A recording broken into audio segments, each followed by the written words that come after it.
The manor stood, as it had for generations, on the high, jagged cliffs above the thrash of the sea. Through the swelter of summers, against the bitter winds of winters, in blooming springs and in dying autumns, it held its place on the rocky coast of Maine. Within its stone and cladded walls, inside the gleam of its windows, it had seen births and deaths. It had known triumphs and tragedies. Both blood and tears had spilled on its polished floors. Secrets and shadows lived in its many corners, and it remembered them all. From its turrets, its widow's walk, from the seawall beyond its grand entrance doors, many eyes had looked down toward the village of Pools Bay. Many eyes looked there still. Since those grand doors opened in 1794, a pool had walked those halls. A pool had climbed the grand staircase, gazed from the many windows, dreamed their dreams. And some had lived their nightmares. Some lived them still. A murdered bride, the first of 7 doomed, would, in all innocence, carry the curse that haunted the manor. Generation by generation, it passed its shadow to the next and the next, through the rage of a jealous witch. With those lost brides, others walked the labyrinth of rooms. Those who had lit the many fires, made the beds, cooked the meals, continued their duties. Others who had lifted a glass in toast, danced in the ballroom, or rocked a fretful baby in the night, toasted and danced and rocked still. In the many rooms, time came and went. Music played, clocks ticked, floors creaked as the manor waited for another generation. As it waited for one who might break the curse. More than 200 years after Astrid Granville Poole died in her wedding finery. More than 200 years after her murderer cursed the manor and leaped off the cliffs to her own death. Another with Poole blood walked through those grand entrance doors. Those who'd come before her watched and waited as she made the manor her own, as she dreamed her dreams, or theirs. As she walked the labyrinth, where music played and clocks ticked and floors creaked, and to the mirror, where time came and went. Carved predators frame this mirror's glass and seem to snap and snarl and slither.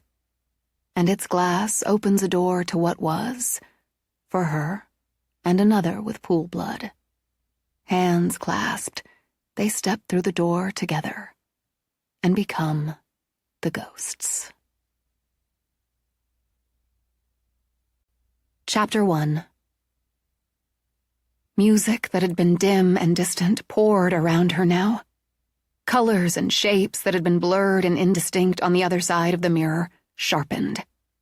Sonia gripped Owen's hand, the hand of the cousin she hadn't known existed only months before. That hand was warm. That hand was real. Instead of furniture stored, with white sheets draping it, people swirled around them. Women with hair piled high, long dresses flowing, and men in sharp, dark suits danced, laughed, drank. The room, the ballroom, smelled of flowers. There were so many of them. And of perfume. An orchestra played something lively and quick. She heard a woman laugh, high and bright over the music. She saw a line of sweat slide down the temple of a man with slicked back hair as he led his partner in the dance. And she heard her own heart pounding louder than the drumbeat. When her hand trembled, Owen tightened his grip, and he said, almost casually, "This is fucking weird." The bubble of hysteria in her throat came out in a breathless laugh. "I'll say, I've done it before, gone through, but this is the first time I was awake when I did. I thought I'd dreamed it, but it's not a dream." "Nope." He scanned the room. "We know where we are. It's the ballroom. Any idea when?" 1916. I read Deuce's Poole family history book and looked through the pictures enough times to know this is Lisbeth Poole's wedding reception. A man, obviously enjoying his gin, stumbled right through her. Oh my God! That's beyond weird. Frowning, Owen turned to her, studied her with eyes a slightly lighter shade of pool green than her own. Okay? She managed a nod. We're the ones out of place or time or whatever the hell. They don't see us or feel us. Or most don't. She's not here. Who? Hester Dobbs, murdering witch. She's not here. Not yet. This isn't her time either. Seeing as she'd be dead over 100 years. Maybe we can stop her. It's not a damn dream, so maybe we're here to stop her. 13 spider bites inside the wedding dress. That's how Lisbeth dies today. If we can just... What? Strip her clothes off? I don't know. We have to try something. Where is she? Where the hell is Lissy? Owen pointed. Other side of the ballroom? I'm taller. Can see over more heads. I've seen pictures too, and that looks like a wedding-type dress to me. He shifted Sonia to the left. Yes! Yes, that's her! As she started forward, people danced through her. Some gave her a jolt, like a mild electric shock. Others a chill that shot straight through her bones. It's like walking through mud, Owen muttered, and shoved a frustrated hand through his unruly brown hair. Or frickin' quicksand. I know. It happened like this before. I can't see her anymore. It's so crowded. Can you see her? Just keep going. She's moving to our right. She's dancing. Shit. What? What happened? Now she saw, through a break in the dancers as they glided, the look of shock and pain on the young, sweet face. And then, the shriek. We're too late! Too late! But she kept pushing forward. If we can't save her, we need to stop Dobbs from getting her wedding ring. She needs all 7 rings. We need to get it first. As Lisbeth collapsed in her husband's arms, Sonia felt the change in the air, the sudden brittle bitterness of it. Hester Dobbs, her hard beauty glowing, her dark eyes sparking with venom, all but floated across the ballroom. Her waving fall of black hair seemed to stir in an unseen wind as she approached the dying bride. Enraged, Sonia cried out, "Stop, you bitch! Leave her alone!" Dobbs snapped her head around. For an instant, just an instant, Sonia saw surprise, and maybe a hint of fear ripple over the hard beauty of her face. Then that unseen wind struck her, slamming into her like an icy fist. It broke her hold on Owen's hand, sent her flying back, flying through people who rushed forward. She landed hard enough to leave her dazed and dizzy. As she fought to draw in a breath, to push herself up, she watched a spider, wider than her palm, skittering across the floor toward her. Real, she thought. It was somehow real. Somehow now. The room filled with screams, with weeping, with rushing feet as she tried to scramble up and away. She saw its red eyes gleaming and prepared for the first vicious bite. An inch from her bare foot, Owen stomped on it. Her stomach rolled as she heard the ugly crunch. Up! He hauled her to her feet. Move! Did you get it? Did you get the ring? It's gone, and so's the bride. We're not. He dragged her through the chaos, shoved her through the mirror, and leaped after her. She tipped straight into Trey's arms, and he wrapped them tight as the 3 dogs swarmed them. I've got you. Jesus, you're freezing. It got so cold. Now her teeth chattered with it. Are you hurt? As he ran his hands over her, he looked at Owen. Either of you hurt? Sonia took a flight like you did outside the gold room. I'm okay. It just rattled me. Leaning into Trey, grateful for his warmth, she looked over at Cleo. It was Lisbeth Poole. We couldn't stop it. Let's get you downstairs. Cleo stroked Sonia's hair. Let's get you both downstairs. I need a drink. As he spoke, and as Scrappy Mutt Jones sniffed at it, Owen looked at the bottom of his shoe. And a new pair of shoes. What is that? Cleo demanded. Evil spider guts? Take them off! You can't track evil spider guts through the house! Yeah, that was my first thought. Cleopatra Faberé, Sonia's best friend and housemate, took over. Trey, take Sonia downstairs, the kitchen. We all need a drink. You, take those disgusting shoes off, Cleo ordered Owen again. Leave them right here until we get something to put them in. Yeah. We're right behind you. You can pour us both a whiskey. A double. As Owen bent to pull off his shoes, Cleo sucked in a breath that put him right back on alert. The mirror. It's gone. It's just gone. He turned. Son of a bitch. Get those damn shoes off, she insisted, and let's get the hell downstairs. Then you and Sonia are going to start at the beginning, when the two of you just vanished inside that damn mirror. Whiskey first. Though a McTavish, emotionally, if not by blood, Sonia wasn't one for whiskey. Tonight, she'd make an exception. Still shaken, she let Trey lead her down from the ballroom, down hallways, through the house as he snapped on lights. I don't remember anything before I was standing up there in front of that mirror. She pushed at her hair, wished for a tie to hold it back, then just let the weight of it fall again. I don't remember getting out of bed, walking up there, and you were there. Cleo called. Cleo called, she murmured. Cleo, her closest friend for a decade. Cleo, who'd moved into the manor with her without hesitation, even knowing it held a curse, ghosts, and a crazed dead witch. Being Cleo, Sonia decided, those elements had served as some extra motivation rather than any sort of deterrent. But then Cleo's Creole grandmother was a self-proclaimed witch, the good kind. With the dogs, his Mookie and her Yoda flanking them, Trey led her down to the main floor. At the base of the stairs, she paused to look at the portrait of Astrid Granville Poole, the first bride, so lovely, so tragic in her white dress. It started with her. Everything that's happening now started with her, and on her wedding day in 1806, when Hester Dobbs murdered her and pulled the ring from her finger. It has to end with me. It has to. She looked up at him, into those deep blue eyes she'd come to trust. You came. Cleo called and you came.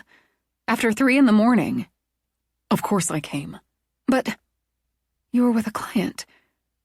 The hospital. It flooded back. Oh, that poor woman. Her husband, ex-husband, attacked her. Her kids. They're okay. He kept his voice soothing. She was still so pale. They're all going to be okay. Don't worry. You were worried. And so angry I could hear it when you called to tell me. Her mom and sister are with her now. Trey turned her, steered her back toward the kitchen. The police have them, and she's with her family. The kids are with them. And you'll take care of the rest because that's what you do. Not just the lawyer business. Taking care is what you do. She tipped her head toward his shoulder as they walked. I feel a little off. Really? I can't imagine why. He turned on the kitchen lights, noted the fire crackling in the kitchen hearth, another roaring in the huge dining room, bringing the light, bringing the warmth. He wasn't the only one taking care. Then he led Sonia to the table. Sit. Do you want wine, tea, water? Whiskey. She blew out a breath. He thought of Owen getting a bottle only a few hours before, when he'd needed to vent out that worry and anger and all the frustration that came with it to a friend. It seems to be the night for it.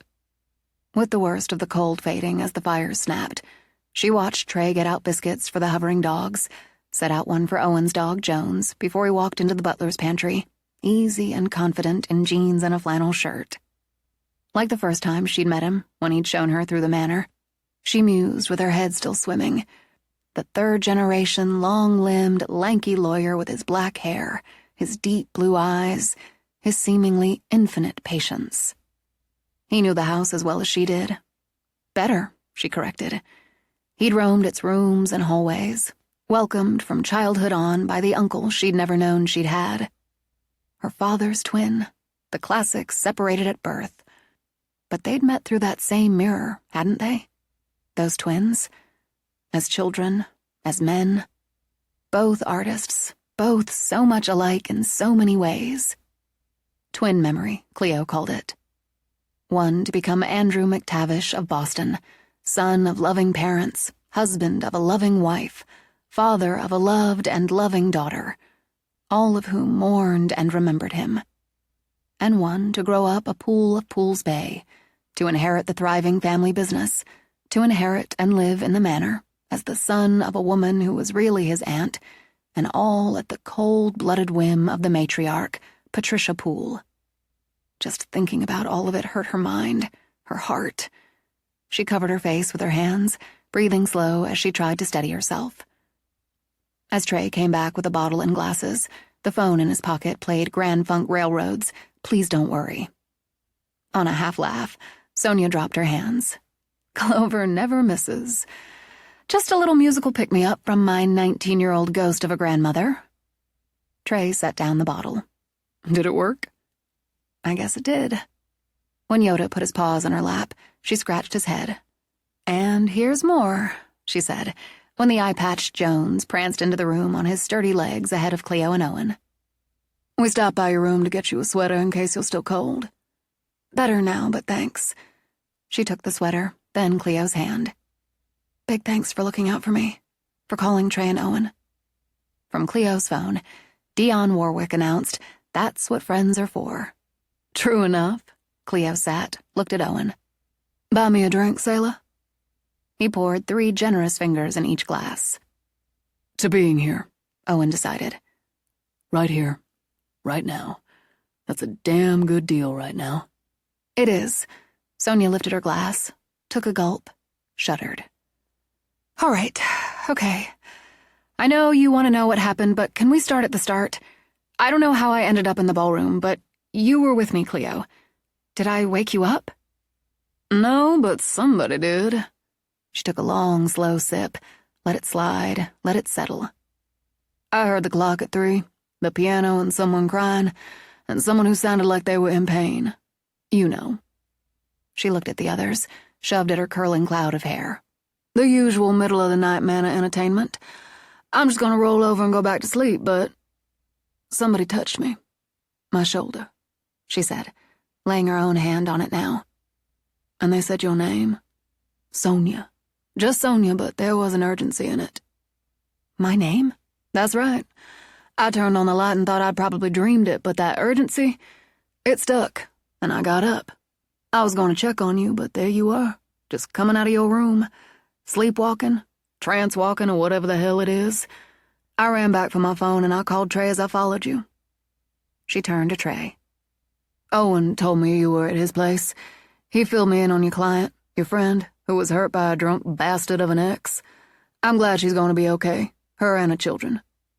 I was pissed off. You were right about that, Trey said to Sonia. I went to get Mookie from Owen's and dumped on him. Crashed in a spare room. A good thing you did, Cleo continued.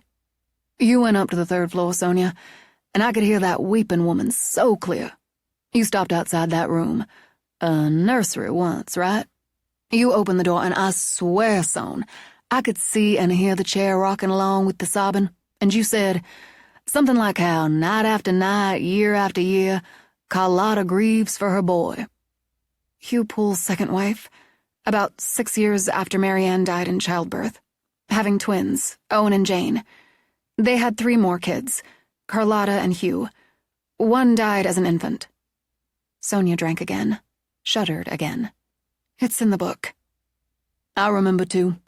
I texted Trey so he'd know where you were going, and I kept telling you I was there. I was afraid, I'm not ashamed to say, that you'd go down to the gold room, that bitch's room. I could see a red light glowing around it, and smoke curling out. You looked right at the door, and I thought, well, Jesus, just don't.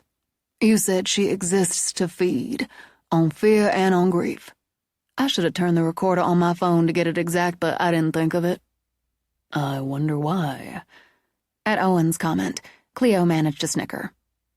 You said more about her drinking tears? Night after night, year after year. Then, thank the goddess, you turned in the other direction. She held out her glass to Owen. Hit me again. And she drank some more. Someone cried out in pain in what had been the servants' quarters. You went to a door, and I swear to you I could smell the sick, and the bed creaking like someone was in it, tossing and turning. You said, sad, so sad, you couldn't help poor Molly O'Brien. Molly, Sonia murmured. The spirit who made the beds, lit the fires, tidied up. You said she came from Cove and found a home here, as she loved to polish the wood, and you cried for her. You said you could only bear witness. When you turned, I thought, shit, gold room. But you started toward the ballroom, so I let Trey know that. I turned lights on because it was so damn dark. Then you opened the ballroom doors and I turned the lights on in there. And there was the mirror. It hadn't been there. We'd all been up there not long ago and it wasn't there. But it was so goddamn cold, and I could hear the pulsing from the gold room like the damn telltale heart. Now Cleo shuddered, just a little before she continued. The way you looked at the mirror, Son, I knew you saw something I didn't. I couldn't. Then, oh, such relief, I heard Yoda barking and the other dogs. I heard them running and I told you to wait. Please, just wait. Trey and Owen rushed in, the dogs too. And you woke up. I don't remember any of that. Or some, like a dream that's blurry and faded when you wake up. I heard you tell me to wait, I think, and the dogs barking. I felt half in, half out, I guess. Then I was awake and standing in front of the mirror. She shifted to Owen. You saw what I saw in it. Light, movement, color. Trey and I didn't. We're not pools. It's a portal, Cleo said with absolute certainty. But not for everyone. You said it was pulling you. It was. There was music. I heard music. Yeah, Owen confirmed. I didn't feel that pull, but I saw something. Heard something. You didn't feel it, but you went with me. This time, Owen's phone sang out with "We Are Family." One weird trip, Owen said, and poured himself another shot of whiskey. 5 minutes, 10 tops, but memorable. Closer to an hour, Trey corrected. 56 minutes. It couldn't have been.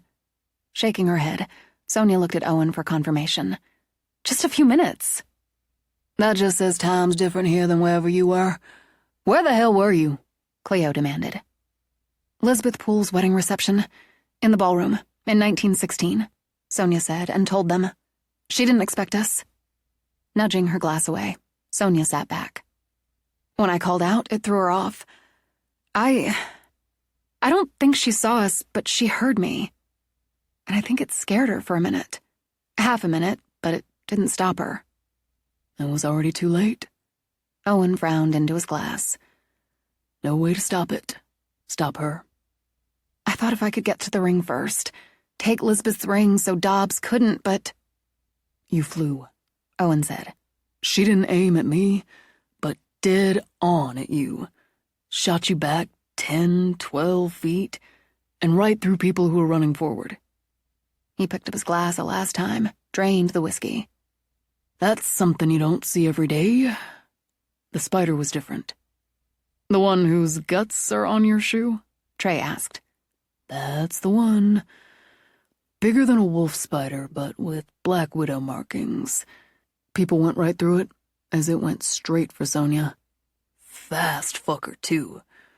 I stomped its ugly ass, and we got the hell out of there. Lisbeth Poole was dead, he said to Sonia. As she's always going to be dead on that night in 1916. Then what's the point of all this? Sonia demanded, shoving impatiently at her long brown hair. If it's always going to be too late, if there's no stopping her from killing them, what's the point? Cleo's phone played Ariana Grande's 7 Rings. It's never been about saving those brides, those women, Son. Cleo spoke gently. It's about finding their rings, the 7 rings, and breaking the curse. Expelling Hester Dobbs from this house and breaking her curse. Dobbs has the damn rings. We'll figure it out. Trey laid a hand over hers. We'll figure it out, he repeated. But we won't figure it out tonight. This morning, Owen corrected. I've got to be at work in... He tapped his phone for the time. Shit. About an hour and a half, and I need some damn shoes. I'm scrambling some eggs. He pushed up. Got bacon? You're scrambling eggs? Cousin, if I'm awake to see the sunrise, I want breakfast. I'll take care of the bacon. Trey gave Sonia's hand another pat. I'm going to let the dogs out for a bit. When he rose, Sonia shifted to look outside. Yes, morning was coming, and the night was dying away. She had work of her own and a life of her own. If the manor had given her a purpose beyond that, she'd do her best to fulfill it. But morning was coming, and the day would follow. She pushed away from the table to get started. "I'll make coffee." While the day bloomed, they sat and ate breakfast as they'd sat and shared whiskey and ghost stories. After the dogs gobbled their own, Trey let them out again. "I need you to drop me off," Owen told him. "I've got to clean up, get to work. Have you got a bag or box I can dump those shoes in?" "I'll take care of them," Cleo said. "By take care of, you mean burn them? Oh, man." "Outside," she added, "with a heavy dosing of salt." Jesus. "That's how it's done," Cleo countered. "It's not like they were new. I could see that for myself." "They were really well broken in." She turned, patted his cheek, gave a couple days' worth of stubble a rub. "I'm sure you have others, a successful businessman and craftsman such as yourself." "Is that a dig?" She just smiled sweetly. "You sacrificed your really well broken in shoes for my closest friend. No dig. This time. In fact, if I knew how to bake a pie, I'd bake you one." "You could learn. I like pie." "Come on, Jones. Gotta move, Trey." "I'm with you. You're okay, cutie." Trey made it a statement as he took Sonia by the shoulders and kissed her. His certainty served to boost her own. "I'm okay. It's my house. As long as that mirror's in it, that's mine too." "Good. I owe you both dinner. I can pick you up at 7. "Come for dinner. You too, Owen. I'm making pot roast."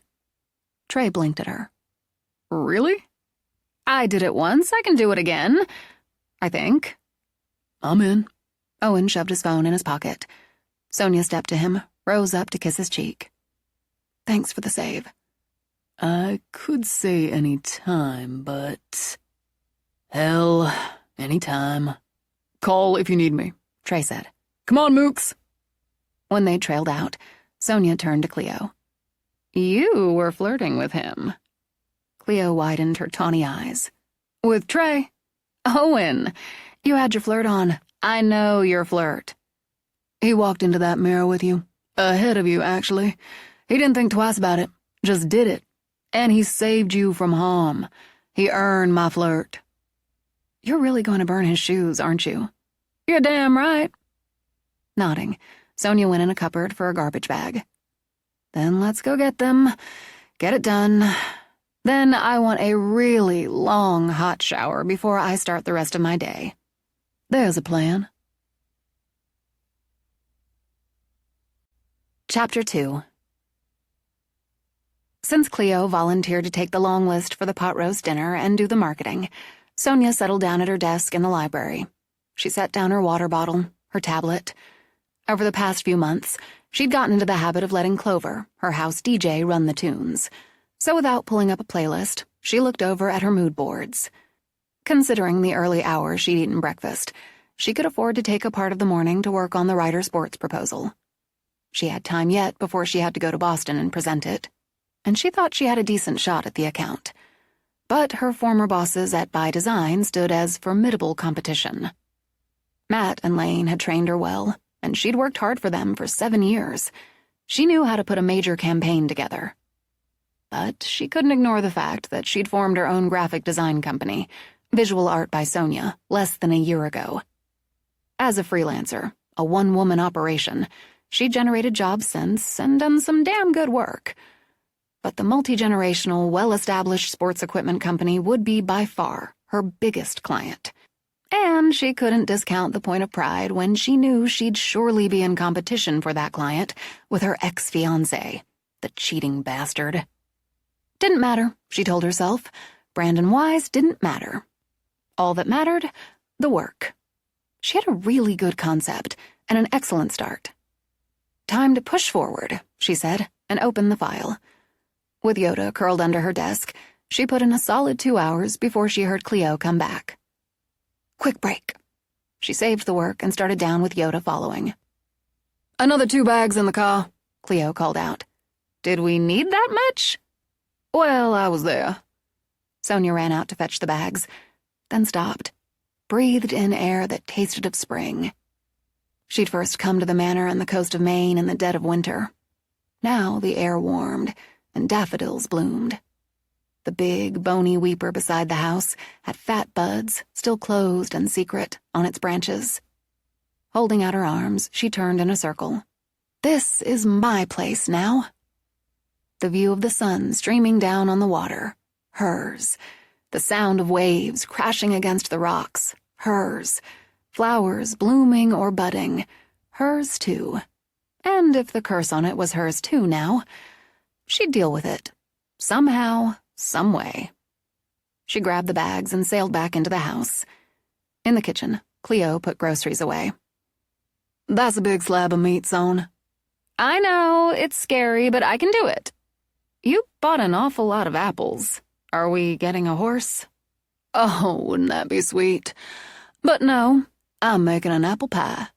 You're making an apple pie. From actual apples? Who are you, and what have you done with my Cleo? I'm now Cleo, chief cook of the manor. Owen doesn't think I can do it. And I thought, well, I'll never know unless I try. So I called Mama, and she texted me a recipe while I was in the store. We had most everything except the apples anyway. After getting out a bowl, Cleo began to put the apples in it. And if I screw it up, nobody knows but you and me. And a house full of ghosts. I'll never tell. Sonia's phone popped out with Maroon 5's secret. Good. That's settled. Cleo tucked the cloth grocery bags away. What time do you need to get started on that big slab of meat? I think about 1:30. I'm going to work until 1 for sure, then get it on. Then I'll meet you here by 1:30. I'm grabbing a Coke and heading up to my studio. Want a Coke? Yeah, I could use the boost. Don't go near the gold room, Cleo. Oh, you don't have to worry about that. It's mermaids for me today, not witches. And if the illustrations go well enough, I might work some on the painting. They started upstairs together. At the library, Cleo tapped her Coke to Sonia's. Let's go get our art on. Back at her desk, Sonia put the writer proposal aside. While she didn't consider it pie in the sky, she needed to get down to her bread and butter. She worked on her newest job, a store down in Pools Bay.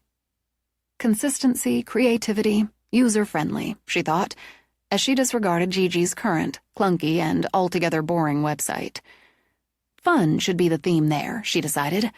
Fun, casual clothes, surprising and fun scents and soaps and lotions, candles and bath salts.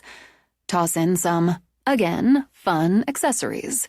She started a new mood board, keeping the fun up front. The place really needed a fresh new logo. Though that hadn't been part of the package, she decided what the hell. She already saw it in her head. The silhouette of a long-legged woman in heels, a short skirt, swinging a handbag, a scarf trailing behind. Just a hint of Paris, she thought as she worked. It fit with the name of the shop. It said, casual sophistication, female energy, and, of course, fun. When her alarm beeped at 1, she pulled herself out. And as she began the process of saving her work, shutting down, for the first time, she heard the bouncing of a ball in the foyer downstairs. Jack, the little boy who hadn't lived to see his 10th birthday, loved playing with Yoda, and the love was mutual. Maybe it was odd how easily she accepted that, but she'd lived in Lost Bride Manor long enough to learn not just to accept, but to embrace. Because she didn't want to scare him, though how you scared a ghost was beyond her, she called out before she started down. I'm shutting down work for the day. I have work in the kitchen now. She saw no sign of Jack until she got to the kitchen and found all the cabinet doors open. I guess you weren't finished playing with Yoda. She closed doors as she spoke. But I'm on a schedule. She got out the enormous heavy pot and Cleo's big slab of meat. Not as scary this time, she told herself, but she didn't actually believe it. She seasoned the roast, began to brown it in oil. While it browned, she started peeling carrots. She had a browned slab of meat and a pile of carrots, and had started on the potatoes when Cleo dashed in. Sorry, I got caught up. Cleo grabbed an apron. I started on a mer family. Cute little mer babies and toddlers. Then I thought, where's Nana and Pa? They should have grandparents. I'll help you peel potatoes, and you can help me peel apples. Before getting another peeler, Cleo pinned her cloud of burnt honey hair up. I forgot a tie. Let me have that one. Sonia peeled the one off Cleo's wrist, tied her hair back. When we were in college, did you ever see us peeling potatoes together? I have to say no, but I didn't see myself peeling them with anybody. Cleo's eyes danced as she looked at Sonia. Shame the devil truth, I kinda like it. Sonia studied the mound of peels. I like it when it's all done and doesn't suck. I kinda like the process, like art. The finish is what brings you pride, but you can't have the pride without the process.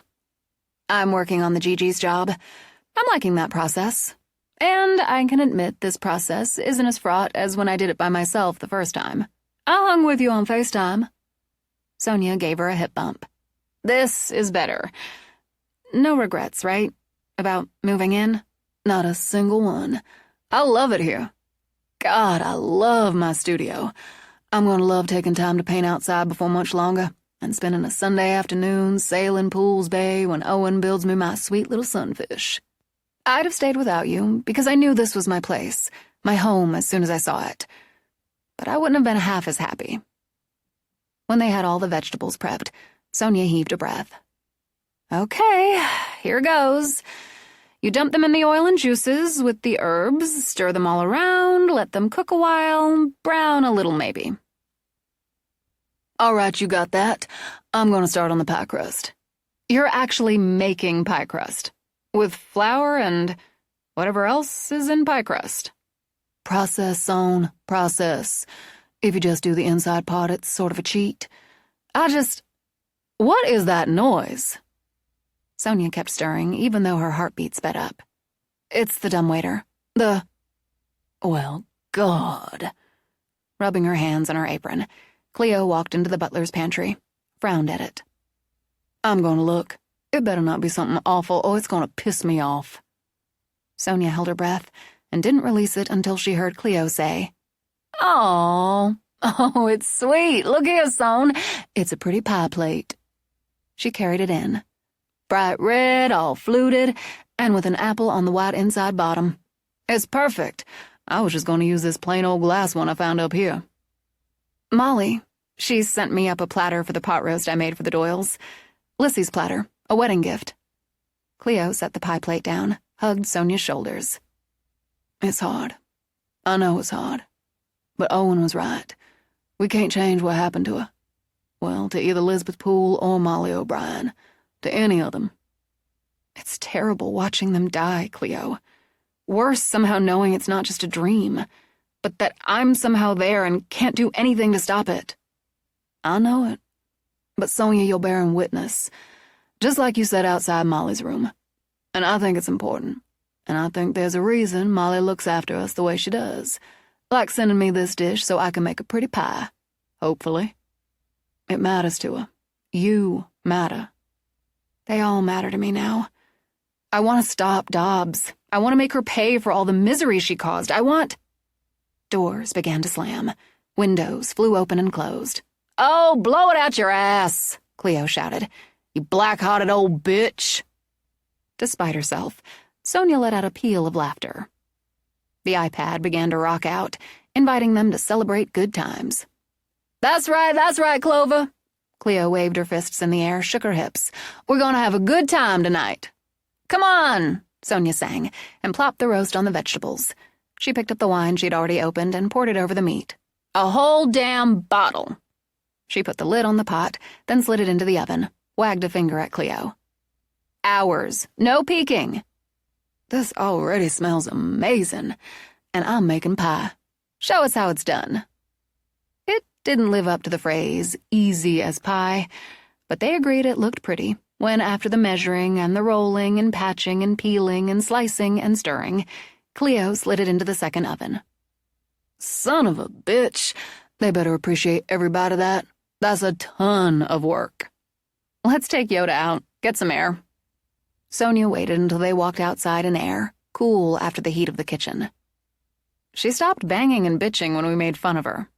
Yeah, I noticed. Cleo sent a smug glance back at the manor. She feeds off fear and grief.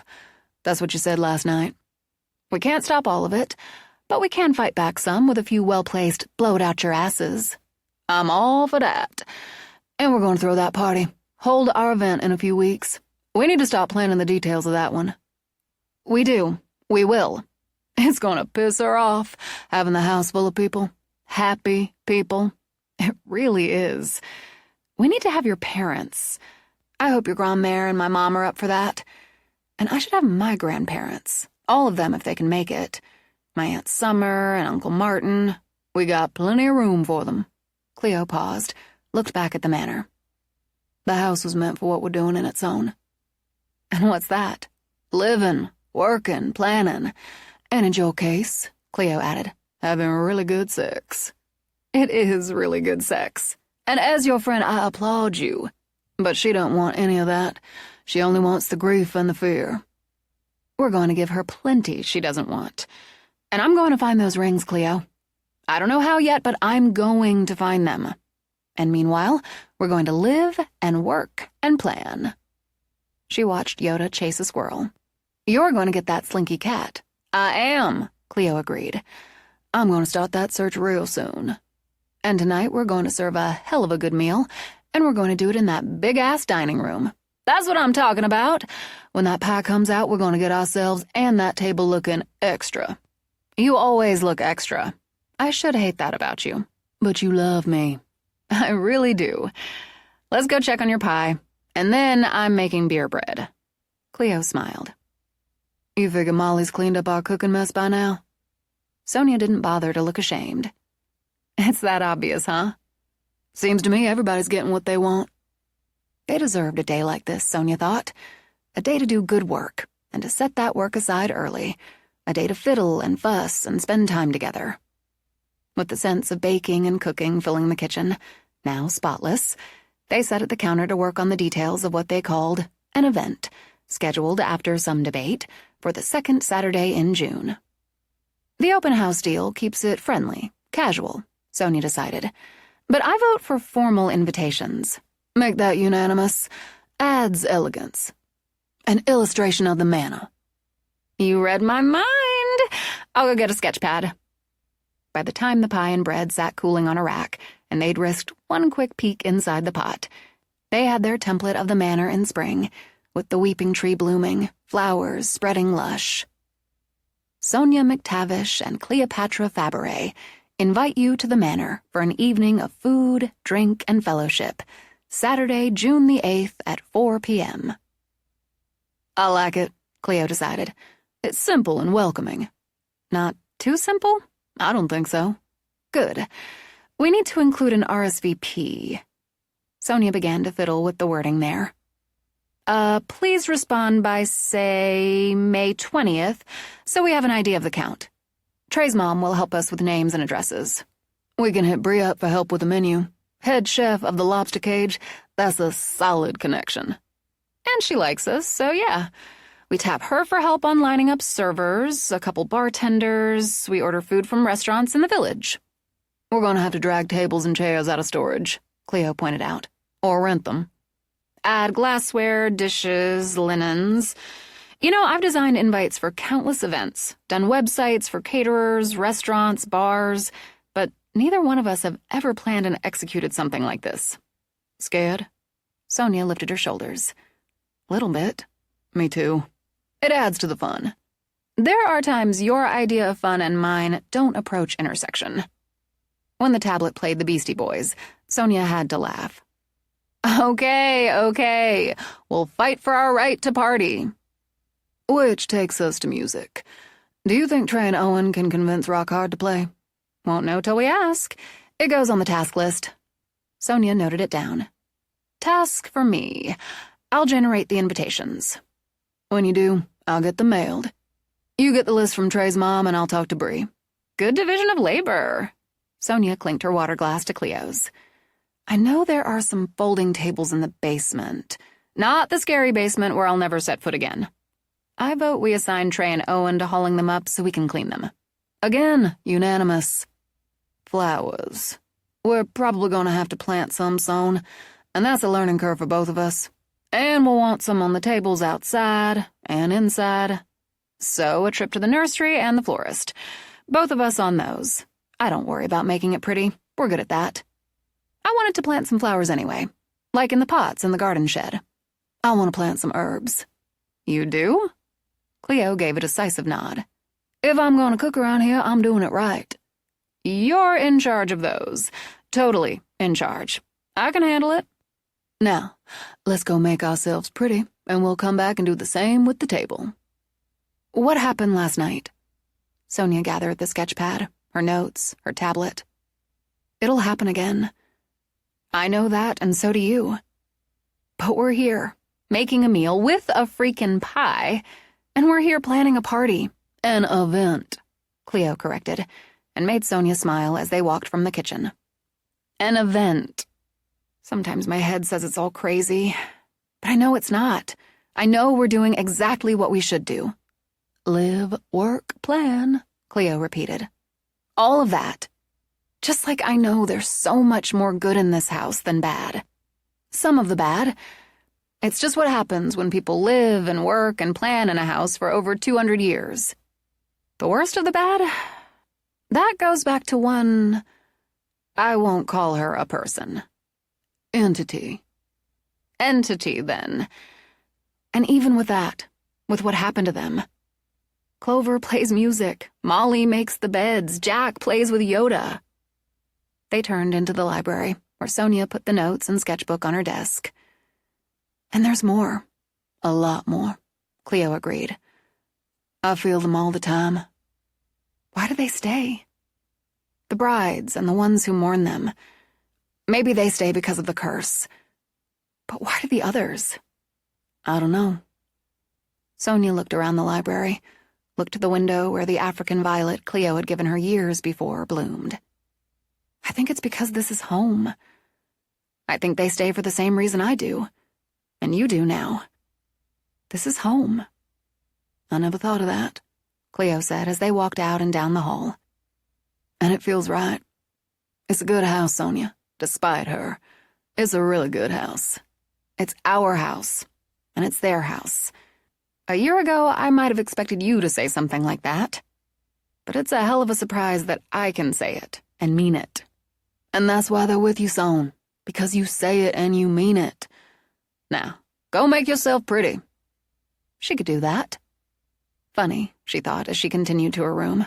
Though she'd gotten about 3 hours sleep, she really wasn't tired. She wanted an evening. This evening of, well, food, drink, and fellowship. She walked through her sitting room to the bedroom. There, under the late afternoon sun, the sea spread outside her windows, the terrace doors. And there, on the bed, lay a dress she'd bought with her aborted honeymoon in mind. A dress she hadn't worn since trying it on. Molly's choice, she thought. And why not? She held it up, turned to the mirror. She didn't wear pink often, but this color skewed more deep rose. A simple, sleeveless sheath she'd imagined wearing to a romantic dinner. As a bride. That would have been a mistake. But the dress isn't. Okay, Molly, nice choice. Thank you.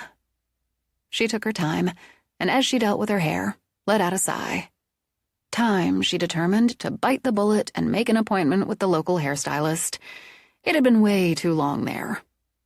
And still many more weeks before she'd travel to Boston for the writer presentation.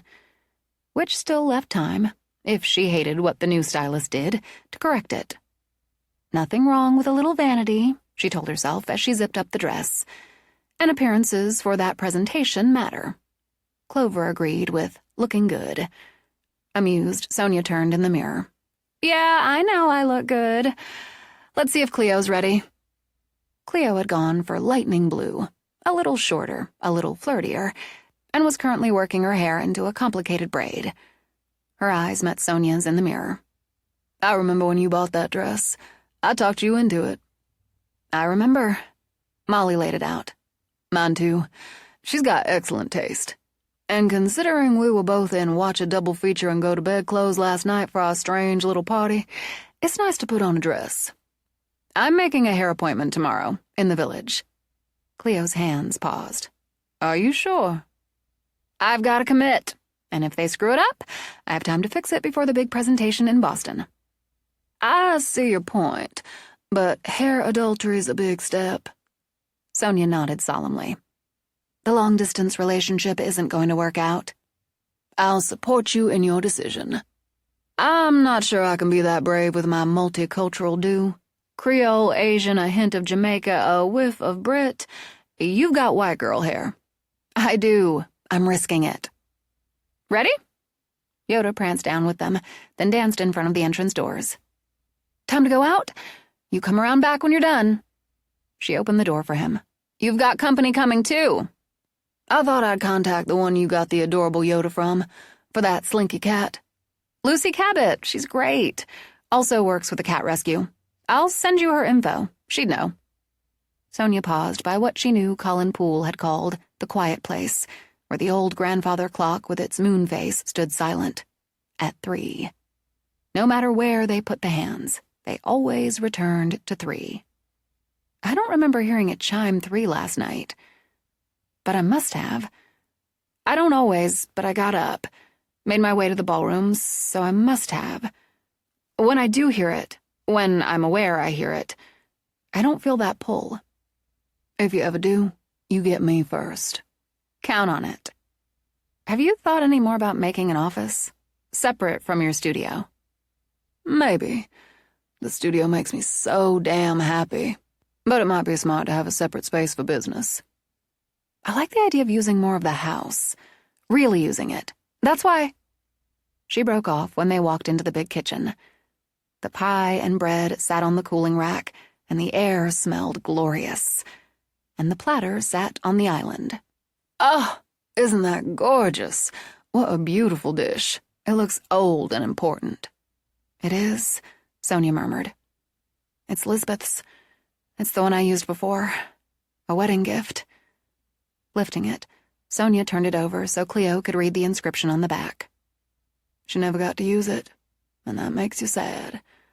But Sonia, I think using it, not just letting it sit somewhere in storage, it's a way of remembering her. I saw her. Across the ballroom. Just for a minute. There were so many people. She was so young, Cleo, and she looked so happy. Honestly, she just glowed. She set the platter down. You're right. It shouldn't just sit in storage.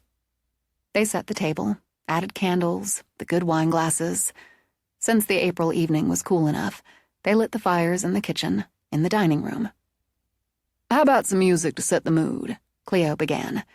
Clover answered with Tangled Up in You. Maybe a little direct, Cleo decided.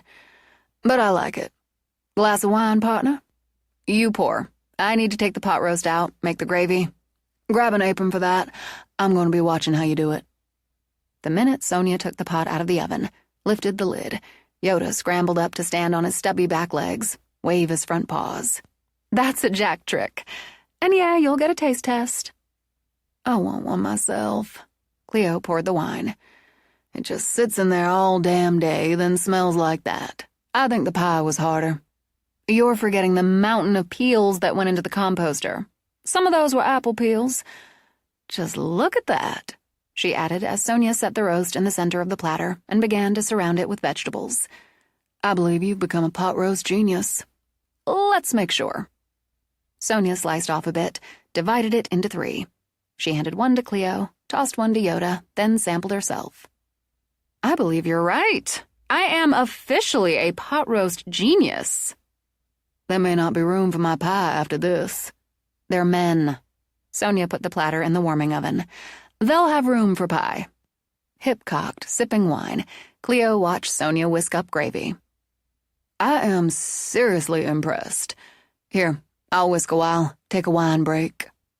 They switched positions. Yoda scrambled up with a joyful bark to race toward the front of the house. The doorbell bonged, and Clover switched to the Black Eyed Peas, singing about how tonight's gonna be a good night. I agree. Reaching over, Sonia turned down the heat. Let's let them in and get it started. Chapter 3. When Sonia opened the door, Mookie galloped in. Jones swaggered. On the third floor, doors slammed like gunshots. "Somebody's not happy to see us," Owen commented and held out a bottle of wine. "He's flower guy, I'm wine guy." And both are appreciated. Sonia took the bouquet of white tulips. She kissed Trey, then Owen. "I got a kiss last night," Owen reminded Cleo when she simply shut the door. "Circumstances," she said. Come on back. Can I ask how your client is? The one in the hospital? "She's good. Better. They'll keep her another day, maybe 2. Owen spent more time with her than I could manage today." You went to see her? Sonia asked. "Her ex used to work for me. Us," he corrected. "She's doing okay. Looks like she got the crap beat out of her, but doing okay. She's counting on Trey to get her full custody of the kids and permission to move out of state with them, back with her family. She can count on it. I remember this smell," Trey added, "and it's just as good as the first time." With special additions, beer bread and apple pie. "You made pie?" Cleo smiled at Owen and poured 2 more glasses of wine. I learned. "It looks good. You look good," Trey added. "Both of you." We had a good day. "Did you actually burn my shoes?" We did, Cleo answered. In a spot back near the woods, in a circle of stones and salt. Doused them with lighter fluid, tossed a match, and whoosh! It wasn't pretty, Sonia told him, but effective. She got out 3 rawhide bones. Now, you dogs take these and go behave yourselves. The humans are going to have dinner. "How do they feel about cats?" Cleo wondered. Trey watched his big lab retriever mix gallop off with his bone. "Mookie's fine with them." "Depends on the cat," Owen told her. "I'm getting one, as soon as I find the right one. I've got the gravy, Sonia. You get one of these big, strong men to take the platter to the table. We're eating in style tonight." "So I see. I've got it," Trey said. "I remember from last time." When Trey took it out of the warming oven, Owen blinked. "Holy shit. That's a serious pot roast dinner." As the Manor's pot roast genius, I don't do any other kind. Sonia grabbed the bread and board. "You need help with that?" Owen asked Cleo. "I've got it. Just gonna ladle it into the boat. You get the wine." At the table, Sonia plated the meal for all 4 of them before she sat. "Compliments to the chefs," Trey said. "Haven't tried it yet." Owen sampled the roast. "Okay, now I have. Kudos. It's better than your mom's, Trey. She knows. Thanks for this. It's a lot of work, a lot of trouble." You're welcome. Speaking of work and trouble, Cleo and I set the date for our event. Open house the 2nd Saturday in June. "We're talking a bash here." As doors slammed, Cleo smiled up at the ceiling. "She hates the idea, and that just makes me love it more." "This is how you're taking her on?" Owen wondered. "Throwing a party." That's a nice little bonus. Cleo speared a chunk of carrot. "Mostly we want to open the house, fill it up with people, food, drink, music." It's made for just that, Sonia added. When's the last time there's been a real event in this house? I'm too young to really remember it, but I'd say Colin and Joanna's wedding? That didn't end well, Trey added. There won't be a bride for Dobbs to murder, and we won't let her dictate how we live here. The lights flicked off. On. Off. On. Sonia picked up her wine, then laughed when, with boosted volume, the iPad in the kitchen rolled out with CeeLo's "Fuck You." Can't argue with that, she said, and drank. You want to provoke her? Sometimes. She met Trey's eyes and the worry in them. She's responsible for the deaths of women in my family for over 200 years. So yeah, sometimes I want to give her a good shot. But that's not the reason for the party. We're going to live here, in this house, in this community. We're going to be part of it. This is one way. He's not trying to talk you out of it. As he spoke, Owen sliced off some more beef. He has to line up all the facts, suppositions, and motivations. Trey was born a lawyer. He forked some potato. Now, if he were trying to talk you out of it, you'd end up talked out of it without realizing you'd been talked out of it. Sonia nodded. I've noticed that about him. Most of the time, you'd think going another way was your idea in the first place. You got it. I do. And, Sonia looked back at Trey, I like that about him. Good thing. So, how do you get all this done at the same time? I have absolutely no idea, Sonia told Owen. But that brings us back to the subject of food. Cleo and I thought we'd order food for our event from the restaurants in town and see if Bree could give us an idea on hiring servers and bartenders and all the rest. It's a good idea. Trey took a slice of bread. People will come. Oh, hell yeah. Owen agreed. Will the pools? Sonia wondered. The ones who are around? Probably, yeah. Everybody got what they wanted, Sonia. They've got no beef with you. People who knew Colin liked him, Trey added.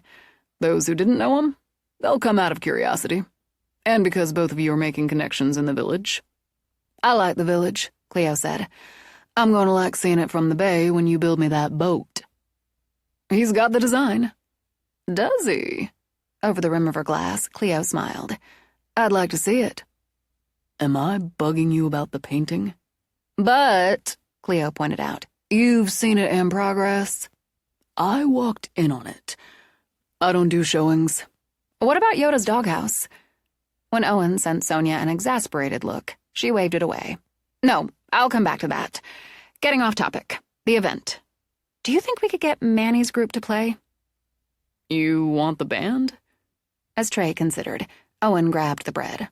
Now we're talking. I figured you'd do some fancy formal deal where everyone's standing around like stiffs while somebody's playing the harp or whatever. We could get a harpist to play in the front parlor.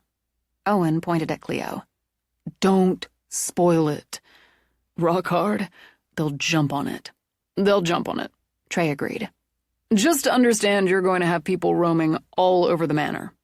That's why it's called an open house. But hoping for good weather, Sonia put in. We're going to set up tables outside. We've got several folding tables in storage. You hear that, Trey? Owen tilted his head as if listening. That's the sound of you and me getting drafted into hauling up tables. And chairs, Cleo added. And so I think we should hang some party lights. Who doesn't love party lights? The person who has to hang them? Owen said. Then take them down.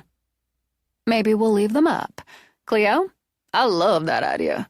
String them in that wonderful witchy weeper around the deck over the apartment. Which is where we'd want the band to set up. It's a good thing, Trey. Sonia reached over for his hand. A good, positive thing. It's a good, positive thing. And good, positive community relations. Another solid bonus on that. A woman has to earn a living. How's the writer proposal going? I got some time in on it today before I switched to my revamp of Gigi's website. The girly place on Bay off High Street? Owen reached for a second helping. Of everything. Would you call it girly? He shrugged. Girl clothes, smelly girl stuff. That qualifies. Clarice, cousin, likes the smelly stuff. Make a note, Sonia told Cleo. Have Gigi's smelly girl stuff in the bathrooms for the event. Right there with you. Now. Sonia smiled as Trey topped off her wine, then lifting her glass, turned to Owen. About that doghouse. By the time they'd eaten their fill, Sonia had poured the last of the second bottle of wine. I say we take this, walk around with the dogs before we come back for pie, and we'll tub up some of this and some of that for both of you to take home. I especially like that part. It was a damn good meal, Owen added. Appreciate it. You're going to want a jacket, both of you. Trey gave Sonia's bare arm a stroke as they rose. April nights are cool. The music on the iPad had Sonia frowning. I don't know that one. Pieces of April, Owen told her. 3 Dog Night. Owen knows music, Trey said. So I see. Well, speaking of dogs, we'll take them out the front, grab jackets. All 3 dogs got up, stretched and raced to the front. We'll take KP when we get back. It's only fair. I'll let you. Sonia glanced up at Trey as they walked. I'm not sure Molly will. Invisible housekeeper. Handy, Owen decided. I could use one of those. She's family now, too. She paused outside the music room, and the 2 portraits she'd found in the studio, of Clover and of Joanna, the 6th and 7th brides. Just like they are. They stopped in the small parlor for jackets, then stepped out into a star-strewn night that struck between cool and cold. Going to see a freeze tonight, Owen predicted. Are you 2 warm enough? Trey took Sonia's hand. We're Maine men, cutie. This is balmy. It's so clear. Shaking back her hair, Cleo looked up. You never see stars like this in Boston. How about Lafayette? Owen wondered. No, not unless you head into the bayou. Ever think about going back? For visits, sure. To live? Cleo shook her head. I found my place. I love this house. She turned, looked back at it. Dobbs wants to spoil that. Chase us out. She doesn't understand who she's dealing with. As she spoke, the window of the gold room slapped open. In the glimmer of starlight, something flew out. Something big, something fast, that let out a shrill, inhuman shriek. Even as Owen shoved Cleo behind him, Trey shifted to stand in front of Sonia. It took a heartbeat, no more than 2, with all 3 dogs barking vicious warnings, and Jones actually leaping up as if to attack what flew at them. Then, with the stink of sulfur, it vanished. She did that once before. Fighting for calm, Sonia bent to pick up Yoda, to soothe. It didn't work then, either. Hell of a show, though. Digging into his pocket, Owen pulled out 3 small dog treats, tossed them. Jones doesn't back down. Do you always carry those? Cleo asked. Don't you? She laughed. I believe I'll start. Well, that may or may not conclude our show for the evening. Sonia gave Yoda a kiss on the nose, then set him down. Let's go have pie. Trey took her hand, kissed it. No. She doesn't understand who she's dealing with.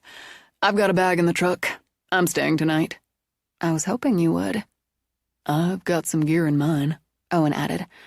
I thought I'd bunk here if that's okay. Looking out for us, cousin? Maybe I figure I've had a lot of wine and shouldn't drive. I guess Jones doesn't have a license. Suspended. He's a maniac behind the wheel. Cleo looked down at Jones, scruffy and fierce with his eye patch. I actually believe that. They went in to find not only a spotless kitchen and dining room, but the leftovers divided into 3 tubs. Thank you, Molly.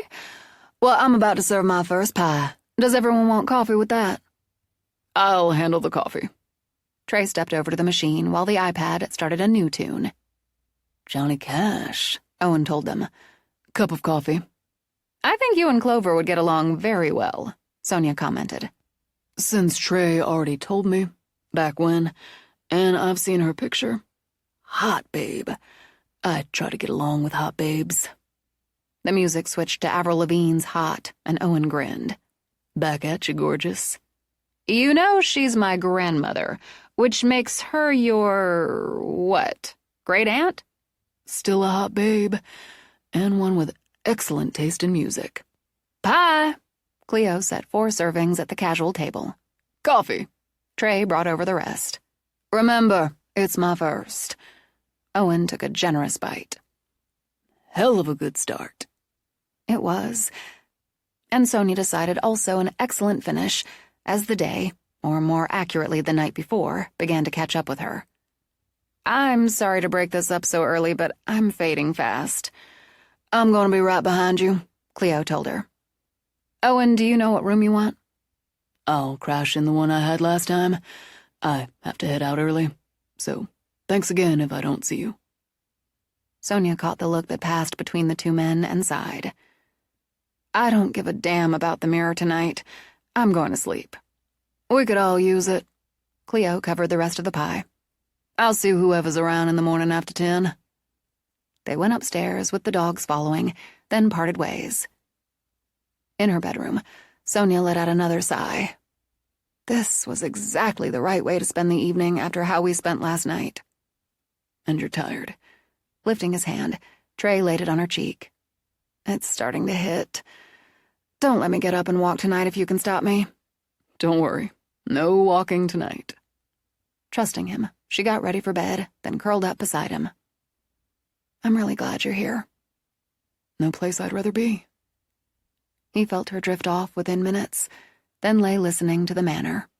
The sounds of settling, the rhythmic beat of the water against rock, the sounds of murmurs and whispers that sounded like voices lost in the wind. His dog and hers slept quiet, and after a time, so did he. But he woke when the clock chimed 3. She stirred against him, muttered in her sleep, then lay quiet again.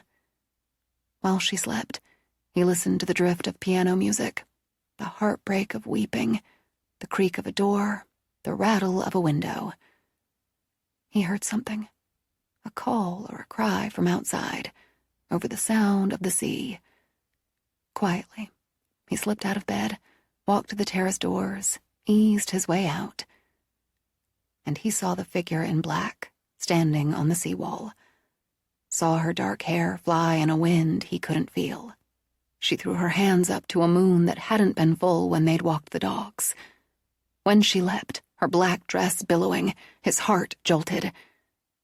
The wind died, and the moon sailed as a crescent. He stepped back in, closed the doors. When he got back into bed, the house lay quiet again. Sonia woke alone. No Trey, no dogs. Thinking that was too damn bad, she sat up.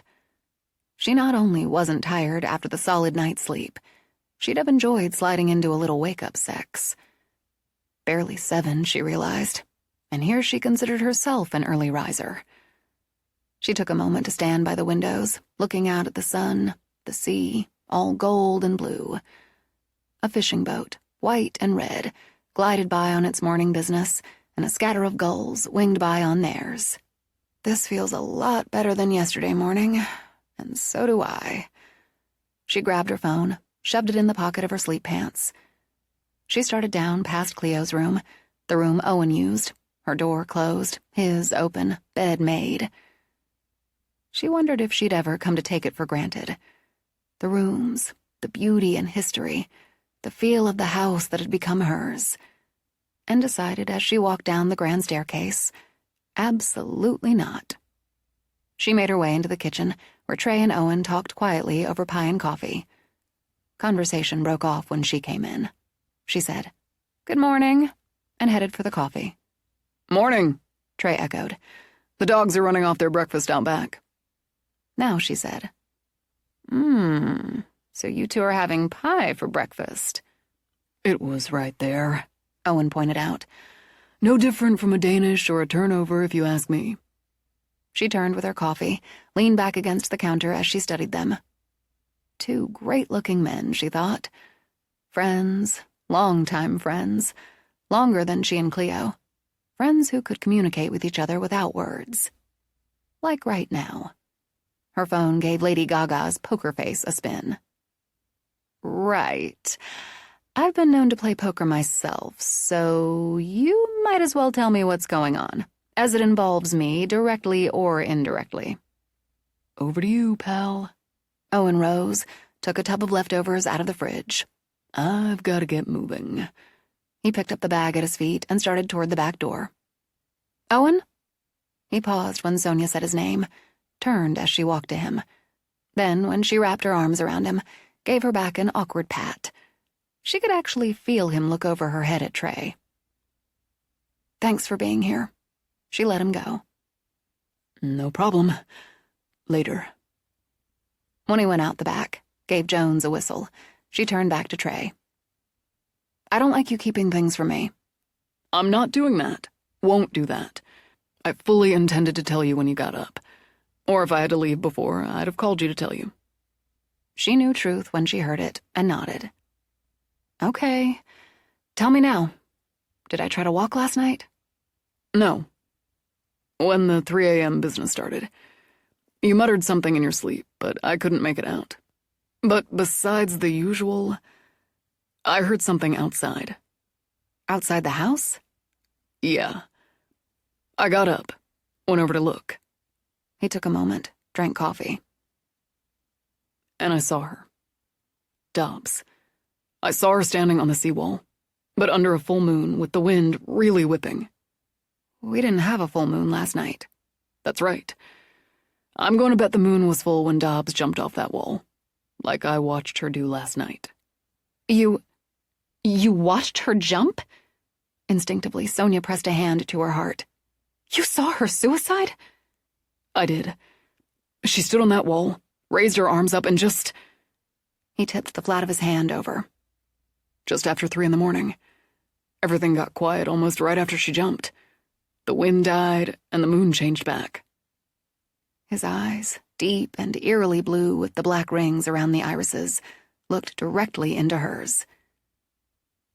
It wasn't stepping through a magic mirror into another time, but it was a goddamn moment.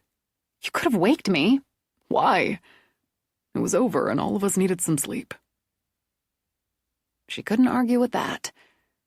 Instead, she walked to him, set her coffee down, and wrapped her arms around him as she had Owen. She didn't hesitate, Sonia. She'd come here to end herself at the manor, and that's just what she did. And she's still here. A part of her is. Drawing back, she framed his face, kissed him. That had to be beyond strange, and really hard to witness. Your instinct is to stop it. Just stop it no matter what she did, what she is or was. But there was no stopping it. It wasn't for love of Colin Poole. That's not love. I don't believe that. It's not jealousy over a man. They'd have hanged her for the murder of Astrid Poole. They'd have hanged her in the village away from the manor. She needed to die here, at her own time, at his place by her own means. I don't know much about witchcraft or curses, but I'm betting on that. Oh. She stepped back as it struck her. Of course. It makes sense in the completely insane scope of it all. How could she doom a Poole bride every generation if she was hanged miles away? How could she take their wedding rings? Because the rings, Trey, are part of how the curse holds. The spell you heard, when she killed Agatha Poole. Closing her eyes, Sonia brought it back. With my blade, I took the first, then by my blood this house was cursed. One by one they wed, they die, because they seek to take what's mine. She opened her eyes. And with their rings of gold, my spell will hold and hold. And shuddered. She stabbed Astrid, by her blade, Sonia began. She killed herself here, by her blood. And yeah, the rings are the key to holding the spell, the curse. There's the other part. They, not she, not Astrid, they seek to take what's mine. Not Colin Poole, Sonia. Or not just Colin Poole. The manor. On a long breath, she slid down onto a stool. Not love for Colin Poole, however deranged. The manor. He'd inherited the manor from Arthur Poole, from his father, after his father had a riding accident. Was it an accident? Eyes wide, she pressed a hand to her heart. You think... And God, I see why. She caused the accident. She has an affair with the oldest son, the son who'll inherit the manor, and all the prestige that goes with it. A lot of wealth besides. Get rid of his father so it passes to him?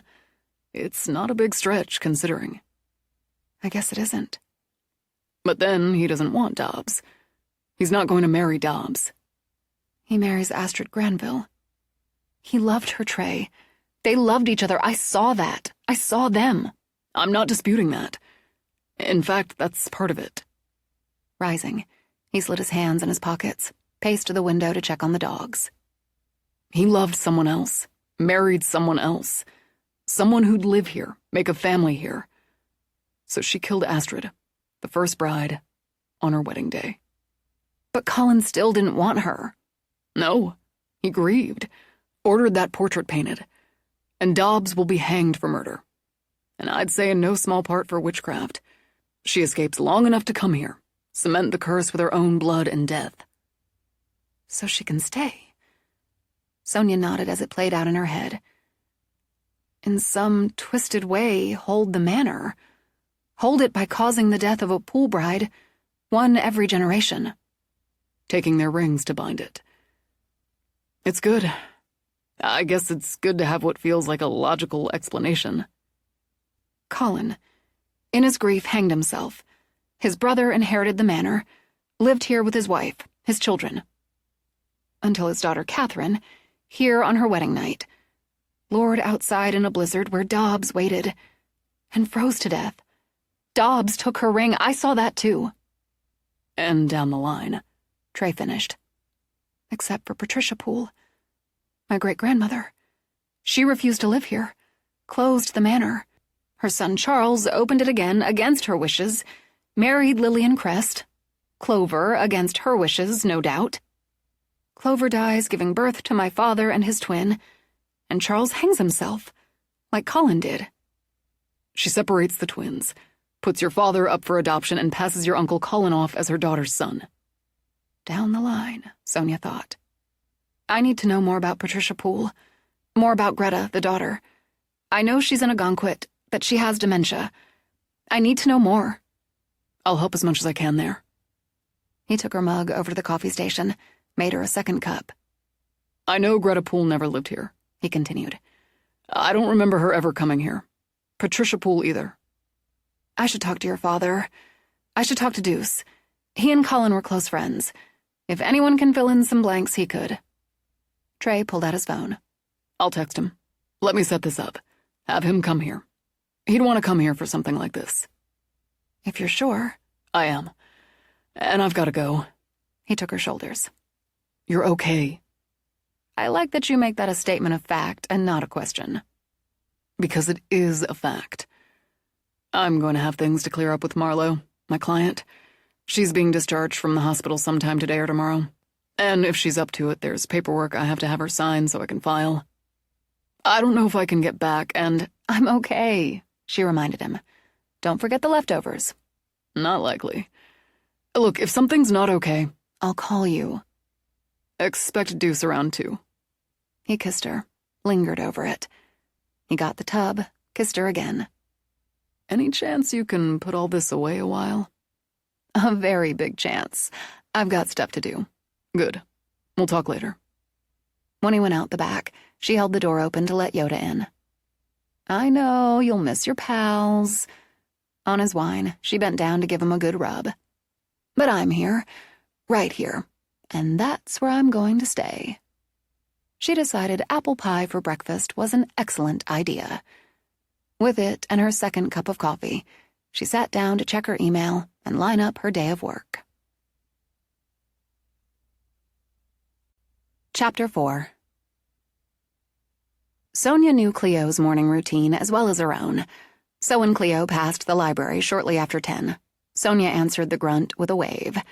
She gave her housemate 10 minutes, time enough for that first mind-clearing cup of coffee, then with Yoda, headed down to the kitchen. Cleo sat at the island with coffee, a toasted bagel, and her phone. After grabbing a Coke, Sonia gave Yoda the option of outside, which he took. Then she sat beside her friend. I take it our overnight guests are gone. They are. Owen at the crack of dawn, and Trey not long after. Makes me very glad I don't have work that requires me to come near the crack of dawn. She lifted the bagel, got a good look at Sonia's face, and set it down again. Well, shit. Just shit, what happened? Did I sleep through something? Apparently everyone did but Trey. As she listened to Sonia's recount, Cleo nibbled on the bagel. 3 a.m., binding the curse with her own blood, and I'm 100% on your conclusions. Not for the love of the 1800s Colin Poole, but pure jealousy and avarice. She wanted to be lady of the manor, and she still does.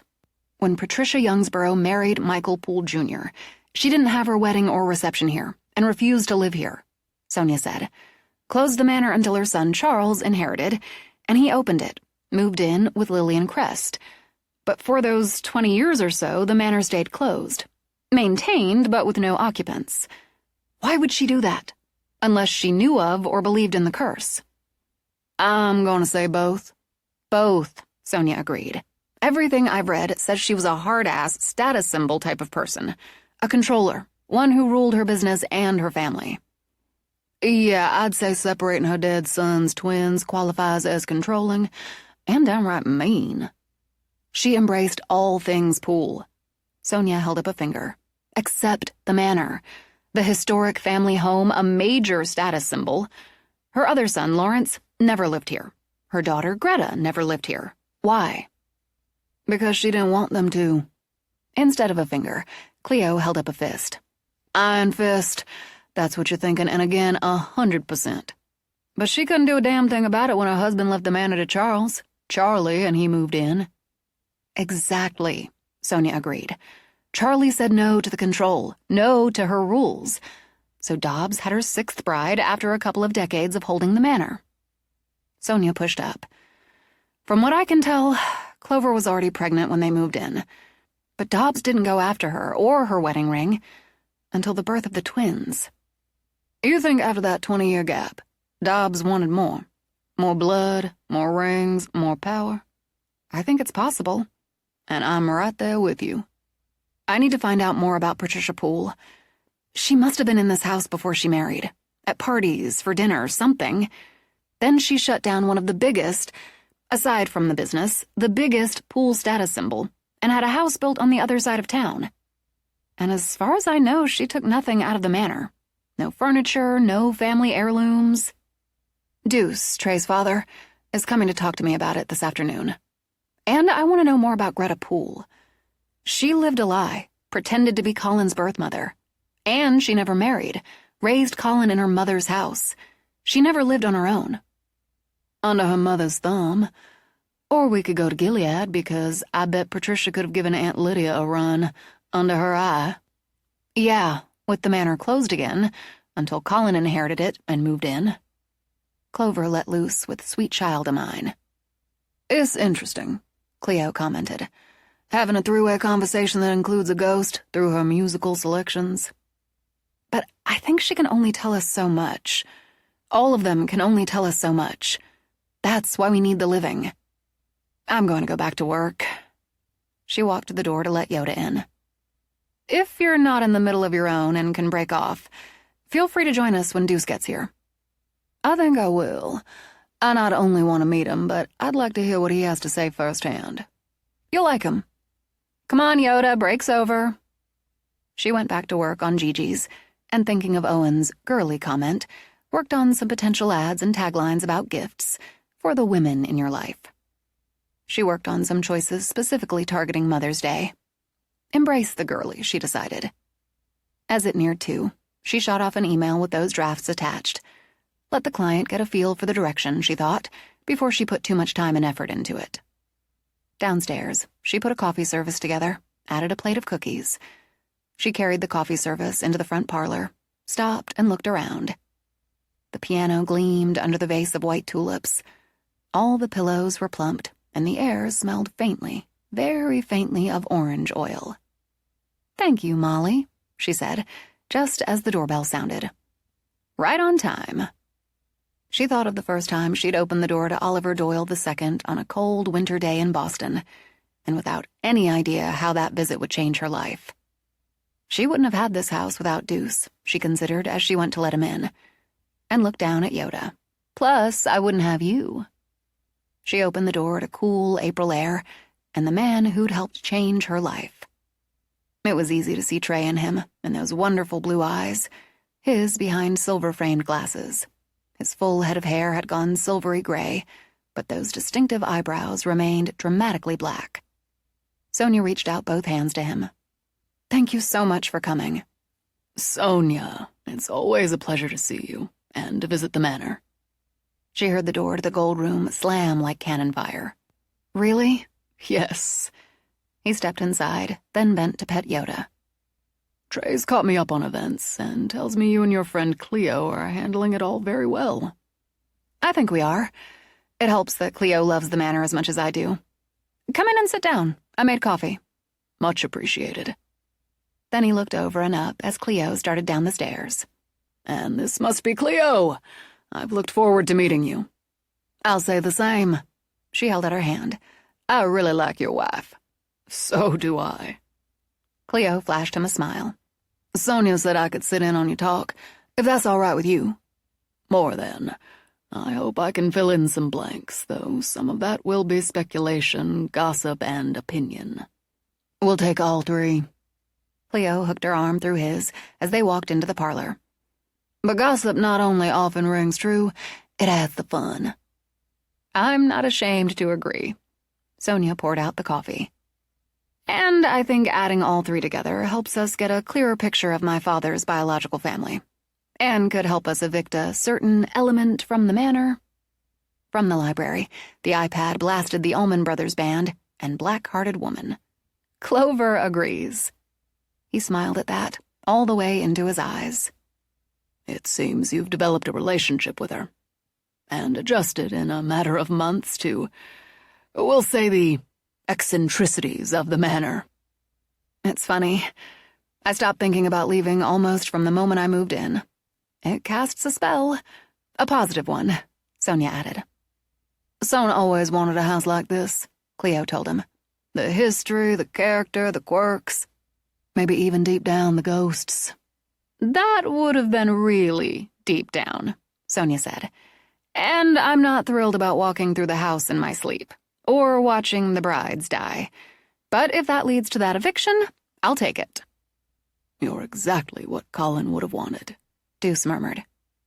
Tell me about his grandmother. Tell us about Patricia Poole. She was a force, Deuce began.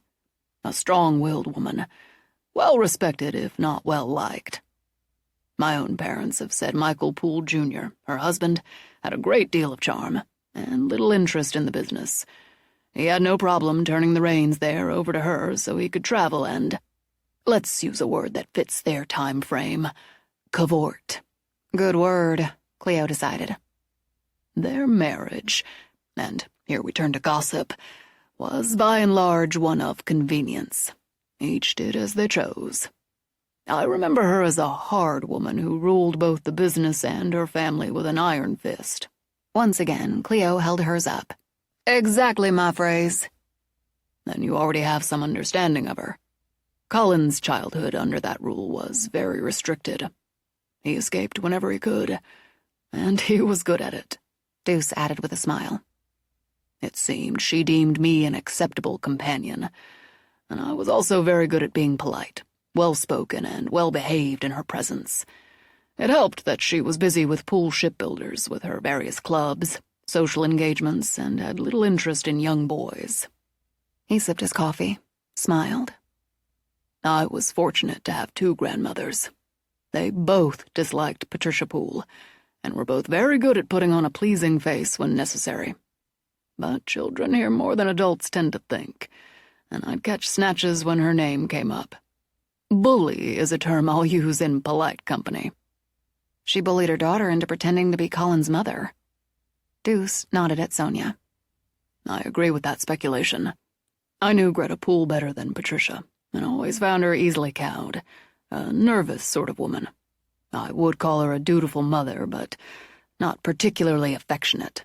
I wouldn't know the reason behind all of that until I did the Poole genealogy for Colin. It's clear my father got the better end of that deal. But to go back, and I understand it was before you were born, it feels like the manor should have been a showplace for Patricia Poole. Instead, she refused to live here and closed it. I agree. From all my research and from the snippets overheard and remembered, Patricia embraced all things Poole, except the manor. I thought of a comment. My grandmother Doyle at Colin and Joanna's wedding. She said Colin's grandmother hadn't stepped foot in the manor since Patricia and Michael's engagement party. So she had her engagement party here. She did visit the manor often before she married Michael Poole?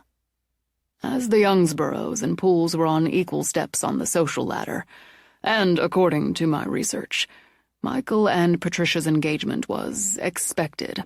I'd say yes. And he opened his trim briefcase. When I worked on Colin's book, I made copies of some clippings, some photos. Society pages, you see. Gossiping about Patricia and Michael stepping out, him escorting her to parties, galas. When he offered the folder, Sonia began to look through. "Handsome couple, they'd say," she muttered. "And this one's a shot of them at a holiday event. Will Christmas bells lead to wedding bells?" So you see, their engagement was anticipated. Cleo studied the photo. "They're striking together. So formal, but striking. She looks formidable, even at this age." "Look here. This was taken out back." Sonia pulled out the copy. "Summer soiree. Garden party at Poole Manor." You can see her here with her hand on Michael's arm. And it's dated the summer before they were married, before the Christmas article. So she certainly came to the manor prior. "Here's another, announcing the engagement. A picture of them at the foot of the staircase on. Valentine's Day engagement announced. I have to give her props for knowing how to dress, in all these pictures." "Something she was known for," Deuce put in. "Always perfectly presented." "Something put her off the manor," Cleo said. "I bet we can guess who, or what." Clover played black magic woman. "I tend to agree." Deuce reached for a cookie. "I wouldn't have said Patricia Poole was an easily frightened or intimidated woman, but I tend to agree. I'd assumed she simply wanted a more modern house, a bit more manageable, closer to the village and the business. But knowing all we know now..." He shook his head. "She never used it, not for parties, fundraisers. She couldn't sell it. It comes down through the Pooles, and I can speculate that however much Michael Poole accommodated her, he drew a line there." "So it came down to Charles." "The son she couldn't control. The one who stepped out of her orbit as soon as he could. He came into money at 18, took it, and lived as he wanted. From what I can put together, he dropped out of college and traveled a while." "More like his father than his mother?" Cleo asked. "From what people who knew him say, yes. My father knew him, liked him. He's described as charming, generous, and definitely free-spirited." McCartney's "My Love" trailed down the stairs. Deuce smiled a little. "I've no doubt they loved each other. And no doubt Patricia wasn't pleased when he brought back a young wife, a pregnant wife, along with friends they'd picked up along the way, and not only opened the manor but moved in." "I don't understand." Genuinely baffled, Sonia lifted her hands.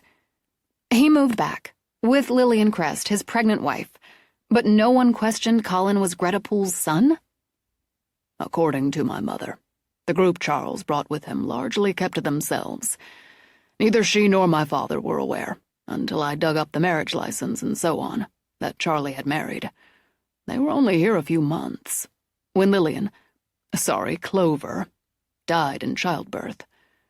Charlie hanged himself. Patricia took over. She unquestionably bribed or bullied those in authority to cover it up, to lay the groundwork for what would become the dark family secret." "And her daughter let herself be used that way? Lived with that every day?" "She would never have defied her mother," Deuce told Sonia. "Not like Charlie." "Speculation, gossip, and opinion? Why?" Sonia wondered.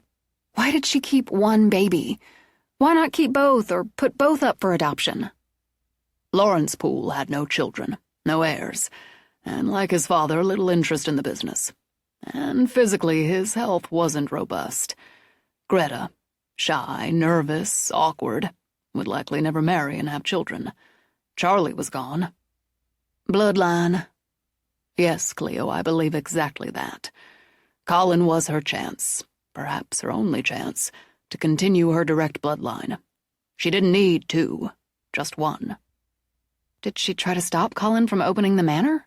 Sonia asked. "As boys, we'd find our way inside." Deuce looked around now. "I don't think she ever knew, or understood, his pride and fascination in this house. In its history, his history too. But he understood her well enough to make it a fait accompli. As he was of age and the manor his, there was nothing she could do."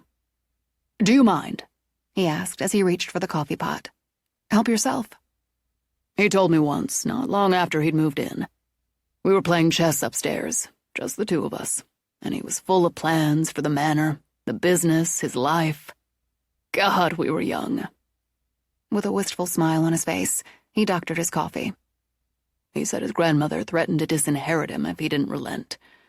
Now, she couldn't have cut him off from the business, the pool inheritance, but her own wealth. And when he refused, she said she'd wasted her time and resources on him. She said he was as big a fool as his father, as useless as his mother. "Poor Colin," Sonia murmured. It didn't cut him deep, I promise you. At that time, we didn't know his true parentage, only the lie Patricia had carved into the family tree. I commented that how would she know his father was a fool when he died before Colin was born? Colin shrugged that off, just her way, and told me she'd said he'd rue the day. "Rue the day," Deuce repeated, and he laughed at that. So did I. She never set foot in this house. She didn't attend his wedding. She didn't come to Joanna's funeral. Though they worked together until she died, they remained estranged on a personal level. "Yeah, my dad got the better end of the deal." Even knowing it, Sonia felt tugged in two directions. The cold cruelty of it on one side, her father's happy life on the other. She could have told Colin why she closed the manor, Sonia continued. If she'd been genuinely concerned for him, she would have. He might not have believed her, might have dismissed it, but she didn't even try to tell him. He'd have told me if she'd spoken of it. And, Deuce added with a slight shrug, we very likely would have laughed again. Did we believe the manor haunted? Absolutely, as we'd believed since we were boys. But that was exciting. People already called it Lost Bride Manor, but that was local superstition as far as we were concerned. And intriguing. Looking back, thinking back, Deuce sipped his coffee. Even when I began to do the pool genealogy, write their history, I didn't see those deaths as anything but a tragedy of their times.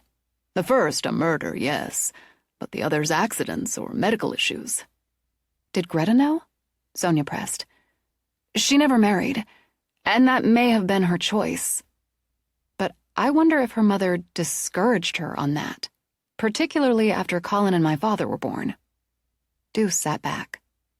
That's a very good point, Sonia. And it would fit Patricia snugly. If a daughter fell in love, Cleo continued, got close to someone, she'd almost certainly tell that person the entire story. Blow the lie up right there. Can't have that. I want to talk to her, to Greta Poole. Am I allowed to do that? Since Colin's death, I've been her custodian, and the trustee of what he left to take care of her. I've been to visit her twice now, but she doesn't know me. You're a blood relation, and certainly allowed to visit. But her condition's advanced. She rarely speaks to anyone, and when she does, it's generally nonsense. Though she's usually passive, she can be disruptive. Anxious again, frightened, even angry. I'd like to try. I won't know if it'll do any good until I do. Nudging up his glasses, he gave her a long look. You have Colin's eyes. Well, your father's. It may spark something. I'll see you're put on her visitation list. That way you can pick a time that suits you. I appreciate it. Very much, all of it. Did you know about the mirror? I've never seen it. Colin told me, again, even back when we were boys, that he dreamed of it.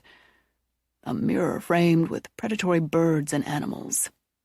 And of the boy, who looked just like him in the glass.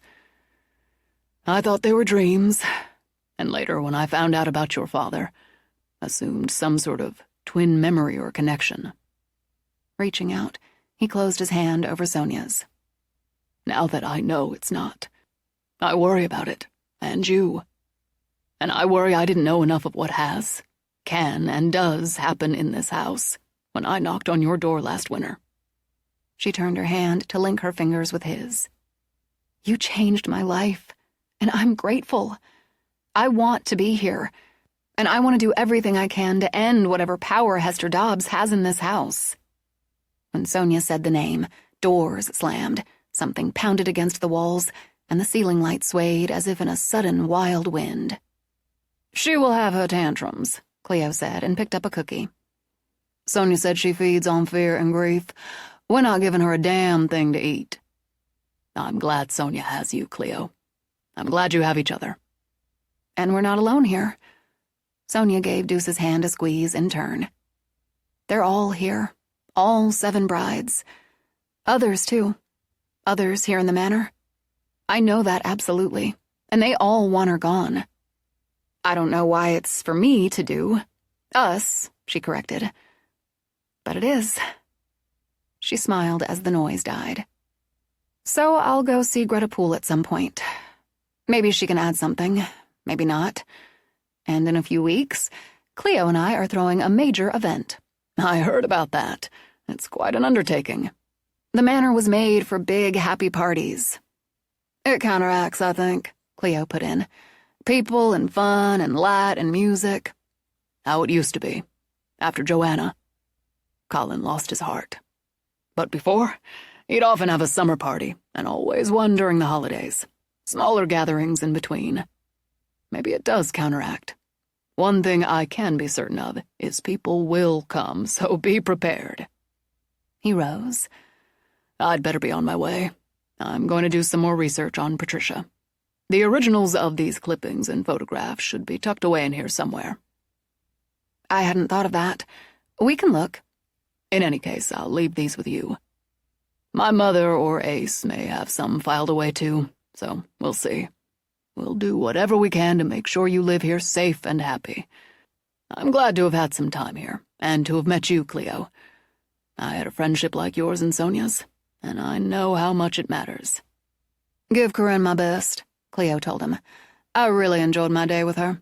She made me look damn good. I'd say that would be the easiest job she's ever had. And now I see where Trey gets his charm. She's been a real asset to my work, Sonia added, as they walked him to the door. She'll be happy to hear that. Everyone at Doyle Law is thrilled with your work on the new website and the rest. I mentioned it to a colleague in Algonquin. You should be getting a call from Peter Stevenson. Thank you. I love new clients. Thanks for coming. Anytime, and I mean that. Take care of each other. That's what we do. Cleo draped an arm around Sonia's shoulders. I can see that. They watched him walk to his car, waved him off. I feel better. Sonia closed the door. I feel like I have a clearer picture of Patricia Youngsboro Poole.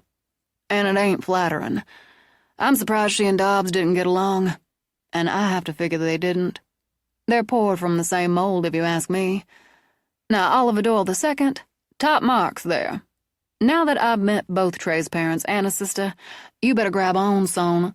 As my mama would say, that boy's from good stock. I've got a pretty good hold, but... She broke off as Yoda, tail wagging, trotted down the hallway with the ball clutched in his jaws. Now I know where you got off to. She bent down to pick up the ball he dropped at her feet. You've been playing ball with Jack. You've got a built-in dog sitter. Apparently. Since Yoda eyed the ball with joy and kept wagging, Sonia gave in. Okay, not done yet?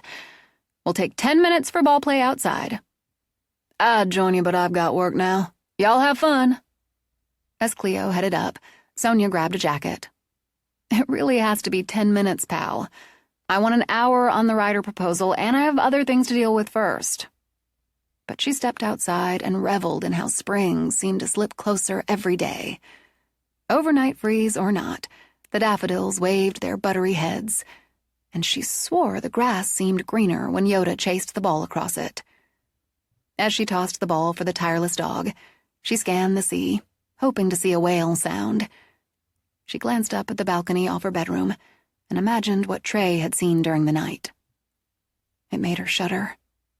To die that way, to choose to, she thought, and condemn yourself to decade after decade of anger and, yes, evil, all because you didn't get what you wanted in life. It makes no sense, does it, Yoda? But at the core, she's insane, an insane witch. But she can't beat us. She tossed the ball again. She won't. That's the last time, Yoda. Your human has to earn her living. As she started back toward the house, one of Cleo's studio windows flew open. Sonia braced, but Cleo called out. It's not her, but Son, you're gonna want to come see this. On my way! She hurried to the door, then scooted Yoda in before she ran for the stairs and bounded up. As if it was a new game, the dog bounded up with her. A little breathless, she arrived at Cleo's studio. What is it? What happened?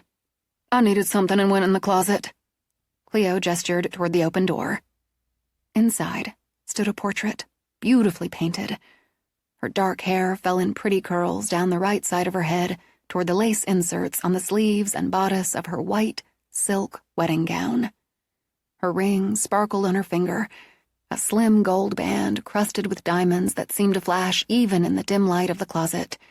She carried a bouquet of pale pink peonies and trailing greenery. Her eyes, pool green, radiated joy. It's Lissy. Lisbeth Poole Whitmore. Not my father's work. Colin's. It's Colin's signature in the corner. She looked at Cleo. First I found Joanna's portrait, then Clover's. Now you found Lisbeth's. And your dad painted Clover, the mother he never knew, and in her wedding dress. So before he was born, Colin painted this. All that detail? A woman who died years before he was born. They went through the mirror. Laying a hand on Cleo's arm, she steadied herself. Not just Colin, but somehow my father went through the mirror, like I have. And more than once, I'd say. We'll take her downstairs. Hang her with Joanna and Clover. But one more thing, son. The portraits, the three of them, are all the same size and use the same type of frame, like they're meant to hang together. And that's what we'll do. Sonia carried the painting down, and for now, propped it against a wall in the library. She and Cleo would hang it in the music room that evening. But now she had work, and was grateful to have it. Quitting her job and going freelance the previous fall had been exciting and terrifying. She supposed she could rate her move into the manor on exactly that same scale. Now the manor was home, and she had a business. Maybe not thriving at this point, but steady, and incredibly satisfying. She supposed, in a twisted way, she had Brandon Wise to thank for where she sat right now. He'd been low enough to cheat on her just weeks before their wedding, with her own cousin in her own house, in her own bed. She could wonder now if it had been luck or fate that had brought her home early enough to catch the two of them naked in bed. Either way, she decided, a lucky escape for her. And when she'd broken the engagement, refused to listen to his lame excuses, he'd gone on a mission to undermine her at work. Corrupting my client files, letting the air out of my tires, she muttered.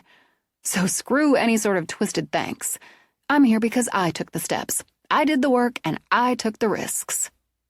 She glanced toward Lisbeth's portrait and thought she was there in the manor, to live, to work, and to stand up for 7 women who'd come before her. She buckled down to work. When she had enough on the layout to send to the client for approval, rejection, changes, she shifted to work on a book cover. Since the Adirondacks and deep winters set the stage for the thriller, she began with the protagonist's isolated cabin under a cold moon. Blue shadows, she thought. That isolation, a sense of dread and danger in the thick line of snow-drowned trees. Maybe footprints across the snow, a single light in a window, and a silhouette behind it. Sonia worked on the concept, tried 2 more for comparison. While she liked the first design, the sense of cold, of danger lurking, she set them all aside to consider fresh in the morning. She scrubbed her hands over her face, then dropped them when she heard the Beatles and I'm So Tired. Yeah, maybe, but not done yet. Chapter 5. The writer proposal. She looked at her mood board, then opened her file. Because she had to admit her brain was tired, she told herself she'd just review for now. This represented an opportunity to take her business from steady to thriving. She really wanted to thrive. And on a personal level, she wanted to beat Brandon.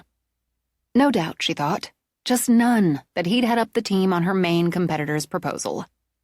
For all his many miserable flaws, when it came to the work, he excelled. So she just had to be better. She started the review, began to tweak, and looked up, blinking when Cleo tapped her fist on the door jamb.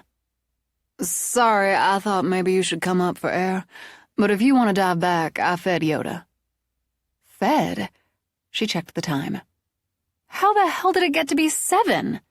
It comes after 6, which is about when I passed by earlier, and Yoda followed me down. Angling her head, Cleo studied Sonia. I'm not going to tell you to stop if it's rolling, but you look like you could use a break. I'm past that point, and I'm going to screw something up if I don't stop. I'm going to shut down. We're having open-faced roast beef sandwiches and the rest of the leftovers. How about I go pour you a glass of wine? How about you do? I'm right behind you. Sonia saved and closed down the work she hoped wouldn't turn out to be a hot mess when she opened it again. She'd slid into the zone for a while, true, but then she'd slipped into autopilot.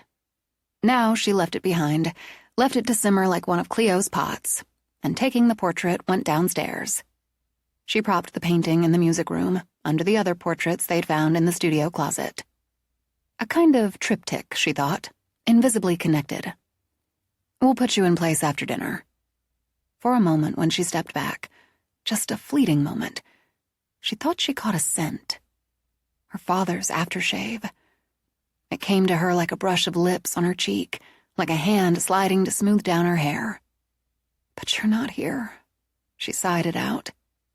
I wish you could be. She walked down to the kitchen, where Cleo had wine waiting, and Yoda sprawled under the table in anticipation. You are my queen, Sonia said as she took the wineglass. I worked a little late myself, since all I had to do was warm things up. How's it going? The contract work? I don't think I've ever had a job I've enjoyed more.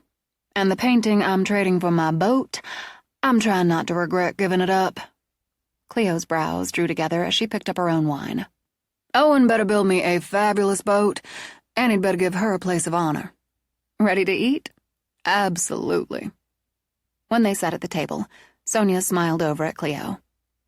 The way Owen wanted your mermaid painting the minute he saw it, and way before you finished, he's going to put her in a place of honor.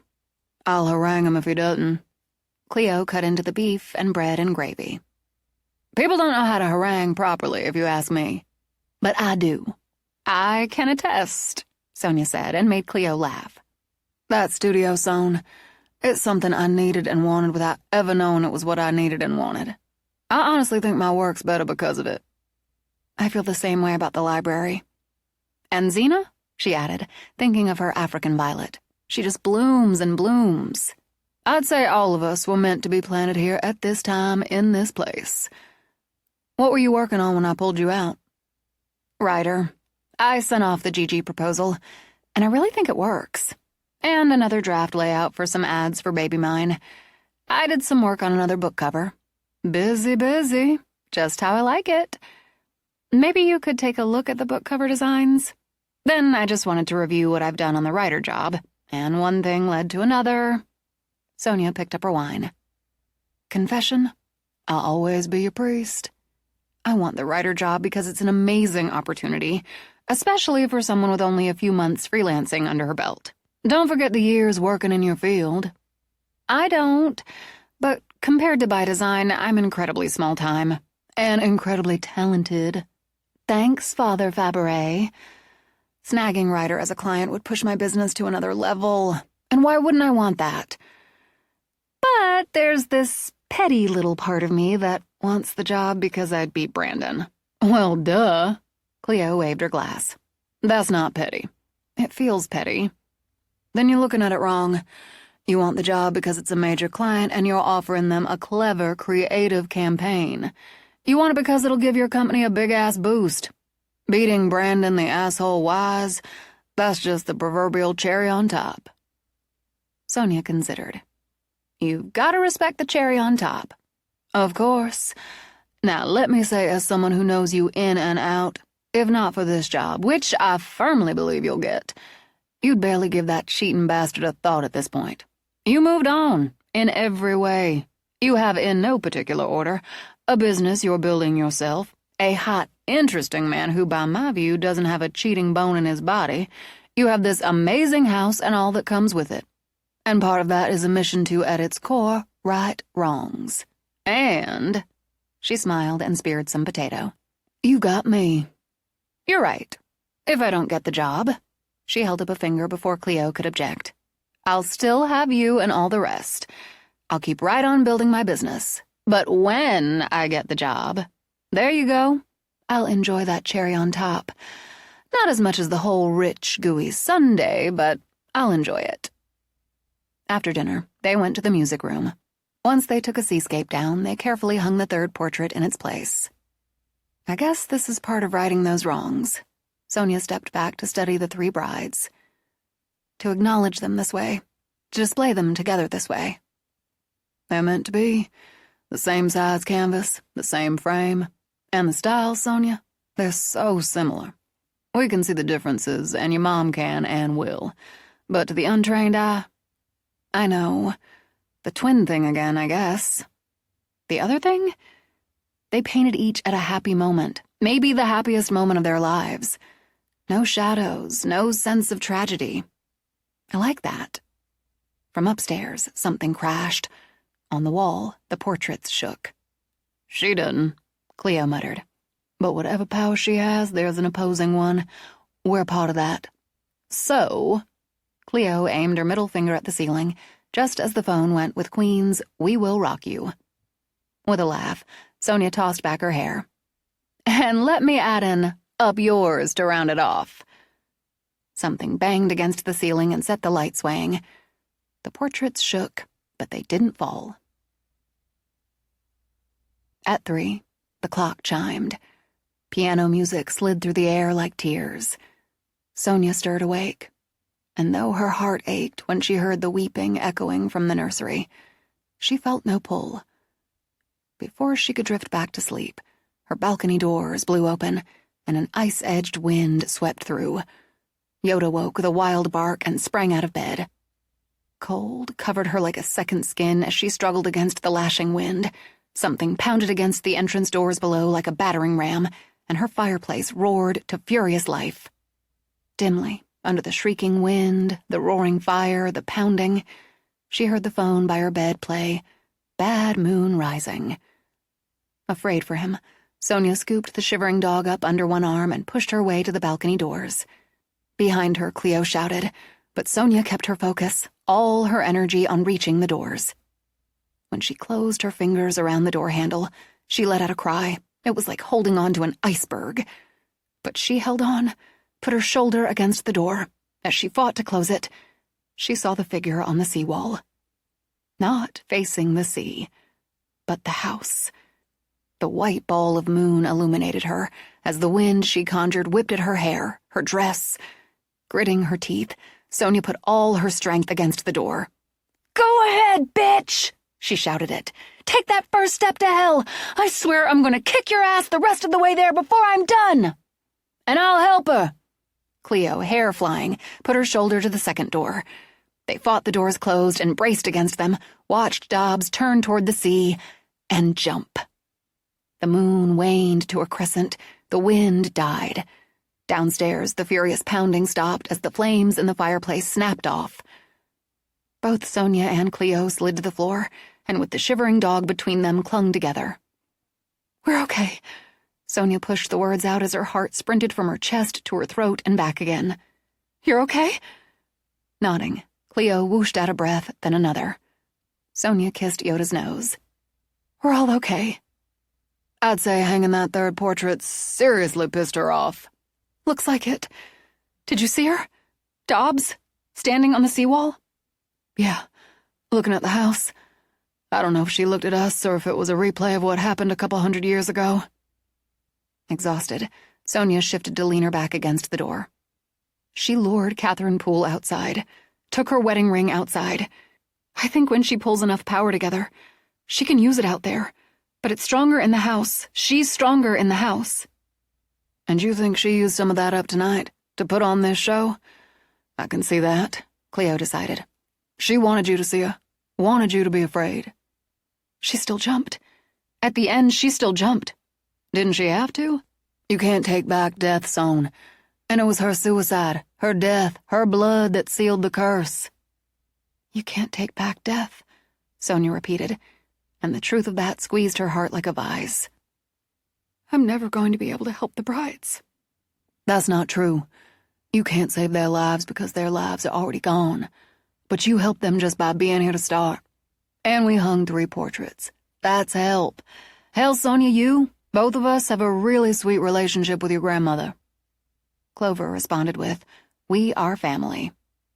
She was here. She used John Fogerty to shout out a warning, and you came running. I heard Yoda barking, and the booms downstairs and all the rest. She's backed off now, you can feel it. The man has settled for the night. I can stay with you. No, I'm fine. I really am. I won't say I wasn't scared, but... You know what, Cleo? I was a lot more mad.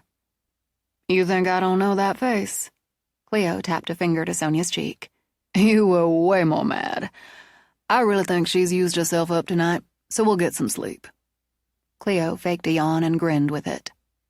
That's a nice insult right there. In full agreement, Sonia gave Cleo another hug before they rose. Thanks for the assist. Anytime. See you in the morning. Yoda curled up in his bed, and Sonia did the same in hers. Volume low, her phone played James Taylor's quiet ballad, You've Got a Friend. I know I do. And Sonia slipped into sleep before the song ended. She woke early and energized, and determined to stick with routine. Since she'd skipped a workout for a few days, she decided to start with one. A quick coffee first while she let Yoda out to start his day. She stepped out with him, breathed in as she looked out to the woods. Maybe later, she considered, on a work break, she'd venture into the woods. She gave Yoda his breakfast, added a quick pat. Gonna work out. And she considered it another insult to open the hidden door on the landing and go alone down to the gym Colin had set up in part of the old servants' quarters. She streamed a cardio session, then thinking of the night before, chose another with weights. Stronger's better, she thought. Twice she heard one of the servant bells ring and ignored it. The gold room, she had no doubt. She hoped Dobbs considered it another insult. When she came up, she heard the bounce of the ball on the main floor, and smiled at the idea of her built-in dog-sitter. A young boy playing with a dog, another insult. She showered, changed, then called down from the top of the stairs. I'm coming down for coffee and a bagel! When she walked down, Yoda sat waiting in the kitchen, and the cabinet doors were all neatly closed. Thanks, Jack! While she ate, she answered early texts from her mother, another from Trey, then scanned her emails. Nothing yet from Gigi's, but since it was still early, she didn't worry. Let's go to work, Yoda.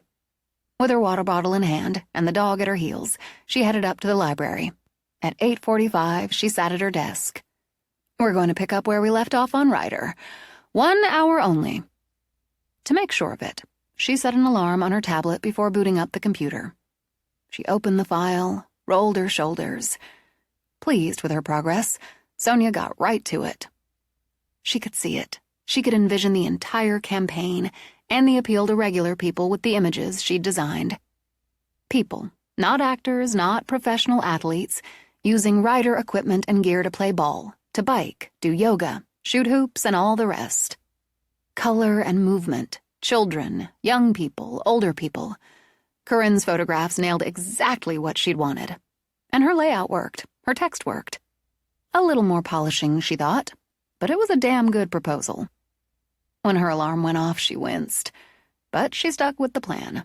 Another hour here, another hour there, and she'd take it up, put it on the big screen upstairs, make any necessary adjustments, improvements.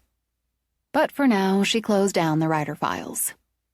To her delight, she found an email inquiry from the law firm Deuce had spoken of. Before answering, she checked out their website. Oh yeah, I can do better. She glanced up as she heard Cleo coming down the hall. Morning!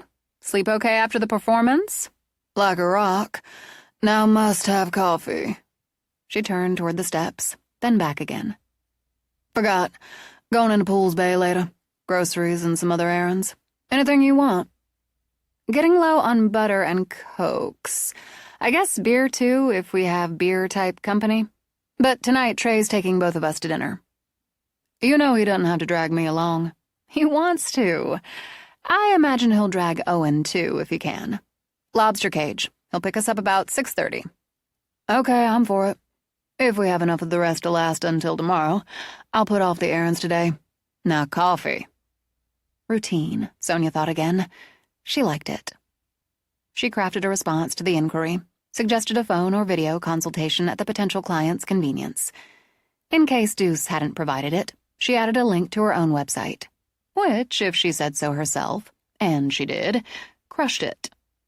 As she sent the first email, one came through from the owner of Gigi's. When she read that the client loved the new logo, Sonia pumped a fist in the air. She nodded through the email. Some questions, some concerns, some wondering if, all valid. She answered them all, offered some suggestions on the wondering, tried to alleviate the concerns, but offered options if those concerns remained. Since one of the wonderings involved the possibility of a new sign with the new logo, Sonia got to work on it. So deeply involved, she barely noticed when Yoda scooted out from under her desk. Then he leaned, wagging against her leg. What? Oh, time to go out? Just one more minute. How did it get to be past noon? Because routine, she decided, as she found the point to break. A good, solid routine.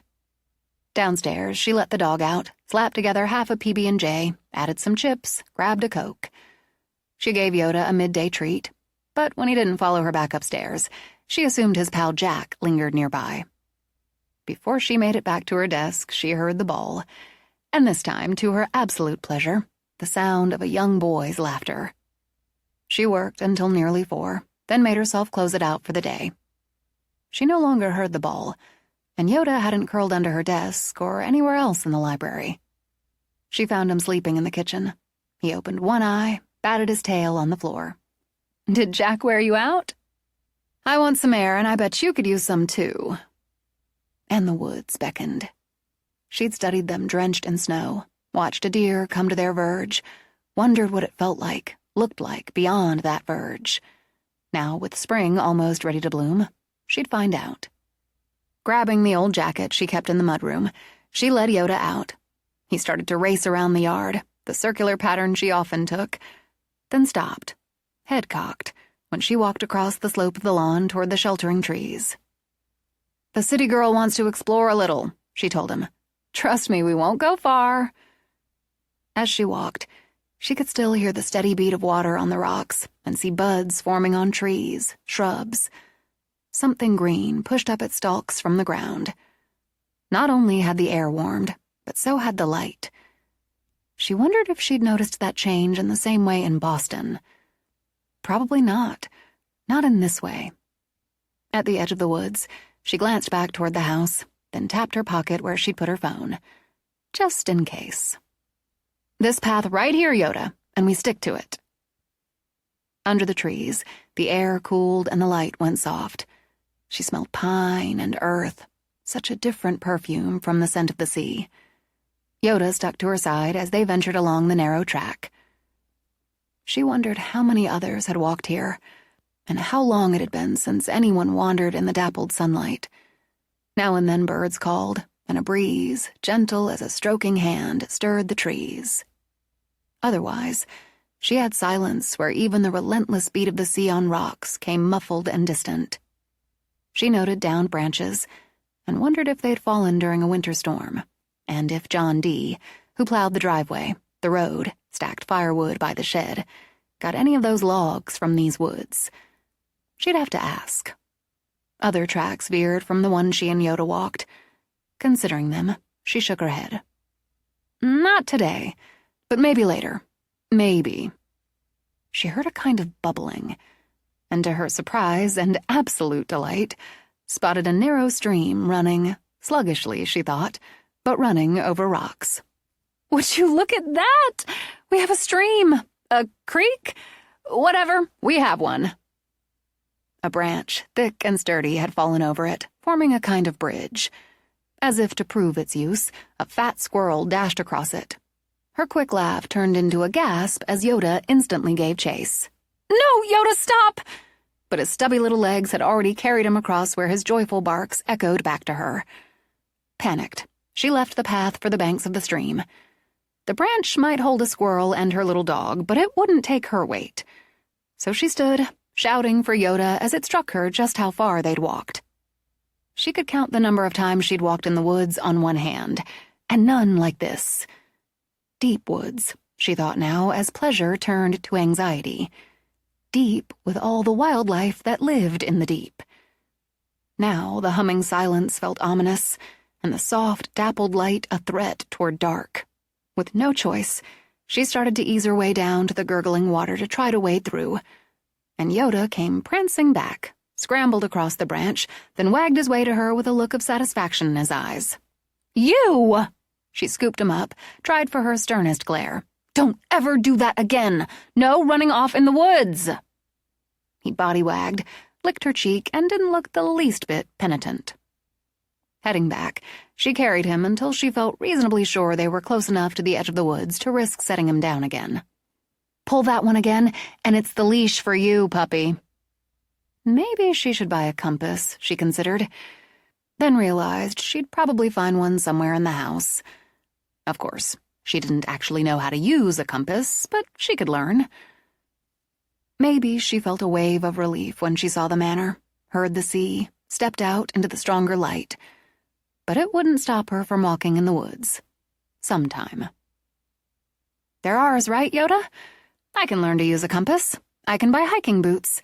Because they're ours." She pulled out her phone, checked the time. "Let's go find Cleo." Chapter 6. Inside, Sonia left Yoda lapping at his water bowl and headed up to Cleo's studio. She gave a light rap on the door jamb before walking in. "I'm about to go make myself presentable for—" "Oh, Cleo!" Sonia stepped closer to the painting on the easel. "She's stunning! She's gorgeous! She's amazing!" "I think she's finished." Cleo stood at her work table, cleaning her brushes. "I'm going to leave her there. Take another good look tomorrow. And if I still think she's finished, put her in the drying rack." "She's magic," Sonia murmured. The mermaid sat on the rocks, her tail a glory of jewel colors as it swept the water. And while day broke in a symphony of golds, pinks, blues, and a wail sounded out to sea, she sat, holding a glass sphere. In the sphere she held sat another, and in that sphere yet another. The detail, Cleo, inside the globes. Sonia pressed a hand to her heart. "I'm awestruck, sincerely." "I'm going to credit the mermaid lamp we found in storage, the happenstance of the job illustrating a book on mermaids, and this view for inspiration." She walked over, laid a hand on Sonia's shoulder as she studied her own work. "Screw bullshit modesty." Cleo tossed back her hair, rocked her hips. "She's special. Owen should build you a friggin' yacht for her. A pretty two-person sunfish is what I want, but he'd better appreciate her." "You didn't sign her." "Tomorrow, after I'm 100% sure. I guess you're wrapped for the day, and now so am I. Let's go get pretty." "Not only wrapped," Sonia said as they started down. "I wrapped, then took a walk in the woods." "By yourself?" "I had Yoda. Not far in, but maybe a little more than I planned. I liked it, though there was a moment after I found this little stream or creek." "What's the difference?" "A creek's a small stream." Frowning, Sonia looked over as they stopped on the second floor. "How do you know that?" "We have lots of them in Louisiana, son." "True. I guess a creek. Or brook. I like brook. I'm saying brook." Yoda chased a squirrel over this branch over the brook. But he came back. It was probably half a minute, but it seemed longer. "I need a compass." "At least. Next time you tell me you're walking in the woods, if I can't go with you, I'll know where you are." "Deal. What are you wearing to dinner?" "Haven't decided. I bet Molly has." They went into Cleo's room together. On the bed lay a dress, belted at the waist in a coppery color. With it lay a lacy black sweater. "Nice choice," Sonia decided. "I have to agree. Thanks, Molly." Sonia continued to her own room and found her navy square-necked dress paired with her cream-colored waist-length suede jacket. "I don't think I've ever put those two pieces together. I like it. Thanks, Molly. Deciding she'd gotten used to having a fashion consultant, among other things, Sonia took her time. She thought of all that had happened since she dressed for dinner with Trey, and he'd had to cancel. She'd walked through the mirror, Owen beside her. She'd seen Lisbeth Poole die at her own wedding reception, watched Hester Dobbs glide through, a ghost among ghosts, to take Lisbeth's ring. And she'd pulled herself into the normal, so she and Cleo could make dinner for the men who'd stood with them, stood by them. Trey had watched Dobbs leap to her death off the seawall. Cleo found Lisbeth's portrait, what was surely the third in a series. Now it hung in the music room. They'd withstood Dobbs's 3 a.m. tantrum. It felt good to think of them as tantrums. Then watched her, as Trey had, leap from the seawall. Through it all, she thought as she added earrings, they'd worked and laughed and lived. And she'd taken a walk in the woods with her dog. Her life, Sonia reflected, had grown so much richer, so much fuller since her move to Maine and the manor. Though she'd spent, excepting the past few months, her whole life in Boston, she felt her roots digging deep into the rocky coast of Maine. She missed the easy access to her mother, and suspected she always would. But the rest? No. She'd left that part of her life behind. Stepping back, she did a half-turn in the mirror, then slid into her shoes, and with Yoda trailing behind, walked down the hall. She peeked into Cleo's room. I'm nearly there, Cleo called out. I got distracted. A text from Lucy Cabot about a cat. I'm going to go see it. Her. It's a girl cat. Tomorrow when I go into town for supplies. After perfecting her lipstick, Cleo stepped out of the bathroom and looked at Yoda. If she's my cat and I bring her home, you have to be sweet to her. Lucy wouldn't have called you if the cat didn't get along with dogs. And Yoda's already been field tested with cats. This could be fun. This is really just a look-see. Yeah, that's what I said about Yoda. He wagged when Sonia gestured toward him. Look and see. They started downstairs just as the doorbell bonged. Talk about timing. Doesn't that man have a key? Cleo asked. He does, but he's Trey. He'd think emergency only. Yoda was already dancing at the door and bulleted out to greet Mookie when Sonia opened it. He thinks he's the lucky one, Trey commented. But I'm the one taking 2 beautiful women to dinner. Has the Mook had his? Cleo asked. He has. Then I'd say we're set. She picked up the tug rope, offered it, and the games began. You boys behave. She stepped out, rose up to kiss Trey. More luck, going out to dinner with a handsome man. Or will it be 2 handsome men? Owen's meeting us. Apparently Jones is staying home and watching his favorite movie. And what might that be? Cleo wondered as they walked to Trey's car. Scooby-Doo? 101 Dalmatians? King Kong, the original. You're kidding. Trey shook his head as he held car doors open. Don't ask me why, but Jones goes for it. And clearly roots for Kong. I get the second part. Sonia glanced back at Cleo, got a nod of agreement. You take a giant ape out of his kingdom, try to merchandise him, what do you expect? Then she touched a hand to his arm. Can you tell us how it went with your friend and her kids? It wasn't pretty. But in the end, he won't fight her for custody or for relocating. He's angling for a deal on the charges. I hate that, Cleo muttered from the back seat, and Trey glanced at her in the rearview mirror. I understand that. The deal, if it happens, helps clear the way for my client to get herself and her kids back with family out of state. More, it'll spare her the need to return here for a trial. I don't see the prosecutor going for less than 15 for that guilty plea. Is your client okay with that? Sonia wondered. She just wants to feel safe. For her kids to feel safe. That means going back with her mother and her sister. And that's my priority. Cleo leaned forward, put a hand on Trey's shoulder. Of course it is, and should be. I'd never make it as a lawyer because I'd want to burn his balls off with a lighter. It would take a long time to manage that. Trey flicked her another glance. Remind me to stay on your good side. I'd say you're safe there. I met your daddy yesterday and I liked him too much to ever burn his son's balls. Thanks, Dad. How'd that go? I didn't have a chance to talk to him today. I think we understand Patricia Poole a lot better now. And I'm going to try to talk to Greta Poole. At some point, anyway. And we had some things happen I haven't told you about yet. I thought we'd wait until both you and Owen. We were fine, Sonia added.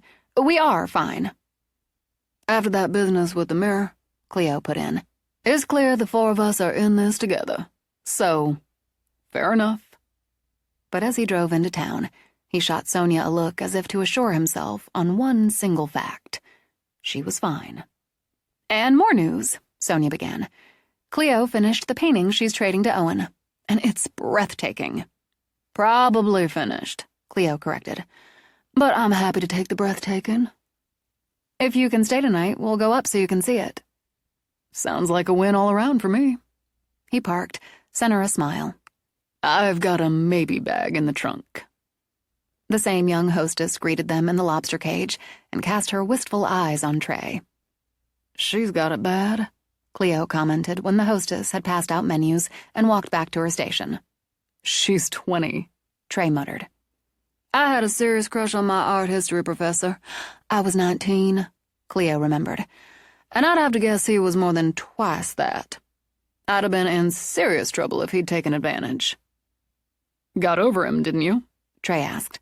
Yes, but the memories are sweet. Sonia remembered their server with his orange-streaked dark hair and a top knot, an environmental engineering student who'd shifted from in-person college to remote when his father had fallen ill. Good evening, ladies. Trey, can I start you off with some drinks while you wait for the rest of your party? He should be right along. How about a bottle of Sauvignon Blanc? That got the go-ahead. Bring 4 glasses, Ian. If Owen wants something else, he'll tell you when he gets here. Which is right now, he added as Owen walked in. While his hair looked windswept and fell wherever it chose, he'd obviously put on a fresh shirt, fresh jeans. He dropped down in the booth beside Cleo. Sorry, he said. Got busy. We just got here. I ordered a bottle of Sauvignon Blanc. Great. What are the rest of you drinking? That busy? Trey commented. And then some. Hey, Ian. Hey, Owen. I'll get your wine right out to you. Good busy? Cleo wondered as the server left the table. Busy's usually good in business. It sounds like things have been busy at the manor, too. You wanted to wait for Owen to tell us. Well, here's Owen. Tell us what? Cleo found a portrait of Lisbeth in the studio closet. No shit. Huh. Owen sat back. Who painted it? Colin, your uncle, Cleo specified. It's absolutely beautiful. A wedding portrait again. Even if it wasn't obviously a wedding dress, I'd have recognized it, since you and I, Owen, both saw her wearing it. We hung it in the music room with the others. Owen shifted slightly to Cleo. Good. That's where it belongs. He flicked a glance at Trey. There'll be 3 more. Maybe 4 if they don't count the one of Astrid in the entrance. Is it like the other 2? Trey asked. Size, frame? Exactly, Sonia told him. 4 more then, in my opinion. Neither Colin nor your father painted the one of Astrid, and it's much bigger. Different style frame. This is going to be a set. Or a series, Sonia agreed. From the last bride to the first. Ian returned with the wine. Once Trey had tasted and approved, he told them the night specials as he poured all 4 glasses. Before he could step away to give them time, both Sonia and Cleo opted for specials. Trey and Owen went for old favorites. That's what I like, Owen decided. 4 different meals.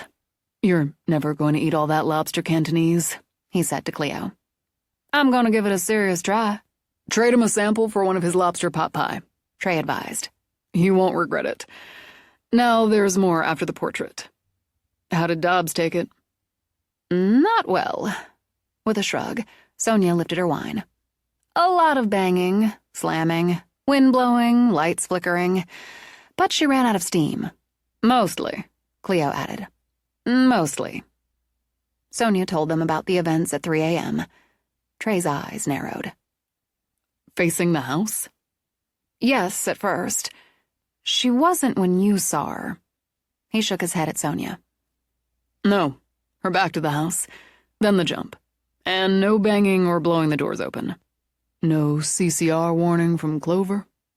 Now Trey shook his head at Owen. The clock, the piano music, and something that pulled me to the window to watch her jump. Nothing else. You're about to say I should have called or texted you, but there wasn't any need. Sonia gave Trey's arm a squeeze. We got the doors closed and she jumped, and it was done for the night. I worked out in the gym this morning. Rubbed her face in it, Owen said, and got a smile from Sonia. Maybe. She rang the gold room bell a lot, but that was it. Cleo thinks she ran low on power after the night. I agree with her there. Dobbs stayed quiet the rest of the day. She stayed quiet. So quiet, Cleo finished the mermaid painting. Wait a minute. It's done? When can I have it? I'm not sure it's done. I'll be sure tomorrow. Then it needs to dry, then it needs to be framed. I can make the frame. I'll make the frame.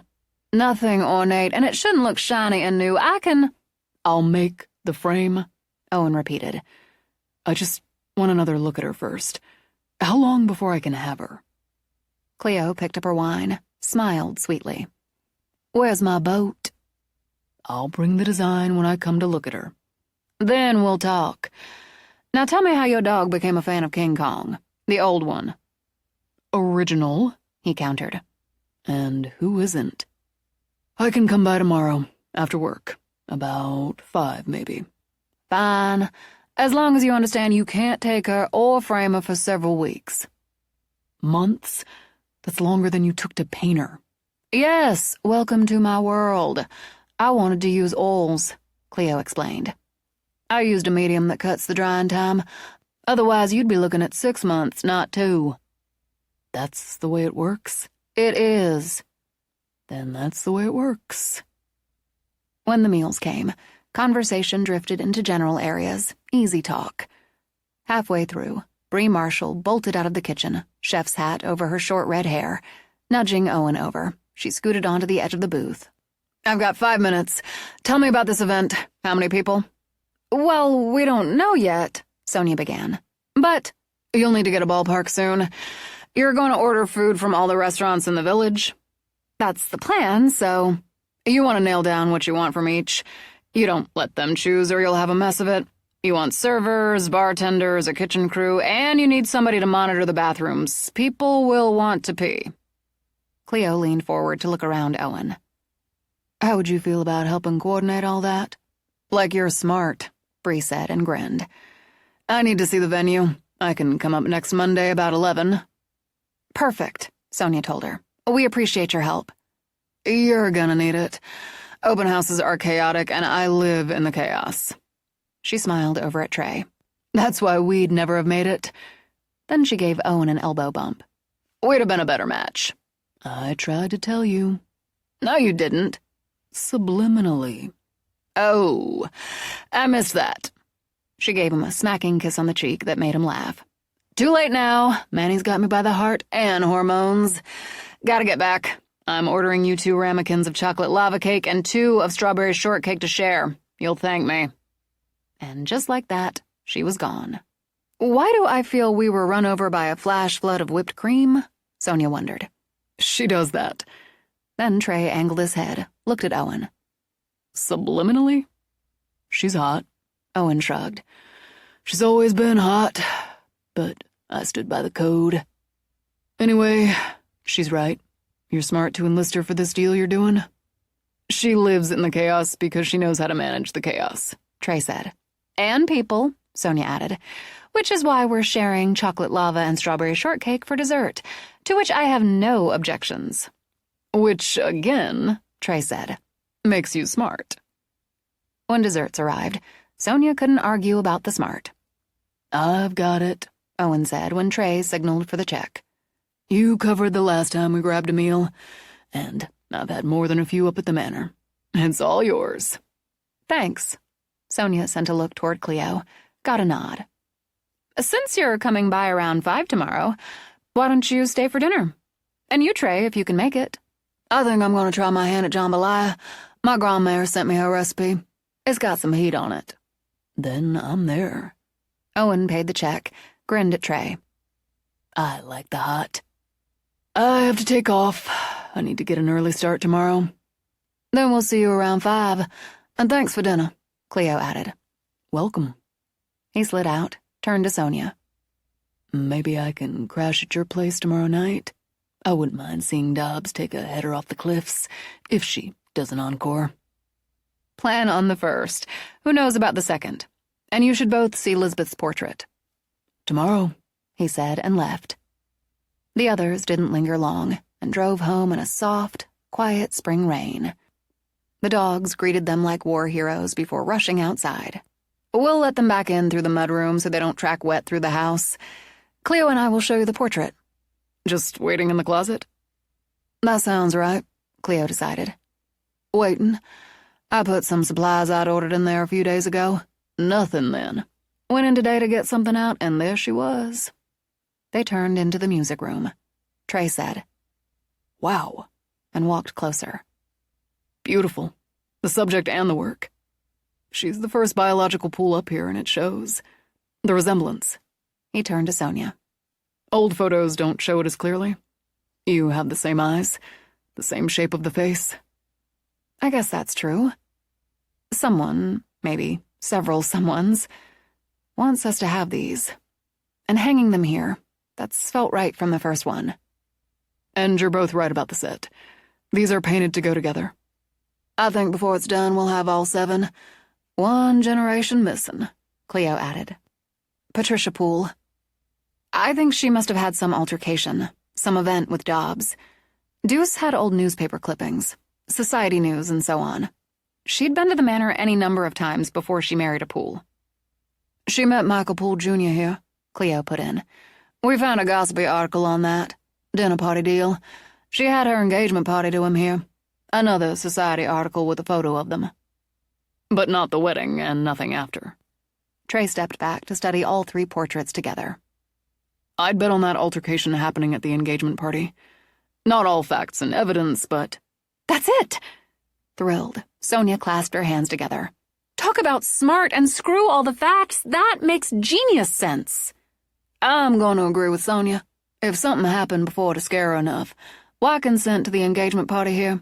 The wedding was what, Sonia, like 9 months later? 10, and a big, important one. So they'd start planning right off. She went from swanning around for her engagement into breaking Poole tradition and refusing to hold her wedding reception here. Refusing to move into the most important house in the area. Facts not in evidence, Trey repeated, and slipped his hands into his pockets as he studied the 3 portraits. And I'd put money on it. I don't know what it really tells you, but I'd place that bet. It says Dobbs scared her off, and where and when. I wonder if she showed herself to any of the others before their weddings. I don't know, but I can't think she wanted to scare Patricia off. Cleo spread her hands.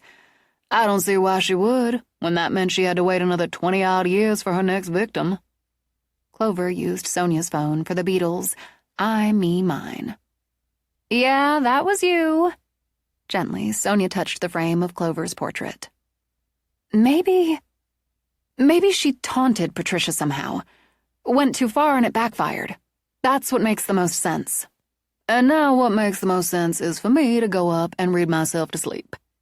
I'll see you in the morning, Sonia. Probably not you, Trey, but tomorrow night, I'll be here. Night, Cleo. And we should bring the dogs in.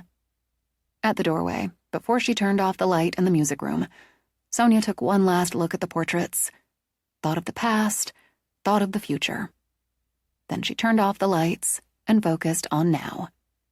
The dogs rushed in as happily as they'd rushed out, and a lot more sloppy. While they dried wet paws, Sonia opened what she considered the next door with Trey. I want to say a couple things to you. His eyebrows lifted as he glanced at her. Okay. First, you have a key to the manor. I don't want you to feel you have to ring the bell. You can just use your key. And next, she rose, started to walk with him and the dogs through the house. If you wanted, you could leave a few things here so you don't have to pack a bag whenever you stay. I'm not saying all this to box you in, I already built the box for myself, he interrupted and took her hand. It's a nice box. It's roomy. She tipped her head toward his shoulder. So I can fit in there too? It's a nice box, he repeated as they started up the stairs. There's a lid if it starts to crowd you. You said it was roomy, she reminded him, and it feels like a really good fit. They walked into her sitting room, through to her bedroom. As the dogs headed straight to the bed they shared on visits, Sonia closed the bedroom door, leaned back against it. Leave a few things, Trey. I've got plenty of space in here, and in my life. I'll leave a few things. He set down the bag, stepped to her. Because I want that space in here. And in your life. I'm glad you're here. She lifted her arms, circled them around his neck. I'm always glad when you're here. When their mouths met, the hunger leaped in her, so fast, so fierce it stunned her. She wanted this, the physical, wanted him to stir up all those needs until they boiled over and burned them both. As if sensing it, he pressed his body to hers, trapping her against the door while the kiss leaped from hungry to desperate. Raw need, she realized. For whatever reason, tonight the need ran raw in both of them. Surrendering to it, she took her arms from around him long enough to struggle out of her jacket. As their mouths took and took, she rushed to unbutton his shirt, and moaned in pleasure as she stripped the shirt away to find warm flesh, hard body. He yanked down the zipper at the back of her dress. The dress fell, and before she could step out of it, his hands were everywhere. With none of his usual patience, those hands demanded, possessed, aroused until those raw needs boiled over, until she felt the burn she'd craved. She let out a moan. Don't stop. Couldn't. Her fingers wanted to tremble as she tugged at his belt. Now. It had to be now, or the need would tear her to pieces, a wild animal of greed. When she freed him, took him hard and ready in her hand, she felt him pull at her briefs. Tear them! God, just tear them! I have more! When she heard the thin fabric rip, she let out a laughing gasp. Now! Right now! He lifted her so her back slid up against the door, her fingers dug into his shoulders. Then their eyes met, and they held. And something new wrapped around that raw need, just as strong, just as urgent. Looking into his eyes, feeling the strength of his hands, the heat of his body, she said, yes. Then again, yes. He slid inside her, slowly, a deliberate torment for them both. With every inch her body shuddered and it rejoiced. When he was sheathed deep, their eyes remained locked. He watched her as he saw pleasure swamp those green eyes, as the heat they brought each other flushed her skin and slicked it. Their bodies slid together and slapped together until she gasped with every beat. He watched her fly, even as her legs wrapped around him. As he took her weight, she flew. Just as she went limp, he flew after. Chapter 7. Though she felt so used up, so loose, so sated she thought she could sleep through an alien invasion, Sonia pulled on a t-shirt and sleep shorts. If I walk, she told Trey. I don't want to walk naked. That's just weird on top of weird. You look good naked. I'll take that compliment, and still... In bed, she snuggled up against him. You look good naked, too. And still, I'll pull on pants if you walk. I'll be with you. I know. With a hand over his heart, she slid straight into sleep. At 3, with the chime of the clock, the drift of piano music, she stirred, and she sighed. Even before she turned from him, Trey knew she'd walk. He grabbed his pants from the foot of the bed, yanked them on as she got out of bed and started for the door. I'm coming, she murmured. As he followed her, the dogs woke. Quiet, he told both of them. Stay quiet. They trailed behind him out of the doorway, and down it he saw Cleo step out of her door. It felt like I should get up, she whispered. I really wish Owen had come back with us. When Sonia passed her, Cleo fell into step with Trey. Is she out there? Dobbs. I didn't take time to look. Neither did I. At the end of the hall, Sonia looked toward the nursery, the weeping. So sad, she said. "So sorry." But rather than walk that way, Sonia turned toward the stairs. For reassurance, Cleo reached for Trey's hand. "Maybe it's the mayor's in a different room tonight." Trey nodded as they followed. "Maybe. But she knows where she needs to go. Not hurrying, but no hesitation either." Halfway down the stairs, the music changed from the lament of Barbara Allen to something lively, and to Trey unrecognizable. "That's new. The music change. It's happier," Cleo decided. "Do you hear voices?" "I sorta do." "Like an echo. Distant. Singing?" "I think so." At the base of the steps, Sonia turned to walk down the hall. She stopped at the door to the music room, then stepped just inside. The music, the voices, all still distant. But she hears something. "See something, too?" Cleo wondered. "Do you see anything?" "There's not much light, just some backwash from the night lights we plugged in, but I don't think we should turn them on." "No, we won't turn them on. And no, I don't see anything but the music room." Sonia saw the music room, and to her eye it was brightly lit. Flowers painted on pale blue globes shined from the lamps gracing side tables, and the candles in a silver candelabra on the piano flickered. Their glow illuminated the room as dark pressed against the windows. She saw a trio of men in suits, and women, 2 of them young, in pretty dresses that swept toward their ankles. She recognized Owen Poole as he looked on indulgently while the woman, his wife, second wife, and mother of his children, played the piano. Behind her, Lisbeth, her dark hair wound in a braid around the crown of her head, sang a song about the seaside. As it had once before, a different tableau, it all went still. The young man, Edward, Lisbeth's fiancé, stopped with a glass halfway to his lips and a wide smile on his face. Lisbeth's mother sat, her hands still on the piano keys, her head tossed back in a laugh. The hem of a blue dress stilled on a swirl as the young woman wearing it stopped in mid-turn. The fire in the little hearth stopped crackling and remained frozen like one of the paintings on the wall. In her pink frock with its flounced skirt, Lisbeth turned to Sonia. "We were so gay that night. Mama played and played. I loved my Edward. Isn't he handsome?" "He's very handsome." "We'd be married in just a few more weeks. My dress is a real dilly, too. Papa didn't mind the cost one bit. Not for his little girl. Everyone's coming. It'll be an absolute crush."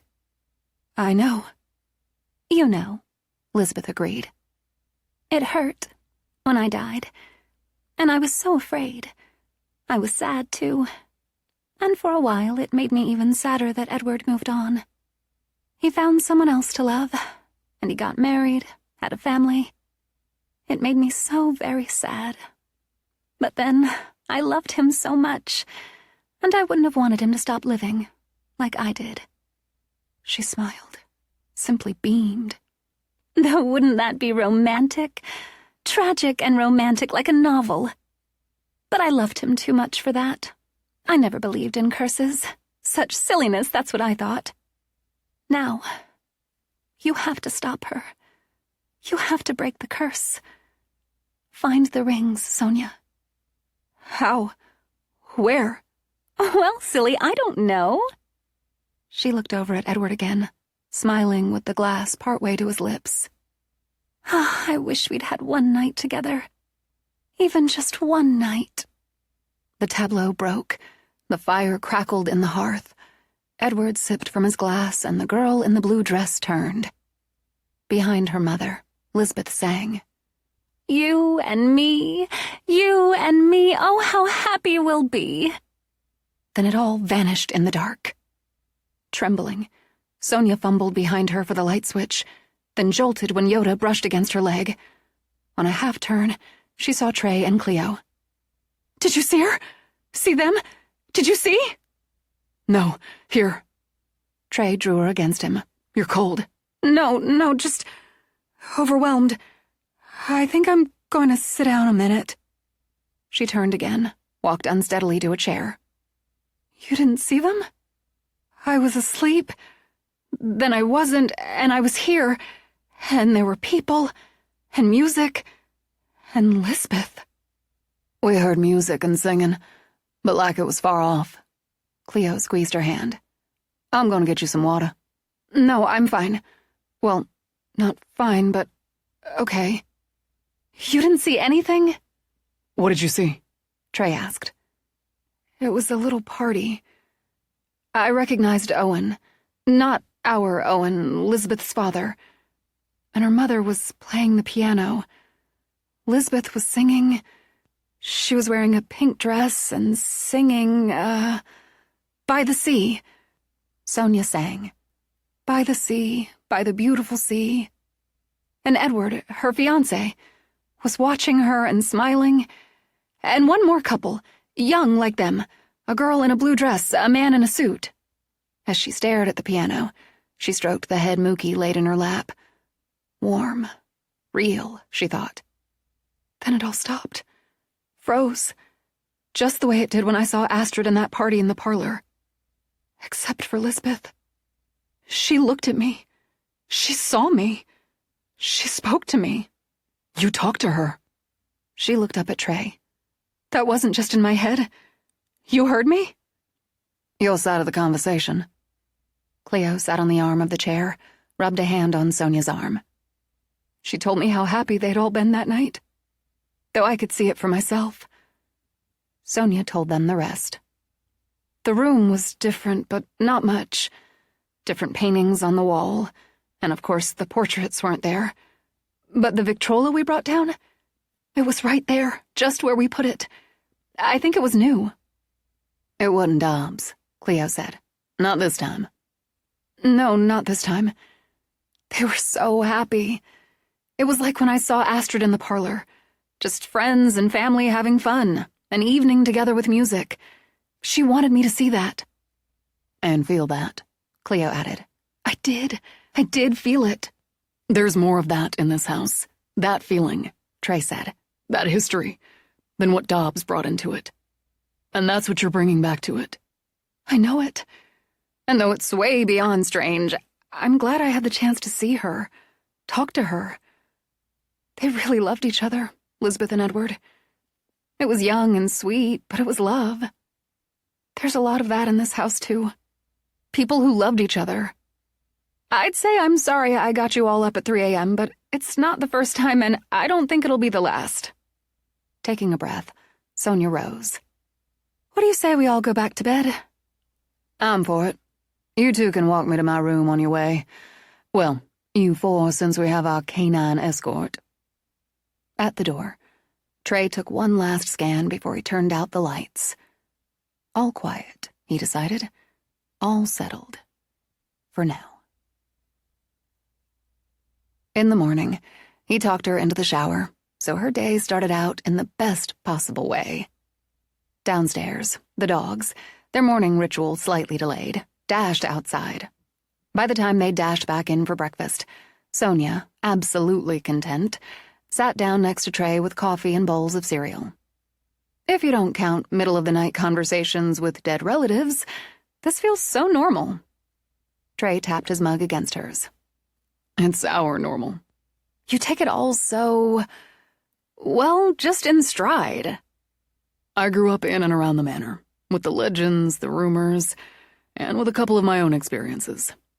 You've had a hell of a lot more to adjust to, and I don't see a hitch in your stride, cutie. Oh, she'd had more than a few hitches, she thought. When I first moved in, it was easy to dismiss things.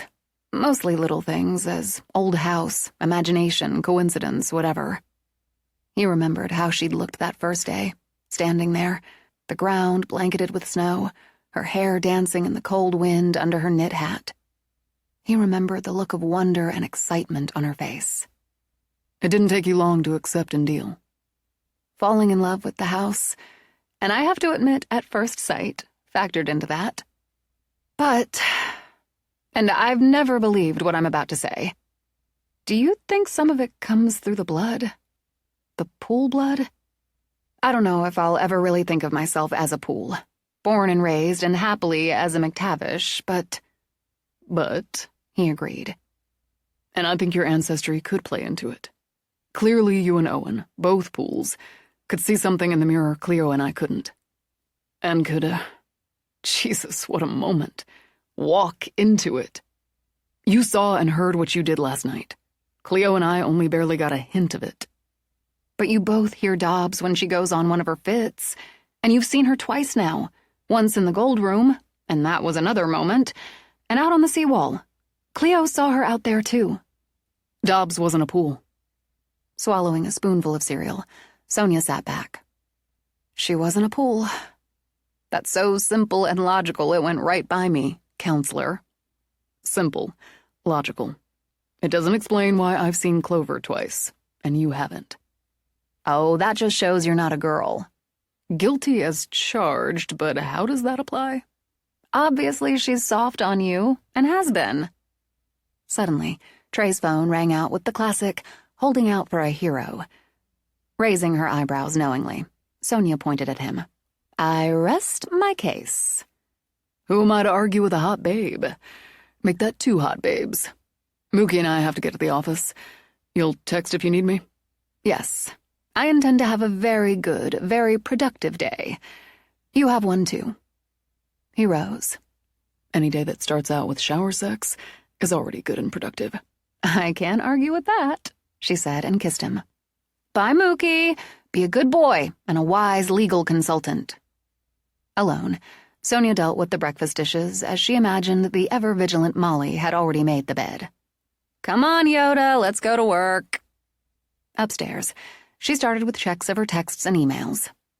Though it tempted her to dive right into the writer proposal, she ordered herself to work on current clients.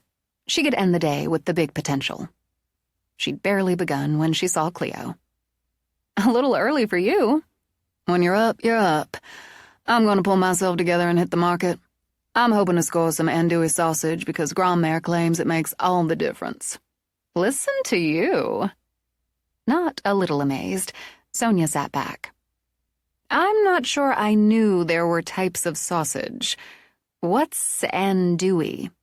Spicy, Cleo said with relish. Then frowned, cocked her head. You had morning sex. How could you know that? Astonished, Sonia threw up her hands. How could you possibly know that? Because I can see you're relaxed in a way I envy. I really miss morning sex. And afternoon sex. And bedtime sex. And now damn it, I'm thinking about sex I'm not having. I'm going for coffee. It was morning shower sex, Sonia called out. Damn you, Sonia! Laughing, Sonia went back to work. Less than an hour later, Cleo, in spring weight khakis, a lavender cashmere sweater, stopped at the doorway. I'm off. Did you think of anything you want me to pick up? No. But the glory of her friend's hair had her vowing to call the salon at her first break. I have a consultant call in about 30, so if I don't answer when you come back, I'm still on it. And I bet you come back with a cat, so I'm timing my break for then so I can cuddle her. I'm just going to look. Uh-huh. See you and Miss Kitty Cat later. As it had before, the barrage began before Cleo could have turned down Manor Road. The iPad roared out with Springsteen's No Surrender. Don't worry, I won't. When Yoda tried to crawl into her lap, Sonia picked him up, stroked him as her pocket doors slammed closed, slammed open, then closed again. Wind, bitter and cold, lashed through the room and plucked a few books off their shelves. Under her feet, the floor seemed to lift and fall. On the second floor of the library, the wall screen screamed on with the sound of bullets blazing.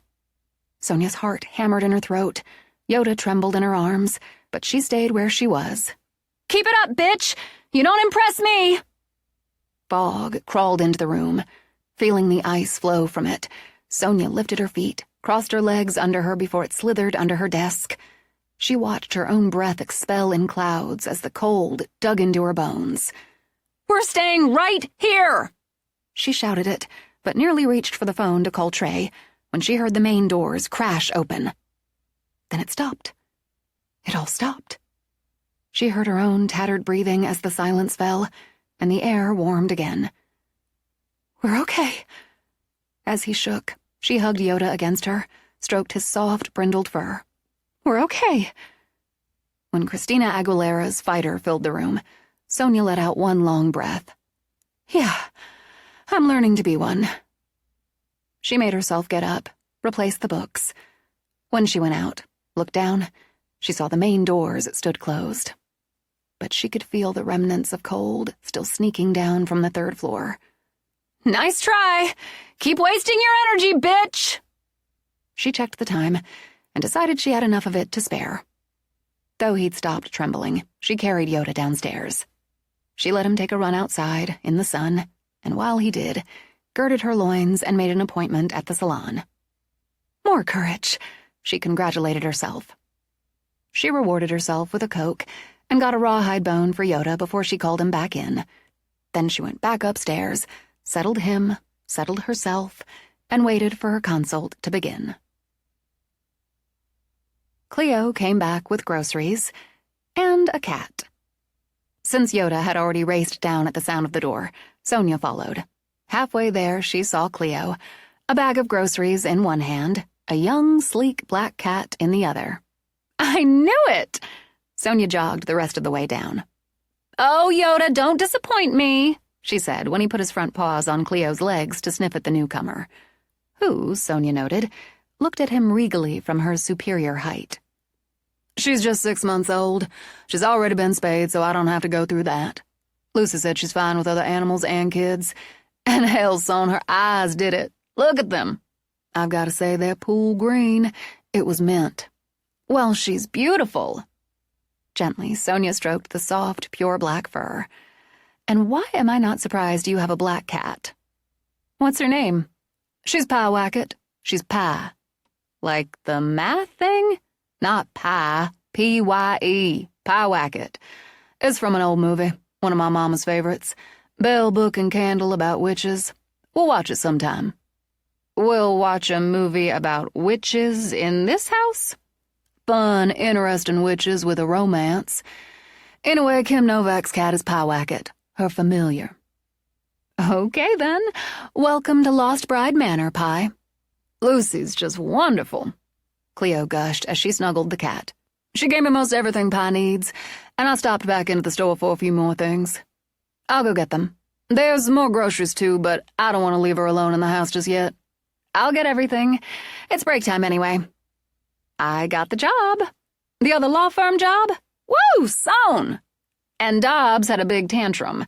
"I'll tell you about it when we put the groceries away." She ran out. "I don't like when she goes after Sonia and I'm not here. We've got ourselves a witch, Pie, a mean-ass ghost, and more. You'll get used to it." Cleo looked down at the dog, who danced in place, tail swinging. "I'm going to put you down to get acquainted with Yoda. You both better make friends." She set Pie down, then crossed her fingers. Yoda wagged, whined, sniffed. The cat turned this way and that, as if waiting for the dog to scratch an itch. Then she stretched herself under his jaw, as if to take care of it herself, before slinking off toward the parlor, to, Cleo assumed, begin exploring her domain. "Isn't she perfect?" Cleo said. She turned as Sonia came in, arms loaded. "And they got along fine. Here, let me take some of that. Just leave the welcome basket and so on here. I'll start on the groceries. I'm going to put her litter box in the muddy room if that's okay. That should be the place for it. But I'm going to teach her to go out with Yoda." At the door, ready to go out for the rest, Sonia paused. "You're going to housebreak a cat?" "I'm going to housebreak this cat. The litter box will be for emergencies only when I'm done. Come on, Yoda. Let's see if she follows." Pie followed, in her own time, and in her perfectly slinky way. When Sonia came in, Cleo grinned. "I'm going to put her food and water bowls with Yoda's, so they learn to eat together. That's the first stage of learning to poop together." "If you say so, I do. I ordered a cat tree. I've been looking at them online and went with Lucy's pick, which actually looks like a tree. It can go up in the studio. And I ordered the cutest little bed. It's like a little pink cave." "Pink? She's a girl." "Now tell me everything." "I'll start with the good stuff. The law firm wants something like what I did for the Doyles. Updated photos, bios, It's not a family firm, but I can work the same type of feel, just a bit more formal. They've already sent back the contract. I owe Deuce for the speed there. They were already sold.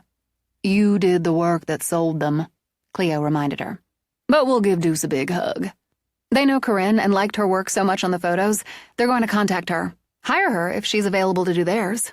So I know going in I'll have excellent shots to work with. Is this that sausage you wanted? Yes, score. Now if I can make it half as good as my grandmère. Tell me about Dobbs. Like that other time, you were barely on the road when she started. She thinks divide and conquer, but that's bullshit. Cleo's tiger eyes flicked upward. There's no dividing here. What did she do? Sonia started at the beginning, as they finished putting away groceries, set out Pyewacket's food and water, and Cleo put the litter box in the mudroom, where Sonia believed it would become a house staple. I hate you alone through all that. I think it's good, actually. It proved, to her and to myself, I can handle what she tosses out. And while I nearly called Trey, I feel incredibly satisfied I got through it on my own. No shame calling him. Or me. You remember that. I will, Sonia promised, when I need to. But now I've got work, especially if I want to carve out a little time for the writer presentation. What time for cooking? I want to give you a hand.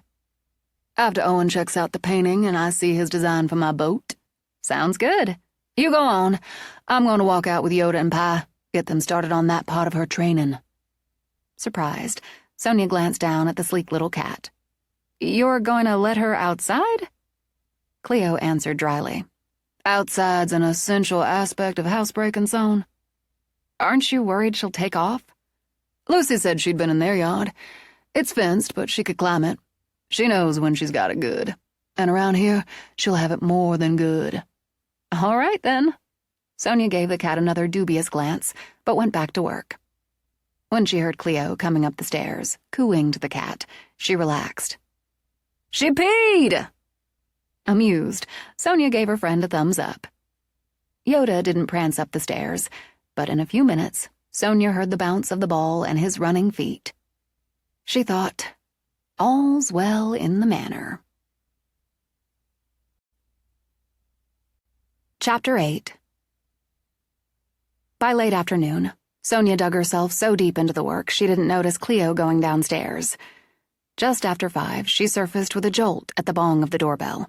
I've got it, Cleo called up. Shortly after, Cleo and Owen stopped at the library doors. Yoda raced out to greet Jones. Jones responded with a dignified wag and pointedly ignored the cat, who slunk behind them. We're going up to the studio. If you're not done when we're done up there, don't worry about it. I can draft Owen as sous chef. I'm about ready to shut down. Brain's starting to fizzle. I'll just dump my gear in the room first, Owen said. When he walked down the hall, Cleo gestured. Look at that. She's following him just like the dogs. When he came in the house, she went right to him, started whining around his legs. Hussy? I know, right? She and his dog didn't even acknowledge each other. But when Owen reached down to give Pi a stroke, Jones looked away. It was disgust, son, I swear it. And Pi, she purred, orgasmically. I think you're jealous. Maybe, a little bit. She shrugged it off, and when Owen walked back, trailed by the cat and 2 dogs, told Sonia, we shouldn't be long. Take your time. I'll be ready when you are. Cleo started up the stairs. I didn't figure you for a cat person. Owen glanced at her. Why not? Eye patch dog. Dogs, cats, whatever.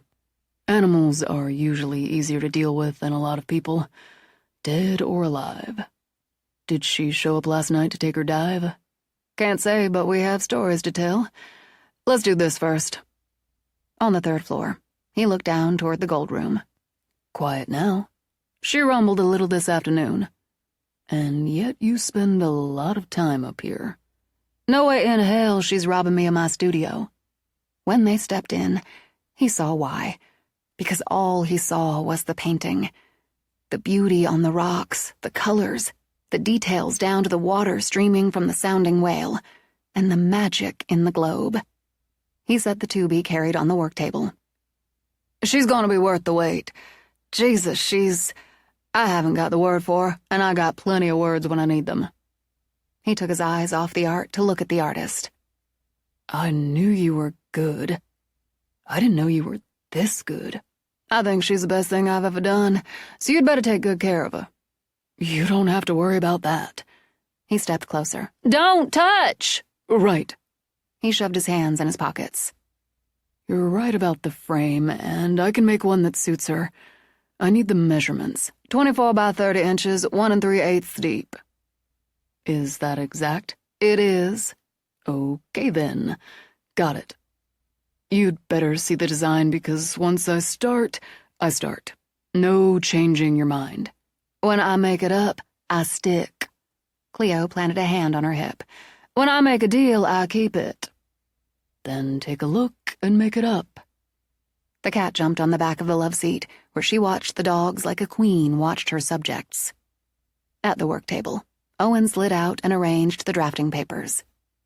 Cleo said nothing as she stared at the sketches, from port, from starboard, from bow, and from stern. Carved mermaids swam up the sides. Another, hair flowing back, graced the bow. Her mermaid, she realized. He'd replicated the face, the hair, on the boat she'd traded her for. He'd said it to her, and now she thought it of him. She hadn't known he was this good. Unexpected, she managed. Pressing her fingers to her lips, she turned away. Listen, you want something else? She just waved a hand, breathed out, turned back to him. The evening sun streamed in the windows behind her, shot a halo around her hair. I haven't had my own pet or my own boat since I moved to Boston. Other things took priority, like school, then get my toe in a career. I moved here and there was Yoda, so I had him, even though he's Sonia's. And today I got Pi. You knew where her name came from when I told you what I'd called her. Sure. It's a great movie. I like old movies. Yeah, so do I. I knew you'd build me a boat that was sound, would handle well. A boat I'd enjoy sailing in the lovely bay. But I didn't expect you to come up with one that speaks to me like that one would. Can you really do that? Those carved mermaids? Well, yeah. Why would I spend time designing what I couldn't build? Well, it's perfect. More than perfect. And before you tell me to, I'll promise to take good care of her. How long do I have to wait to take her out? He glanced back at the painting. Several months. She laughed, shook her head. Really? Because I've already started on her. If you didn't want her, someone would. You already started on her, Cleo murmured. I want her. Nobody else captains the Siren. He had to smile. Named her already. No other name would do. Good name. He walked to her, held out a hand. Deal. Deal, she agreed. But let's be real. This exchange deserves more than a hearty handshake. She moved right in on him, laid her hands on his shoulders. The look in her eyes told him she intended the kiss to be light and playful. He had other ideas. So when she brushed her lips to his, he gave her a little jerk forward and turned on the heat. It had been simmering for a while, and if it hadn't simmered in her too, he figured she'd let him know real quick. He felt her surprise, but no resistance. Then the hand on his shoulder slid up until her fingers threaded through his hair. She turned up the heat a few more notches. He had a way, and that wasn't a surprise to her. Good, strong hands gripped her hips, and his mouth was confident and experienced on hers. She let herself fall into the moment, rode the storm of it that tossed testing and teasing aside and embraced unapologetic lust. And in that moment, what happened inside her body wasn't a stirring, but an eruption. She not only accepted it, but clung to it, grateful. From her pocket, Marvin Gaye suggested, "Let's get it on." Not yet. Not quite yet, Cleo told herself. And in the next moment they stood, bodies still molded together, faces close, eyes open and watchful. Time to step back, she decided. Seriously? Seriously. And regretfully. We'll just... She put a hand to his cheek, then eased back. put this aside for a while. A while. We're grown-up people, so we both know the next step if we take it is sex. I have rules about that. Hey, me too. What are yours? First, no sex with married men or men in serious relationships. Even those in casual relationships get a pass. First round can be a one-off, no harm, no foul. But no second round or beyond unless it's exclusive on both sides. Any who want to sleep with other women, go right ahead, but I won't be one of them. Is that it? Oh, the list goes on and covers things like respect and honesty and so forth, but those are the broad, essential terms. Yours? No married women. No women tangled up with some other guy. That's just stupid. No problem with a one-nighter if things fall that way. She says no, and there's more ways to say no than a two-letter word. You suck it up and take no. And I'm not going to have sex with a woman who's going to bounce off me to someone else. I'm not going to roll off her and roll on to someone else. Either way, that's just insulting. Jones walked over to sit beside him like a wingman. If I'm reading this right, Owen continued, you're saying no to me climbing in your bed tonight. I am. She gave him a long look out of amber eyes. Regretfully. But not no altogether. I like you. I liked you right off. You never pressured Sonia, never made her feel guilty about coming out of nowhere to inherit this house and all the rest. She held up a hand when he started to speak. You could have, if you were someone else. But that's not you. So I liked you. And I know a true friend when I see one, because I'm one. You're a true friend to Trey, and loyalty ranks high with me. I got a lot of respect for the no-bullshit types, which you seem to be. But what went beyond that for me is the way you went with Sonia, no hesitation through that damn mirror. Look, I'll take credit for that if it cuts down on the a while, but what the hell else was I supposed to do? She smiled at that. And that you'd ask that, have that mildly annoyed attitude when you do, is exactly why I like you and find you attractive. Then why aren't I climbing into your bed tonight? Because once we start, it'll be hard to stop if either of us decide to. She spread her hands. Friendships. Yours to Trey, mine to Sonia, mine to Trey, yours to Sonia. I don't know about you, but I've never been able to stay friendly with an ex. On the surface, maybe, but not underneath. Because, well, they're an ex for a reason. You got me there. Trey and Bree manage it, but I think that's an exception. So, a while. Deal, he said, and put his hands on her again. She laughed.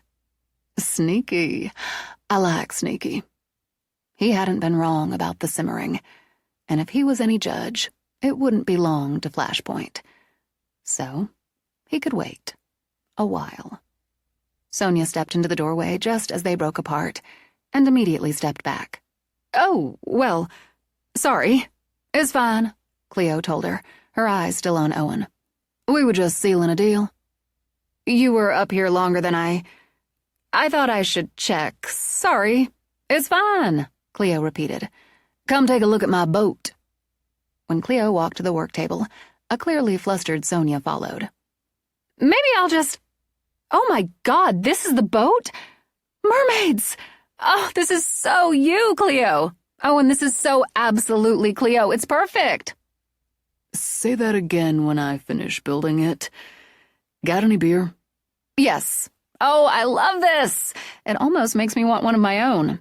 You're getting a doghouse. Smiling, Sonia looked over at him. Am I? We made a deal. Deals all around, Cleo said. And I need to start dinner. Ready to help. I'm going to roll the plans up, stick them in my room. I'll be right down for that beer. As they walked out, Sonia looked at Cleo, waved a hand in front of her face as if fanning away heat. Cleo just rolled her eyes, gave Sonia a poke with her elbow. I want to hear all about it, Sonia muttered. Later. Dinner needs to happen and I'm behind there. Because you were busy kissing Owen, among other things. Not those things. Another eye roll. Looking at the boat design, discussing. It's going to be beautiful and so uniquely yours. I have to say, he really gets you." As they came down the main stairs, the door opened. Mookie charged in, followed by Trey. Pleased he'd used his key, Sonia went straight to him, wrapped close, lifted her mouth for a kiss. "We've been up looking at the design for Cleo's boat. It's amazing." "I've seen it and agree. Dinner's going to be a little later," Cleo told him. "Sonia and I have to get started. I'll put my stuff up and give you a hand where I can." "Hey," he said as Owen came down with Jones and the cat. "Who's this?" "My cat, Pie Wacket. She's apparently attached herself to Owen." Trey bent down, gave her a long, smooth stroke, and she arched under his hand, purred like a well-tuned engine. "And appears to be fickle," Cleo added. "We'll let the dogs and Pie out and get started." "You're letting the cat out with the dogs?" "I'm housebreaking her," Cleo told Trey. "Okay, well, that should be interesting." "Getting a beer," Owen said. "You want?" "I do. 2 minutes." "Hurry down. We have a lot to tell you, and Cleo and I will fill Owen in on last night." "Sounds like I'm going to need that beer." Owen headed straight back to the kitchen, paused at the music room. "That's the newest one." "Elizabeth. I found her in the closet, in the studio. She's just the beginning." "I'll start." Sonia opened the kitchen door for the animals and began the story of the night before. While she weighed in with a few details, Cleo got out the pot she wanted, turned the heat on under it. Owen had a beer ready for Trey when he came in. "Busy night," Owen commented. "For a while. You saw the portrait?" "Yeah. And then you saw her." He turned to Sonia. "Can't say in the flesh, exactly." "It seemed like it. She was so vital, so vivid. I wondered if you'd have seen her. The rest of the party, like I did." "I think you might have. Sonia, start cutting the chicken into bite-sized pieces." Cleo added the red bell pepper, the onion, and the celery she'd chopped to the sausage she'd already browned in the pot. "I think since Trey and I heard something, it's different from the mirror anyway. But Owen's a pool, so I think so." Maybe Colin saw something too. Sonia started on the chicken, with less speed and more precision than Cleo on the sausage. "Maybe." Owen gave the vegetables in the pot a stir. "I'm betting the paintings in there add a punch." "Agreed." Trey got out wine, poured 2 glasses. "Well, she didn't like us hanging them, that's for certain." "Thanks." Sonia stopped work on the chicken to take the wine. "And today?" She took a gulp of wine, then put it down to work as she told them. "Pulled out some stops." Owen watched as Cleo added garlic and herbs to the vegetables, stirred. "The fog didn't touch you?" Trey asked. "No. I pulled my legs up. I really think I'd have those ice burns if I hadn't.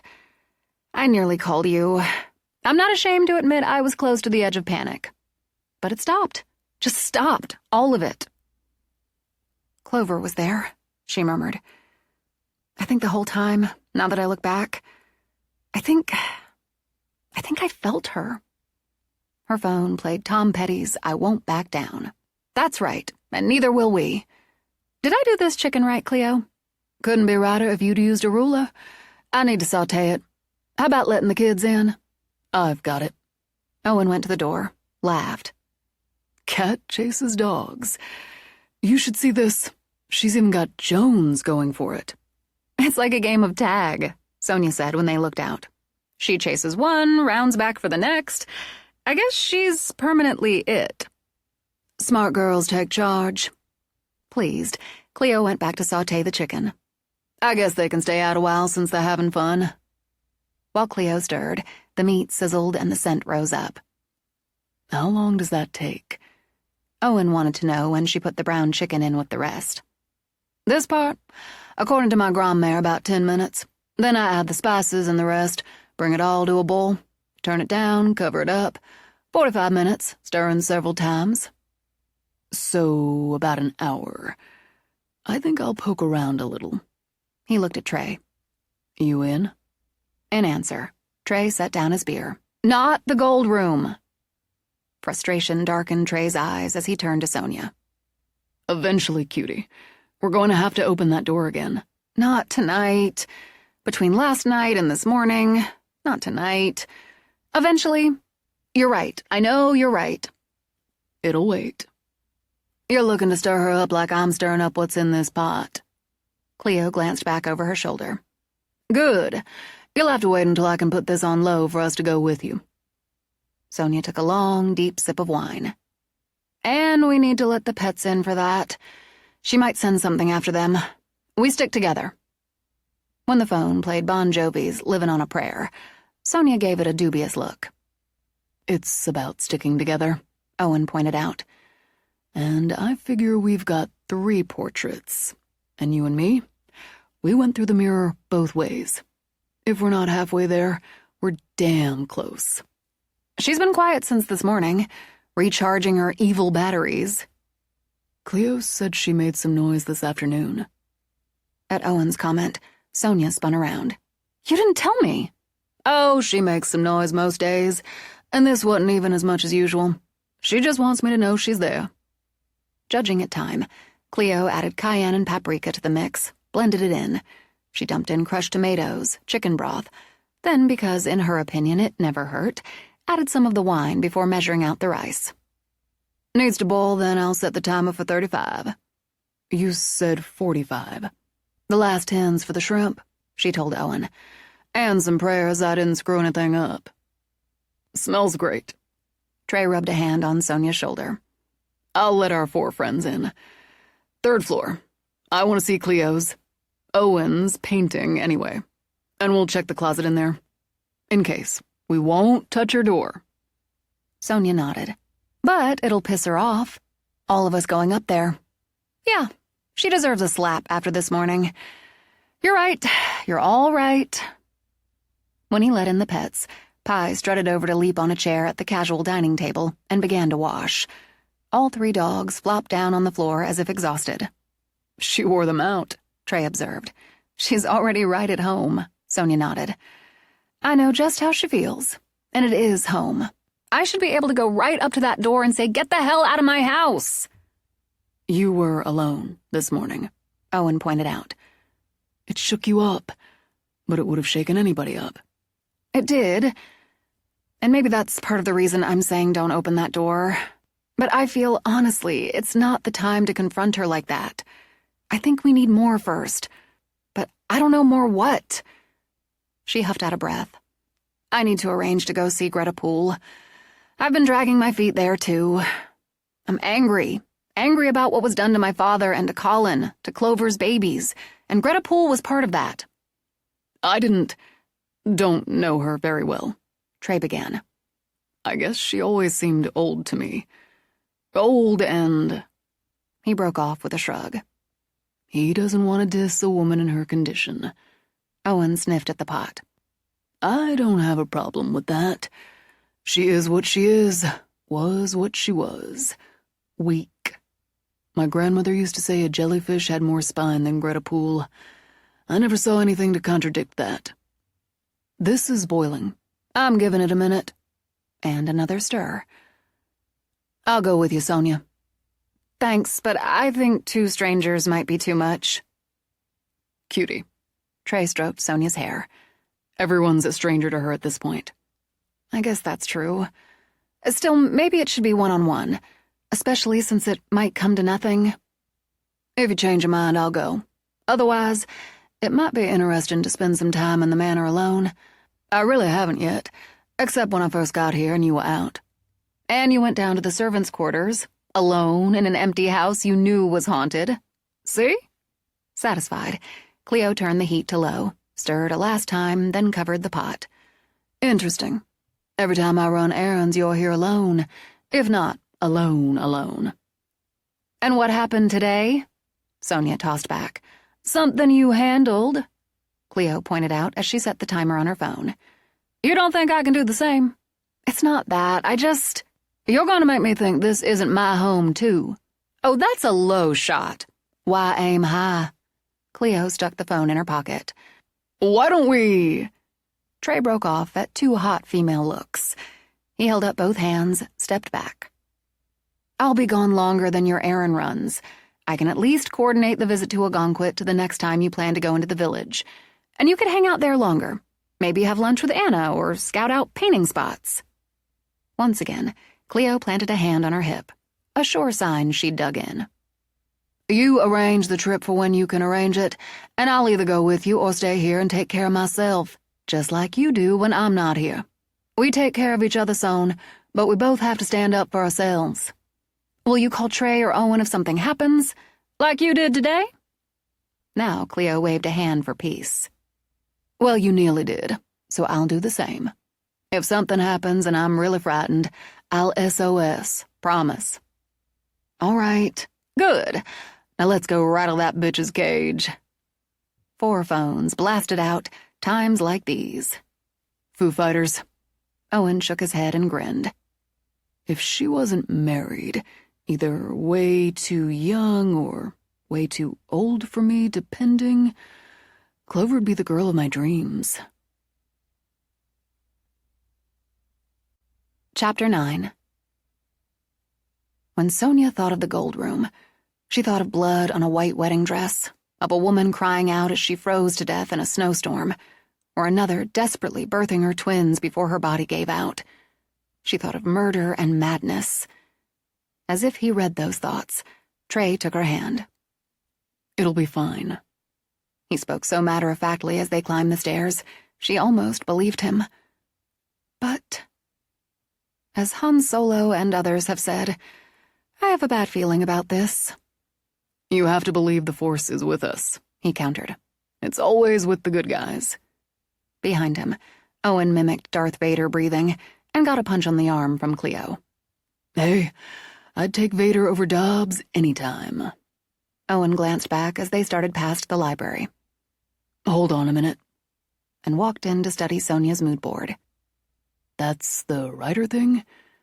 Got your multi-generational representation, he said. Smooth, smart. You know what you're doing.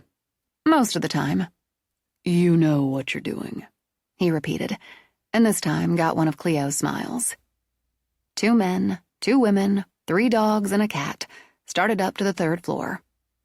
From the gold room came a slow, steady thud, a heartbeat dull and thick. When they reached the landing, a red glow outlined the door. I guess she doesn't like everyone coming up at once. Well, Sonia got a good grip on Trey's hand. We've come this far. The sound increased in speed and volume as they walked down the long hall, where the sunlight through Cleo's studio windows pierced the shadows. The animals reacted, Mookie with a low growl, Yoda with a snarl, Jones with a trio of throaty barks. When the cat hissed, Cleo picked her up. Getting colder. Trey glanced at Cleo. Does that happen when you come up to work? Not so far. If she tries it, well, I've got plenty of sweaters. At Cleo's studio, Trey stopped, and with Sonia's hand still in his, stepped in to study the painting. That's a major wow. A major magic wow. Oh, and I'd say you're going to need a better boat, but I've seen the design. Fair trade. Why don't we check the closet? Sonia crossed over to it, opened it, and saw only Cleo's currently well-organized supplies.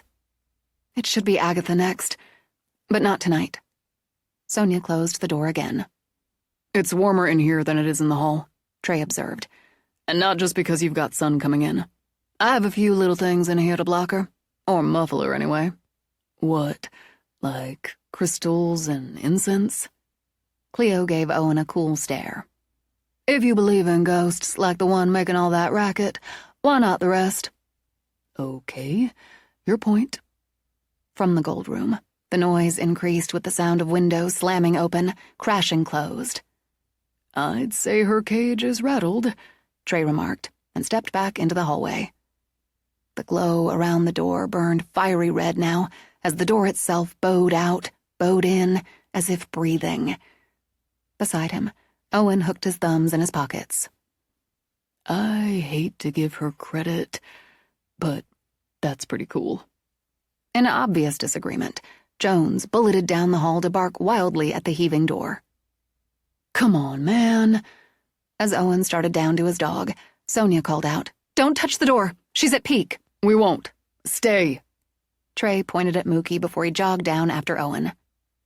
Okay, you're the big dog. Let's just... But when Owen leaned down to haul Jones up, the door slammed open, and the dog rushed in. Oh, hell no! Without hesitation, Owen pushed in after. Trey glanced back at Sonia. I have to, he said before he leaped in, and the door slammed shut. Shit! Shit! Hold her! Cleo shoved the hissing cat at Sonia. I have something that might help. When Cleo ran back to the studio, Sonia stood with 2 growling dogs and an angry cat. Fuck it. Just fuck it. She fed on fear and misery, Sonia remembered, so she wouldn't give Dobbs either. She strode forward and her phone played Santana's Evil Ways. Yeah, she's got them.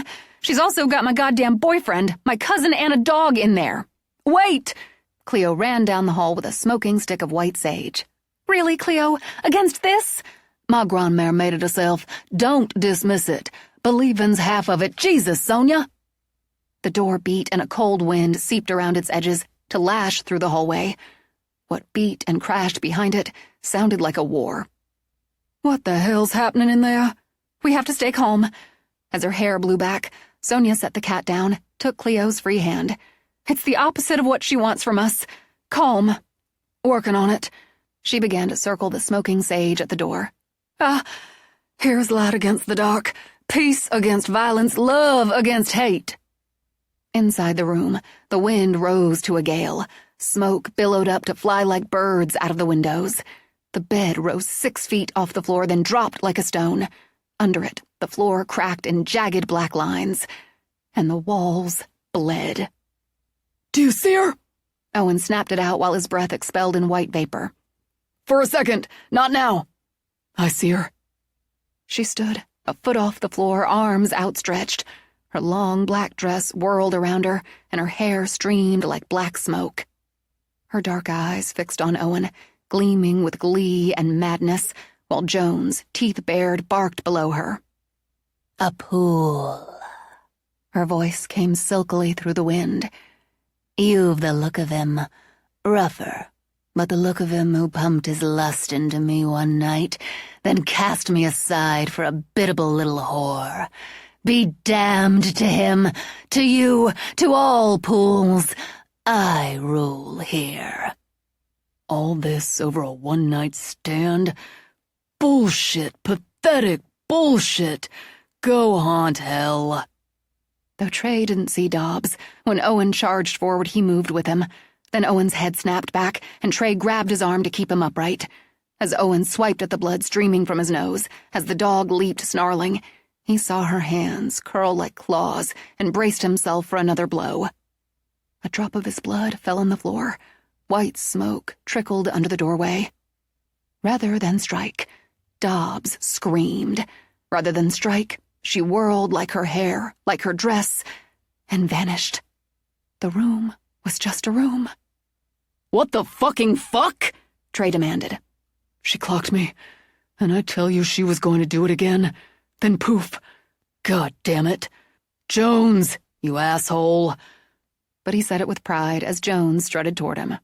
He's got something. Trey crouched down, and after a short tug, took the scrap of black fabric from Jones. Son of a bitch. He looked up at Owen. This has to be from her dress. He tore off a piece of her dress. Good man, Jones, you fucking maniac. Let's get the hell out of here. The women are either going to be pissed or frantic. Probably both. Yeah, well, what was I supposed to do? Nobody messes with Jones.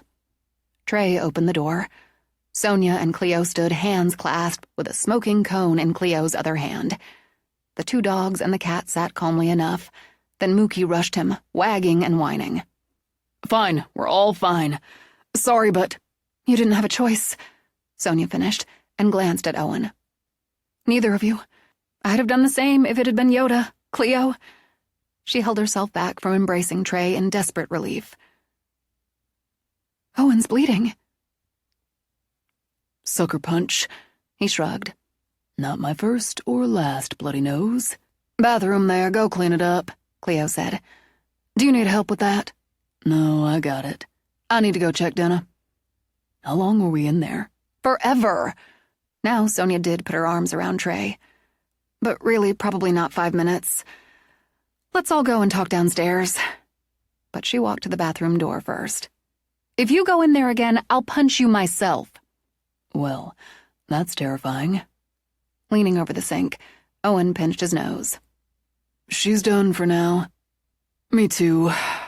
I want another beer. Satisfied, Sonia joined the others. All but Jones, who sat at Owen's feet at the sink, headed down.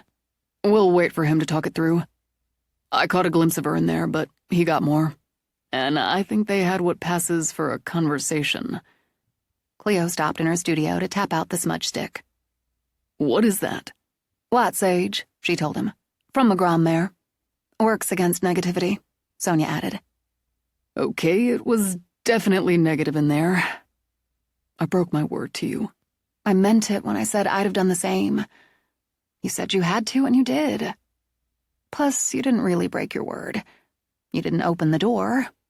Except from the inside to come out, and that's different. Sonia added, I want a really big glass of wine. They moved straight to the kitchen, where Cleo lifted the lid and stirred.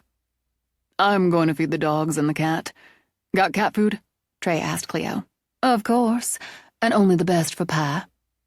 She replaced the lid, got out a can while Trey filled dog bowls, and Sonia got out 2 beers before topping off the wine. When Owen came in with Jones, Jones went straight to the food, and Owen to the beer. Trey studied him. Might have a shiner tomorrow. I don't think so. I'm not going to say she hit like a girl, considering present company, but it didn't have the punch she gave you that time. We're going to sit. Cleo, can that just keep doing what it's doing so you can sit? Sonia took her wine to the table. We need to hear it all. I can start by telling you it was a lot like the first time I went in there. Cold, wind, bed floating up and crashing, walls bleeding. Some smoke this time, and pouring out the windows. I caught a glimpse of her like before. Owen got more than a glimpse. Jones, too. He saw her. She's a looker if you go for that type. I'd say sultry, but it's more edgy. Plus, she's crazy as fuck, and it shows. She was standing about a foot over the floor. He began to recap the rest. 1 night? Sonia repeated. Not an actual affair, but 1 night? That's how she put it, and went on about how she rules this house. That's where your bullshit comment came from, Trey assumed. It is bullshit, and she pissed me off. My family, ours, he corrected, built this place. It's not hers, and it's never going to be. You went at her. With a shrug, Owen lifted his beer to Trey. Well, I was pissed off. Plus you went at her with me. Then bam, she took her shot. She was winding up for another, but something changed. Like that. He snapped his fingers. She spun like a top, and screamed. Then gone. Everything stopped, Trey added. Maybe she ran out of juice. Maybe the smudging helped. Cleo rose again when her phone alarm sounded, and this time got the shrimp out of the refrigerator. I could see it trickling in under the door. The pissed off, and I'm not blaming you. Feeds her, I think. Like fear, pain, sorrow. It does. And Cleo and I stayed calm. She hates that.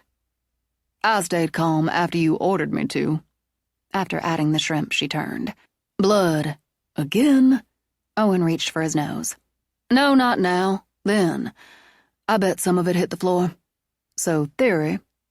She came back, sat, picked up her wine. Smudge stick made by a good witch. Calm and blood. Blood's life. It's power. And it was pool blood, Sonia added. You think that combination shut her down? Sipping his beer, Trey considered. Maybe. Interesting. And it makes as much sense as anything. Add one more. Jones got a piece of her. Sonia widened her eyes. He bit her? I don't think he managed that, but he gave it a shot. He got this. Trey took the scrap of black fabric from his pocket. Is that? It's from her dress? When he set it on the table, Sonia hesitated, then brushed her fingers over it. How can it be real? Be solid? What am I saying? How can Molly make the beds, clean the house? How can Jack play ball with Yoda and all the rest? He ripped a dress. With no hesitation, Cleo picked up the scrap. Good boy, Jones. He prefers man. Naturally. Maybe we can use this. I'm going to ask my grandmère. You need to keep it somewhere secure. I don't think we should keep it in the house, at least for now. I'll take it. Owen held out his hand. It's Jones's trophy anyway. I'll bring it back if you find out you can use it, but this way it's at my place. He looked toward the stove. Isn't that done yet? Cleo held up 5 fingers and went back to stir. We'll set the table. Sonia rose. I'll let the dogs and cat out. How did you keep them calm? Trey wondered. I honestly don't know. Sonia got out plates, then handed them to Owen. It seemed like they settled down when we got calm, and Cleo started with the smudging. What's this? Sonia noticed the dish on the counter and lifted the dishcloth that covered it. Cake? Cornbread. Grandmère again. She said if I was doing her jambalaya, I had to make a cornbread to make it right. I sampled some, and I think I pulled it off. We could all have used a sample. You can have more than a sample in just a minute, Owen, because this looks ready to me. When they dished it up, Owen dived right in. Got a real nice kick to it. Chef's kiss, Trey agreed. It's wonderful, Cleo. When I think how you buried this talent. Didn't bury it, son. Didn't know I had it to bury. It's like a fun hobby now. I never had a hobby. Shopping? Cleo shook her head. Shopping's a calling, even a mission. Clover came out with some honky-tonk type piano, then a rough, ready voice. Dr. John? Owen grabbed some cornbread. Mama Roo. Oh, yeah. Clover's the girl of my dreams. You know Dr. John. That's Creole music. Grandmère's a major fan. Then she's got damn good taste, Owen said. It's spooky. Meant to be, son. Well, here's to the chef and her grandmère. The rest raised their glasses with Trey. Since Cleo had cooked, Sonia split leftovers into 3 tubs. Anyone up for a movie? Down in the movie room? What kind of movie? Recognizing Owen's caution, Sonia smiled. Don't worry. Cleo and I save our rom-coms and weepers for girls' night. Only thing off the table are horror flicks, which pains me as I love them. But after the last couple of days, I'm not waving a red flag.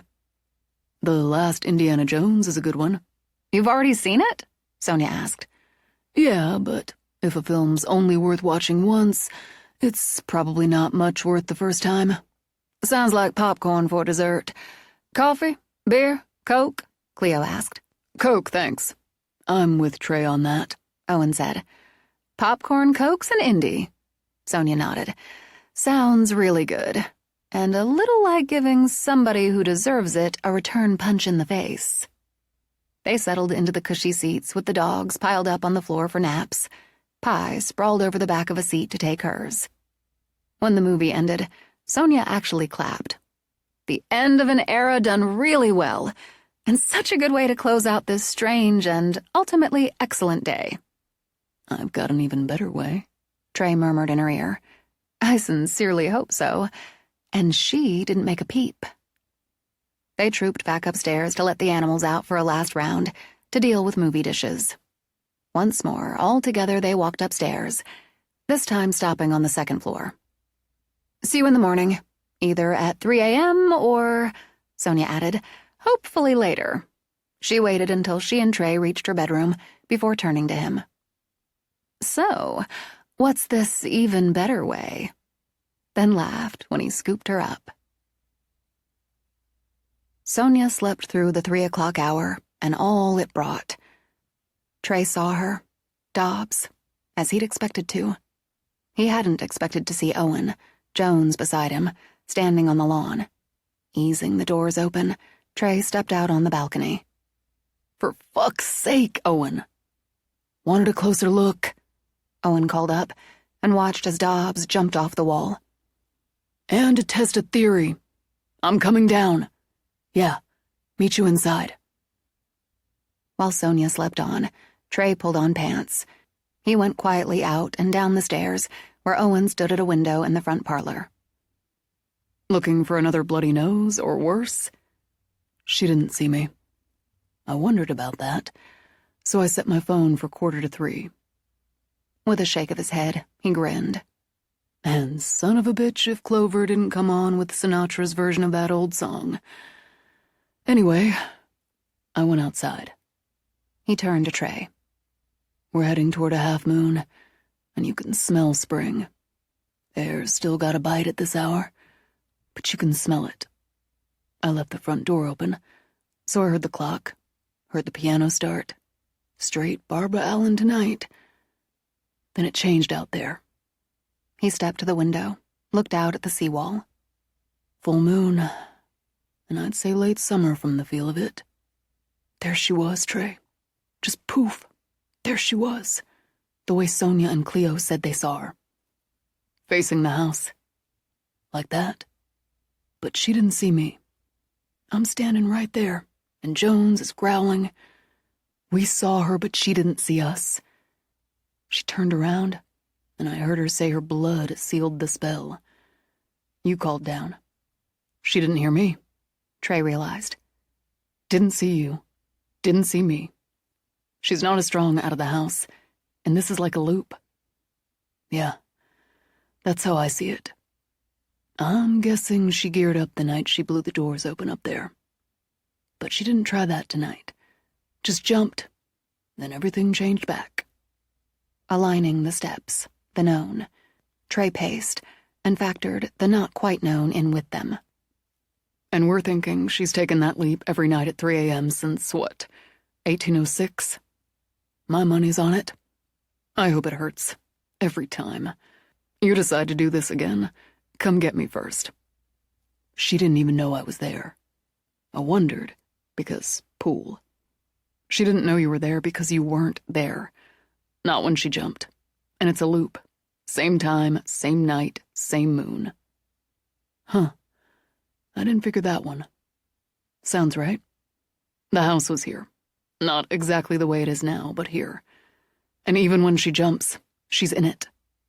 At sea, Owen dragged a hand through his hair. Now you're losing me. It's a loop, Owen, like a replay. But what she is in the house. So she can still bang and pound and blow, whatever, even as what's out there takes the dive. That's crazy.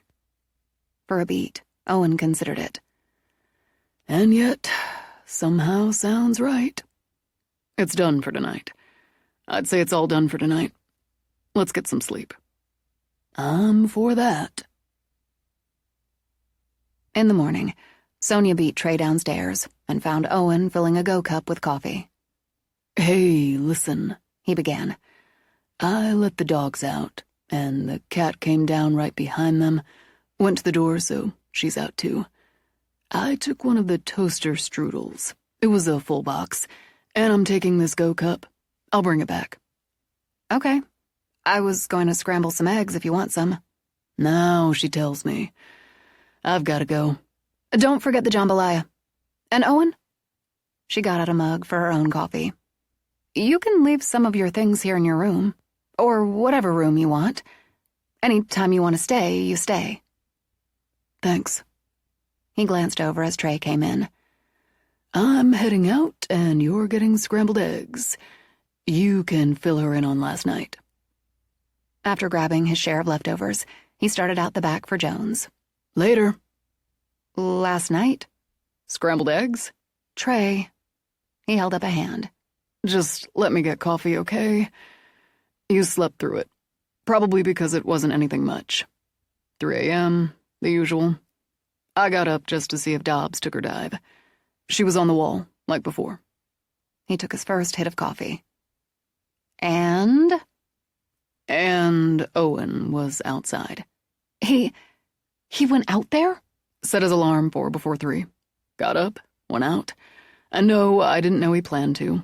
But I'm going to say it was a good idea. Of course you are. You would. She broke off, narrowed her eyes at him. Don't tell me you went out there too. I went out on the balcony to call down to him. Are you really making eggs? Because now I want them. I can do it if you're too irritated. Irritated? She got out a frying pan. Why should I be irritated because the two of you pulled this after Owen ended up bleeding? First, let me point out, I didn't pull anything. But you're okay that he did? I am. And you might not be as irritated if you hear the rest of it. Would you like to? Reasonable, always reasonable Oliver Doyle III could make her crazy. She tossed a pat of butter in the heating skillet, then broke eggs in a bowl. I'll take your silence as assent, he decided, and told her the rest. You should have woken me up. Why? She jumped before I went down to talk to Owen. And you're letting your annoyance block off the point. What point? She poured the eggs into the pan. She didn't see us. Trey dropped 2 slices of bread in the toaster. She didn't see us, didn't hear us. Let me repeat. And? I think you need more coffee. Helpfully, he topped off her mug. I'll feed the dogs. And oh yeah, Cat. She didn't know we were there, Sonia, because we weren't. Excuse me? We weren't there when she jumped, because she jumped a couple 100 years ago. Knowns and unknowns. The logic, to his mind, was solid. I think what this is a kind of loop, a time warp or slip. You saw her facing the house, and so did Owen. But by the time I looked out, both times, she was facing away. And she blasted the doors open, Sonia reminded him. Because she's in the house. On a frustrated breath, Sonia pushed at the eggs with a spatula. She was on the seawall. You just said so. She was out on that wall in 1806. Owen's got that scrap of her dress in his pocket, he added as he opened the door. 2 dogs and a cat ran inside and immediately pounced on their food bowls.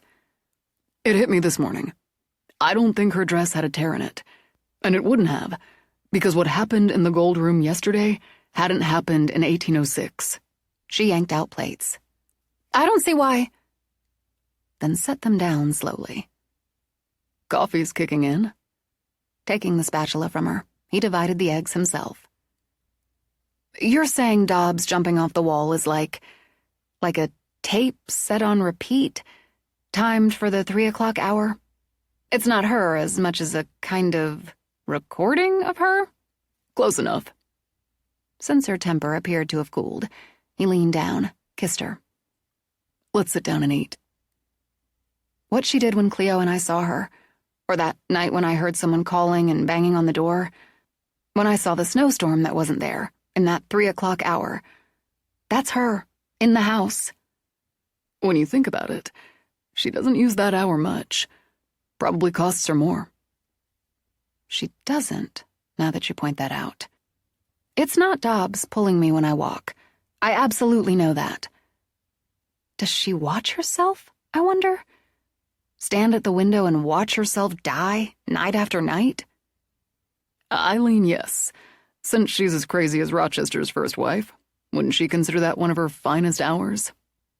Yes, and points for Jane Eyre over breakfast.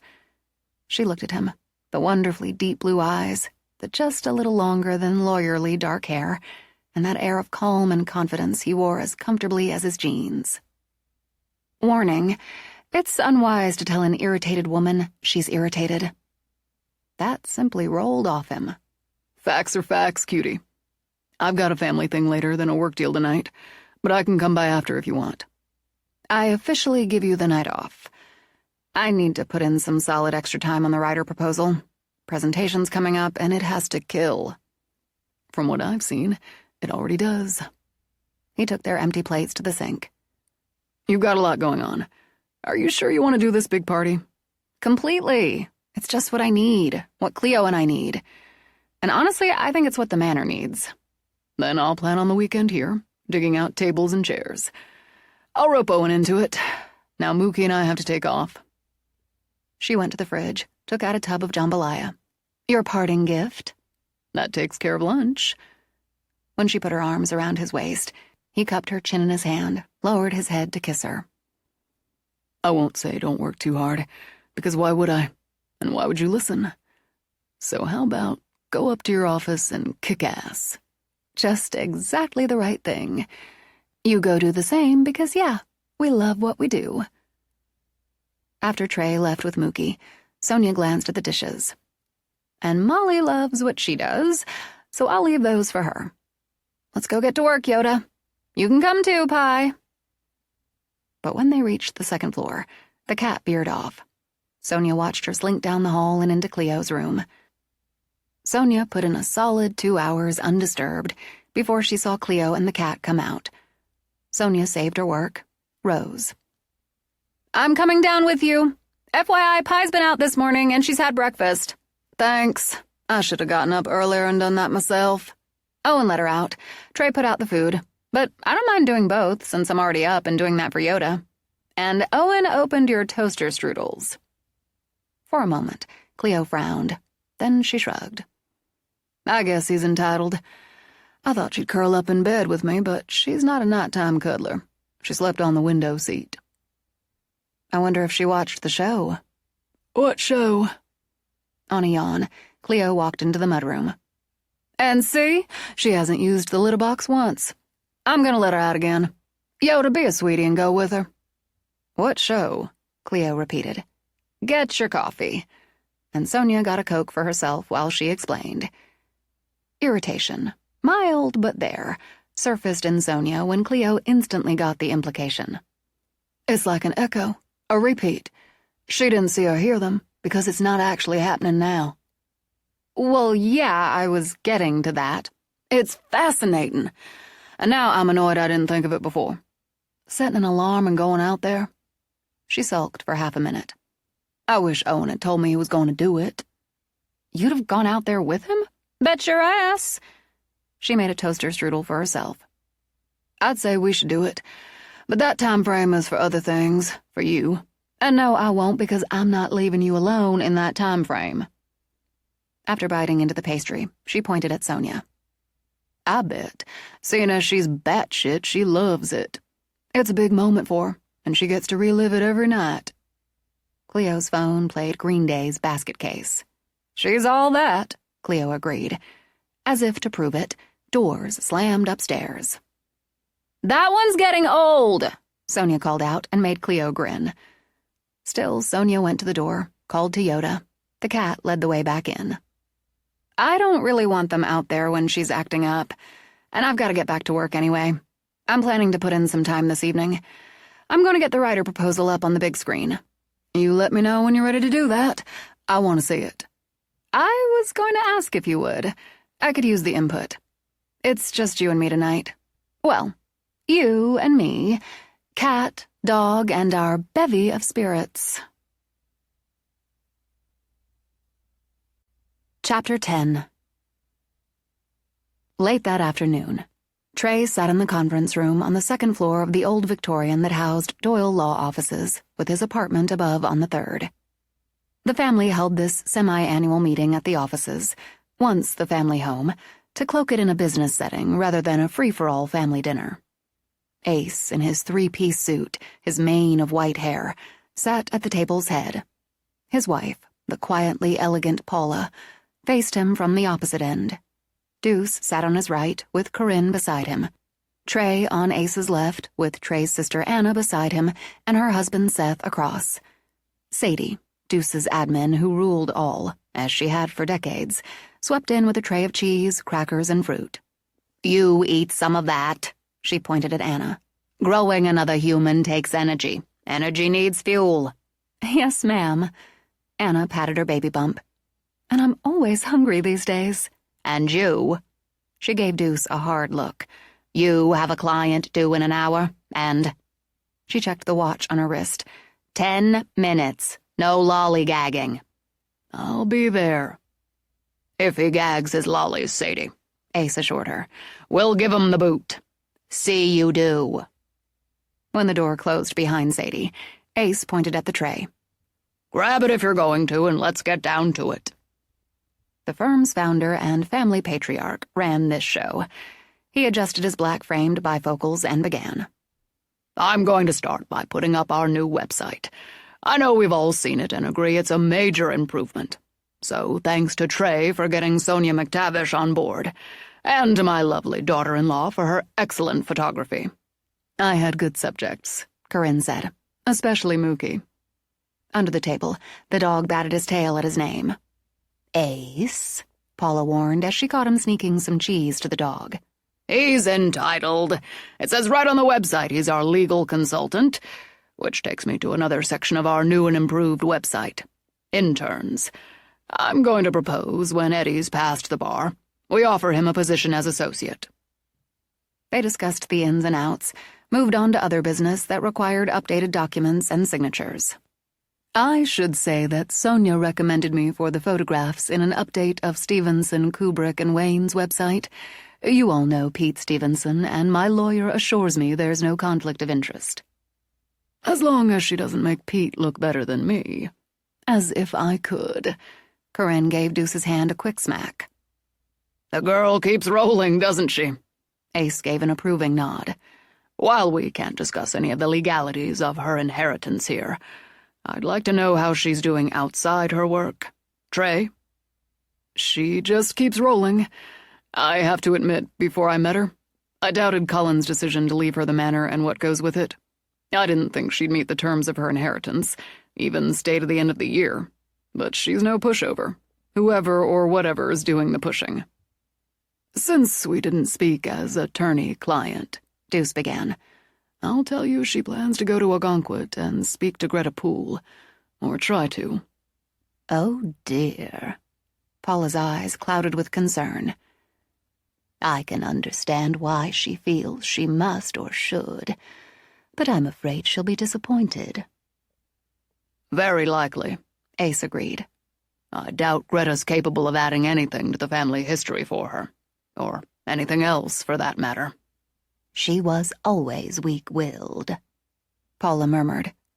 Looking back, I wonder that I believed she'd met someone, gotten pregnant. She never once in my memory went outside the lines, and certainly never stood up to her mother.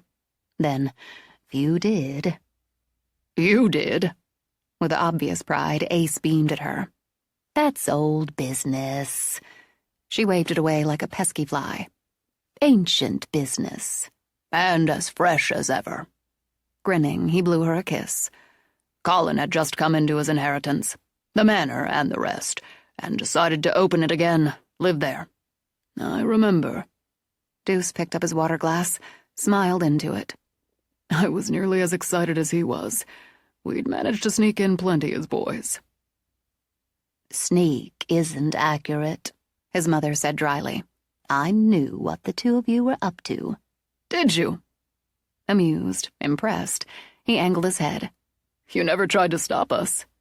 Trying to stop two young boys from exploring a haunted house? She gave a light laugh at the thought. I'd have failed. So why not let you think you were getting away with something? I wasn't the least surprised when Colin decided to move there. But apparently Patricia was. I never met her, Seth said. But I've heard tales. My parents have a few. I think this is going to be a good one. She came knocking on our door. Now, Ace. Now, my own darling. This house, he continued. We were still living here. I wasn't home, and that's a shame. Though my own darling took care of the old... I'll use another B word. Bully. Shifting in his chair, Deuce turned to his mother. She came here to you. About Colin living in the manor? All right, then. Paula threw up her hands. More about you, Deuce. At first very polite, in that cold, cutting way she had. She believed you had influenced Colin to make this move, and she expected I would speak to you, demand you remove that influence. My response didn't suit her. Which was? Trey wondered. Basically that both her grandson and my son were of age, and knowing Colin as I did, I believed he made his own decisions. When her continued soft-pedaling, as I'm sure she saw it, didn't move me, she threatened my family. Uh-oh, Anna murmured. She would ruin us in Poole's Bay, see that we were ostracized, that Ace was disbarred and my son disgraced, so he would never have his law degree. Let's go back to that first B word, Trey suggested, and got a wide grin from his grandfather. She could never have done any of that. Paula took a delicate sip from her water glass. She may have believed she could, or that I would wilt under such threats. She was in an absolute rage. My own darling told her to get the hell out of our house, that she would never be welcome there again. And, my favorite part, to stick her threats up her skinny ass. If she tried to harm our family, she'd find out just what the Doyles were capable of. Go, Grandma, Anna applauded. You never said a word. Deuce spoke softly. Not a single word about any of this. I wasn't nearly as pleased with my own language and temper as your father. Not once I'd calm down in any case. And we agreed, your father and I, not to say anything that would worry you or Colin. Did she try anything? Trey asked. No, at least not that I'm aware of. Bullies often fall back when confronted, don't they? I think she simply threw Colin in with our family. She dismissed him, Paula added, and some hints of that former temper came through again. Just dismissed him.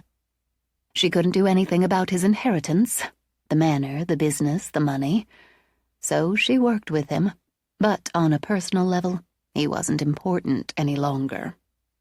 He knew you loved him. Deuce looked down the table at his mother.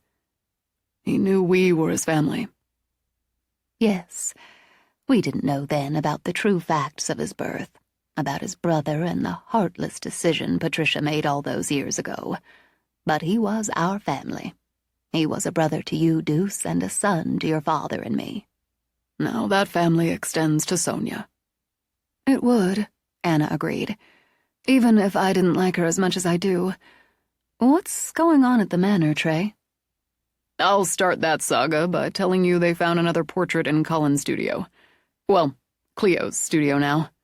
Lisbeth Poole on her wedding day. Lisbeth, Deuce murmured. First Joanna, then Lillian, now Lisbeth. Reverse chronological order.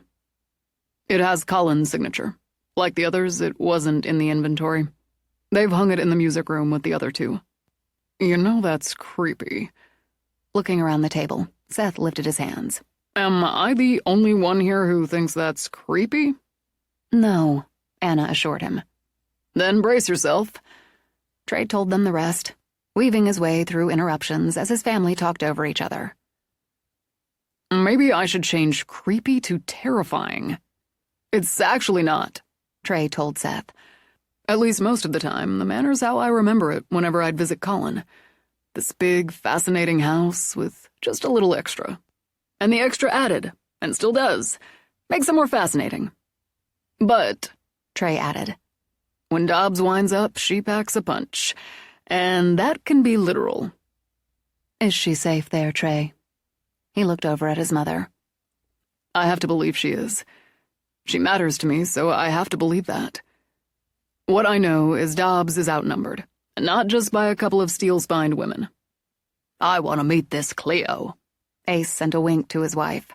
I have a soft spot for steel-spined women.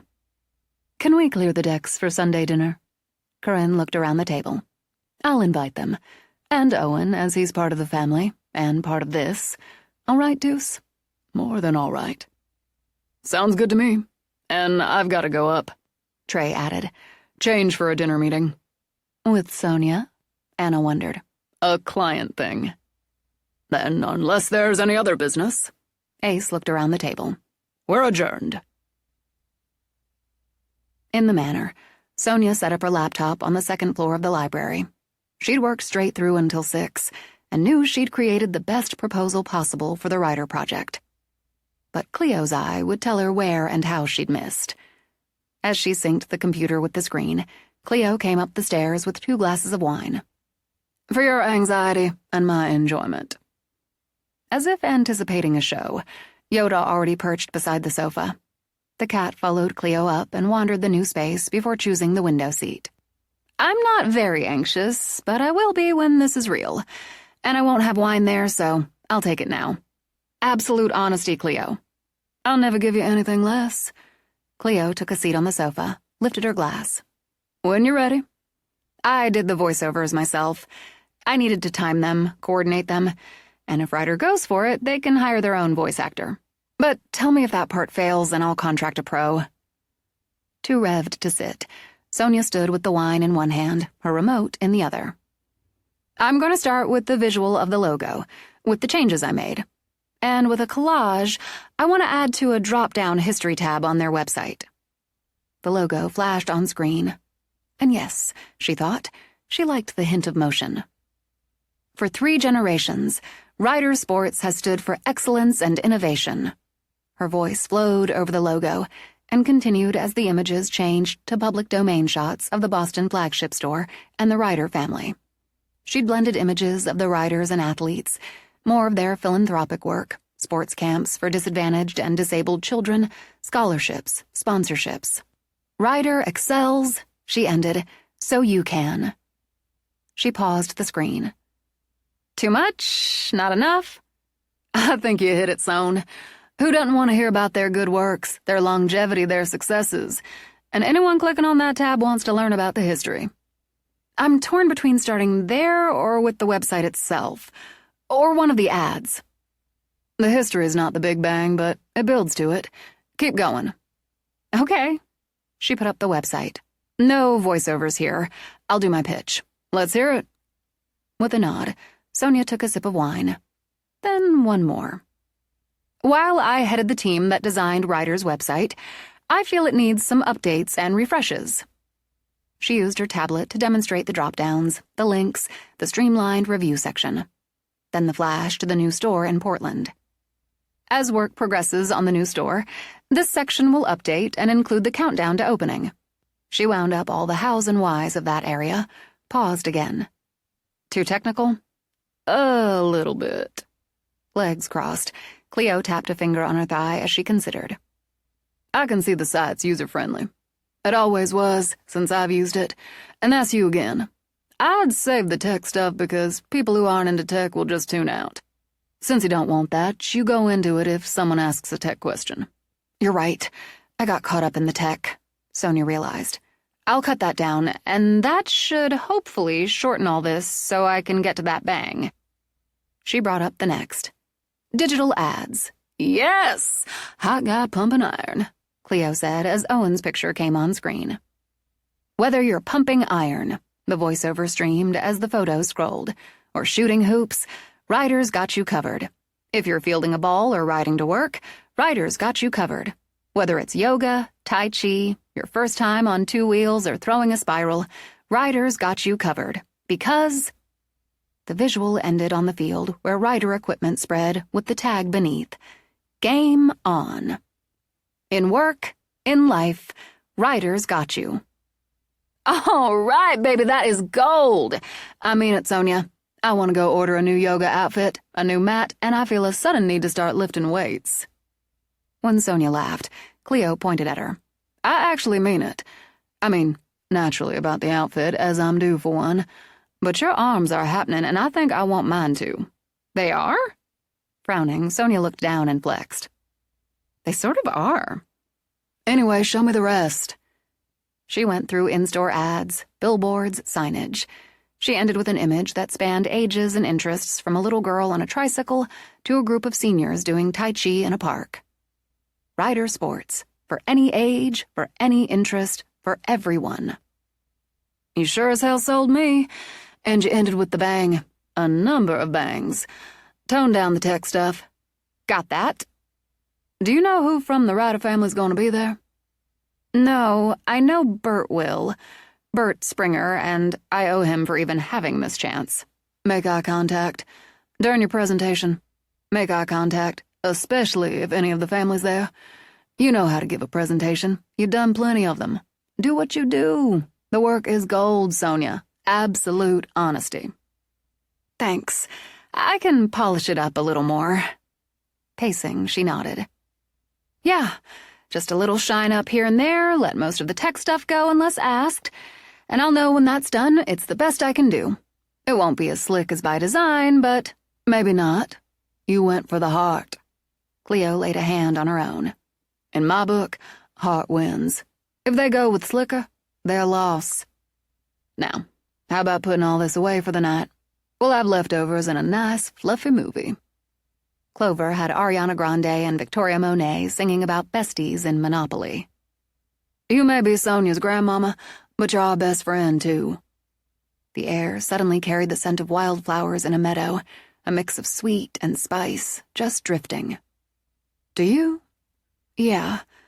Sonia gathered her laptop, tablet. I do. Every time I worry too much about an entity I won't name tonight, I think about Clover and Molly and Jack and the other 6 brides and whoever else is here. I think about Colin and my dad and this house. I think about you and me doing our best work and eating leftovers for dinner. Me too. Let's go down. Since I fed Pie and Yoda before I came up, we'll let them out while we get those leftovers ready. Cleo glanced over her shoulder as she started downstairs. She hadn't used the litter box. I don't know if your continued success in that area is you, the cat, or the manor. Why not all 3? Halfway down, both their phones signaled a text. It's from Corinne Doyle. An invitation to dinner on Sunday. Same here, Cleo said. That sounds like fun. We're saying yes, right? We're saying yes. Do some juju so my hair appointment on Friday doesn't make me look like a freak. Would Anna use a salon that does that? No, but things could go wrong, Sonia said darkly. Maybe I should... What are you doing? As they walked into the kitchen, Cleo continued to wave her left hand over her cupped right. I'm consulting my magic 8-ball. Outcome good. There, no need to worry. She decided not to, especially since leftovers and a fluffy movie hit all the right notes. And as she settled into bed to read herself to sleep, she got another text. Just checking in. Dinner meeting ran over. I am unsurprised by that. Are things quiet? If not, I can head up. All quiet, but thanks. Worked late anyway, then practiced the presentation for Cleo. We're fine here. Then I'll see you tomorrow. Maybe you can practice on me. I'd like to see the presentation. If the quiet doesn't hold, text me. I will. See you tomorrow. And what the hell?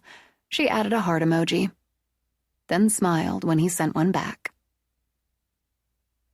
She didn't wake at 3, but she dreamed. First came music. Mick Jagger couldn't get no satisfaction. Then the voices. A man sounding shaky, nervous. A woman cried out in pain. As the dream cleared, she saw the fire first, one set to roar in the hearth. Then the room. Her room, she realized. This room, though the walls were papered and the paper patchy and faded. But her bed, and in her bed, a woman, barely more than a girl, with her long blonde hair tangled, sweaty, her pretty face pale, her blue eyes glazed. Lillian Crest Poole, Clover, laboring to deliver her sons. My father, Sonia thought, frozen in place. My father and Colin.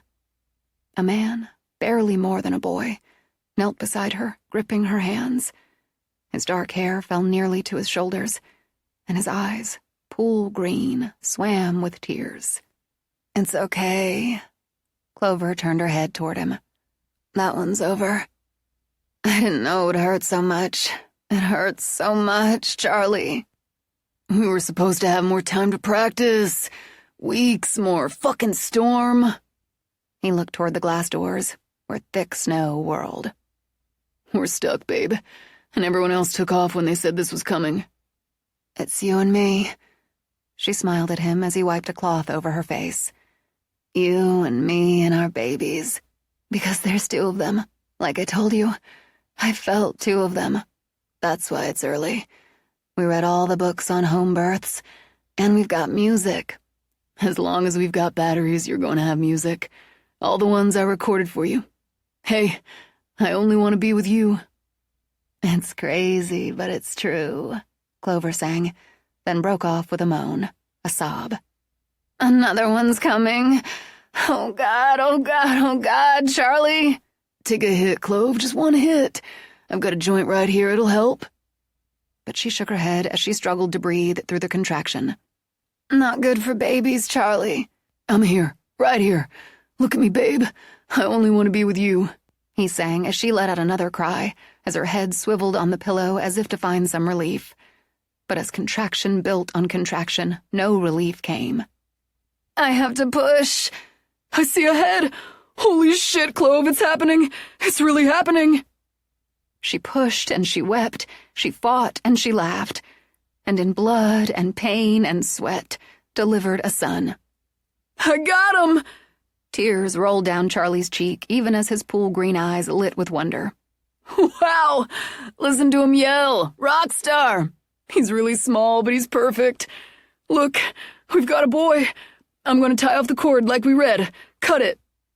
She held out her arms for the squalling baby, gathered him in. "He's beautiful. Isn't he beautiful?" "You are. You're the most beautiful thing in the world. You're my life, Clove." "He's our life now. Look at his perfect little fingers. Oh, it's not over." Her body arched in pain. "Take him. Take our baby. Wrap him up warm, Charlie. It's not over." She shook with the next contraction, her body overwhelmed. Charlie wrapped the baby, set it in a box padded with blankets and decorated with flowers and peace symbols. When he came back to her, sweat ran down her face faster than he could wipe it away, and still she shuddered, shivered as if cold. "I'll nurse them both together." Breathless, she reached for Charlie's hand. "Then they won't cry. We'll plant the placenta with a tree, our family tree." He dabbed at her face, held her hand while the baby wailed and the recorder played Dylan's The Times They Are A-Changin'. "Everything's changing, babe. For us, we're going to be free. You, me, our kids." He brought both her hands to his lips, kissing them as she moaned through the pain. "We'll grow our own food, and we'll really open this house up to art and music and love." I have to push again. Oh, fuck, it hurts." "I know, Clove, I know." "Tell me you know when you have to push a baby out." Okay. I see the head and it's coming. This one's coming faster, almost here." Sonia watched the birth of her father. She couldn't say how she knew the younger twin would grow up as Andrew McTavish in Boston, but she knew it. The dying girl took him in her arms. "Help me sit up some more, Charlie. More pillows. I can't nurse them both unless I can sit up more. They're hungry, and the first milk's got all the good stuff they need in it. Help me, Charlie." He propped her with pillows, dried her face, kissed her, kissed the baby in her arms. "I'll get her first. We've got 2 sons, Clover. We've got 2 baby boys." "So beautiful. So sweet. He's already latched on. You kinda gotta help him find my nipple, Charlie." Yeah, like that. Oh my God. It feels so amazing. I'm feeding our babies, Charlie. We're a family." She smiled. She smiled, though Sonia could see the shadows in the room. She could see far too much blood on the sheets, the towels. "I'm getting cold. I can't believe it. I was so hot, but I'm getting cold." He built up the fire, laid a blanket over her. "I can change the sheets, or at least take them off if I can lift you to the other side." "It's okay. Look, our sons are sleeping. Can you do the diapers? I don't think I can get up yet. I'm so tired now. Just so tired." "I've got it. You just rest. Holy shit, Clover, you're a friggin' goddess. I'll bring down a rocking chair in the morning from the attic. I'm going to clean up our boys, then go down and get some of that soup you made. I can heat it up in the fire. You need to eat. I'm going to take care of you, Clover. Take care of you and our family." "Okay, Charlie. I love you." "I've never loved anyone like I love you. I never will." He used squares of white cloth and diaper pins, then swaddled each baby and laid them together in the box covered in flowers and peace signs. He turned the music down, then took a candle and started for the door. "Soup, some of that bread we made the other day, and some goddamn wine. I wish I had flowers for you, Clover." "I have everything I need." When he left, and the shadows in the room deepened, the girl in the bed turned her head to Sonia. I'm dying. So that bitch is coming. She'll take my ring. The ring Charlie gave me. Get it back for me, okay? Get them all back." As more blood pooled on the sheets, Sonia tried to rush forward, only to fall back. She could only watch as Dobbs came into the room. "With your death in this hour, your blood feeds my power. I feel it rise, I feel it surge, and your only song becomes a dirge. Onto my hand slides the ring of this pool bride. All others who come, I will cast aside. For all time, the manor is mine." As Dobbs vanished, Clover's eyes, almost lifeless, opened. My poor Charlie. My poor babies. I couldn't stop her. You can. You can. Sonia woke on the floor beside the bed. Yoda nuzzled against her as she wept. Part 2. Knowledge. Knowledge is power. Sir Francis Bacon. Chapter 11. As she drew the dog to her, pressed her face to his neck, the phone beside her bed played In Excess and Baby Don't Cry. Sonia just shook her head and held Yoda closer. As she wept, her heart stuttering with pain inside her, the air chilled, the glass doors rattled. Grief fed her. Choking back a sob, Sonia struggled to fight her way through it. Should she call Trey at this miserable hour? She could run to Cleo for comfort. And why? Why burden them in the middle of the night for what had been? For what she'd witnessed? No, I'm not doing that. Instead, she got up, and with the dog trailing her, went into the bathroom to splash cool water on her face. I was there. Straightening, she looked at her own face in the mirror, saw the sorrow shadowing her eyes. You needed me to be. In agreement, Clover answered with Marvin Gaye's "Can I Get a Witness?" You can.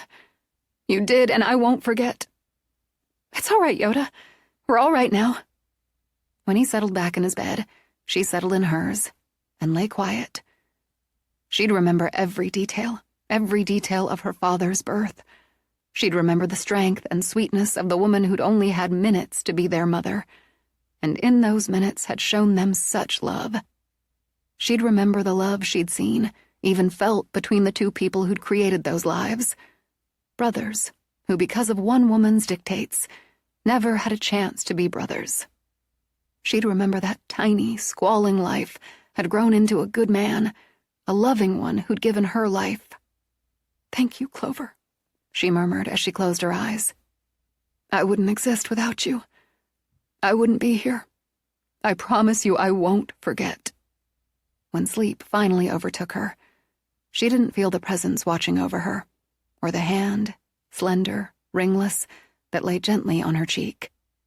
But she dreamed again, and again of the girl and the boy. Now they stood in the sunlight, faces alive, so alive with love and laughter. He wore a flowered shirt, strings of beads around his neck.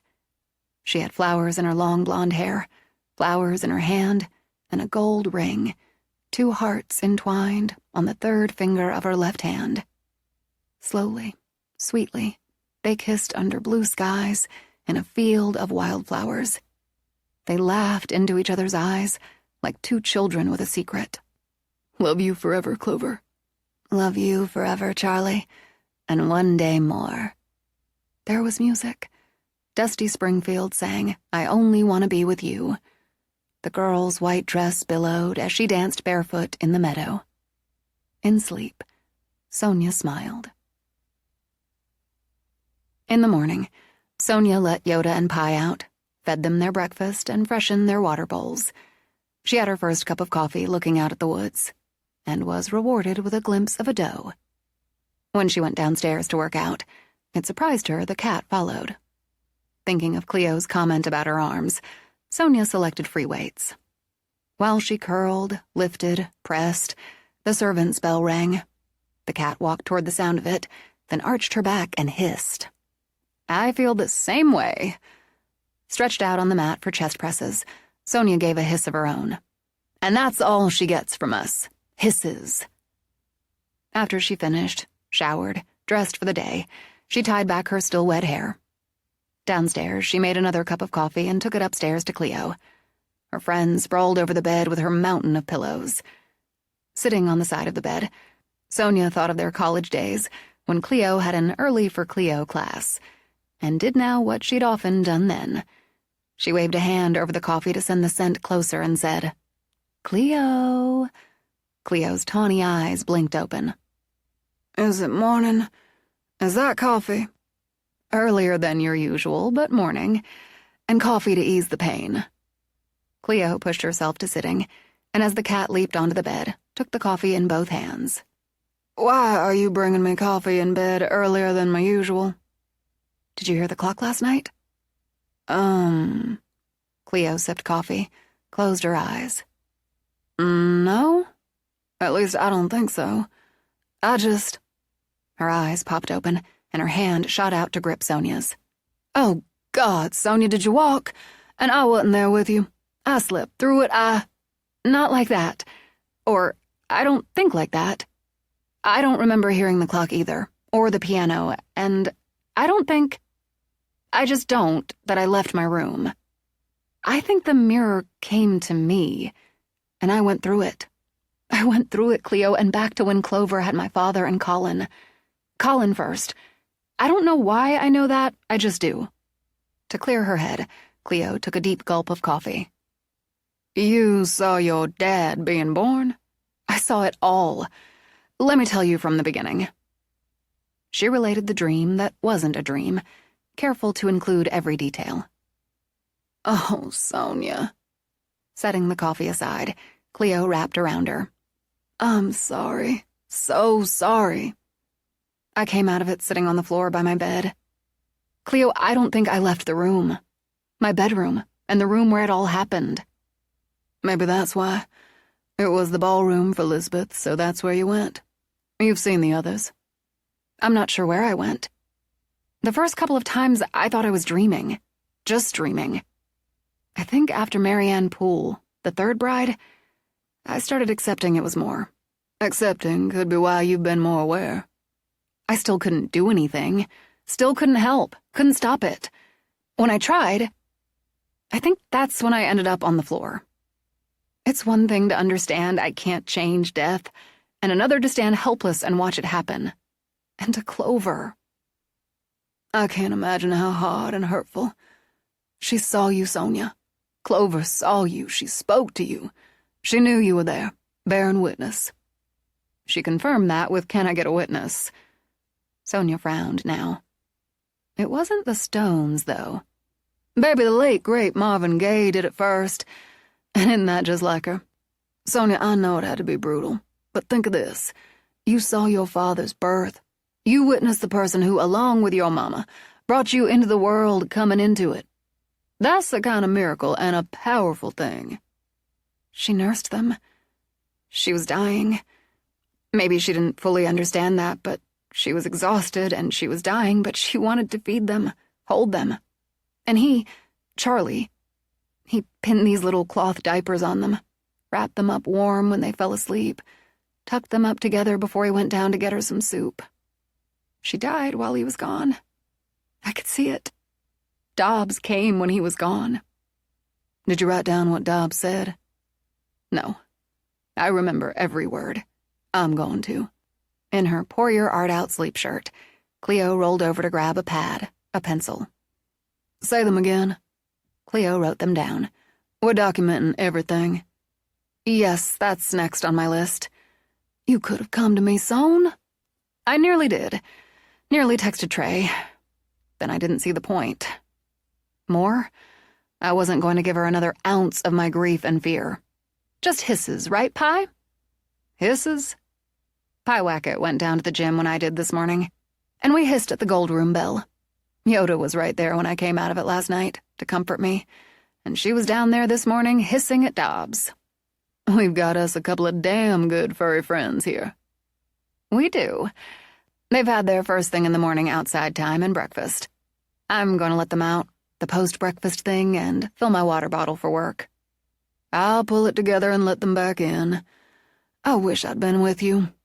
I knew you were here, and that matters. She pushed off the bed, started to call the pets, and it struck her. I had another dream. Oh, God. No, the opposite of awful. I nearly forgot. I saw them, Clover and Charlie. Their wedding day. Not here, not at the manor. I wonder if anyone knows when they moved in here. Anyway, it was so sweet, Cleo. They were dancing on the grass somewhere, and the sun was shining. They looked so young, so happy, so in love. The song he played for her during labor, I Only Want to Be With You, that's the music I heard. It played again on the phone in Sonia's pocket. She took you there? Tears gathered in Cleo's eyes. She wanted you to have that, to see that and feel it. The bright pushes away the dark. Believing it, Sonia herded cat and dog downstairs, where they both seemed happy to go out into the April sunshine. She filled her water bottle. She met Cleo on the stairs. Nothing but litter in the box. She's a very smart girl. You're also a very smart girl, so you're going to let Trey know what happened last night. I'm going to text him now, let him know the basics, and that I'll fill in details when I see him. Cleo smiled.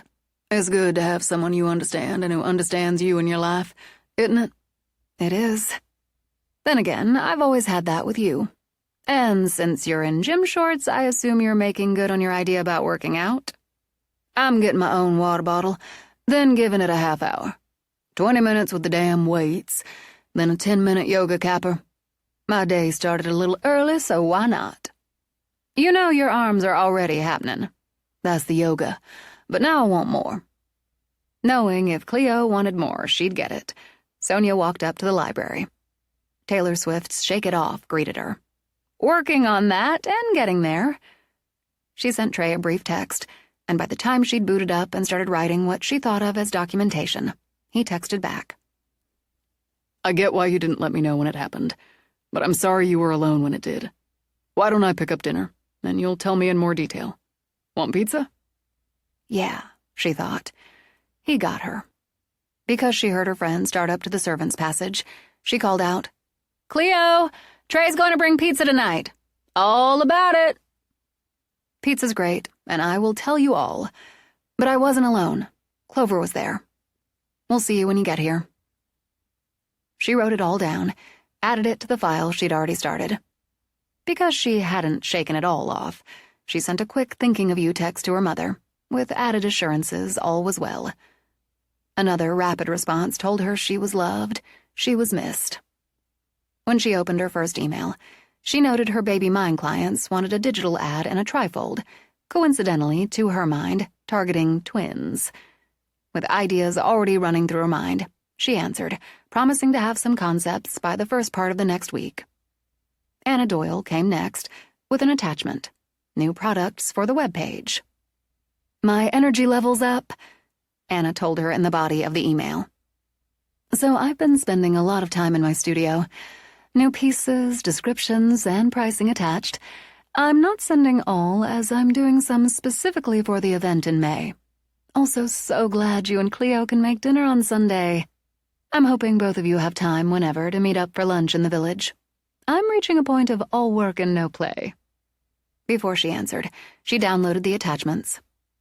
Maybe all work, Sonia muttered, but really excellent work. Beautiful pieces, perfectly photographed. I'll have them up by this afternoon. As it happens, I'm in the village tomorrow to risk having my hair dealt with. I'll bring a hat if it turns out wrong, and would love to meet you for lunch. I'll ask Cleo if she can make it. We could both use a break, too. How about 1 o'clock? She sent, moved on to the next email and the one after, and Anna's response popped up. 1's great. Just tell me where.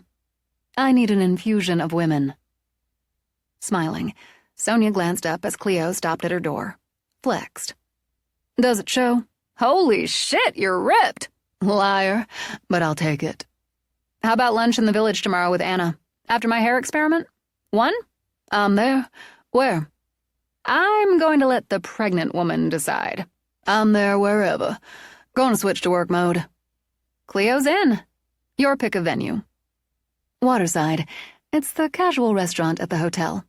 And I have a connection that'll get us a good table. Girl lunch. Yippee! Sonia sent a yippee back. Then, like Cleo, switched to work mode. She didn't break, even though Clover played A Hard Day's Night loudly until Yoda whined and wiggled. Okay, sorry. You want to go out, and I got the hint, Clover, but when you're rolling, you're rolling. When she rose, Yoda ran to the top of the stairs, whined, wiggled, and actually danced in place. I'm coming! She saved her work, started out in time to see Pi streak past her and downstairs with Yoda chasing after. She paused when she saw Cleo coming down from the 3rd floor. I'll let them out, Sonia told her. Yoda's a little desperate, and I need a Coke. I want one myself. She must have known you were letting him out. One minute she's on the windowsill looking out, the next she's flying out of the studio. Ears like a cat. It was rolling for me, so he waited longer than he should have. How about you? I already peed, thanks. Cleo opened the door for the pets. Oh, you meant the work. It's going so well, I'm going with you to Boston next month. I'll be done, and not only will I serve as your assistant for the presentation, but I get to hang with Winter. And if my editor needs to meet with me, I can do that. Cleo! Sonia threw her arms around her friend and bounced. This is everything! Feel my nerves about the presentation effectively cut in half. Sonia could have asked me. I wasn't going to ask you to go to Boston and be my emotional support, especially when you're working on a major project. Which will be done. Lifting her arms, Cleo turned a self-congratulatory circle. Then I'm taking a break, which I can afford to do thanks to you, and using that time to work on painting, for my own wants and needs. This is turning into a really good day. Mom's going to be thrilled. I texted her right before Pi ran out, and she is. Deciding she wanted more than a Coke, Cleo grabbed a yogurt. Do you want one? No, I'm going for chips, and pretending that's healthy by adding some grapes. Take what I'd rather be eating back up. You can eat at your desk. I can at this stage of the work. I'll let Pi and Yoda back in. Upstairs, and with the contract signed and sealed, she started on her new law firm client. Slightly more formal, she thought, more urban than the Doyles. She wouldn't want to mimic their colors or look in any case. She began to experiment with a color wheel, selected 3 2-combination choices for the template. As she worked, she heard the ball bounce downstairs and smiled when Yoda deserted her. So he'd be entertained while she worked. Eventually, Clover played 5 o'clock World.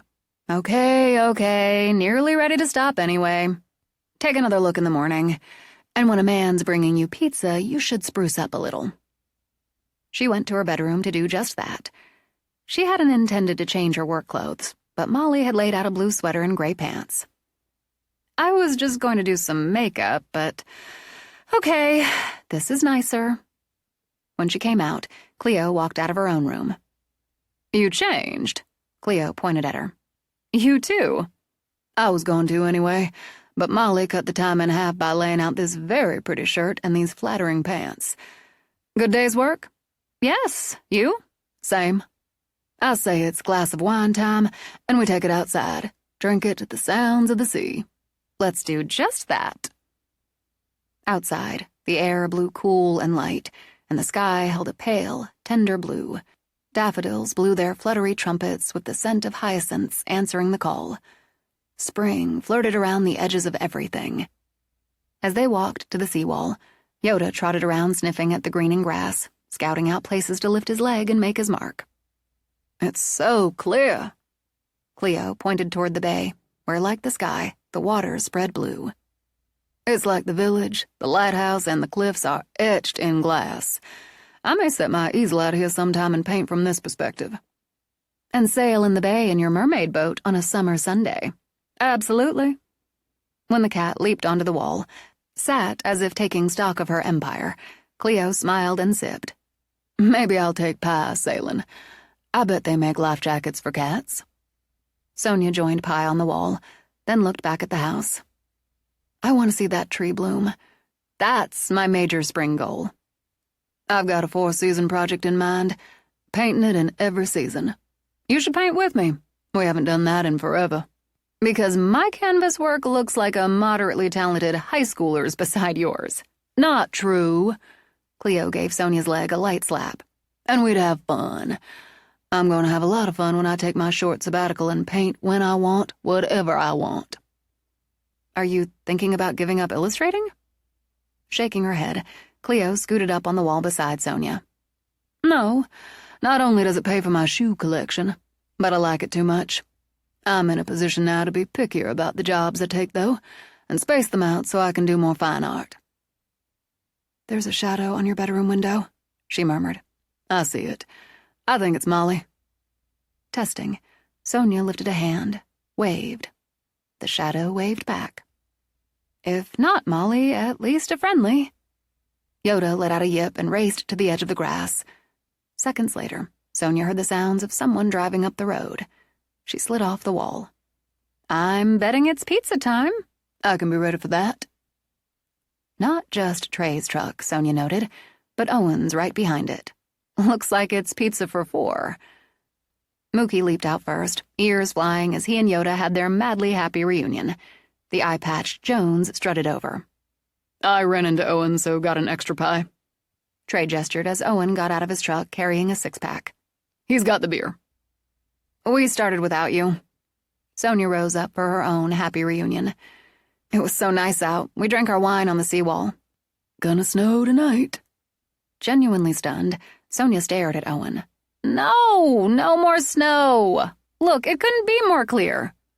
Temps drop with the sun, Trey told her. And the clouds roll in. Couple inches, tops. Owen shrugged it off as the cat came over to ribbon around his legs. Hitting mid-50s tomorrow, so it won't last. But it's almost May. In Maine, Trey pointed out. As he spoke, a window in the gold room slashed open. What flew out was huge, black as midnight. Wings spread, their span was taller than a man and seemed to slice the sky. The sun caught a glint of talons, beak sharp as razors as it swept over the lawn. House, now! Trey gave Sonia a push toward the house as he stepped in front of her. Even as he moved, what flew went to smoke. Sulfur, Cleo murmured under the wild barking of the dogs. I can smell it from here. She went with a vulture. Biggest bastard I've ever seen, Owen added. Vulture? Since the glass remained in her hand, Cleo downed the last of her wine. Aren't those the ones that hang around till you're dead? They're still birds of prey. 10-foot wingspan? Trey asked him. Right around, yeah. Didn't get it very far, though. Far enough. Sonia heaved out the breath that had clogged in her lungs. She's been mostly quiet all day, saving up for something like this, I guess. I bet it just burns her ass the 4 of us are going to enjoy some pizza. So let's go do that. Cleo scooped up the cat and started for the house. Yeah, let's do that, Sonia agreed. Just another evening at the manor. When they trooped in, Clover greeted them with peaceful, easy feeling. An optimist. Trey carried the pizza boxes into the kitchen, where Cleo had already started the feeding routine for the animals. Sonia poured more wine into her glass and Cleo's before she reached for plates.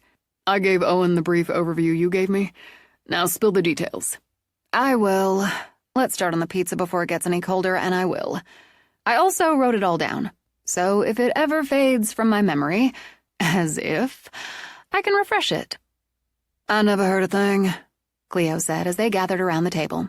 Slept right through it all. I don't think there was anything for you to hear, since it all happened in my room. Then, and now. She put a slice of pizza on her plate, then just let it sit. I had to have gone through the mirror again.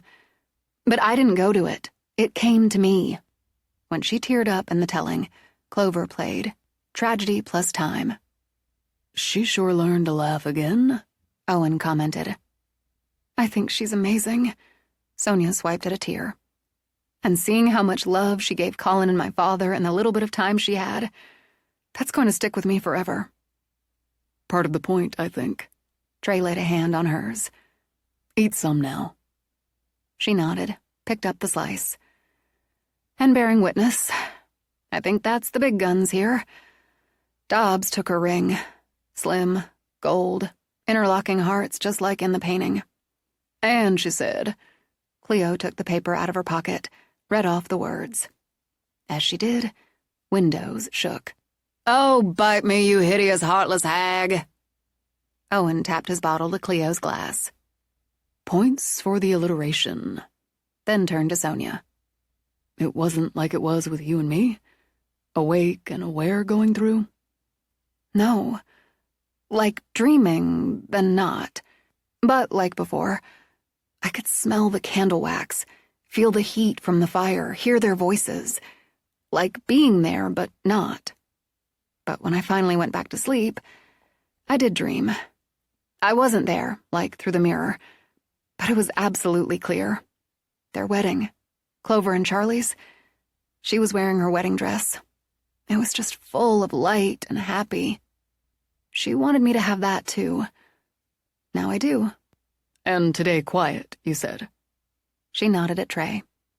Yeah, until Smoke Vulture. She rang the servant's bell when I was downstairs working out.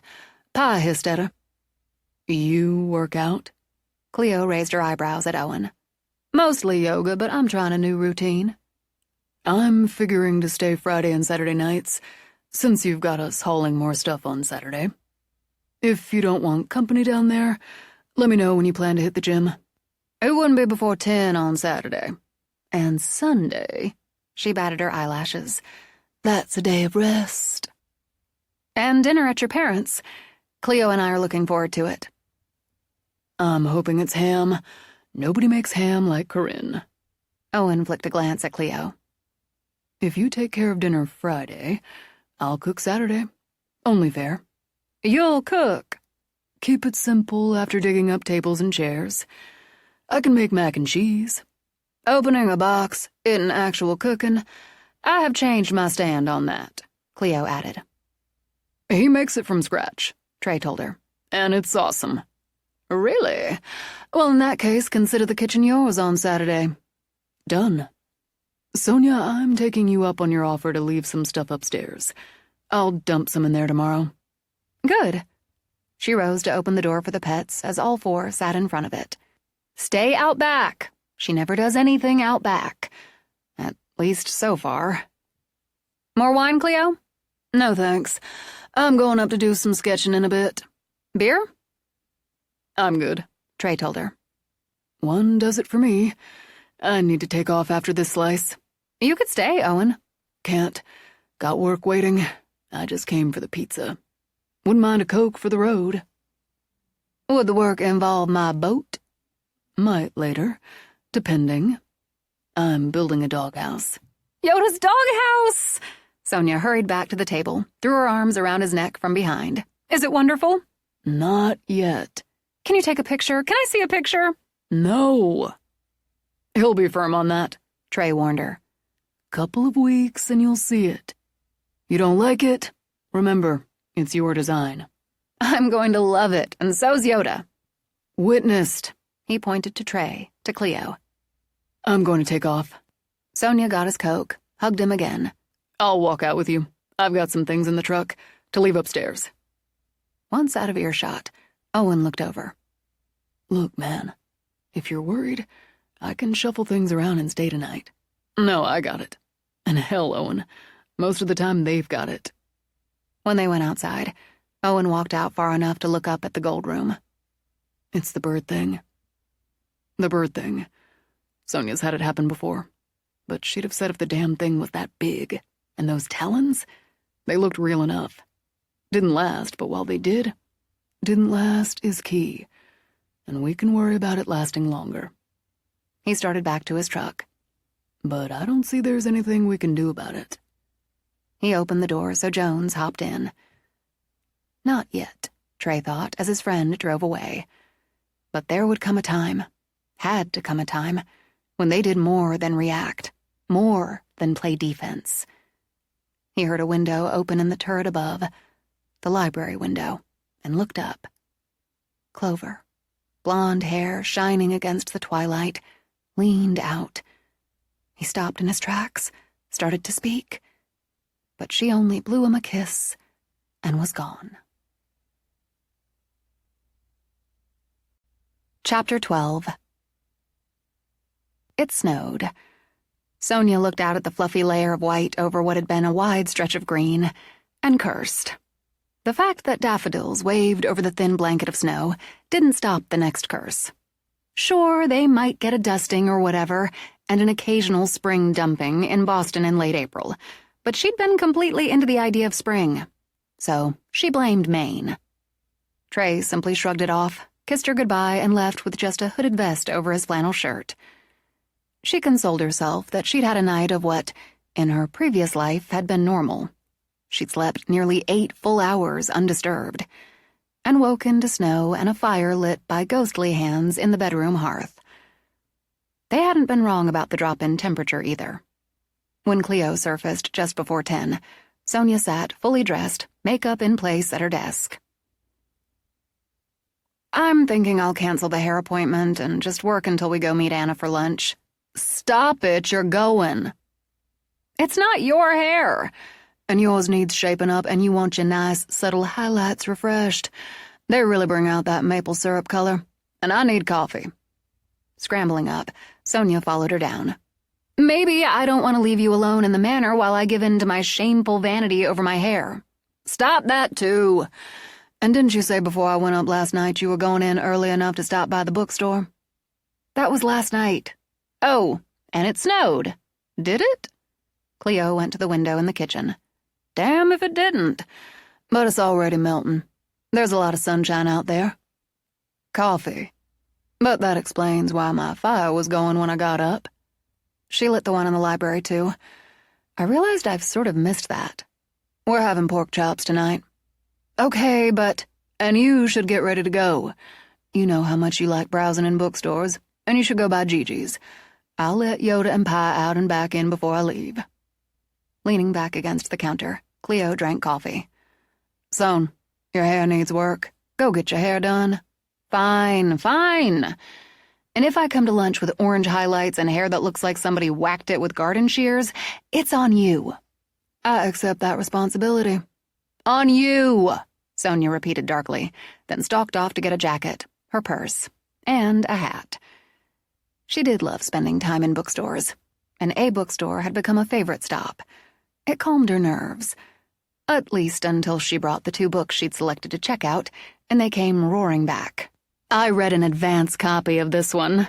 Diana tapped the top book. "Just loved it. Twisty mystery and a swoon-worthy romance. What more could you want?" As she started to ring up the sale, Diana glanced back. "Everything okay?" "Oh, I'm just a little nervous. I've got a hair appointment. My first since moving here. At Jody's." "Yeah." "Oh, no worries. Jody does my hair. Anita's too." "Did I hear my name?" Anita came in from the back with more stock. "Sonia's heading to Jody's." "Oh, who's doing your hair?" "I'm not sure." Nerves, more nerves, balled in her stomach. "Does it matter?" "Diana and I both go to Jody. Jeannie goes to Carly, doesn't she?" "Jeannie?" "Our weekend manager. Pretty sure she uses Carly. And Eileen, my sister, she works here part-time. She goes to Micah, who's adorable." Diana bagged the books. "A new salon's scary, but you'll be in good hands." With no choice but to hope that was true, and having lingered too long to stop in anywhere else to procrastinate, Sonia walked down the skinny sidewalk. The snow that had greeted her that morning might not have fallen, not a trace of it remained as she wandered down to the salon. And at the door, she reminded herself it made no sense to be more fearful of a new hairdresser than she was of the entity in the gold room. She went inside. Less than 2 hours later, she walked out a very happy woman. She tossed her newly shaped, highlighted and styled hair as she walked back, hatless, to where she'd parked. Unashamed, she pulled down the vanity mirror, turned her head right, left. "I'm back!" As she drove through the village, she sent out loving vibes to the shops, the restaurants, the houses and apartments, and especially to the old Victorian that housed Doyle Law Offices. A woman wasn't truly all the way home, she thought, until she found her hairstylist. Though she'd driven by the hotel, just to take a look, She'd yet to go in. She knew Anna's husband Seth's family owned it, ran it, and from the exterior, it looked like they knew exactly what they were doing. The snow-white brick on a rise above the bay, the sea, spoke of a mix of grand service and quiet comfort. She saw rooms with small terraces facing the water, a circle centering the drive, currently alive with daffodils and hyacinths and tulips that brought spring right back. On the far side, she spotted paved pathways winding through gardens she imagined would burst very soon. It made her remember, when she'd looked at hotels for her aborted wedding, she'd wanted something just like this, with history in that welcoming aura, rather than the slick and grandiose Brandon had insisted on. Then she set that memory well aside. She parked in the lot near those gardens and walked in the warming air to the front entrance and the doorman. Good afternoon. Checking in? No, I'm here for lunch at Waterside. Straight back through the lobby on your right. Enjoy. She walked in and fell in love with the coziness and the melding of grand and rustic. Light showered down from the candlestick bulbs on iron chandeliers. The big fieldstone fireplace with logs snapping under its floating mantel added warmth and more welcome. People lounged in chairs or sofas, having coffee or a drink, and she noted some had shopping bags beside them from the village.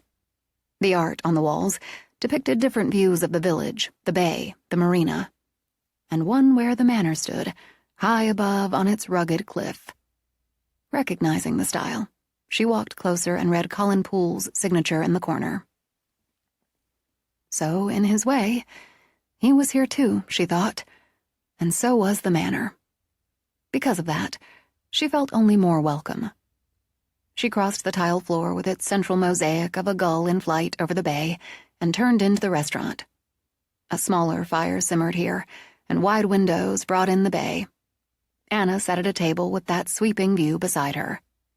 She wore a knee-length red dress that showed off her baby bump with pride. Short black hair framed a face that lit up with a smile when she saw Sonia. I just got here. I was about... Oh, your hair, it's fabulous! I owe it all to Jody of Jody's. She knows what she's doing. Really, it looks terrific. So do you. And I love this hotel. God, what a view. One of my favorites. When the waiter stepped to the table, offering drinks, Sonia ordered water, flat. I warn you, Anna said when he stepped away. I'm allowed 1 glass of wine a week. I intend today to be that day, and I'm not going to drink alone. Cleo and I won't let that happen. What's a girl's lunch in such a great place without 1 glass of wine? And there's Cleo now. God, she always looks amazing. I know. If I didn't love her, I'd hate her. Emma late? We both just got here, Sonia told her. Good. I hate to be late for fun. And look at your hair. I'm now suitably chastised about my anxiety and a devoted fan of Jody's salon. I'd almost forgotten how much I like salons.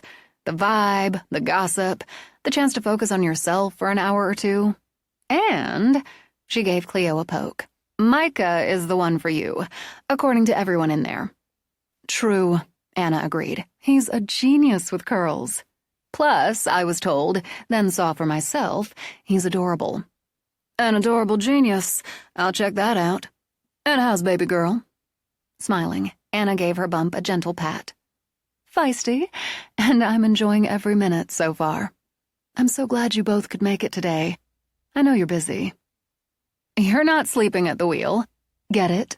Cleo, wait until I show you Anna's new pieces. They ordered those single glasses of wine, salads, and at Anna's suggestion, mini quiche appetizers to share. You weren't wrong about these, Cleo said after a sample. I've never made a quiche. I should try that. I should try making cute, tiny quiches. Cleo's embraced cooking. See? Busy. Trey let the family know what's going on at the manor. It's a lot. I want to say it's way more than I ever experienced when I visited Colin. It always struck me as playful and interesting, but that's not what you're dealing with. Most of the time it is, Sonia told her. Other times it's hard to believe it's happening, even when it's happening. Hester Dobbs thinks she's going to drive us out, but she won't. It's our place and we love it. Love everything in it. Even back in college, Sonia talked about having a house with history and character. I did. I just didn't anticipate the characters. She emphasized the plural. But with one nasty exception, we're enjoying those characters. I'm getting to know my biological grandmother, and she's wonderful. Oh, Trey saw her again last night. What? Cleo dropped her salad fork. And you didn't tell me? You'd already gone up by the time he came back in, and I was hair-obsessed this morning. Sorry. Anna held up a hand. Let me echo. What? Trey saw the ghost of your grandmother?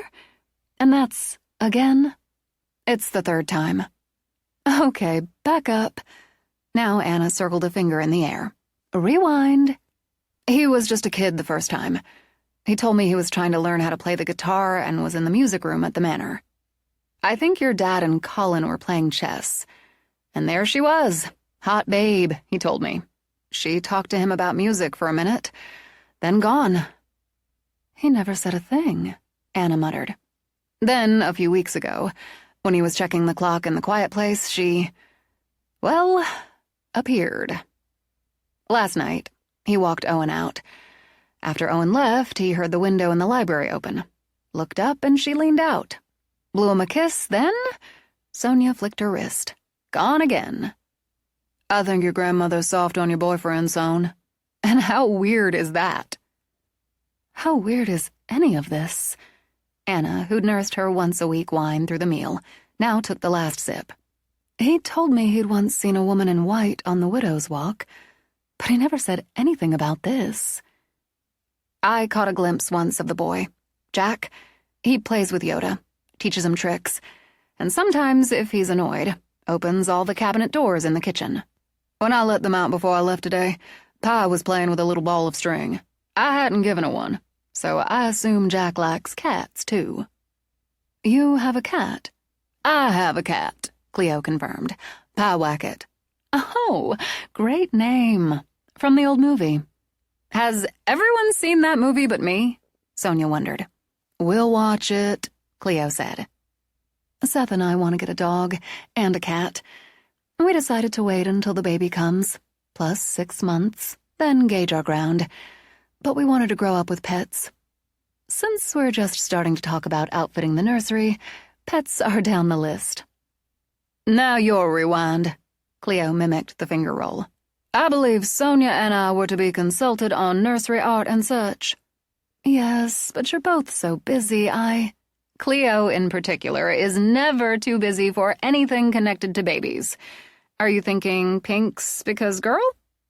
Actually, no. Are you sure you want to hear all this?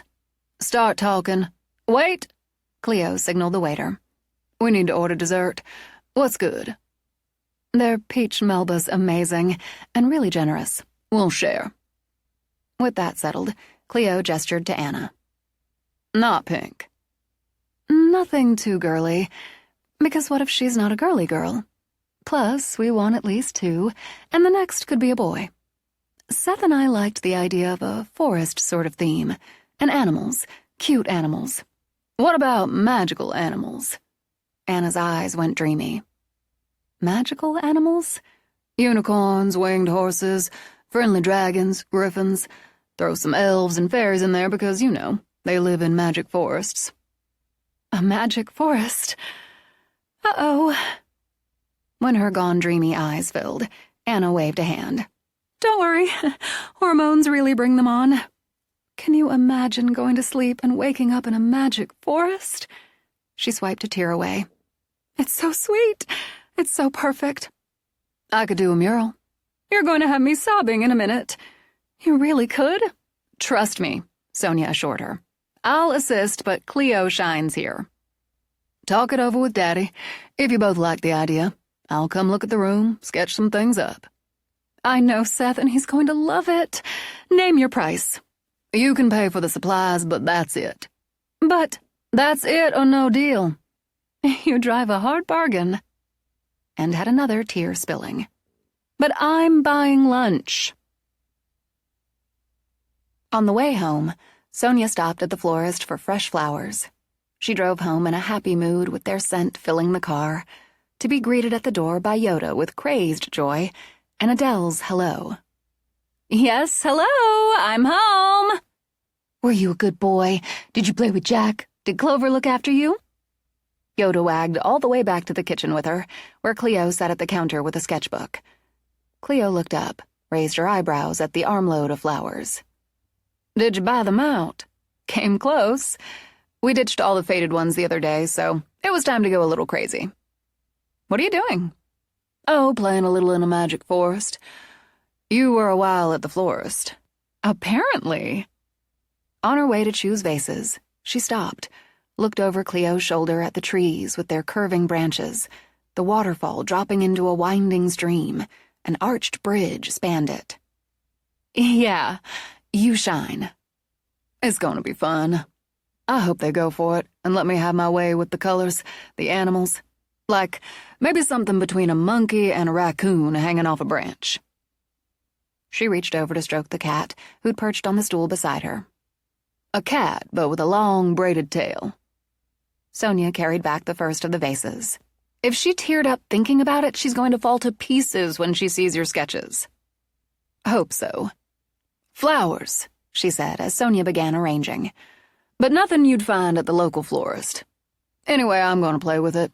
I really enjoyed having lunch with her. Me too. And I will help in the nursery, but assisting, as I sometimes do when you're cooking. You downplay your fine art talents? Maybe, but I know I wouldn't come up with an animal that's a cross between a monkey and raccoon. When she'd filled the last vase, she carried a couple at a time. Another homey task she enjoyed, Sonia thought. Walking through the manor with flowers, finding just the right place for the right arrangement. Sometimes, she'd found, Molly disagreed with those choices, and she'd find flowers moved. But she had to admit she'd come to enjoy that, too. Once she'd spread flowers out on the first and second floors, she carried an arrangement to the third for Cleo's studio. As she did, she realized she hadn't come up to the third floor alone, at least knowingly, for weeks. When even her brief hesitation irritated her, she walked straight down to the studio. With the mermaid in the drying rack, Cleo had a blank canvas on the easel. Sonia suspected it wouldn't stay blank for long, as the rigorous organization in the studio had slid into Cleo's creative jumble. Since sketches, folders, pads, pencils littered the old desk, Sonia put the flowers on the table by the sofa. Then she walked to the closet, held her breath, opened it. She saw nothing but Cleo's still organized supplies. Okay, not yet. But she didn't doubt that sooner or later, either she or Cleo would open that door and find Agatha, the fourth bride. She'd just closed the door when the banging started. Steeling herself, she walked out. The door of the gold room bowed out, sucked in as she walked toward it. My house, she thought. Mine, not yours. She said just that, then repeated it, lifting her claim over the banging. The door flew open, and wind rushed out with it. The cold bit into her bones. Hester Dobbs stood in the center of the room, arms outstretched, palms up. Under the wind, she heard whispering, urgent, but couldn't make out the words. Her phone blasted out with the chorus of Nirvana's Stay Away. This house is mine, Dobbs shouted, and her voice blew cold like the wind. You'll die here. You'll all die here. When the walls bled, even the whites of the witch's eyes went black. Pool blood. Sonia watched it drip from her cupped hands. It's all pool blood. On her wild laugh, the door slammed shut. Silence fell. You'll die again tonight, Sonia spoke with a calm that surprised her. And the next night, and the next. That's your hell for the time being. I can live with that, for now. As she walked away, her phone played, It's gonna be all right. That's right, Clover. That's goddamn right. When she reached the kitchen, Cleo held a potato on a wooden spoon with one hand and carefully made slices in it with the other. What are you doing to that potato? Making it an accordion. Then you do this butter and herb thing. Meat and potatoes. Men coming. She looked up and quickly set the knife aside. What happened? You didn't hear anything? No, it's been quiet. I thought after your flower delivery you might have gone back to work a while. I saw Dobbs in the gold room. Jesus, jump rope and Christ, you went in there? No. She blew open the door and I saw her inside. You didn't hear all that banging and booming? No, nothing. So just for me this time, Sonia murmured. As Trey would say, interesting. You saw. What were you even doing near that damn door, Sonia? She started up with the banging and, I don't know, it pissed me off. And I guess I needed to stake my claim. My house, you know? Then while I'm standing there, she blew the door open and I saw her in there. She sat because now that it was over, maybe her legs were a little shaky, and told Cleo the rest. I like you slapback, but baby, stay away from that room. You're up there every day. I don't go near that room. Take Clover's advice, stay away. Her dress was torn, down by the hem of her skirt. I wouldn't have gone in, even though in that moment I was more mad than scared. She shook it off. Done now. So maybe that'll be it for a while. Now I want to watch you make potatoes into accordions.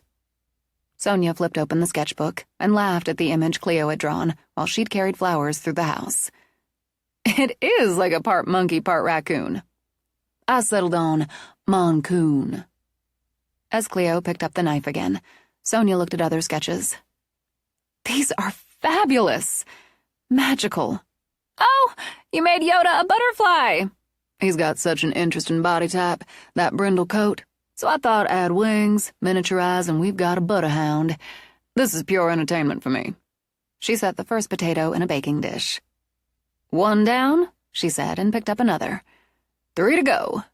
She smiled over at Sonia. We're doing fine, Son.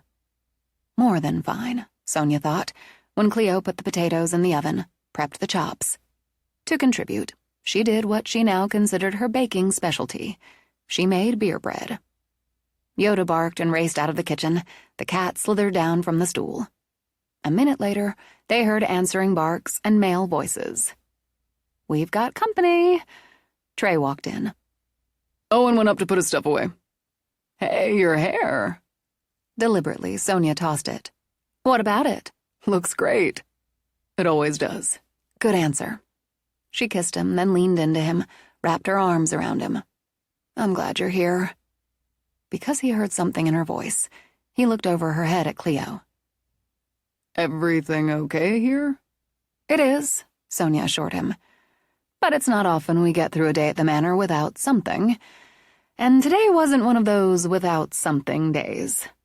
We're having wine, Cleo decided. We're all having wine because this meal is going to deserve it. I'm going to open a bottle, pour it out, then Sonia will tell her latest tale. Dobbs? Trey asked, and Sonia nodded.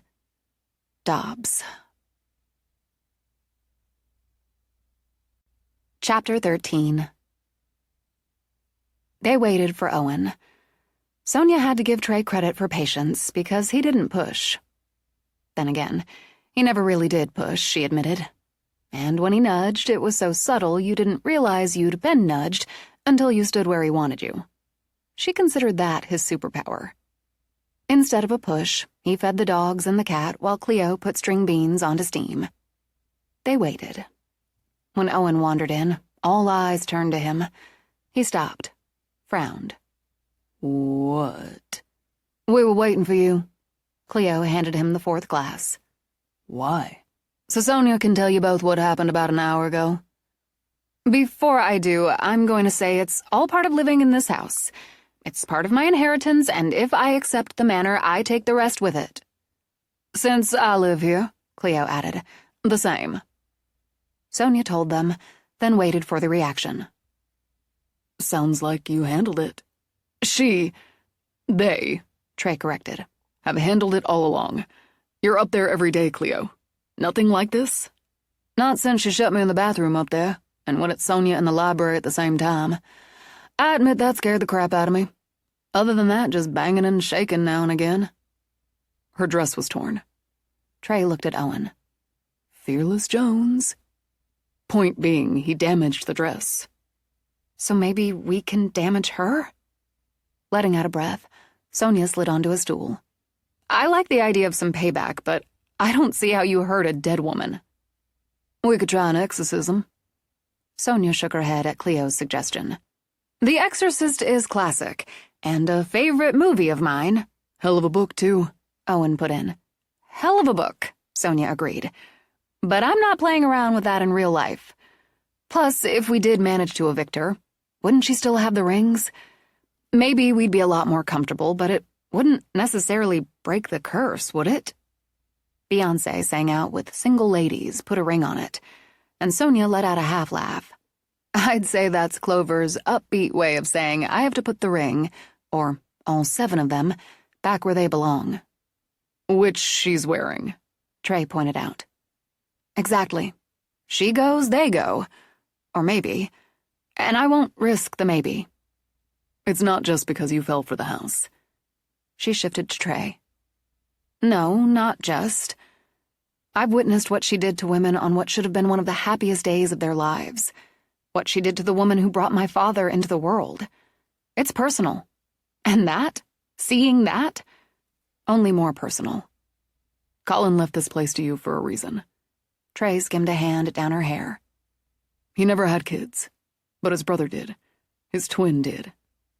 He loved this place. I'd say he left it to you because he figured you had the best chance of stopping her before the next bride comes along and makes it 8. Owen took a look in the oven as he spoke. Hey, this looks good, he added. Anyway, I also figure he must have tried to do it himself at some point. He did love the place, Trey confirmed. And Joanna. So I can't imagine he didn't at least try. He never said anything about it, but wouldn't he have to try? It has to be a woman. Cleo spoke decisively as she got down plates.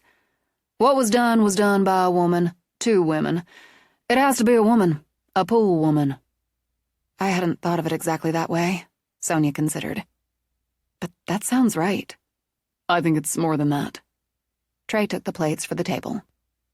I hadn't thought of the woman thing either. But Cleo makes a strong point. A pool woman. That follows. I can handle these, Owen said, and began to deal with the beans. Not just any pool woman, he continued. His twin's daughter. I was gonna add some butter and herbs to those. I've got it, Owen told Cleo, then continued. His twin's daughter, who can and has gone through the mirror. And bore witness 6 times, Trey finished. Sonia got up to help. It's going to take all 7, isn't it? I think so. Trey gave her shoulder a squeeze. Add 1 more element.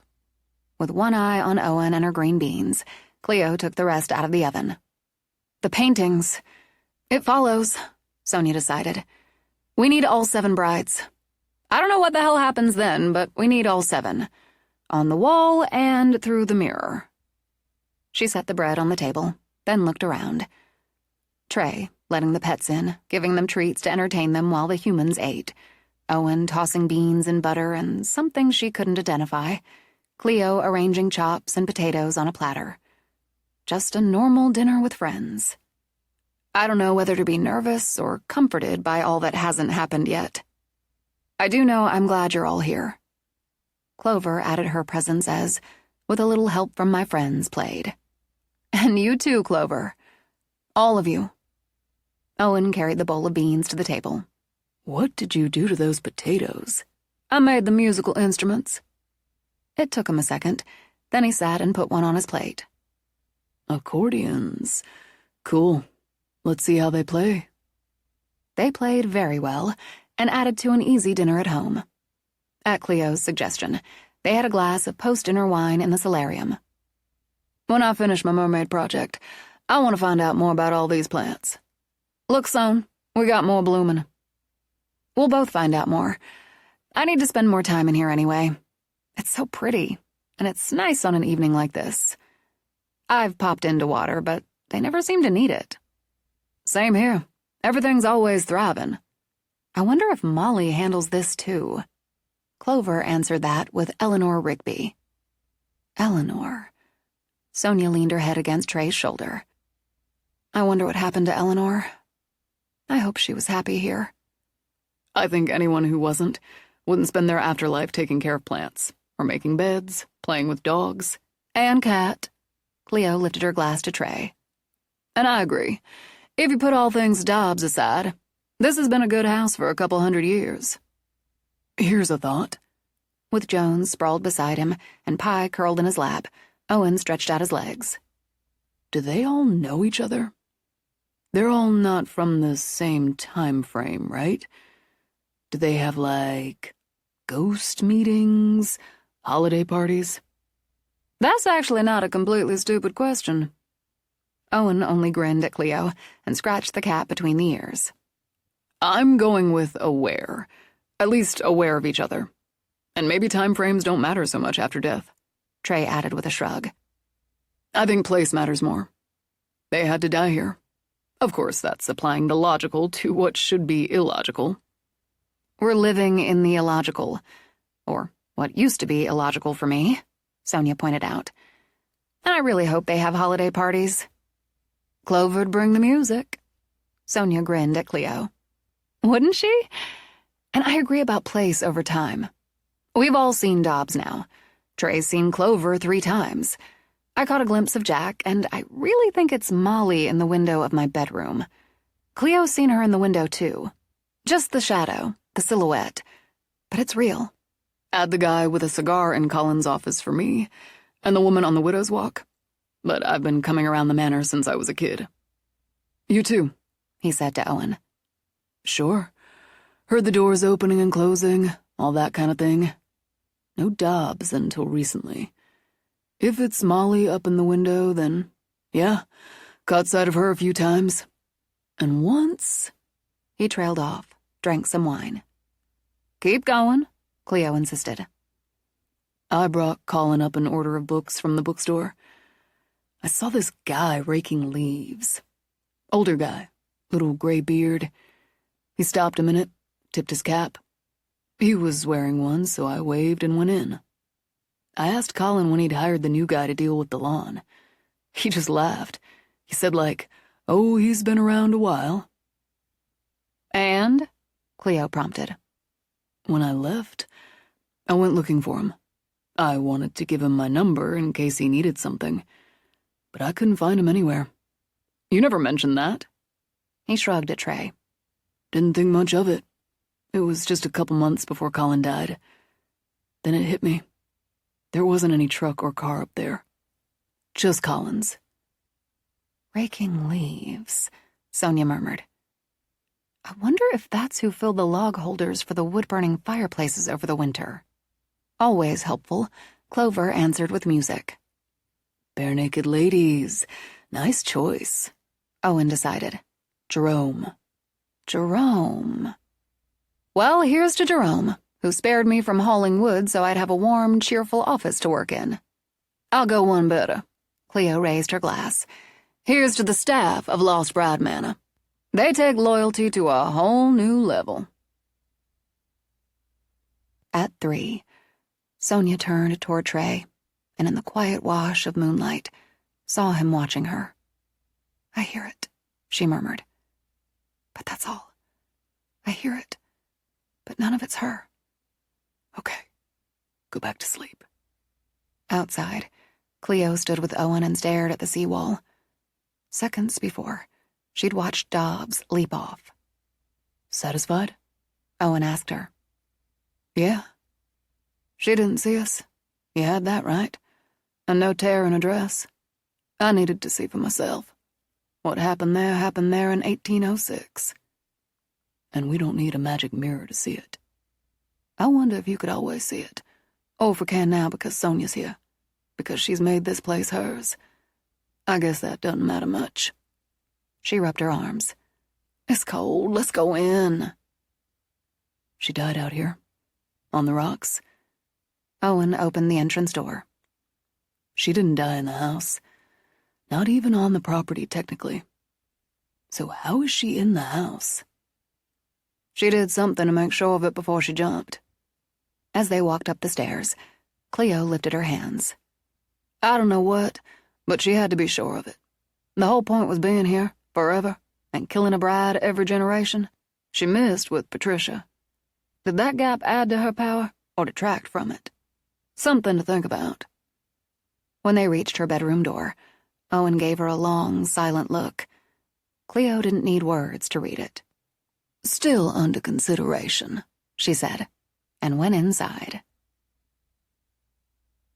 In the morning, Sonia came down first. Or so she thought, until she saw Owen in the kitchen. "You're an early riser." Jones is. Then the cat came in and jumped on my chest. She got pretty insistent. He shuffled aside so she could get to the coffee machine and let out the 2 dogs who trailed her downstairs.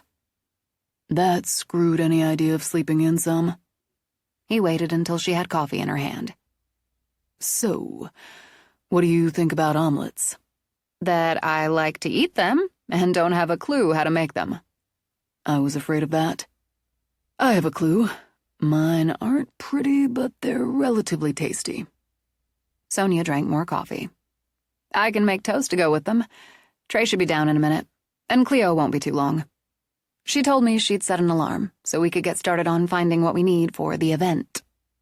I'm going to do that bacon in the oven thing she does. That takes 20, so she might make it. If she doesn't, she'll have to make her own omelet. While he dealt with the bacon, she filled the pet bowls, then watched him hunt in the refrigerator for cheese, eggs, butter.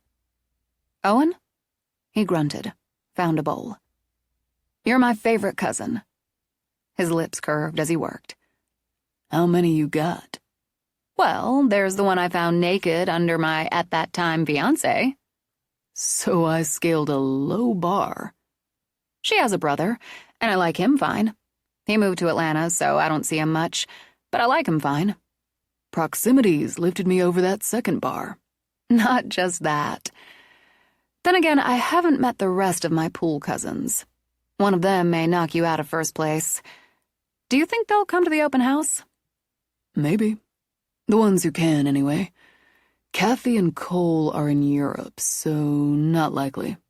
Connor travels for the business a lot, so he'd be a maybe. My brother Hugh's in New York, but he'd make the trip, depending on his schedule. I figure Clarice and Mike will come by at least. So many. More, but they're all scattered. More. It's strange to have so much family I knew nothing about. Same for all of you. You didn't know about me. He shot her a look as he started whisking eggs. We know now. Cheese omelets, he said when Trey walked in. Bacon and toast on the side. Sounds good. Look, if lunch happens, I'll handle that. You're going to cook? Owen set the eggs aside. He means sandwiches. I do. My fried bologna and American cheese slices sandwich is legendary. And that's no bologna, Owen confirmed. I'll take your word on that, since we don't have any bologna. Cleo made it just under the wire. The omelets weren't pretty, but in Sonia's judgment, more than relatively tasty. You maintain your position as favorite cousin. Good for me. I'm going to grab a shower before we start digging through storage. I thought you wanted to use the gym. I got a quick workout in before you came down. We starting up or down? Let's start down, but not scary basement down. Sonia drained the rest of her coffee. Ever again. Then I'll meet you back down here. Cleo watched him go. He worked out and made omelets. How early does he get up? Trey considered. I figure if Owen lived on a farm, he'd wake up the rooster. Cleo pondered over her coffee. That's a problem. Anyway, we have a list. We like lists, Sonia concurred, and deciding to give Molly a Saturday break, rose to deal with the dishes. Not a problem. What's on it? Cleo took out her phone, hit her app, and began to reel them off. Folding tables and chairs, potential deck or lawn furniture, planters and or pots for the deck. As the list continued, Trey got up to help Sonia. Have you considered the convenience of paper and plastic plates and glasses? An event, Trey, Sonia reminded him. Not a let's throw some burgers on the grill gathering. I stand corrected. Let's try this. Hire help. On the list. Cleo rose to pitch in. Hair still damp from his shower, Owen came in. Molly, I guess, made my bed and put my jeans and sweatshirt on it. Like, here, wear these. Sonia just smiled. She'll do that. It's weird. The clothes thing's weird. You'll get used to it. And if you didn't, make sure you thank her next time. Cleo held up the list on her phone. Let's get started. They went down to the storage area that had once been part of the servants' wing. In under 5 minutes, Cleo dug out a treasure. Son, look at these. I guess they're urns. They could be planners, couldn't they? They look like rusted metal in a good way, but they're stone. I love the pedestal, the classical style. Oh, wouldn't they look great flanking the front entrance? Those fabulous doors? We could try it. Resigned, Owen looked at Trey. This is going to take a while. Tables. Trey made his way through to the back wall, pointed to a stack of them. Folding. I thought I remembered these. Those are perfect. How many are there? After a quick count, Sonia nodded. 5. Good start. Owen crouched down. You know what these are? They're field tables. Military field tables. They're old, man. In good shape, though. Can we set one up? They look right, Sonia said, but they have to be sturdy. Some chairs here. After she called out, Cleo lifted one, unfolded it. Old but sturdy. Not enough, but another good start. We need to test them. If any of them need a little work... Sonia glanced over at Owen. Maybe? The lawyer can handle simple repairs.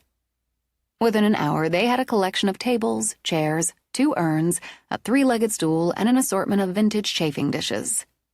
Some of these are silver, some are copper, but there's no sign of tarnishing. Sonia ran her fingers over a domed lid. I really hope Molly has help. I bet these were used for big parties, for weddings. I think... Can't say I paid too much attention. Owen studied the assortment. But yeah, they had this kind of thing set up in the ballroom for the one we crashed. We'll use them again, and Molly's, or whoever's, work gets appreciated. I want to go through the serving platters, bowls. Here's what I'm thinking, son. We rent the plates, glassware, flatware, but we use some of our own. It doesn't have to be uniform. It shouldn't be uniform, Sonia agreed. Mixing patterns and styles adds charm. I say we keep going. Keep knocking down the list. Same thing upstairs. Then, when we have what we're going to have, we move it into the apartment. Use that as a staging area. You want to move all this up into the apartment? Sonia gave Trey's arm a pat. Not the tables and chairs. No point moving them twice. But the rest? This is going to take a while, Owen repeated. The servant's bell began to ring, followed by barking, hissing, and the lower basement door creaked open. Absolutely no. With purpose, Sonia strode over, started to shove it closed. God! Need a hand! It's like someone's pushing it back! Trey rushed over and over her head gave it a hard shove. Cold to the touch.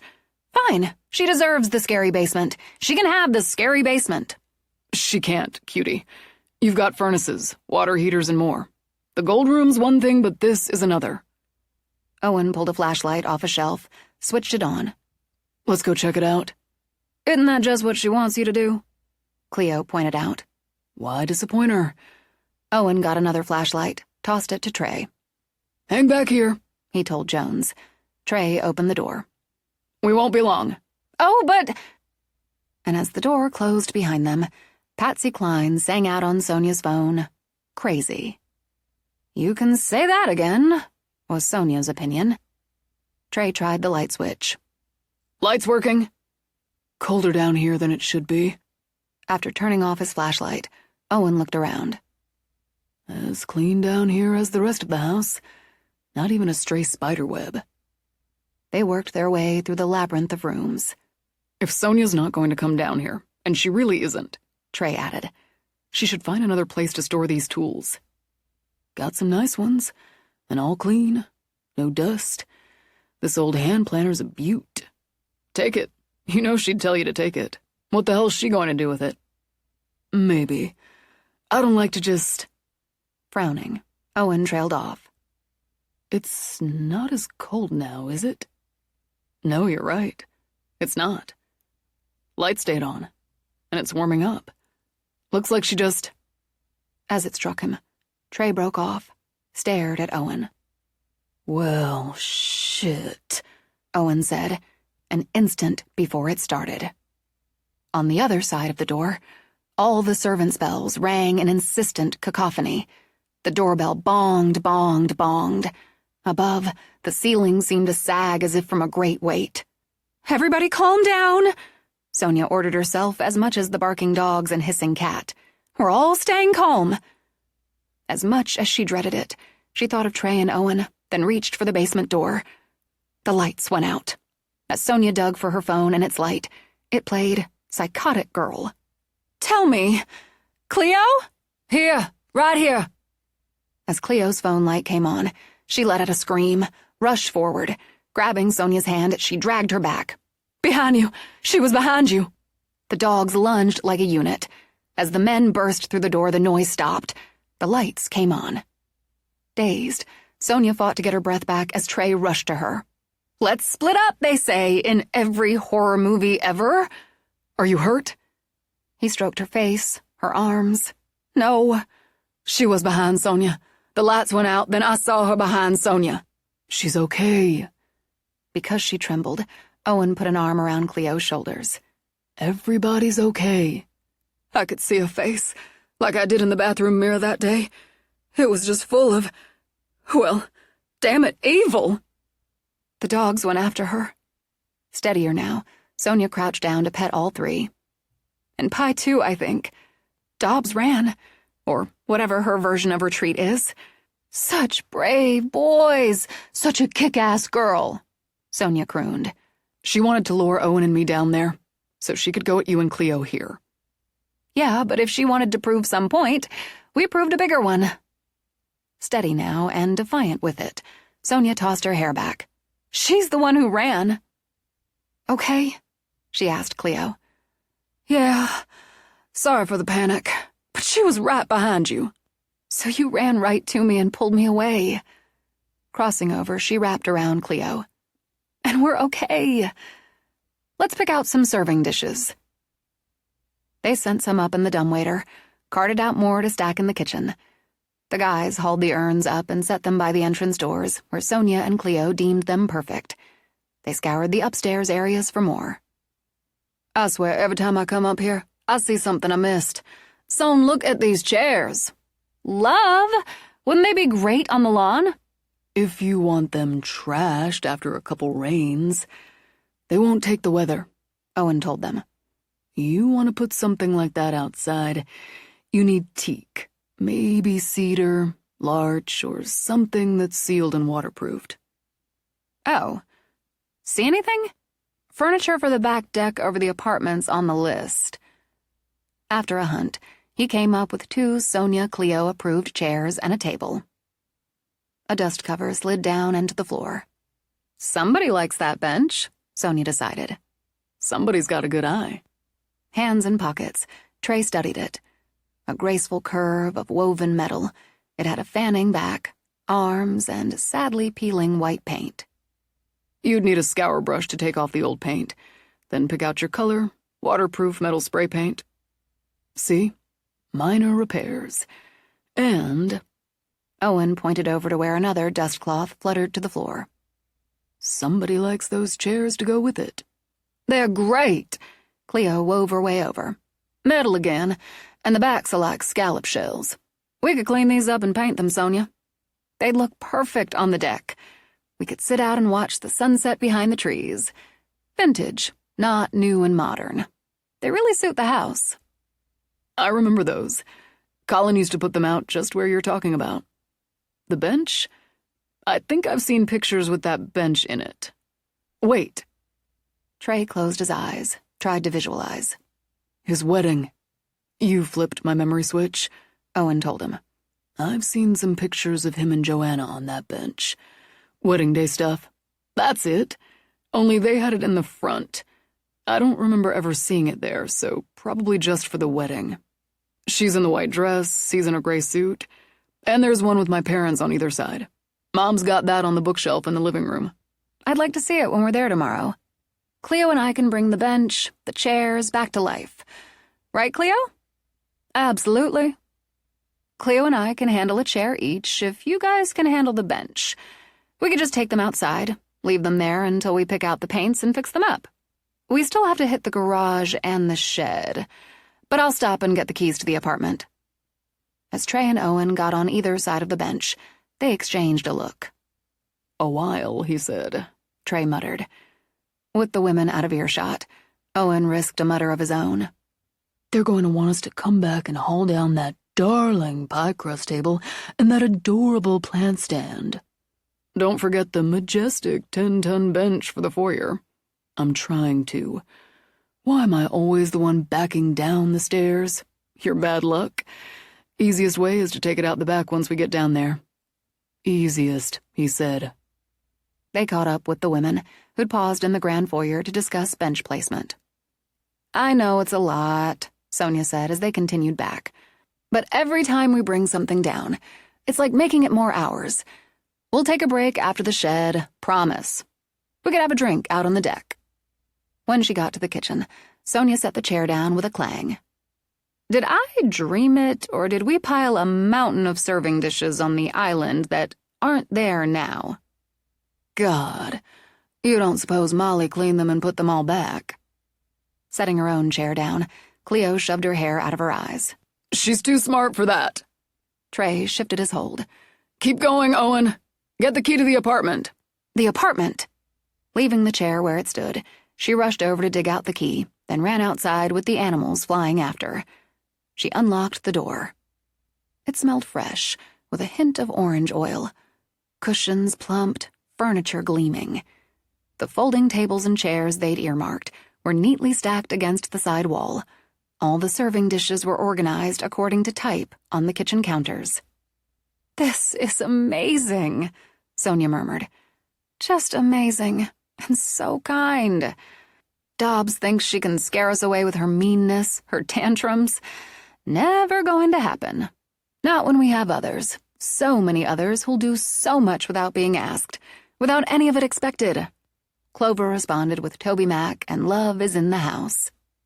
Trey walked in behind her, wrapped his arms around her waist, set his chin on the top of her head. "Love's in the house," he said, "and the house is packed." Chapter 14.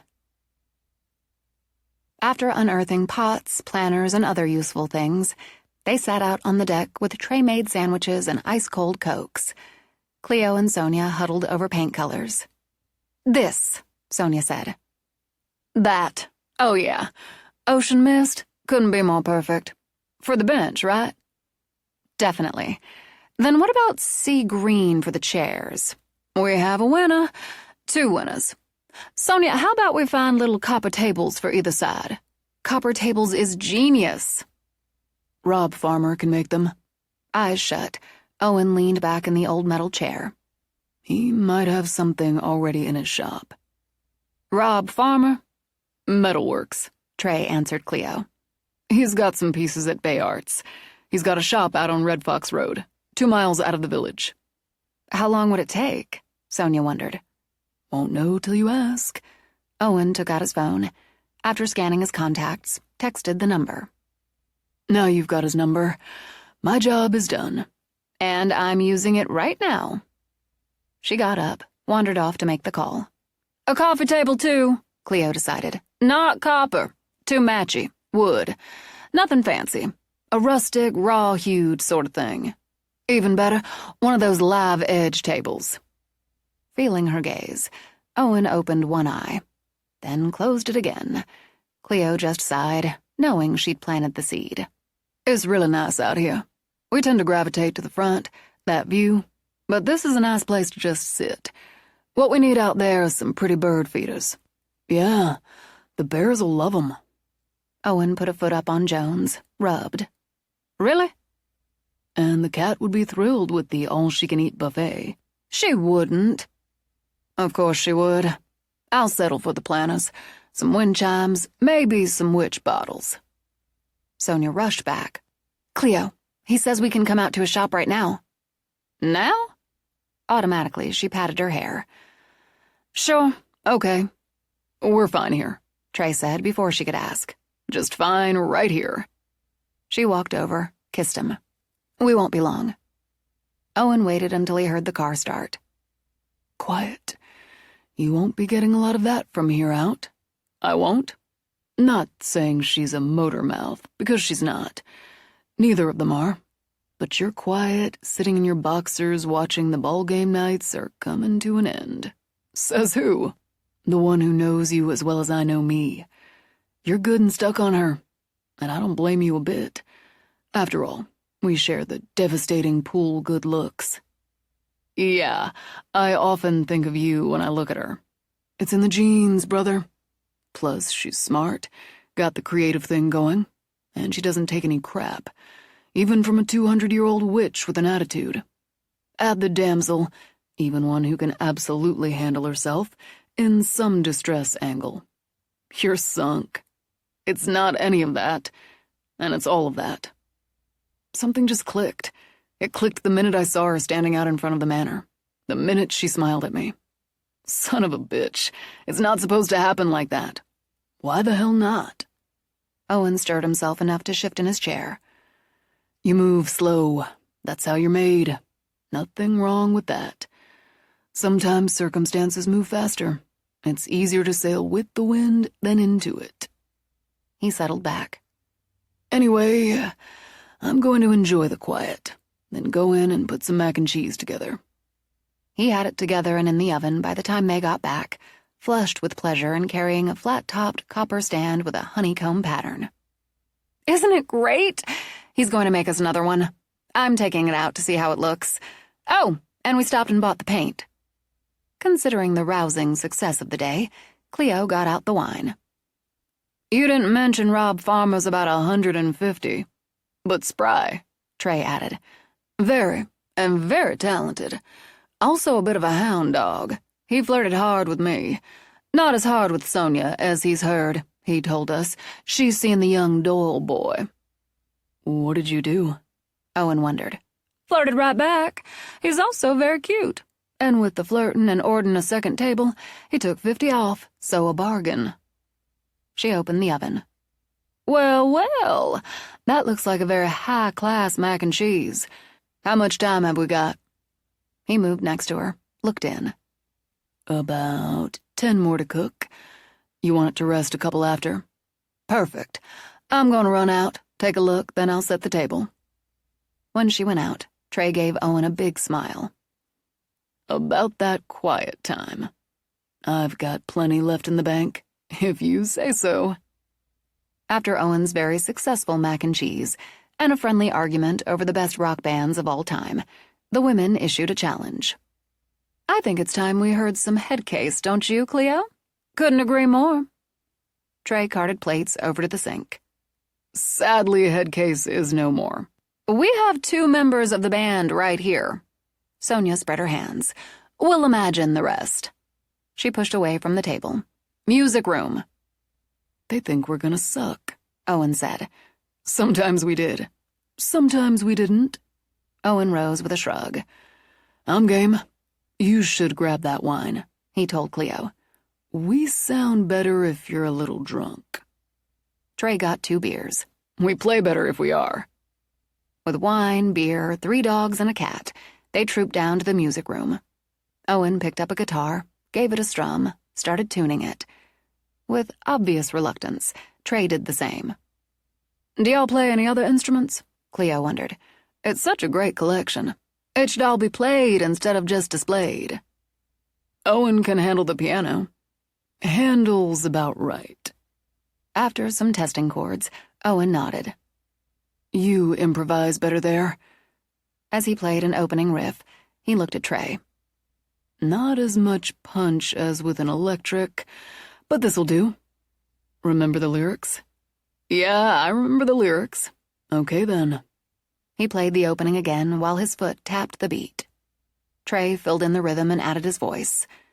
1,000,000 miles away, your signal in the distance. Acoustic or not, They rocked out Foo Fighters' Walk with Owen coming in on the chorus. The audience broke into applause. "I'm not anywhere near drunk," Sonia said. "And you do not suck. Do another."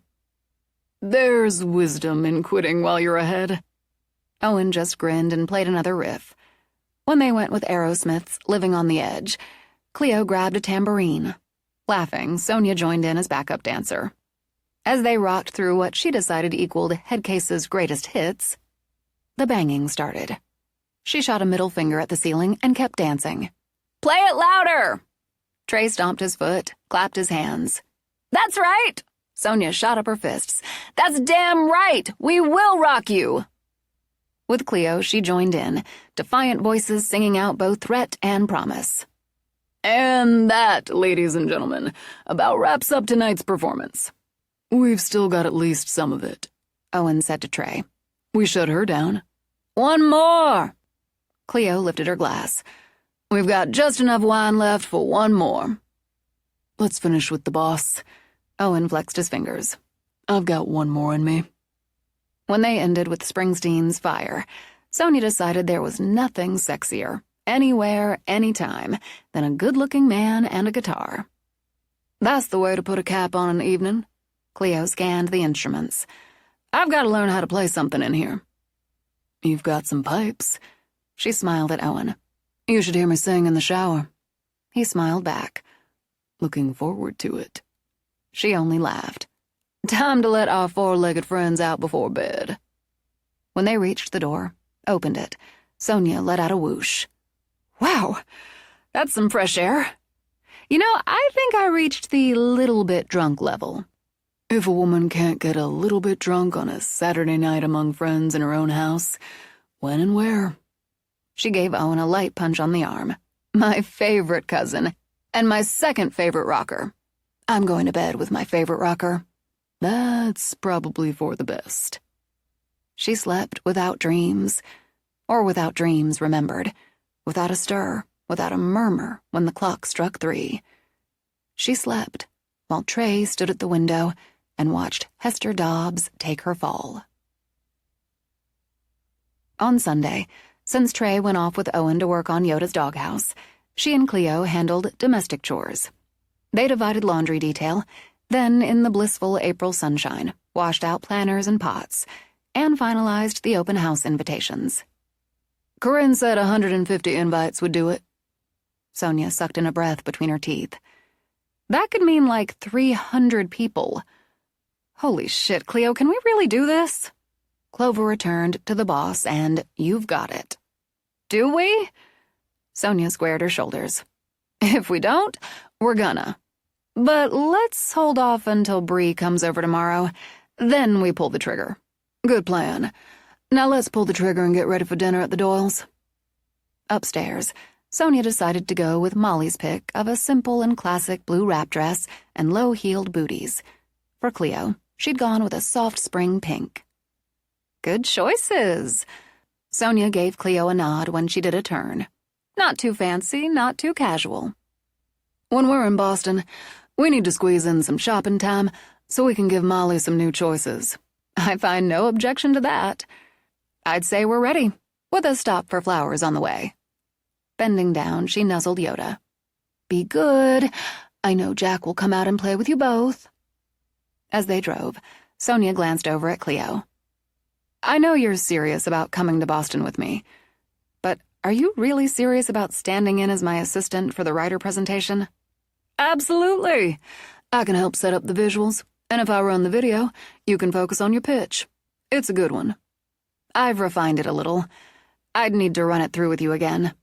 And I have to ask Trey if he'd keep Yoda while we're out of town, or if it's easier for him to just stay at the manor. I think I'm going to see if Owen will take Pie, unless Trey's going to stay. And even then, he'd be at work all day. She's so clearly stuck on him. Owen, I mean. Have I missed anything since my very awkward interruption in your studio? No, it's all under consideration.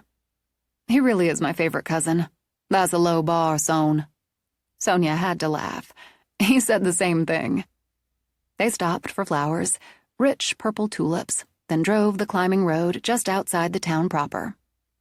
"We haven't seen it in daylight," Sonia said when the GPS announced they'd reached their destination.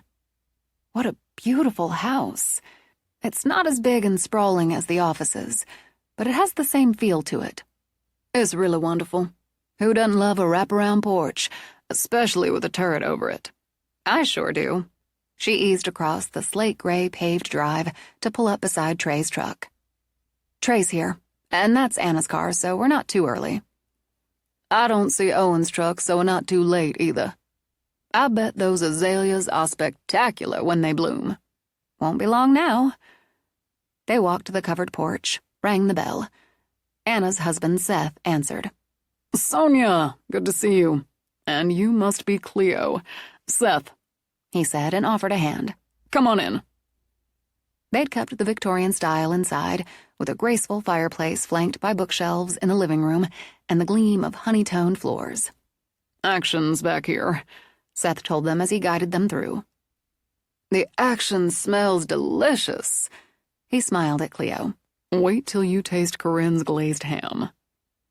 They passed a manly-looking office where Sonia expected Deuce put in some hours, and a more feminine style with walls lined with photos where Corinne put in her time. Voices as well as scents flowed back from a big, serious kitchen where the family gathered around a large island or sat at a table by a wall of glass that opened into an expansive garden. Already, early blooms showed their color. Trey, dress shirt untucked over khakis, slid off a stool and leaned down to kiss her. The easy greeting with his family all around gave Sonia a little glow. Corinne took a baking dish out of the lower of double-wall ovens, and after setting it aside, came around the island to kiss Sonia, then Cleo on the cheek. Aren't these gorgeous? And tulips mean spring. Thank you both. Thanks for having us. Your home's just beautiful. We're happy here. She patted Sonia's hand. You've both met Deuce. He and Trey were just arguing baseball, so your arrival's a reprieve. "Oh, we'll get back to it," Deuce promised. Ace, no three-piece suit and tie today, but just as handsome in an open-collared shirt, unfolded himself from the table where he'd been sitting with his wife and granddaughter. He winked at Sonia, gave her a bear hug, then turned to Cleo. "Cleopatra at last." He took her hand and, with a twinkle in his eye, kissed it. "Come meet my own, darling. Then you can tell me your life story." I'd love to, as long as there's a semicolon after it. I'm not finished yet. "I do love a beautiful young woman with some sass. Paula, meet Cleo." That'll keep them busy a while. Sonia, let me get you a drink. I had a lot of wine with last night's concert, but I'd love some water. Trey didn't mention you went to a concert. He and Owen performed in the music room. "Performed might be overstating it." Trey tugged her down to a stool. "Not for me.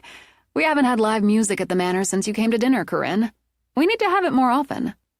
Obviously too at home for bell ringing, Owen came in. Not with flowers, but a live plant. "Owen, is that—" "Old-fashioned Wygela," he finished, and kissed his hostess. "I heard you had a spot for one." "I do." Deuce may curse you when I watch him dig the hole. "I already am," Deuce said as Owen carried it straight out to the deck. "Well, since the gang's all here, I'll carve the ham." Owen lit right up. "Score."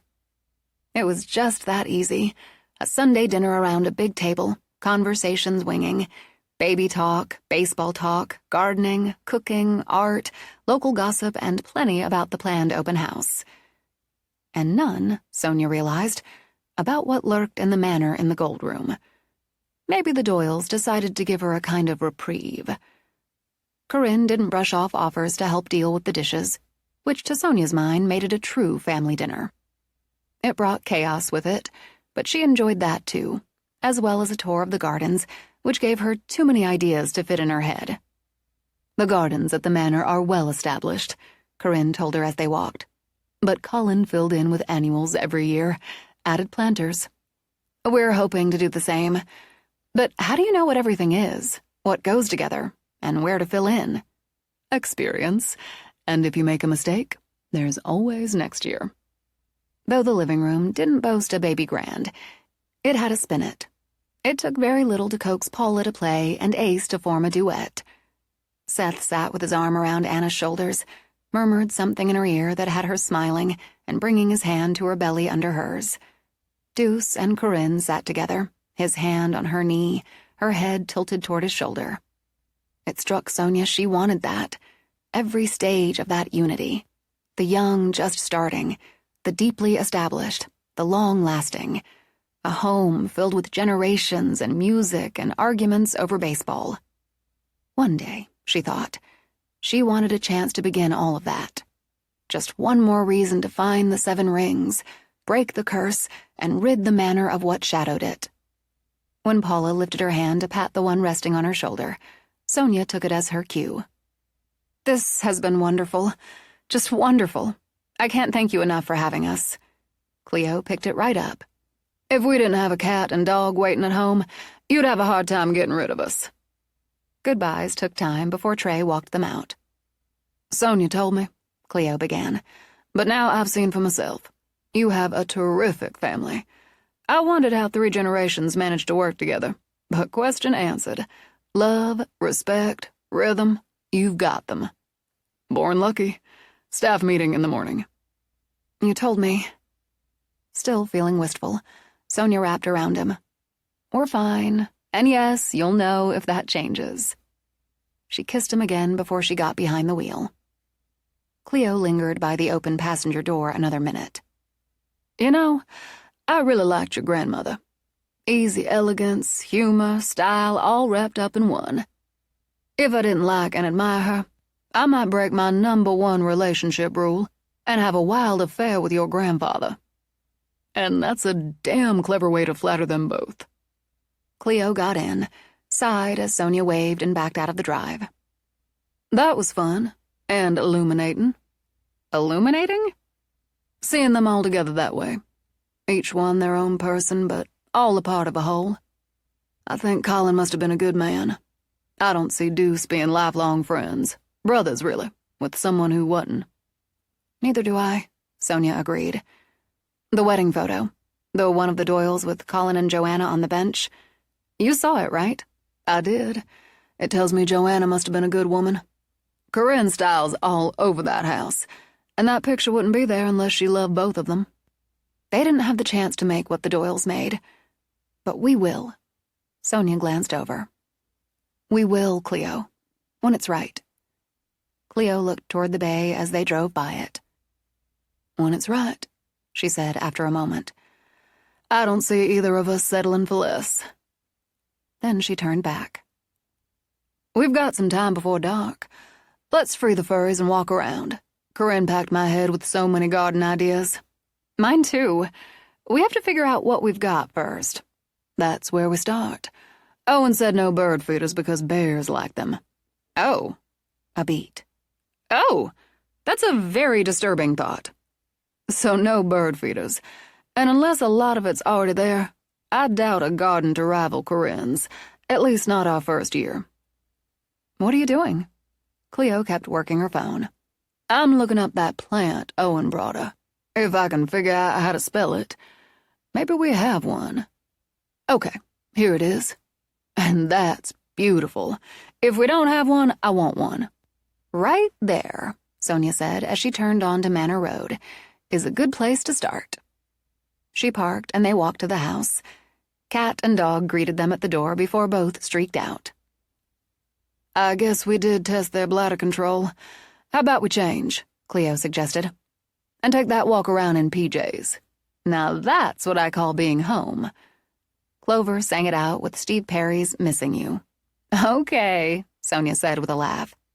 "That's being home." When they'd changed, they joined Yoda and Pi. As they walked, Sonia used an app on her phone to take pictures of bushes and identify them.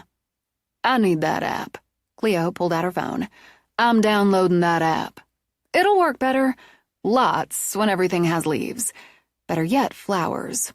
If they get flowers, because we don't know that yet. And there's stuff poking out of the ground over there. Over there.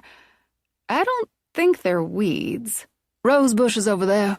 You don't need an app to recognize rose bushes. Or hydrangeas, so we've got those. And you know what else we've got? Gardening books in the library. Then let's get to it. Since the air had chilled by the time they went in, they brewed a pot of tea to take up with them, where a fire already crackled in the hearth. That's nice. Thanks, Molly. Or Jerome, Cleo considered. Either way, it's nice. They pulled out books, and Cleo grabbed one of Sonia's sketch pads. As they sat, Sonia opened one of the books, blew out a breath. It's a lot. We can handle it. While it's fresh in my head, I'm going to sketch out what we've got, or think we've got. They spent an hour and more, peaceful by the fire, thinking of gardens, imagining flowers. Each took a book with them to bed. Sonia fell asleep thinking of gardens, imagining flowers, and dreamed. Chapter 15 1964 We did it. Charlie and me got totally hitched. We weren't going to. I mean, get real. Like Charlie says, marriage is just another establishment construct. Like you need a license to love. That's serious bullshit. I mean, man, my parents got the license, the house in the burbs and all that. And as long as I can remember, they spent most of their time bitching at each other, bitching about each other, or ignoring each other. Sure wasn't a lot of love in my house. When they weren't doing that, they were ragging on me. I figure they blamed me for not just calling it and moving the hell on. So I moved the hell on and took off. Freedom, baby. Rode my thumb all the way to San Francisco. I met a lot of cool people along the way. And some not so cool for sure. Picked up some work here and there when I needed to. Hungry isn't fun, let me tell you. But waiting tables means you're going to eat. If you're open, and man, I was wide open, you find people who'll give you a place to flop a while. And you talk about this bullshit world and how you'd fix it. You listen to music, get a little high. I stayed at this farm. A commune thing for a time. Really, really cool. Everybody took care of everybody. We grew our own food, had these cool chickens, some cows. A lot of work, yeah, but I liked it. I learned a lot, too. A couple of the guys fixed up this old VW bus, and we all painted it. Birds, butterflies, rainbows, totally psychedelic. I was going to stay on the farm. It was nice there, and nobody hassled us. But something told me to get on that bus and ride. So I did. Even when it broke down somewhere in bumfuck, well, I still had my thumb. I don't know why I needed to keep going, but I did. It was like some part of me knew I had to get somewhere. Somewhere turned out to be San Francisco. It was happening. It was a happening. I made a lot of friends there. People who understood, really got what it was like to be held down by the man who said fuck no to war. This was our moment, and we were going to change the world. Live in peace and harmony, live off the land, and share the freaking bounty. And that's how I met Charlie. That's when I knew why I'd had to keep going until I did. It wasn't just that he was handsome. No. Oh yeah, those green eyes just did me in. He was so smart, and like me, so open. He loved music like I did, and like me, he wanted a world where you could just be, just live, just take care of each other. Sometimes we'd talk all night about how we'd build that world. For each other, for our friends, for everyone. Then I got knocked up. But I was really happy. And when I told Charlie, he was really happy too. We were going to have a baby, and we were going to bring that baby into the world with love, raise that baby in love like neither of us ever had. It was the idea of a baby that had Charlie telling me things he hadn't before, even when we talked all night. Like he said, he'd put all of that out of his life because his family was mostly everything he stood against. Hey, mine too. It turned out his family was rich, like really rolling. I didn't care about that. Like, Charlie was an artist, and he worked his street art, sold enough for us to get by, and I waited tables at this vegetarian place. We got by fine, and didn't need all that material bullshit that screws people up. But he told me about this house, this great big house, and some land way over in Maine, but right on the Atlantic, man, and how the house was his now. We could build our life there, and have a place for art, for music, for peace. We could have chickens and raise vegetables. Maybe we'd get a nanny goat. Our baby could be born there and grow up by the sea. They called it the Manor, Lost Bride Manor, because way back, this woman got stabbed to death on her wedding day. Harsh, man. And it was haunted, which is wild. So we got this camper, and Charlie and me and some friends started across the country. He told me about his mother, a complete bitch who tried to run his life like she did everyone's.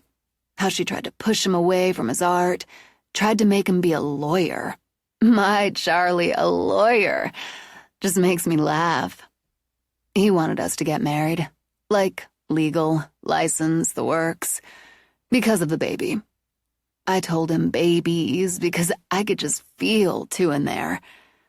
And because he didn't want his old lady bitch mother to try anything with me or our kids. You know what surprised me? The minute he said it, I wanted it too.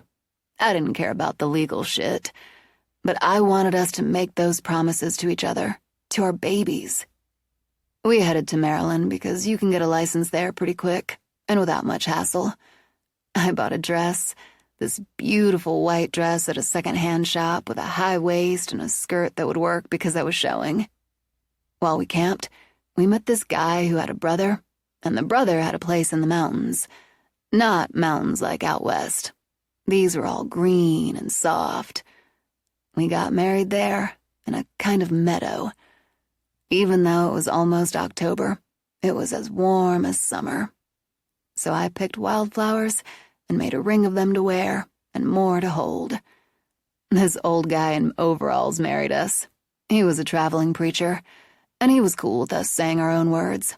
Like me telling Charlie I'd live with him in love, and how we'd fill our lives with the riches of nature, and him telling me how I'd made him a better human and brought all the color into his life.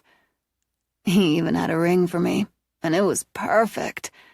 2 hearts hooked together like our hearts were. I knew when he put it on my finger, it was the only material thing I'd ever really need. That symbol of our hearts joined forever made me cry a little, but a happy cry. Then we were married, life mates. Husband, wife, no, those are establishment labels. We had music, and we danced and danced and danced in the meadow in the sunlight and in the moonlight. A perfect day, and I put it on my list of the happiest.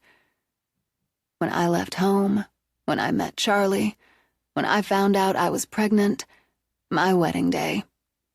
I had plenty of fun, and some not-so-fun mixed in there, but those were my most perfect and happiest days. That night, Charlie and I made love as life mates, and the 2 hearts shined on my finger. The next morning, we left for Maine and the Manor. Sonia woke in the quiet just after dawn. Outside the windows, the sun bloomed like roses over the sea, with streaks of gold shimmering through them, and the sea drummed a quiet thunder. For a moment, just a moment, she caught the scent of flowers. Not the ones on her dresser, but a scent like a mountain meadow basking in the sun. She lay there, revisited the images that had flowed in the dream. "All right, Clover," she murmured. "I won't forget." She got up, and since Yoda yawned and stretched his way out of his bed, went downstairs. She watched the cat slink her way out of Cleo's room. An early start for all of us. She stopped by the library, took her tablet off the charger, and carried it with her. Downstairs, she let the dog and the cat who streaked by him out. She made coffee, and taking a mug to the counter, sat to write out all she remembered. As she expected Bree late morning, Sonia dressed. No housework sweats today, then settled in to work until Cleo surfaced. When she did, Sonia rose to hand her the story she'd printed out. "Read this, will you? Over your coffee?" With a nod and grunt, Cleo continued downstairs. Inside 10 minutes, Cleo, wide awake, came back. She waved the papers in her hand. "Did you walk? Did you go through the mirror? I didn't hear a thing. I'm so sorry. I didn't." "Don't be sorry. And I don't know. I woke up in bed, and I felt her, Cleo. I felt her right there when I did." Annie Lennox's voice sang from the tablet. "Sweet dreams are made of this." It was sweet, yes. Very sweet and very vivid. "Here, let's sit down a minute." She went to the sofa, waited for Cleo to join her. Yoda padded over to lie at her feet, and the cat leaped onto the armrest. "Were you there?" It was like she was telling me a story. Her story, but I could see it happening, and hear it. Hear her narrating it. I watched her leaving home with a backpack and a duffel. God, Cleo, she was just a kid. Hitching rides, this lovely teenage girl climbing into cars and trucks with strangers. When you think what might have happened to her... It didn't, Sonia reminded herself. Or she didn't show me the bad parts. "She gave you a kind of antidote, didn't she? From watching her die? Because she loves you, and because she wants you to know more about her. And to know you come from love. Not just your parents, but from her and Charlie." I could see her at different points. Sitting in some room, talking with people about Vietnam, about civil rights, about standing up against oppression, listening to music, getting stoned. Clover told her via Tom Petty, "You don't know how it feels." I guess I don't, and I swear, no judgment. My parents loved each other. Not that they never argued, but I did come from love. And I grew up in it. You too, Cleo. Yes, me too. I saw her waiting tables and traveling. And on that farm she showed me, hoeing weeds, harvesting carrots, I think. The psychedelic bus she left in. I thought the hippie thing, the counterculture thing was later. Like, late in the 60s. I've researched it some. Its roots go back further. She and Charlie missed the full bloom, but they were in on the bud, you could say. I saw when they met. He was not holding court, that's wrong, but talking to a group of people about peaceful protests. He talked about Gandhi and Martin Luther King, how he'd gone to D.C., heard King's speech, heard Joan Baez, Bob Dylan, about using art and music to spread the message of peace and justice and equality. He was magnetic, Cleo. Young and passionate and magnetic. When I saw him before, when the twins were born, he was so scared, struggling to hold on to Clover, to help her to be strong. But he was terrified. She showed you another part of him, too.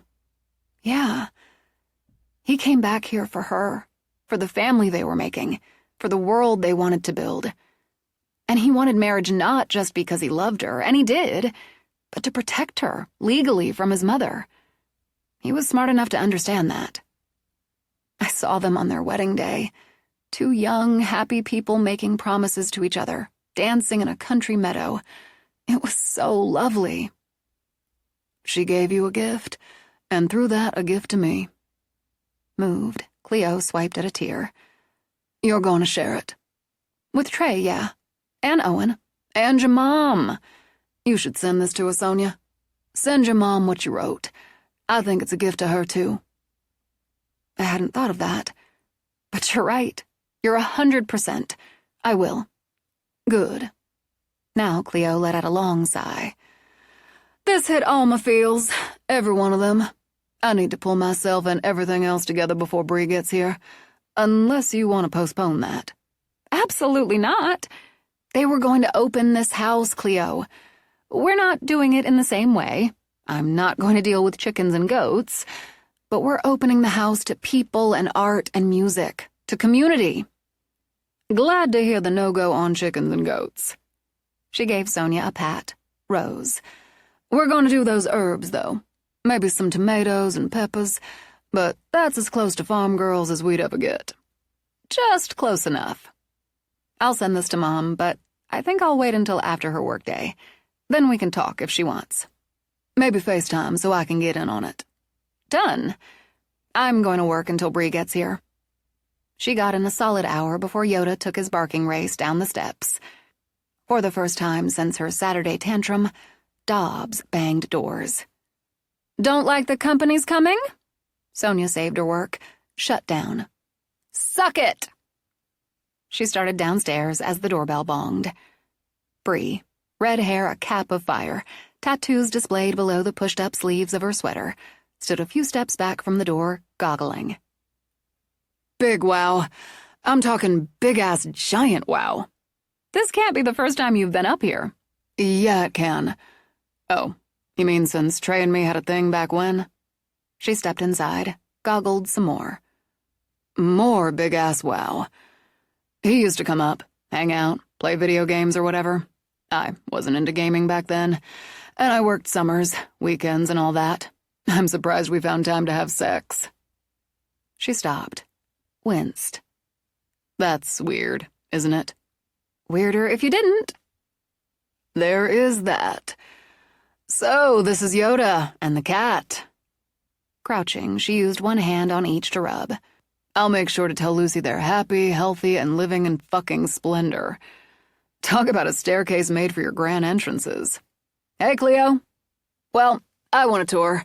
I want to at least see what you're going to let people poke into. I think we'll leave the downstairs closed, at least unless one of us is with them. There's a gym and a movie theater, but also a lot of storage areas. And the attic, Cleo added. The ballroom. Bree goggled again. A freaking ballroom? A lot of things stored up there, too, Sonia explained. It may take years to sort through it all, but there's plenty of other house. You're telling me. She looked up at the portrait. That's the one, right? The murdered bride? Astrid, yes. Okay, show me around. They started with the main level, which brought on more goggling. Sonia thought of her first tour, guided by Trey, and understood exactly. This place is something else. I'm more a clean lines, modern, open concept in my dream house dreams, but this is something else. When they reached the kitchen, she put her hands on the hips of her cargo pants. I'd give up those dreams in a heartbeat for this kitchen. You've got a chef's kitchen here. More farmhouse than my style, but I have deep, painful kitchen envy. She wondered. The dining room's a little spooky, but it's big. Yeah, this'll work. I want to go outside first before we see more in here. She stepped out. Jesus, you've got a lot of mowing in your future. You've sure got the room for a shit ton of people, if it doesn't rain. Don't say rain. Bree sent Sonia a grin. A lot of room inside, too, but we'll plan for dry. You could do tents, but, it's such a freaking sight, as it is, and some of this stuff will be blooming in June. You know about gardening? She shook her head at Cleo. Not much of a damn thing, but I know the seasons around here. Are you leaving those ugly chairs on that deck deal? They won't be ugly when they're sanded and painted. I'll take your word. Still, that's a good spot for the band. Manny and the rest of them are juiced up about playing here at Spook Manor. No offense. Absolutely none taken. Sonia gestured out. We can put the chairs, the bench, out in the yard. We've got to start on tables and chairs to set out, too. We'd need to rent bar stations. Uh-huh. Show me the rest. They went upstairs, where Bree's jaw all but dropped on the library floor. She picked it up as they continued down the wide hallway. Now I have bedroom envy, she said by the time they'd reached Sonia's. None of this is my style, but I've got the envy anyway. She wandered back. Okay, so a couple of really nice powder rooms, main level, a couple of guest baths and sitting rooms up here. I'd close your own bedrooms off. Again, unless you're taking someone through. And no food tables up here. Maybe a bar in the library. What's up there? 3rd floor, Cleo told her. Most of those rooms are already closed off. My studio's up there. Close it off, yeah. But I'd like to see it. I want to see this mermaid I've heard about. As they started up, a door slammed as if blown in a hard wind. I didn't realize somebody else was here. You've got a guest? Not exactly, Sonia murmured. Spook Manor. Bree didn't goggle this time. Instead, her eyes ticked right, then left. You're not serious. One of the reasons we're going to block off this floor is to keep people from wandering in, or trying to wander in, Cleo added, to a room occupied by a very unwelcome presence. More doors slammed. Yeah, Cleo called out. I'm talking about you, Dobbs. Hester Dobbs, Sonia explained. The woman who killed Astrid Poole on her wedding day. The rumors are true, Bree. The house is haunted, and it's full of ghosts. She's the only one who's an asshole, Sonia shouted the last word. You're not shitting me. Bree rubbed the chill from her arms. And you work up here? Nothing and no one can push me out of my studio. Cleo gestured as they reached it. See why? I'm running out of holy shits. It's just freaking awesome. I don't know how I'd handle what's going on down the hall, but it's awesome. You must... She turned, saw the painting. You hung her, Sonia said. I decided to let her dry on the wall, so I can enjoy her until she leaves me. Don't touch, Cleo warned. Slipping her hands in her pockets, Bree admired the frameless painting. She's just spectacular. I get why Owen's willing to build you a boat for her. Or them, seeing as there are more of her in the glass ball. REM's redhead walking rocked out of Sonia's phone. Ringtone? Bree asked. Biological grandmother. She likes music. Okay. Bree drew out the word. So let's head back down and talk about all this. They settled at the casual dining table, with Bree's choice of Cokes for all three. Then she took a breath and dove straight in. How many invites? Corinne, Trey's mom, said about 150. Bree raised her eyebrows at Sonia. You guys aren't screwing around. So potentially 300. I wouldn't bank on much of an attrition rate. Let's start with booze. Beer, wine, and softer full bar. We thought full bar, Cleo began. Here's what you do. Set up for a full bar out back. Another maybe in the big parlor. Then you have 2 more, wine, beer, soft outside, and 1 in that sitting room, the turret one back there. You're going to want to talk to JC at the liquor store and work out a decent discount. JC. Sonia noted it down. Or you could cut one of the wine bars down, have some servers passing through, add a signature drink. Signature drink? Sonia exchanged a look with Cleo. Like the Manor cocktail, or... When a sound like thunder rolled through the house, Bree looked up warily. Ghost in the freaking machine. Spirit of the Manor. Cleo clapped her hands together. You're good at this, Soan. Maybe a twist on a Bellini. Talk to Sylvia, head bartender at the Cage. If you can get her to work the party, you've got the best. Food stations. She took them through it almost faster than they could note it down. You never talked about budget. We'd never have been able to do anything like this before, Sonia told her. Colin, the manor, all of it changed that. We want... Now she looked up, defiantly. A serious bash. A way to open the manor up. Fill it with people. Make it, and us, a real part of the community again. This should do it. It's smart and community-minded to order your food and drink from all the locals.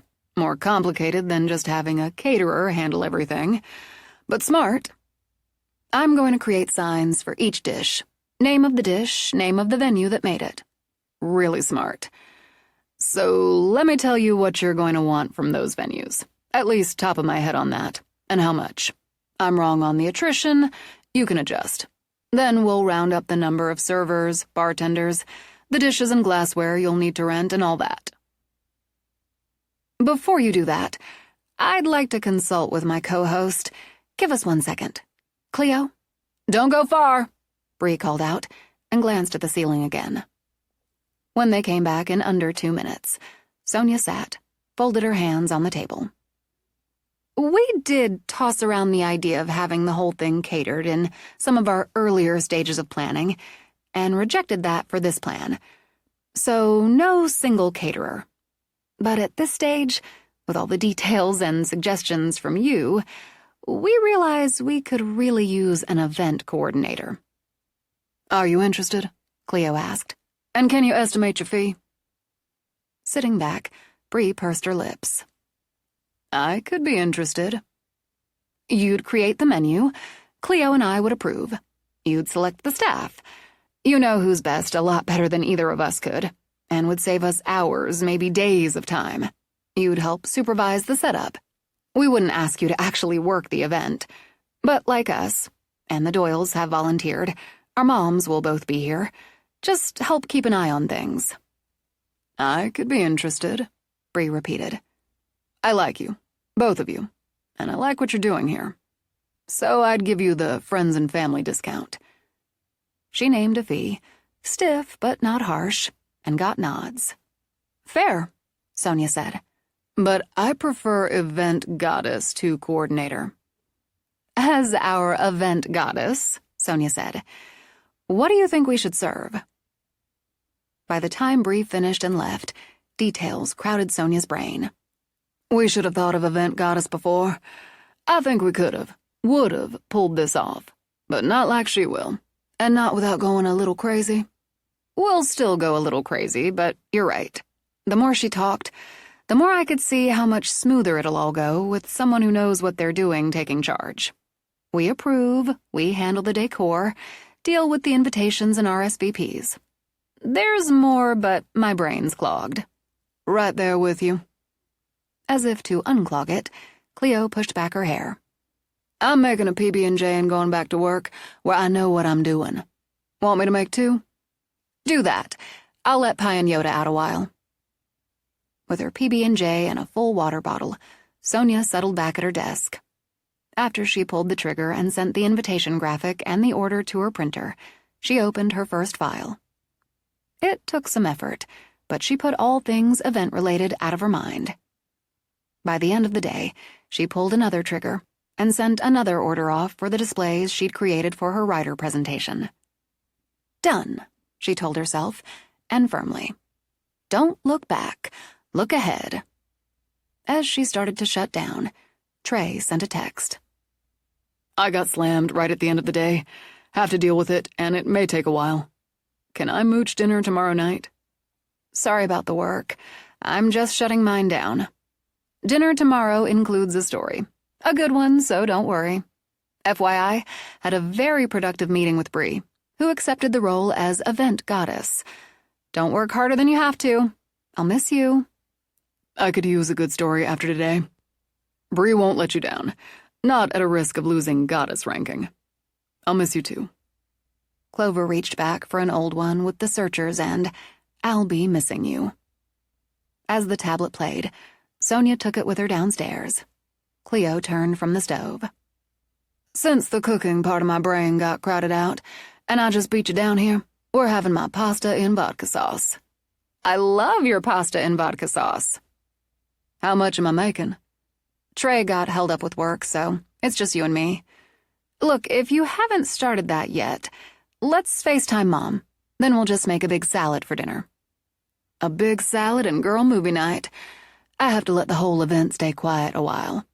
I ordered the invitations and the displays for my presentation. I feel just a little queasy about that. Get over it. Let's sit down and have some time with Winter. While they did, Trey stood in front of his client's house, or what had been her house. Police tape stretched across the broken front door. Both front windows had been boarded over. He muttered a curse, then took photographs for his files. He turned when Owen drove up, got out of his truck. I heard. Figured you'd be here. Owen studied the house alongside Trey.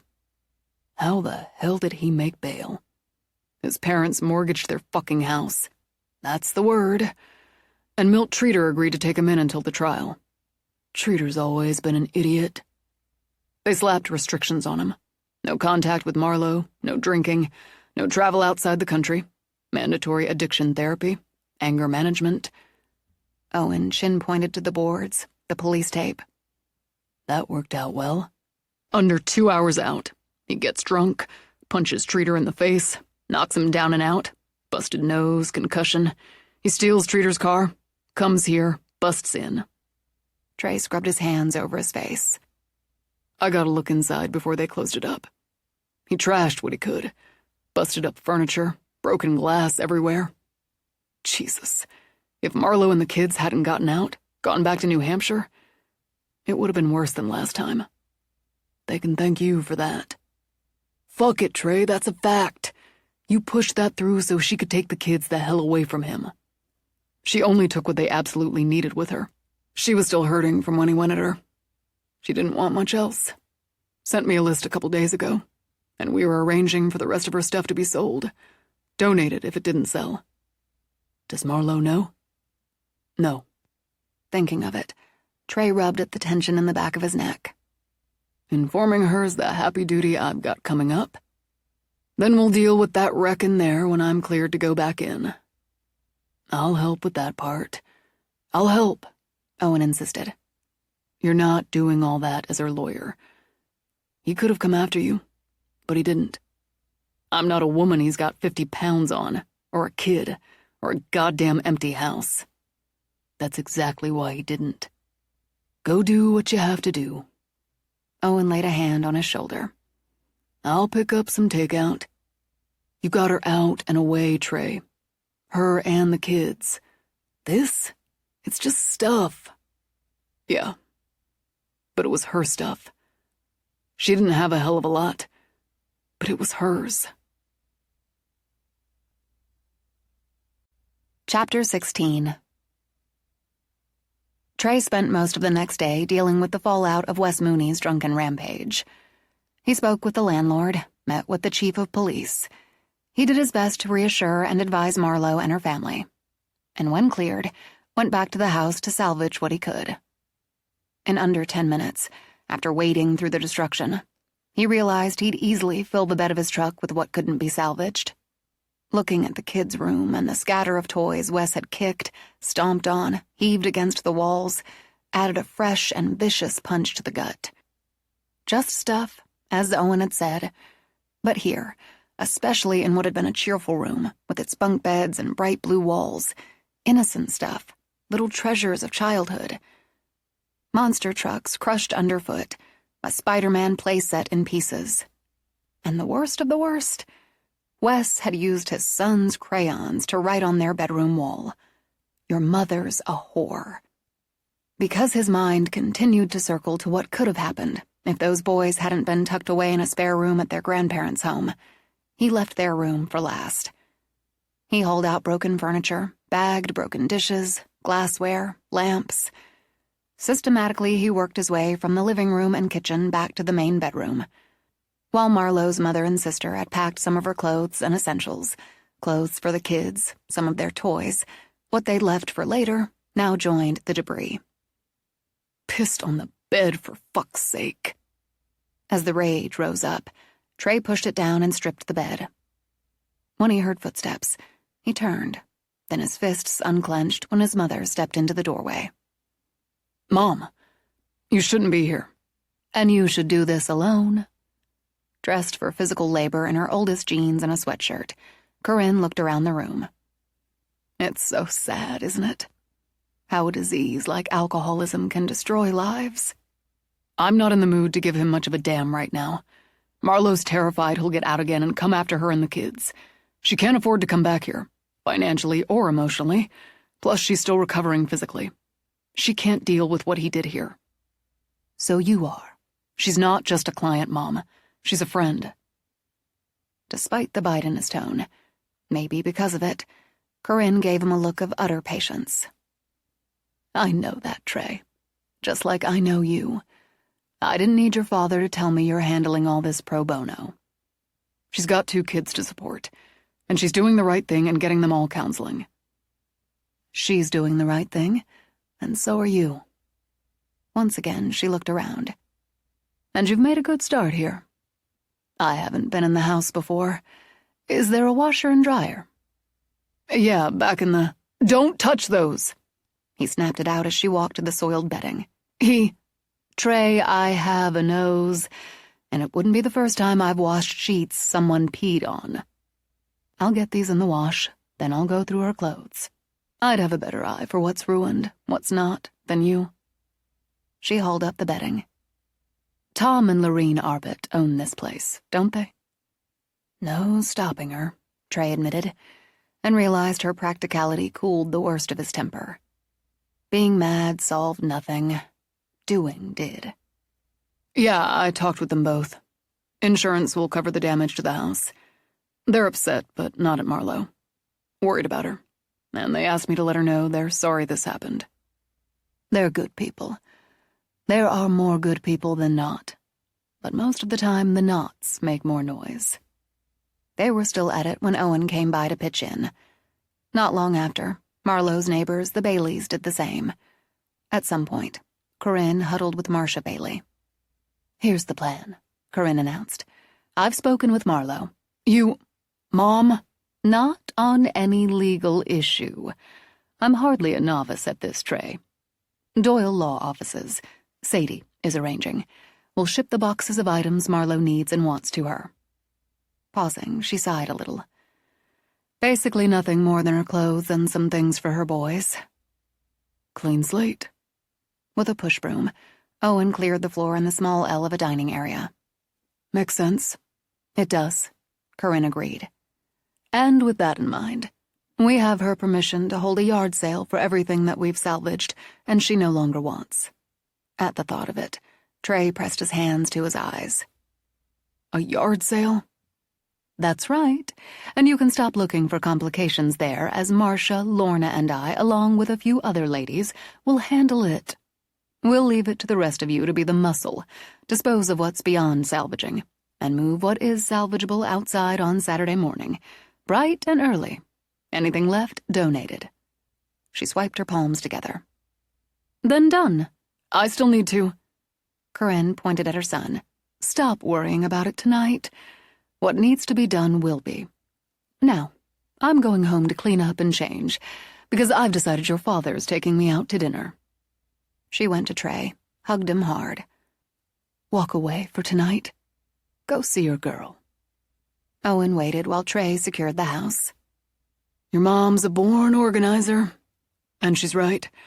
You should head up to the manor. Can't shake the mood. The pissed-off mood. So, a beer, a hot meal, and sex should take care of it. I'd come up for the first 2, but I want to finish Yoda's doghouse. I'll help with that. Don't need you. And didn't Sonia say she had a story to tell you? Yeah, right. Annoyed on every level, Trey dragged his hand through his hair. I forgot about that. Well, it's not like you had a few other things on your mind. Tell them I've invited myself up tomorrow. All right. He did his best to cool the anger still simmering inside him, but he kept seeing the soiled sheets, the broken toys, the holes in the wall where Wes had punched his fist. He told himself an evening with Sonia was just what he needed, and the least productive thing, what he felt more inclined toward, would be to brood at home trying to figure out what he could have done, might have done, should have done to prevent any of it. So he picked up his dog and drove both of them to the manor. A light rain with hints of wet snow blew in as he topped the hill, a reminder of April in Maine. He told himself he'd shrugged off the worst of the last 2 days when he let himself and the delighted Mookie into the house, while Yoda and Mookie greeted each other like long-separated brothers, and the cat slunk in for some adoration. Trey walked back to the kitchen. And God, she looked good. Her hair pulled back in a tail, those green eyes full of smiles for him. He drew her in, held on, and didn't see the concerned look she sent Cleo over his shoulder. It's fish and chips night at the Manor. Though she answered Sonia's look, Cleo kept her voice cheerful. Let me get you a beer. Sounds good. Appreciate it. He let Sonia go, skimmed a hand down her hair. Before I forget, I'm supposed to tell you Owen invited himself over tomorrow. Oh, hot date tonight? He shot Cleo a smile that didn't reach his eyes, then took the beer she offered. Yeah, with a doghouse for a certain Jedi master. So, how about I feed the pets and you tell me this story you've got? You said it's a good one. Sonia took his hand to stop him. After you sit down and tell me what's wrong. Nothing. Just some work stuff. No, it's not. You're so angry. And more than just angry, so it's more. It's easy to hide that in a text like last night, though I don't know why you would. We are in a relationship, aren't we? I'll feed the rest of the crew, Cleo announced and got busy. It doesn't have anything to do with that. If you being angry and upset doesn't have anything to do with that, which also means me, what are we doing here? Jesus, Sonia, give it a rest. She gave that due consideration for about 2 seconds. I'm going to say no to that, even though you're clearly ready to take out your pissed-off mood on me. I should take my pissed-off mood back to my place. That would be one choice. I'm just going to step outside a while, Cleo began. Don't, it's snowing some. At Trey's announcement, Sonia glanced toward the windows. Well, that just adds to it. And you stay right where you are, Cleo, while Trey decides whether to treat me like some helpless female. How am I? By assuming you can take on all my problems, but I'm not capable of helping you with yours. I'm not doing that. That's bullshit. And he realized they'd hear about it all anyway, so fighting about it equaled stupidity. Wes Mooney made bail yesterday, toward the end of the business day.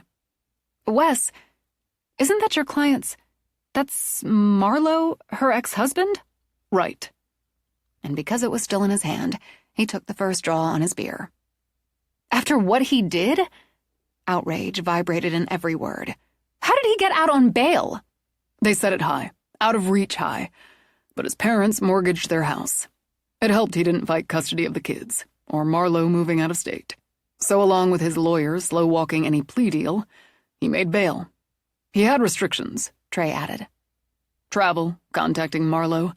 He agreed to attend AA, had a friend agree to give him a place to stay. Sonia gripped his free hand. God, Trey, did he hurt her? The kids? No. Her mother and sister had already packed up some of her stuff and taken her back with them. But he got drunk, punched his friend, stole his truck, and went to Marlo's. She still has furniture, some clothes, things, toys, stuff she was going to have shipped or sold when she's in better shape. He took another pull of beer before setting the bottle down with a snap. He broke in the door, busted windows, trashed furniture, smashed toys they hadn't taken with them, ripped what clothes she left, or just heaved them around. God damn it, he pissed on her bed. He's got both hands in casts now, breaking bones when he smashed his fists into walls. Too drunk to feel the pain, Sonia murmured. Yeah, and for what? For fucking what? If Marlo and the kids had been there? But they weren't. Her tone might have sounded calmer than she felt, but Sonia cut him off. They weren't there, because you helped them get away. You did everything you could as her lawyer to keep them safe. So they're safe. If he hadn't been too drunk to think of it, he might have headed toward her family home.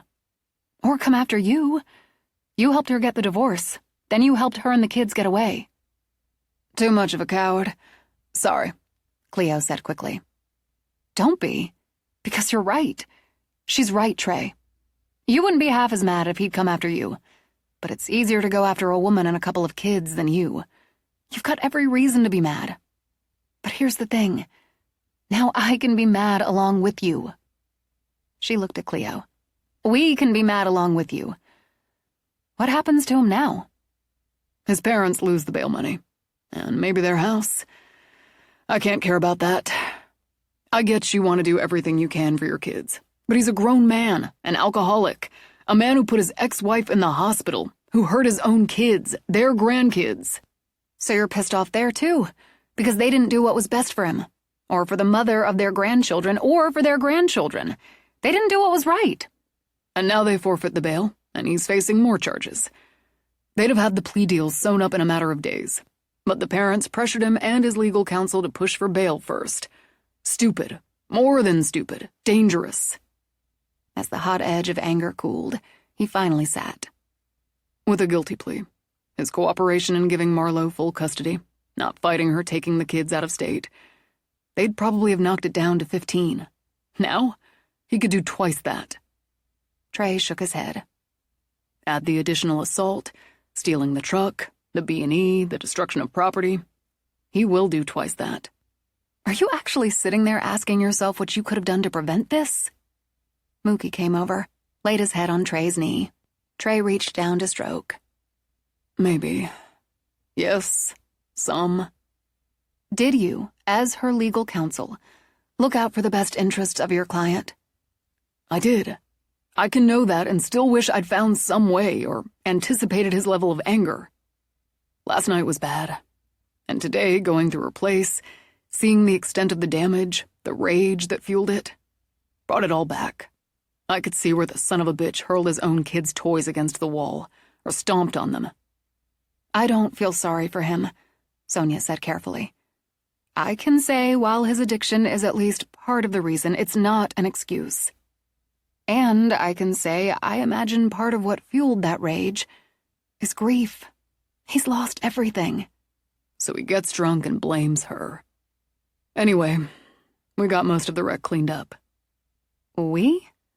I was working on it when my mother showed up. I didn't want her in there, and I know what you'd say to that, so don't bother. I'll just think it then. Cleo and I will both think it. And pie, Cleo added as she coated cod fillets, since she's also female. I could use a slight break on those thoughts, as my mom, then Owen shows up, then the next-door neighbors. Anyway, it's mostly dealt with. And my mom, Owen's right, the born organizer, she's gone down some list in her head. She's got Sadie on shipping what we boxed up for Marlo and the kids, and as a group of women to run a yard sale on what we salvaged. When? She wants it Saturday, and I'm not even going to think about how they can get it all done by then. But she wants it done, so it will be. I'll text her. We can make up some flyers and signs. Trey put an arm around her waist, drew her over, pressed his face to her shoulder. Thanks. And I'm sorry. You don't have to be sorry. Then Clover played Macho Man and made him laugh. I think that's a dig, but I'll take it. It wasn't the macho thing, he began, then laughed again at the raised eyebrow look he got from both women. Maybe slightly. Not so macho, I can't admit you were right. Owen was right, too. Owen? He told me to get up here, have a beer, a hot meal, and sex, and I wouldn't be so pissed. Happy to help with the first two, Cleo told him, and dropped a coated fillet in hot oil. But I'll leave the third up to my good friend. I can handle it. She leaned down, kissed him. But if you mean right now... After the first two, and the story. I could use a good story. By the time they sat down to the meal, Sonia had nearly finished the tale. It was more than a dream, she said again, because at times I could hear her, like narration. And it was all so clear. I saw her life, or what she considered the best parts of her life, up until the day after the wedding. When they headed north, to the manor. Yeah, and it was beautiful, and adventurous, and foolish, and profound all at the same time. She had joy, she had Charlie. When I woke up, I knew that, and that feeling stayed with me since. We FaceTimed my mom last night and told her. She cried, but the good kind. We all cried, the good kind. You can see it all in a portrait, Cleo added. But this gives us more of her. She's meant something to me for a long time. And this, Trey said, adds more. But you didn't walk. At least not out of the room. I really don't think I left my bedroom. I didn't the night I saw her die. The mirror shows up, I guess, when and where it wants to, or needs to, Cleo decided. And Dobbs? She put up a little fuss when Bree was here yesterday. Otherwise, Sonia shrugged. She's been pretty quiet. Cleo? Slight pause. This is really good. It is, right? More authentic with mushy peas, apparently. But I couldn't bring myself to make anything that looked like mush. Well, thank you for that. I forgot Bree was coming. You've been a little busy. And Bree's another story. Some slams and bangs, especially when we went up to show her Cleo's studio. How'd she take it? Loved the house, because who wouldn't? Was a little bit freaked out by Dobbs, but she didn't run for the hills. And the best part? Cleo stabbed a chip. She's agreed to be our event goddess. Heard that. Which means what exactly? We're excited, Sonia told him, because she's going to coordinate. The menu, the staff, the bars, what goes where. It's a load off. She can do it. It sounds like both of you have been pretty busy yourselves. Gearing up. I give my presentation, with my invaluable assistant, in Boston in 3 weeks. Cleo's sending off the final illustrations for her mermaid project in... Next week. It should be next week. Then we're going to hit the nursery and hit it hard, start planting, then the event. But Boston first. And I wanted to ask if you could keep Yoda. Sure. He can go to work with me and Mook for a couple days. We can stay here the night or nights you're gone. You wouldn't mind? No. Do you think Owen would keep Pi? He glanced at Cleo. I don't see why not. If Owen's got a weakness, it's animals. He could stay here too if he wants. Worried about me staying here alone? No. Maybe. Yes, a little bit. Clover reassured Sonia with the pretenders and I'll stand by you. It's true. She will. Reaching out, Sonia squeezed Trey's hand. Thanks in advance. Not that far in advance. The last time you made excuses about showing me the presentation. It wasn't fully polished, and I just ordered the posters and displays. I bet it's polished now, and I saw the mock-up for the posters. So, how about tonight? As the assistant, I say yes. We both need the practice zone, if we're going to crush it, which we are. Let's practice with a receptive audience. Fine, you're right. No yawning if you're bored. You haven't bored me yet. He was far from bored. On the second floor of the library, he sat, a pair of dogs at his feet, a cat on his lap. Though the snow had turned to rain, a fire crackled. As he watched her, listened to her, studied the visuals she presented, he realized this was who she'd been in Boston.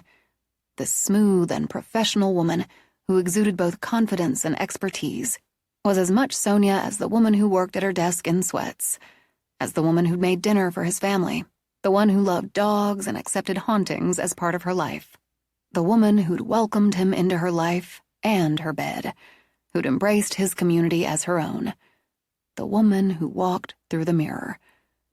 And all those parts of her pulled something in him no one ever had. This campaign highlights the rich history and traditions of Ryder sports and demonstrates that Ryder has always, will always, value their loyal customer base while opening its doors to the needs and interests of the next generation. Thank you for giving me the opportunity to present my vision for a business rooted, as I am, in family and community. And you have my very best wishes on your grand opening in Portland. She blew out a breath, and her easy, professional smile lit into a grin. Done! So? I have this irresistible urge to pull up Ryder's website and buy sports equipment. She laughed, took a little bow. But seriously, did you notice any glitches, dead ends, wrong turns? Maybe a hockey stick, he considered. I don't play hockey, but I feel this sudden need to own a hockey stick. Sonia, I don't know much about marketing, advertising, but I know smooth when I see it, and I just did. Smooth and smart. Playing up the history of the company, the family, smart. He set the cat aside and rose.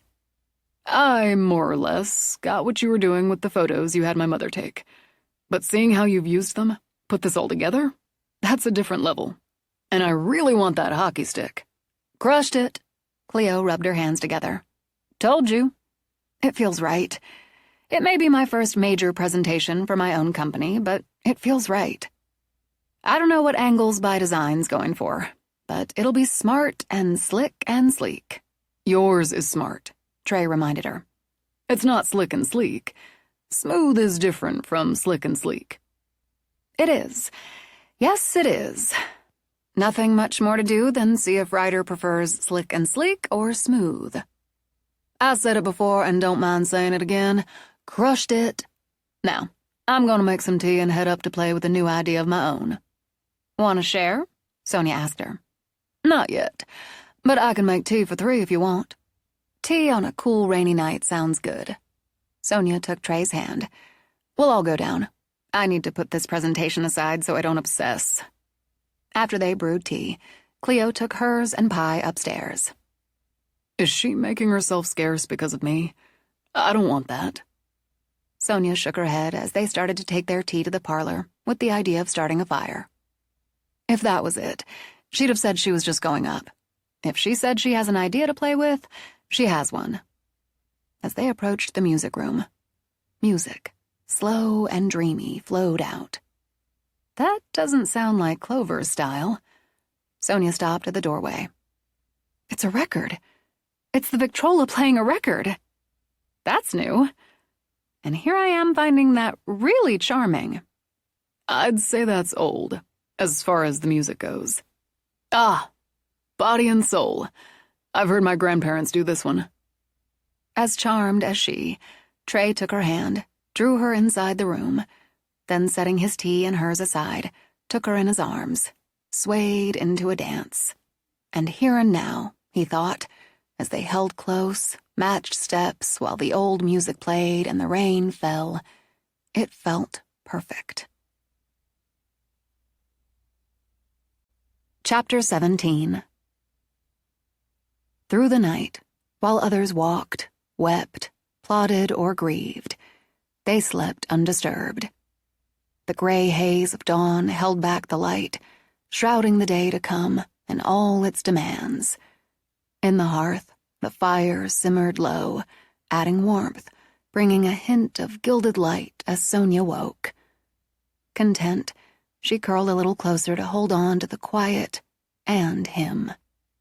Bodies fit, curve to angle, angle to curve. In that gray haze, his lips found hers, soft, slow, sleepy. And on a sigh, she answered in kind. They embraced the warmth and each other in the old bed, while the sea drummed its steady beat, while the last of the stars winked out. As his hands moved over her, slow and sure, contentment became a yearning.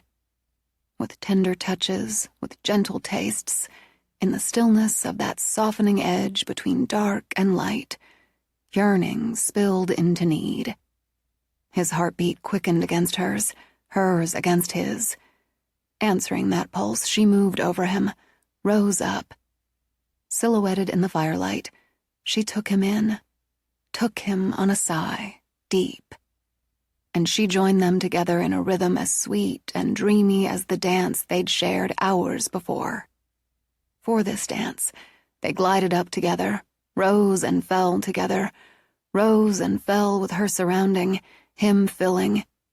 As she moved, his hands slid up her sides, down again, matching her lazy morning pace. When she sighed again, it sounded to him like music. In those moments, their needs, like the seas drumming, found a rhythm more steady than urgent. Pleasure, and the desire to hold on to that pleasure beat by beat, drew those moments out and out. Moments where, in the soft, silky light, their eyes met, their eyes held. When release came at the top of that glide, it swept through them in a long, slow, rising wave. One they floated on when she lowered to him with her head cupped in the curve of his shoulder. "I wish it were Sunday," she murmured. "Why Sunday?" "Then we could just stay like this for another hour. I love my work. I love having work that needs to be done. But right now, I wish it were Sunday." "Why don't we make a date for Sunday morning? Right back here?" She crossed her arms over his chest, lifted her head to look down at him. More light trickled in the windows, the terrace doors, as day passed the edge of dawn to start its blooming.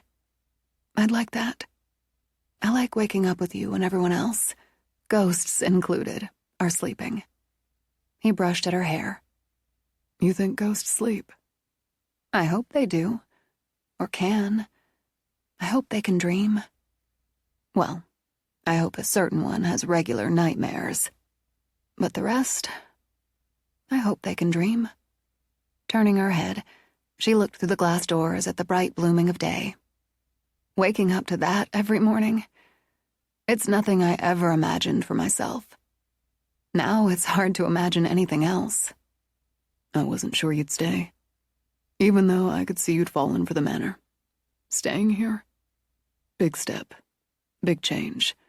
I gave it about 50-50. Probably better odds than I gave myself. It's strange, but I think your father knocking on my door that day came at exactly the right time. And then the sketches my father had done of the manor made it impossible for me to not at least try. With some reluctance, she rolled away and got up. Then I saw this house. As she pulled out workout gear, she shook her head. Sunk. And of course, the very sexy, incredibly patient lawyer's son of the lawyer who gave me my first tour of Lost Bride Manor. She turned to him as she dressed. I'll add unflappable, because you were, and nearly always are. You and your family made this tremendous change in my life easy. I didn't imagine the easy either. You took care of a lot of that yourself. And you don't flap easily. Since you're putting on this sexy fitness gear, I'm guessing you're going to work out. Coffee first, but it's a hit the gym day for me. You're welcome to join. I need to head straight into the office from here. Shower and change there. But I'll take the coffee. Understanding, she nodded. I know Marlowe's situation preys on your mind. I wish I could help with more than flyers for a yard sale. You did. You pushed me to air it out. One of my least favorite things, so it takes a push. It does? Check out my surprised face. He did and laughed. Yeah, and you figured out just how to push. You're involved with a woman who insists on equal ground. I dump on you, you dump on me. Get used to it. May take a little while, he said as they started downstairs with the dogs, then the cat. Does the cat just not wake up, Cleo? Pi's smart enough to know how things work around here. I'm going to work on those flyers once I'm at my desk. Cleo will give her input when she's up and has had coffee. Thanks for that. I mean it. It takes a village isn't just a saying. Cleo and I are part of the Pools Bay village. Mookie can eat with Yoda and Pi when they come back in. It'll save you time. He appreciates it. Trey let all three out on a sparkling after-the-rain spring morning. I'm putting the manor on our subscription list. For what? Vogue? GQ? Porn? You don't have to subscribe to porn as long as there's the internet. Not that I know anything about that. Of course not. And this is my I believe that face.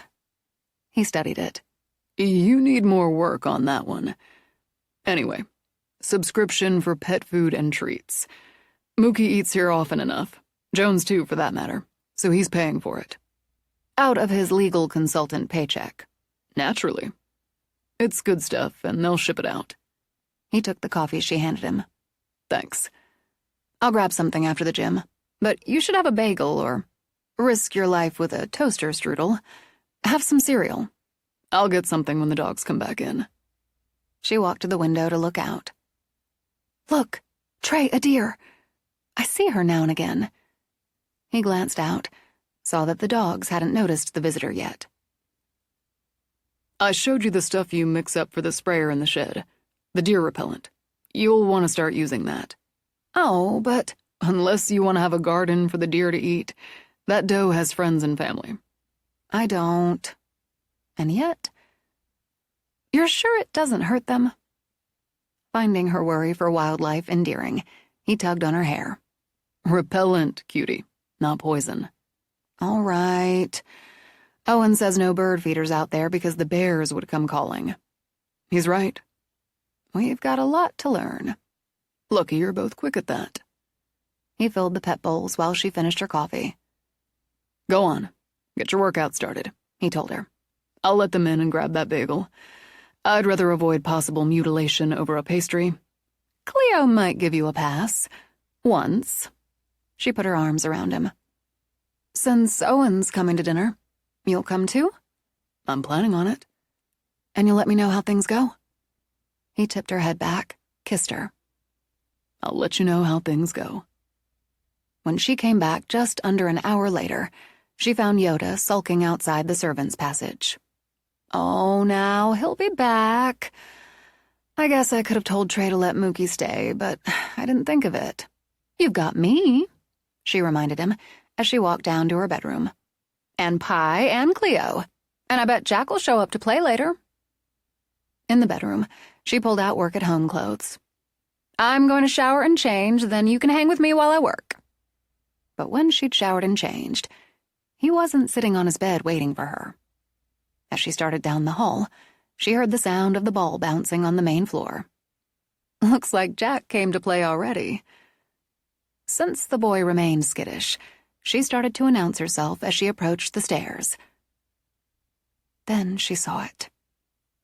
The mirror stood beside her desk. The predator's framing it snapped, snarled, slithered. Its glass gleamed and showed her reflection. A woman frozen in place, her hair loose, the tie to draw it back still around her wrist. Her face seemed pale, her eyes too big. Then the reflection blurred so she saw only colors, vague shapes. The pulse at her throat began to hammer. She heard the ball bounce, the dog give chase. She heard the laughter of a young boy who died long before. I'm awake. The sound of her own voice made her jolt. I'm not dreaming, not sleepwalking, I'm awake. But as the goose flesh ran over her arms, she started to back away, to call to Cleo. Even as she stepped back, the glass of the mirror swirled. Those colors, those shapes shimmered behind it. She heard something. Voices? Music? But distant, like sounds echoing down a tunnel. And she felt the pull. Awake, aware, she walked to it. Though her hand trembled, she lifted it to the glass, watched it pass through as if through water. She drew it back. The tablet on her desk played Pink's Just Give Me a Reason. I guess I have 7 reasons, she said, and walked through the mirror into the library. Not quite the same, she realized. A fire simmered, and a different sofa faced it. Flowers flowed over the mantel, graced the table. Lamps spread light as the windows showed the dark. She'd walked from day to night. Why here, she wondered. And when? Why here, she thought again, when she heard music from... She closed her eyes. The 3rd floor, she murmured. The ballroom? But she felt no need to go there, and every need to stay where she was. What's here? The sound of her own voice brought a chill to her arms. Could the rings be here, she wondered? In the library where she worked every day? But in a different time. She started to turn, to begin a search. Then she heard footsteps, the distinctive click of high heels on wood. A woman stopped in the doorway, elegant in her long midnight blue evening gown. It flowed down her tall, slim body with a neckline that accented a teardrop sapphire pendant framed in diamonds. She dressed her sandy brown hair up in a sleek and severe French twist that left a face with knife-edged cheekbones unframed. Not a single curl or wave escaped the sparkling comb that held it in place. Matching sapphire and diamond earrings dripped from her ears. The face was striking. Creamy skin, faintly flushed along those prominent cheekbones, with the drama of lips painted a bold red. Her eyes, wide set, a cool, pale blue under thin, sharply angled brows, scanned the room, but passed over Sonia without a blink. Sonia knew the face. She'd seen pictures. She'd seen the photo of this woman in this dress. One taken, Sonia understood, on this same night, decades before. Patricia Youngsborough walked into the library with the air of a woman who owned it and everything else she wanted. As Patricia glided through the room, fingers trailing over furniture, books, flower petals, Sonia heard the music more clearly. A woman's throaty voice sang, "Long ago and far away, I dreamed a dream one day." The diamond on Patricia's left hand flashed light as she turned it to admire. She gave it a satisfied smile. "And now, within the year," she murmured, "Mrs. Michael Poole of the Poole's Bay Pools, of Poole Ships, Mrs. Patricia Youngsborough Poole, mistress of Poole Manor." She crossed her arms in a delighted self-hug. "And all this, when I take the Poole name, is mine, and well-earned." She seemed amused as she took a compact out of her evening bag, and in its mirror carefully powdered her nose. "There. Perfect. As Mrs. Patricia Youngsborough Poole of Poole's Bay of Poole Manor must and will be at all times, in all ways." As Patricia turned, as Sonia watched, as the orchestra and the ballroom segued into that old black magic, Hester Dobbs stood on the steps leading to the library's second floor. Still holding the compact, Patricia jolted, then eyed Dobbs with unfiltered distaste. "I believe I know all the invited guests, but perhaps we haven't yet met. Who are you?" "I am the mistress of the manor, as you will never be." Distaste snapped into anger and flooded color into her face. "What nonsense is this? You will leave this house at once, or I will have my fiancé remove you." "Ignorant woman, I have ruled in this house more than 130 years." Dobbs came down another step. Her hair, her long black dress flowed as if caught in the wind. "You will have hours only." She lifted her hands. 4 rings gleamed on her left hand, 1 on her right. "Hours to bask in your bride white gown, to dance and drink champagne. That I'll give you, for the end is sweeter with it than like these 5 brides before you who sought to replace me here. You'll die a painful death in my house." Eyes dark, gleaming dark, Dobbs came down another step. "And the ring, so new and shining on your finger, will shine on mine." "Get out!" Though she'd gone pale, red flags of temper flew on Patricia's cheeks. "How dare you speak to me in such a manner? I'll have you thrown out, have you arrested." As she turned to stride out, Dobbs sliced a hand through the stirring air. Crying out in shock, Patricia stumbled to the floor. The compact she still held fell with her and skidded away across the floor. The glass in its mirror shattered. "I give you this warning, as I gave none before you, because like me you seek power for the sake of power. This I respect." Dobbs stood over Patricia now, as the woman cowered, her face as white as another ghost. "Come to the manor as a bride, die as a bride. Perhaps I will not revel in your pain as I did the others, but I will not regret giving you death." Dobbs smiled, tossed back her hair as it blew in the rising wind. "Come to the manor as a bride," she repeated. "Live in the manor as a wife, and know your death follows. Your pain, your blood, your tears will only feed my power." "Stay Stay away from me! Stay away, you're mad! So they say. Laughing, Dobbs lifted her arms. Outside, thunder boomed. In the library, an ice-edged wind whirled so the flowers on the mantel, on the tables, withered and died. Books and blackened blossoms tumbled to the floor. So they say, she said again with a kind of glee. But I am mistress here, and if you enter my house as a bride, I will make your wedding gown your shroud. Dobbs looked down at her, almost kindly. He's weak, Michael Poole, and will never be faithful. He'll choose another, and one I'm sure to enjoy damning to death more than I would you. Go now. Make your choice. She laughed again as Patricia pushed herself up and ran from the room. Much as Patricia had, Dobbs wandered the room, touching, indulging. She stopped less than 2 feet from where Sonia stood, turned slowly, stared.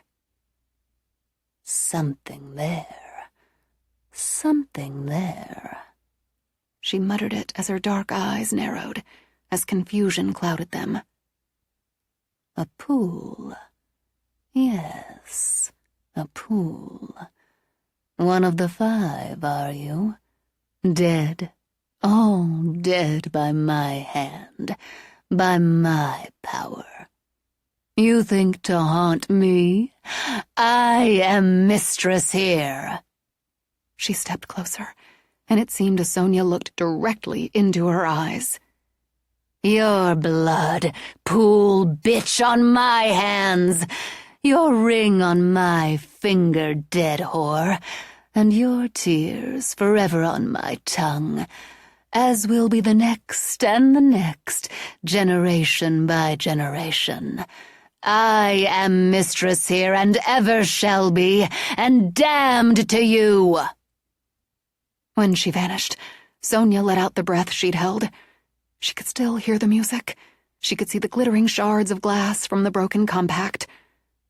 Following impulse, she crossed to it. Could she touch it? She wondered. She was as much a ghost here as Dobbs had been. But she reached down, felt the shock go through her when her hands closed around the lid. Her heart skipped as she picked it up. Then the puffs. One she noted for powder, one for blush. No rouge, she corrected. Both had fallen out. Carefully, she replaced them, closed their twin lids, then the cover on the oblong of gold. Holding it, she walked to the mirror and through. She lowered into her desk chair. The ball bounced along the hall downstairs as she stared at the compact in her hand. Clover greeted her with Katy Perry's roar. She'd brought it back, she thought, dazed. She'd brought this object back through the mirror with her.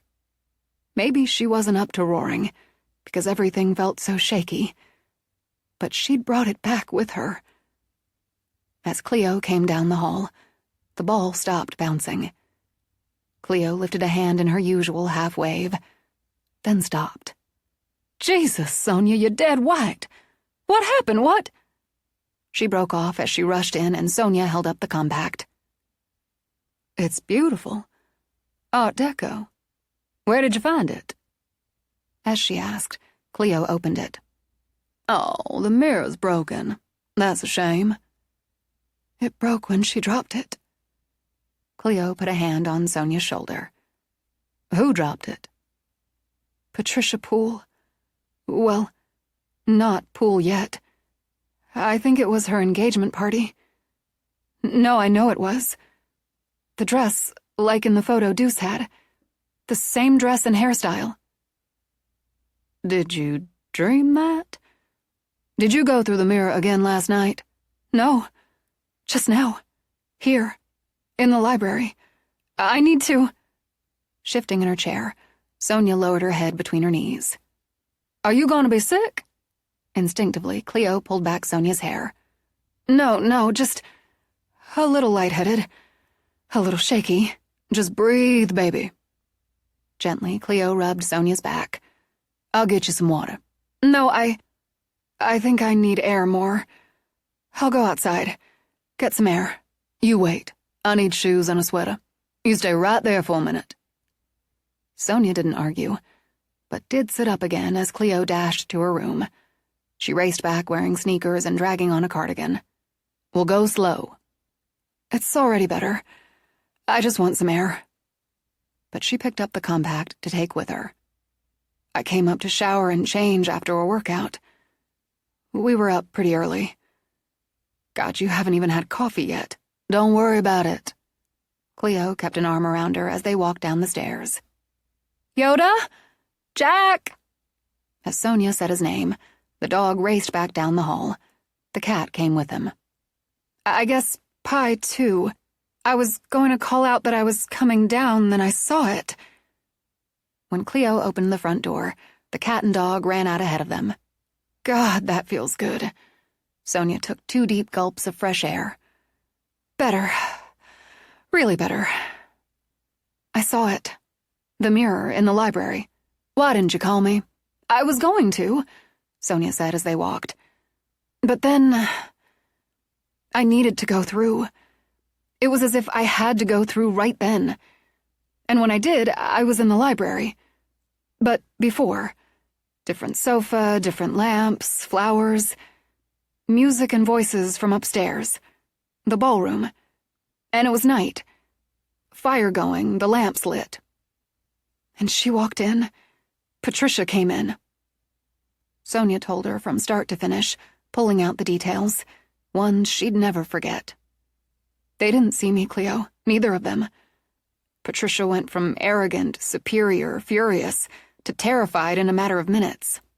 Being knocked down by a ghost who threatens to murder you will do that. Dobbs warned her off because she actually liked her. I don't know if she's capable of liking anyone, but she understood and respected the thirst for power, and figured Michael Poole would pick someone else, more to her taste, I guess it is. But Patricia married Michael anyway, just didn't come back to the manor. Terrified, Sonia concluded, but calculating. And Dobbs had to wait a full generation more. For Clover. Yeah. God. Dobbs didn't see me, Cleo, but when Patricia ran out, when she wasn't there for Dobbs to focus on, she felt me. It confused her, pissed her off. I could see both all over her. She thought I was one of the 5 brides she'd killed at that point. And when she vanished, I walked over to this. Sonia pulled the compact out of her pocket. The gold gleamed as if freshly polished in the sunlight. I didn't see how I could actually pick it up, but, like with the mirror, I felt I had to. And I did. Picked it up. Picked up the puffs, closed it up. She stopped, turned to Cleo with the compact in her hands. I brought it back through. From then to now. She dropped this 80 years ago, but I'm holding it. In your father's sketches, he had ones of him and Colin, as boys, exchanging toy cars. But that's not the same. They were in different places, but the same time. You were in the same place, but different times. If I could bring this back, doesn't it mean I could bring something else back? Like the rings. Yes, like the rings. Somehow get them from her, or get there before she takes them, I don't know. But I think I felt compelled to try to pick this up off the floor because I needed to see I could. I had to go through at that time so I could see what happened. We know why Patricia closed the manor, refused to go back into it. The thing is, Dobbs didn't see me. She did before, even spoke to me when Mary Ann died, knocked me on my ass when I tried to get to Lisbeth in the ballroom. More than that. Yeah, you were awake when you went through with Owen, but you hadn't been. And every other time you haven't been aware. Puzzling it out brought a light throb to her temple. Rubbing at it, Sonia puzzled more. So maybe deliberate. Awake, aware the whole time. I don't know, it's a lot to think about. But I have this. She looked down at the compact, ran her hand over the raised design in the gold. And we know Dobbs scared off Patricia from moving into the manor, from having her wedding reception here, from being mistress of the manor. She turned the compact so the sunlight caught the gold, and the raised Art Deco design on the top. It is beautiful. I'm taking it with me when I go to see Greta Poole. I'm going to call the Memory Center and make arrangements. I'm going with you. I'm not taking no this time, Cleo insisted. I really don't think you should make the trip alone. Look, I doubt they'll give you much time with her. If it's an hour, I'll be surprised. Yoda and Pi will be fine while we're gone. Okay. All right. I just hate taking you away from your work when you're close to finishing. I'm going to be done in a day or two, ahead of deadline, so taking a morning or afternoon off is fine. And I hope it's afternoon.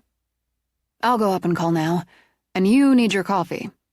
All this gave me a wake-up jolt that beats the hell out of coffee, but I still want it. Oh, look! Cleo pointed out to sea where a whale sounded.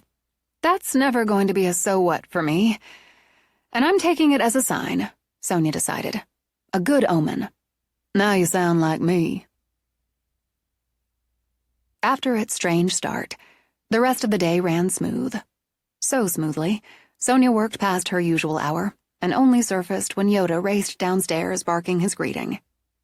I was going to change, but the clock told her she'd missed that opportunity. Oh well. She saved her work, shut down.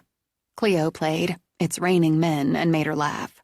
Fun, but it should be only 2 of them. As she went down, it occurred to her she hadn't heard anyone come in. Since Yoda didn't sit, wagging by the front door, she assumed Trey or Owen or both of them went around back for the dogs. She found Cleo in the kitchen.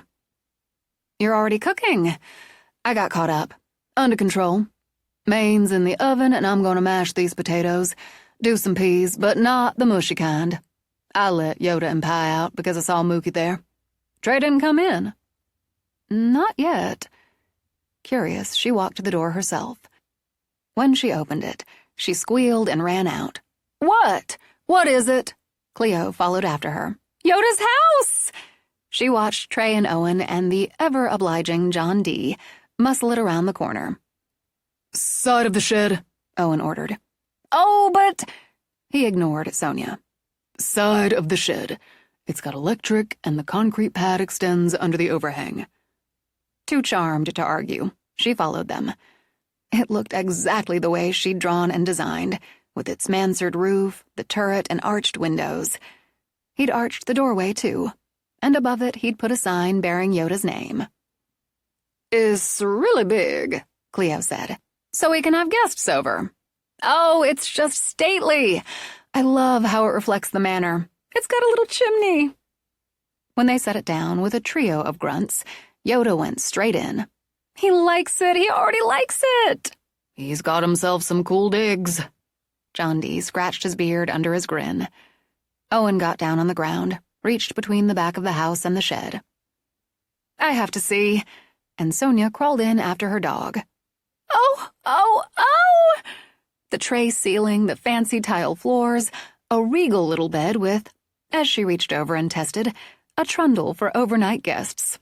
The little electric fireplace and a toy box already filled. Hit the switch on the fireplace, Owen called out. On the right. When she did, low, simulated flames came on. It works! It's wonderful! Floor heat's set on low, leave it alone. Yoda snagged an orange bone out of the toy box and wagged.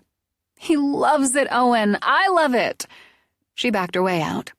Before she could stand, Mookie and Jones went in. They all fit. It's perfect. You're a genius. You designed it. He nodded at his work. Fair trade. I'm going to agree, Trey said. Since I've seen the oiled and polished-up desk in his workshop, it's a beauty. Thanks, John D., for the hand. This thing's a monster. No problem. That's a hell of a doghouse. Stay for dinner. Cleo bent to look through the arched window. We've got plenty. Ah, now, that's real nice, but Kevin's already got that going. I'd better get on. Oh, wait just a minute. Sonia ran into the house, then back with a bottle of wine. For your dinner, you and Kevin. Ah, now, you don't have to do that. But I'll take it. When he left, Owen got down, switched off the fireplace. It's a nice night. They don't need it. What's for dinner? Crap, I need to finish. Turning on her heel, Cleo headed inside. Thank you. Sonia kissed Owen, then turned to Trey. And thank you to the assistant builder. And kissed him before she laughed. The cat perched on the roof of Yoda's house.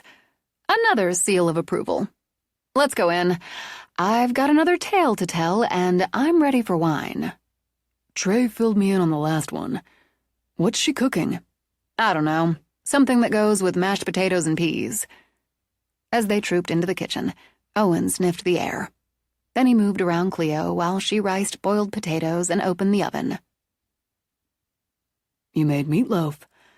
I decided to try my hand at it. Before she could reach for another potato, he swung her around, dipped her low, and kissed her, then swung her back up fluidly. Meatloaf does that to me. I'll keep that in mind. She went back to her potatoes, but smiled. And I say Cleo's meatloaf calls for red wine, Sonia announced. I'll get it. Trey went to the butler's pantry for a bottle. Let's hear the tale. Sonia got out plates. You could say the mirror came to me again. Only this morning when I was wide awake. And in the library.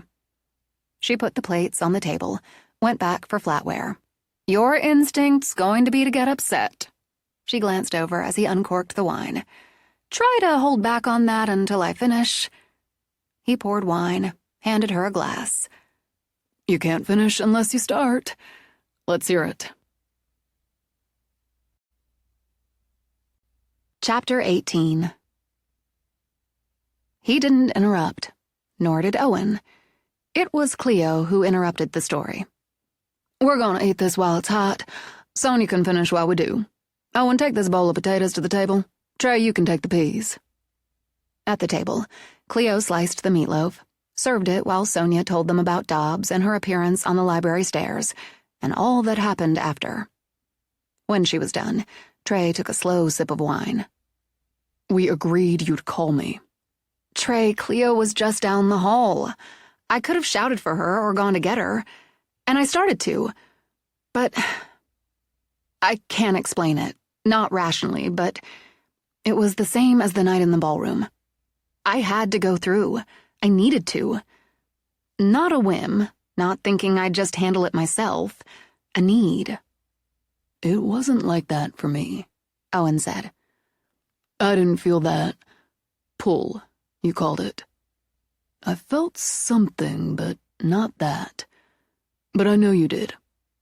He met Sonia's eyes, then shifted his gaze to Trey's. You know that too.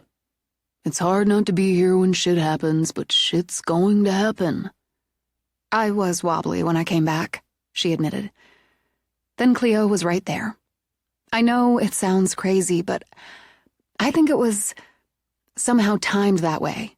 Timed for me to go in, come out, for Cleo to get up and come. It doesn't sound crazy. Briefly, Trey laid a hand over hers. It doesn't. And Owen's right. I do know, and it is hard. And getting past that, there's a lot more here. She didn't see you, and she has before. And you brought something back with you. The compact. It's in my desk. I'll go get it. After dinner. This time, he gave her hand a squeeze. And it's great, Cleo. No, my meatloaf's great. Owen disagreed. This is, and it hurts a little, superior. I'm having some more. As he took a second helping of everything, he looked back at Sonia. A guy wants to protect the ones who matter to him, especially if you're Trey. Tough for you. You're dealing with things most people wouldn't just walk away from. They'd run like hell. That goes for both you and Lafayette here. You're not running, Cleo pointed out. Jones and me? We like a good fight. Add that bitch killed some of my family. Back when, doesn't matter. It's family. Trey looked over at his friend, raised his glass. And there you have it. Speaking of family, Sonia began, I've arranged to visit Greta Poole tomorrow. I kept putting that off, and it feels like, after this morning especially, I should at least make that connection. I can shift some things around and go with you. You would. You would shift things around, and I appreciate it. But Cleo's going with me. We're both at a point in our work where we can take a few hours away from it. Don't expect much, Trey warned her. I went with my father to see her right after Colin died. She didn't recognize him at all, probably because she thought I was Deuce.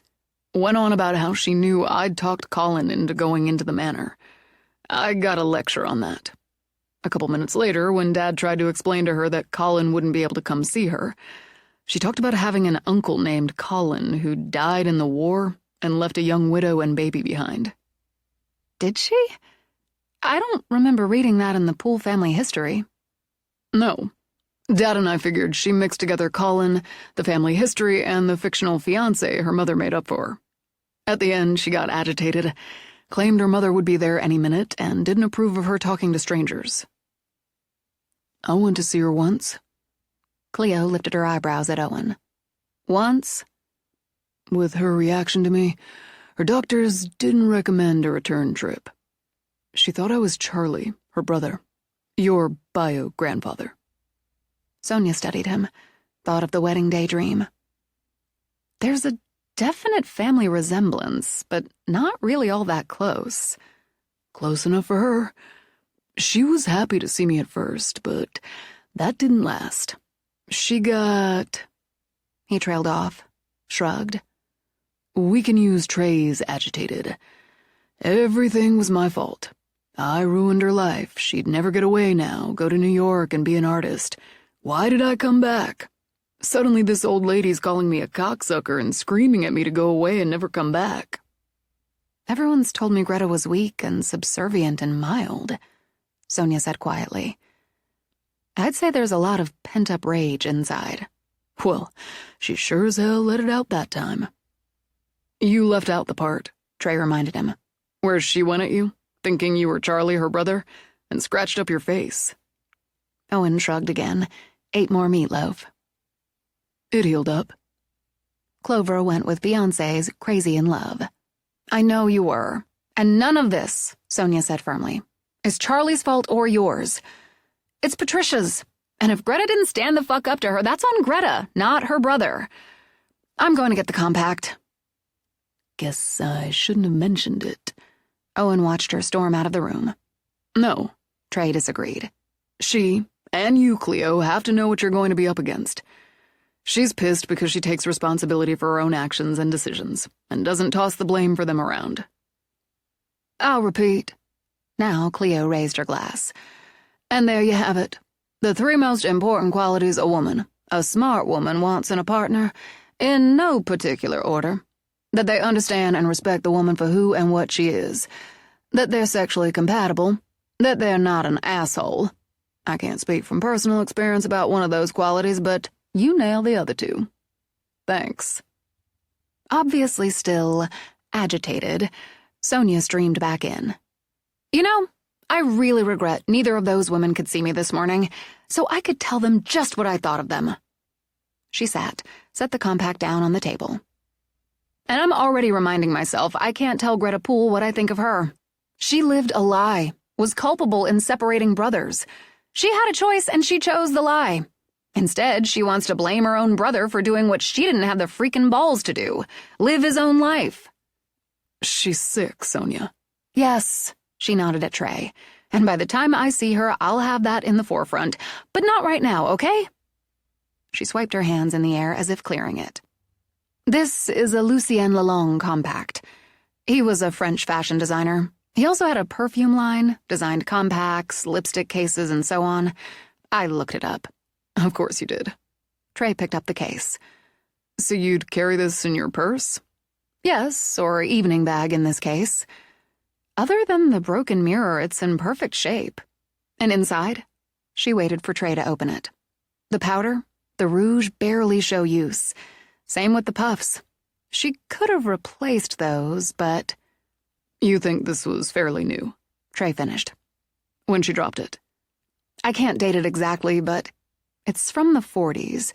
So it may have been a few years old, but I think it's not. It just feels new, which really doesn't matter. But it's curious. It's interesting. Can I see it? Owen held out a hand. He closed it, turned it, frowned over it.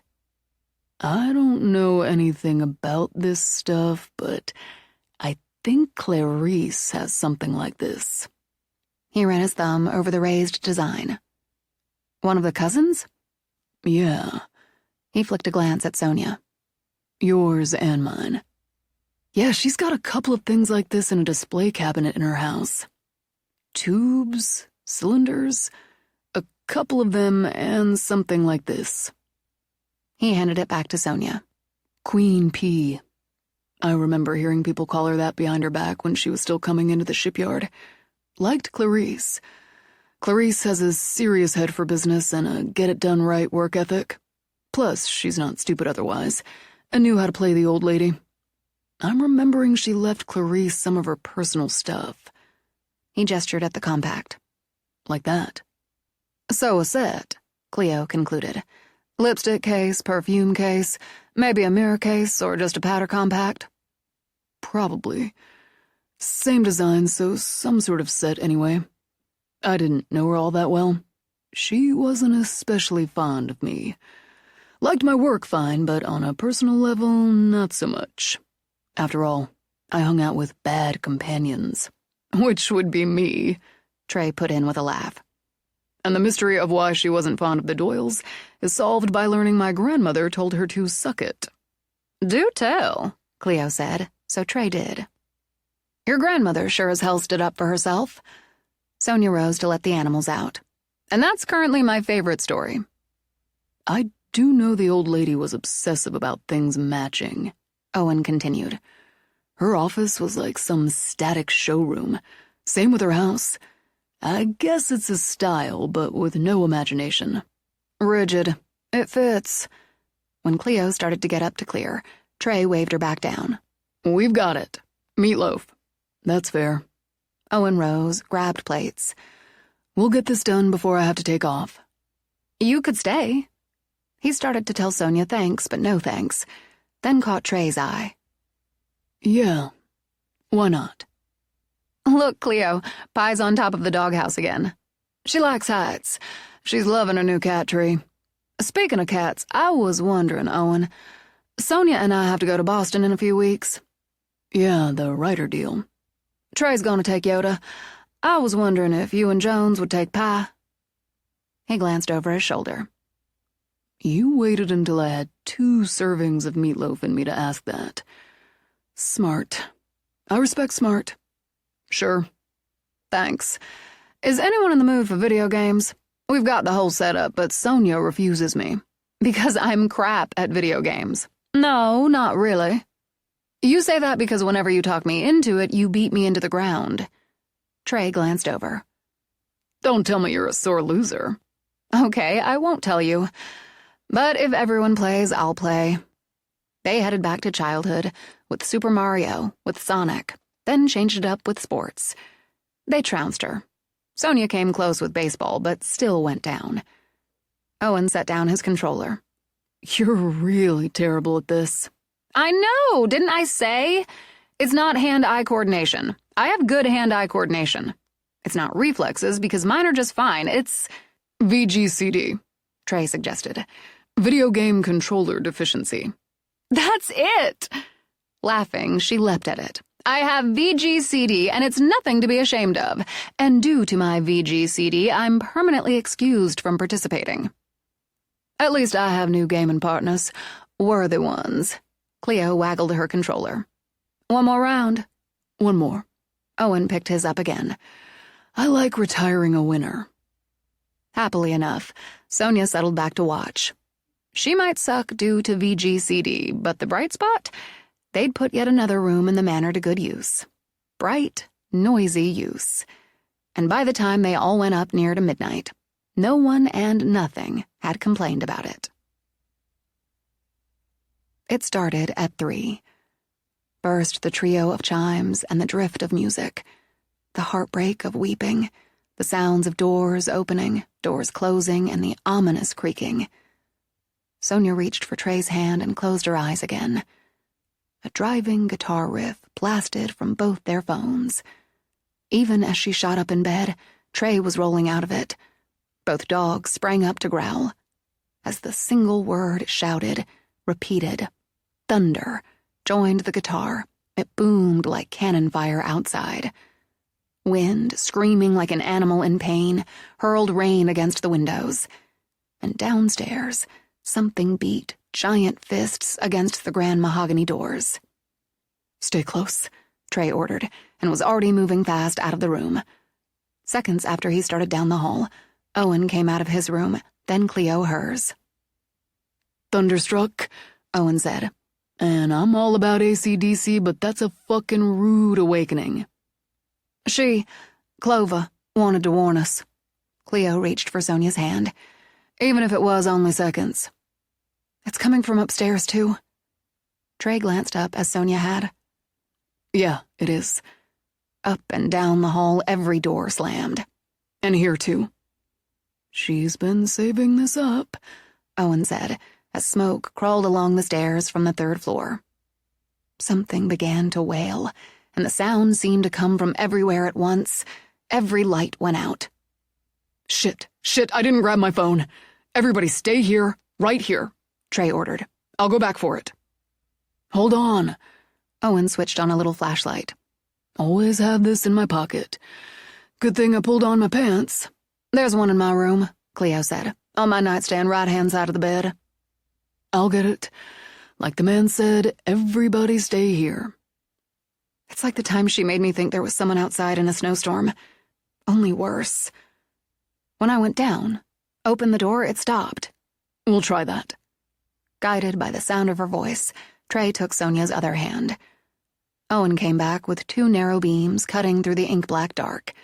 He handed one to Cleo, then aimed his toward the stairs.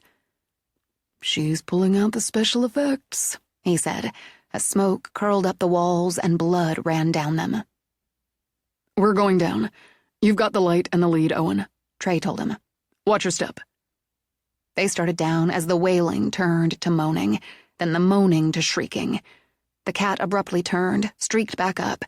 As Cleo turned to call her, she saw Pi run up the steps toward the 3rd floor. "Damn it!" Calling, she ran after the cat. "Well, shit." Owen shoved his flashlight at Trey. "I'll get them. Go." "We'll get to the door." Sonia fought panic. "We'll get to the door and open it, and it'll all stop, like before." "Don't rush. This light doesn't help much." "She wants our fear. She can't have it." Since the dogs all barked in front of the door, she followed the sound as much as the narrow beam of light. "Take it." Trey pushed the light into her hand, grabbed the door handle. But when he wrenched it open, the storm didn't stop. The gale blew in. As the dogs went wild, Trey put his shoulder against the door. "Need to close it," he shouted over the roar of wind. The light in Sonia's hand bobbled as she pushed with Trey. "That's smoke! It's coming down! It's coming down!" Cleo felt the icy brush from the smoke on her ankles as she ran. She'd brought the cat, a living creature, into the house. She'd be damned if she'd let Dobbs cause her harm. As she reached the 3rd floor, something grabbed her from behind. Sucking in her breath, she jabbed back with her elbow. Owen grunted but held on to her. "It's me, goddammit, stop!" "Pa!" "I'll get her." He snagged the flashlight from Cleo's hand. "Stay here." "In the dark. How about no?" "The door, Owen. The gold room door." "I see it." He could hardly miss the fiery red glow around it, or the way the wood pulsed, or the smoke that billowed out from it. The cat stood less than a foot away, back arched. "Stay behind me." "Because you have a penis?" "We can go with that. I also have the light, and I'm keeping it." He didn't bother to call the cat. In his experience, cats came and went as they damn well pleased, and this one was currently very pissed. Instead, he sang, his voice calm as a lake even as he lifted it over the storm. "Yesterday, all my troubles seemed so far away." On a glimmer of understanding, Cleo sang with him. The cat looked in their direction, and as they walked closer, her back relaxed. "Yesterday came suddenly." On that, Owen scooped up the cat. The door swung open. He didn't see Dobbs, saw nothing but dark. But he heard her. "Pool blood will run like a river. I'll bathe in it." Well, that's disgusting. He handed the cat to Cleo, who murmured in his ear, "Don't you dare go in there." As she spoke, the door slammed shut. The storm died. The lights flashed on. "Show's over," Owen decided. "I couldn't let Pa just... Oh, God, Sonia, Trey." "We're fine. They'll be fine." Or nothing would stop him from going in that room. "Let's go." When she heard their voices calling, Cleo closed her eyes in relief, then setting the cat down, threw her arms around Sonia when they met on the second floor. I'm sorry. I broke the first rule. Stay together." I'd have done the same. You're all right? "Yes, we're all okay. You?" Yes. It didn't stop when we opened the door. It got worse, but it stopped when we finally got it closed again. We're okay. Everyone's okay." She reached back for Trey's hand, dropped it again when he hissed. "Are you hurt?" "What? Your hand." "Ice burn." Red slashed across the palm. "The door handle. It's not bad." "I remember what to do. I remember." "Let's have a look." Owen took Trey's hand, gave it a study. "No, not too bad. We'll fix it up. Why don't you let these guys out?" he said to Cleo as they started down to the main level. "They can let off some of this middle-of-the-night energy." Did anything happen upstairs? Trey asked. The usual. Since it was over, Cleo indulged in a quick shudder. Smoke billowing, door glowing and pulsing, shrieking, moaning. Pa was in front of that damned door hissing, and Owen started singing. Why yesterday? The melody. Soothing. Well, it worked. Pa calmed down. Then the door opened. I was afraid for a minute Owen would go in. What was disgusting? She asked as she opened the door for the stampede. Huh? After making sure Sonia did know what to do for an ice burn, he turned back to Cleo. You said, well, that's disgusting. I didn't see anything inside the room. It was too dark. You didn't hear her? I didn't hear anything. Well, other than the shrieking and moaning and blowing and thunder. I guess it was just for me. She said pool blood's going to run like a river, and she'll bathe in it. That hits disgusting, Trey breathed out as Sonia treated his hand. I'm having a beer. Want a beer? Yes, Trey said definitely. Yes, I do. Half a glass of wine, Sonia told him. I'll have the other half. This is more red than mine was. My burn was more pink. Are you sure? It's not bad. Trey leaned forward to kiss her forehead. As he set Trey's beer down on the counter, Owen took another look at the burn. Truth, I'd tell you if he was being Mr. Stoic. It's already calming down. Good work. And while she's working, I'm thinking.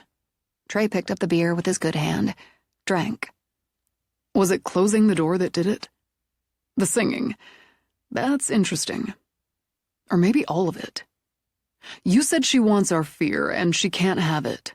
You wouldn't let yourself be afraid. That's not just interesting, it's downright impressive. I know that's what she wants. I'm not going to give her anything she wants. But I had a couple of moments, Sonia admitted. A hell of a couple of moments. Clover hit all our phones at once, Cleo pointed out. Either she knew it was coming or felt it. It was right before, just an instant really before it all started. She's looking out for us. Sonia's stomach jittered with relief when she saw the red on Trey's hand fading to pink. All of us. And that helps me not be afraid. She straightened, drank some wine. It looks better. It really does. One more round, she decided. And maybe the late-night drink will help us all get some sleep. Trey considered as he watched Sonia apply another warm compress. She knew we'd open the door. You had before. Logically, we'd do that again. She did that to the door handle, wanting whoever touched it to be hurt. Sonia removed the compress long enough to kiss the burn. And you, Owen? I think she wanted you to go in that room. To hurt you. She'll have to take a bath in something besides my blood. Since everything's cool now, I'm going to let the gang back in. Go up. I can grab a couple more hours of sleep. We'll all go up. No, This is good, Trey assured Sonia. We've got a staff meeting at 8, and you and Cleo have that drive to Algonquin. Practicality works. Sonia carried the bowl of hot water and her wine glass to the sink. Plus, I think going back to sleep is like a thumb in her eye. Let's go put 4 thumbs in her eye. Cleo wrapped an arm around Sonia's waist, and a number of paws. On the second floor, as Sonia and Trey continued down the hall, Owen hesitated. Look, Jones and I can bunk in your sitting room if you're nervous. Cleo gave him a long look with those tiger eyes and smiled. That's a sweet offer, but we're fine. To prove she meant it, she gave him a kiss on the cheek. Sweet dreams. In his own room, Owen stripped down, dropped into bed, and lulled by the sound of the sea, fell in his habitual way instantly asleep. And did dream. Of playing chess with Colin.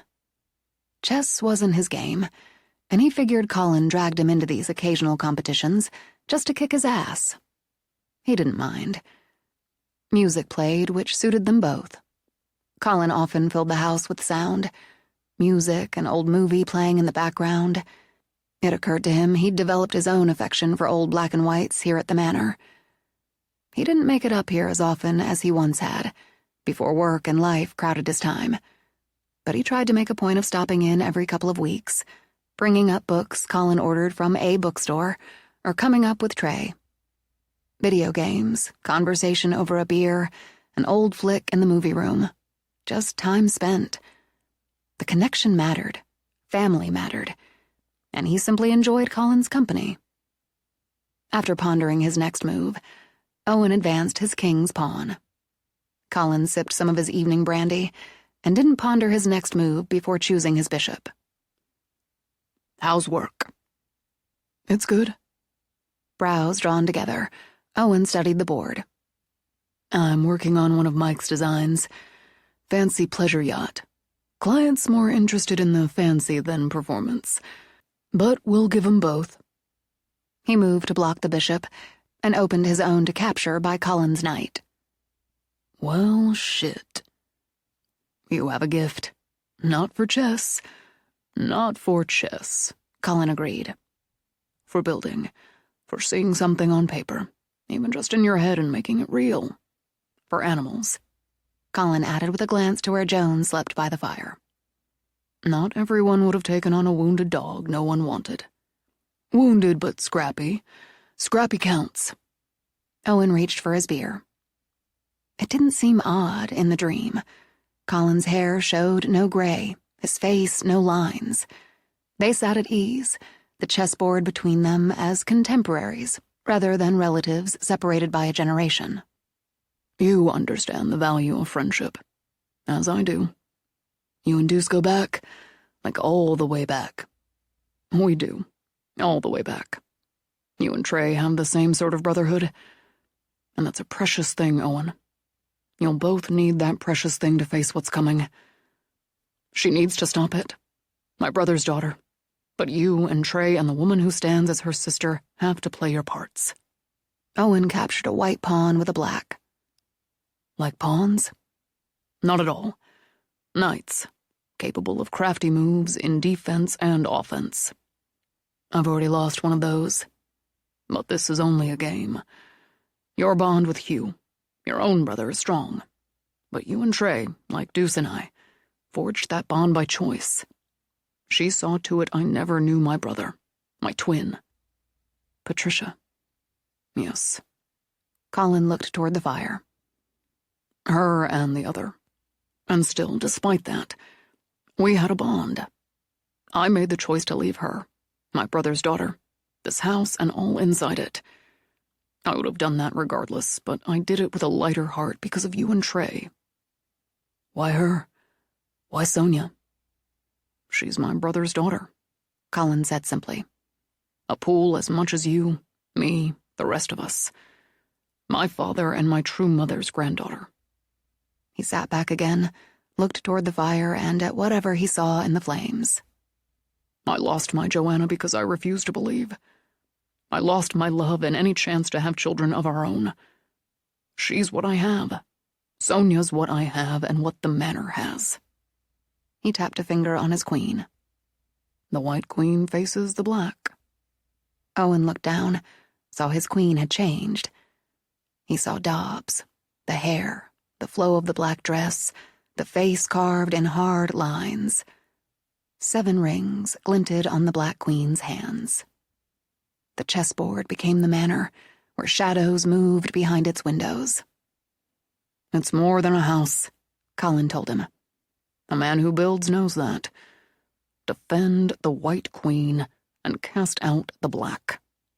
How? Courage, Colin said. And Owen woke in bed to the sound of the sea breathing and the dog softly snoring. Okay.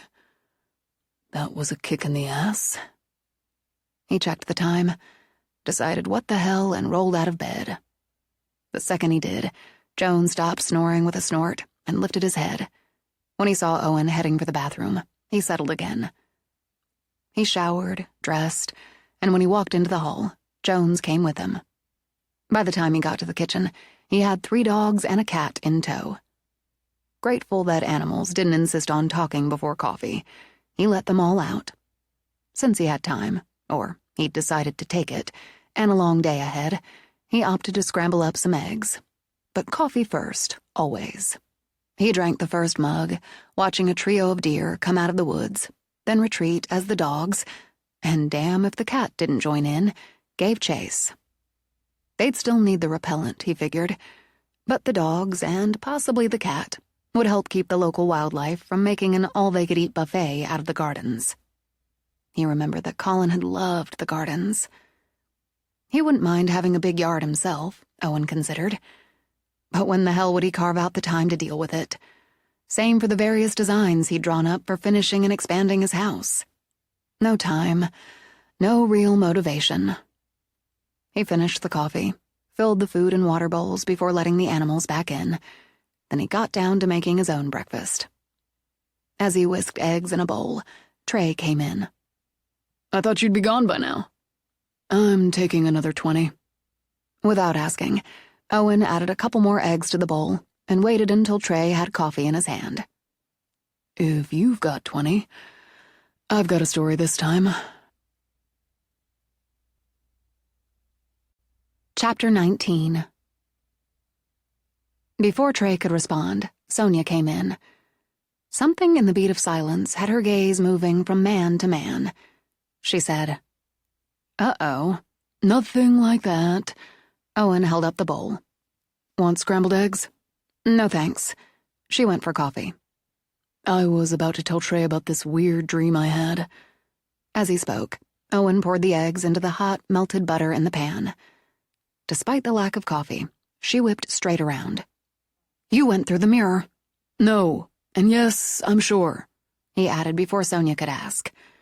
I woke up in bed, with Joan still snoring. When my feet hit the floor, he's up. I leave the room, he's with me. It's how we roll. This is true, Trey confirmed. It's like he needs to be right there in case he has to help me fight off a horde of roaming zombies or invading eye-sucking aliens. I saw that eye-sucking alien movie. Reassured and boosted by coffee, Sonia dropped bread in the toaster. It was terrible. I liked it. Trey just shook his head. Good to know. So you had a dream? That I don't think was just a dream. About playing chess with Colin. Now Trey smiled. He'd double dare you with chess, then beat the crap out of you. That's why he double dared me. It wouldn't have been so weird if that was it. Even though it was way lucid. Like I could feel the chess pieces in my hand, smell the fire, taste the beer. But what really hit the weird is he was young, like our age Trey. He still had blonde hair, not a trace of gray. Like my father, Sonia murmured.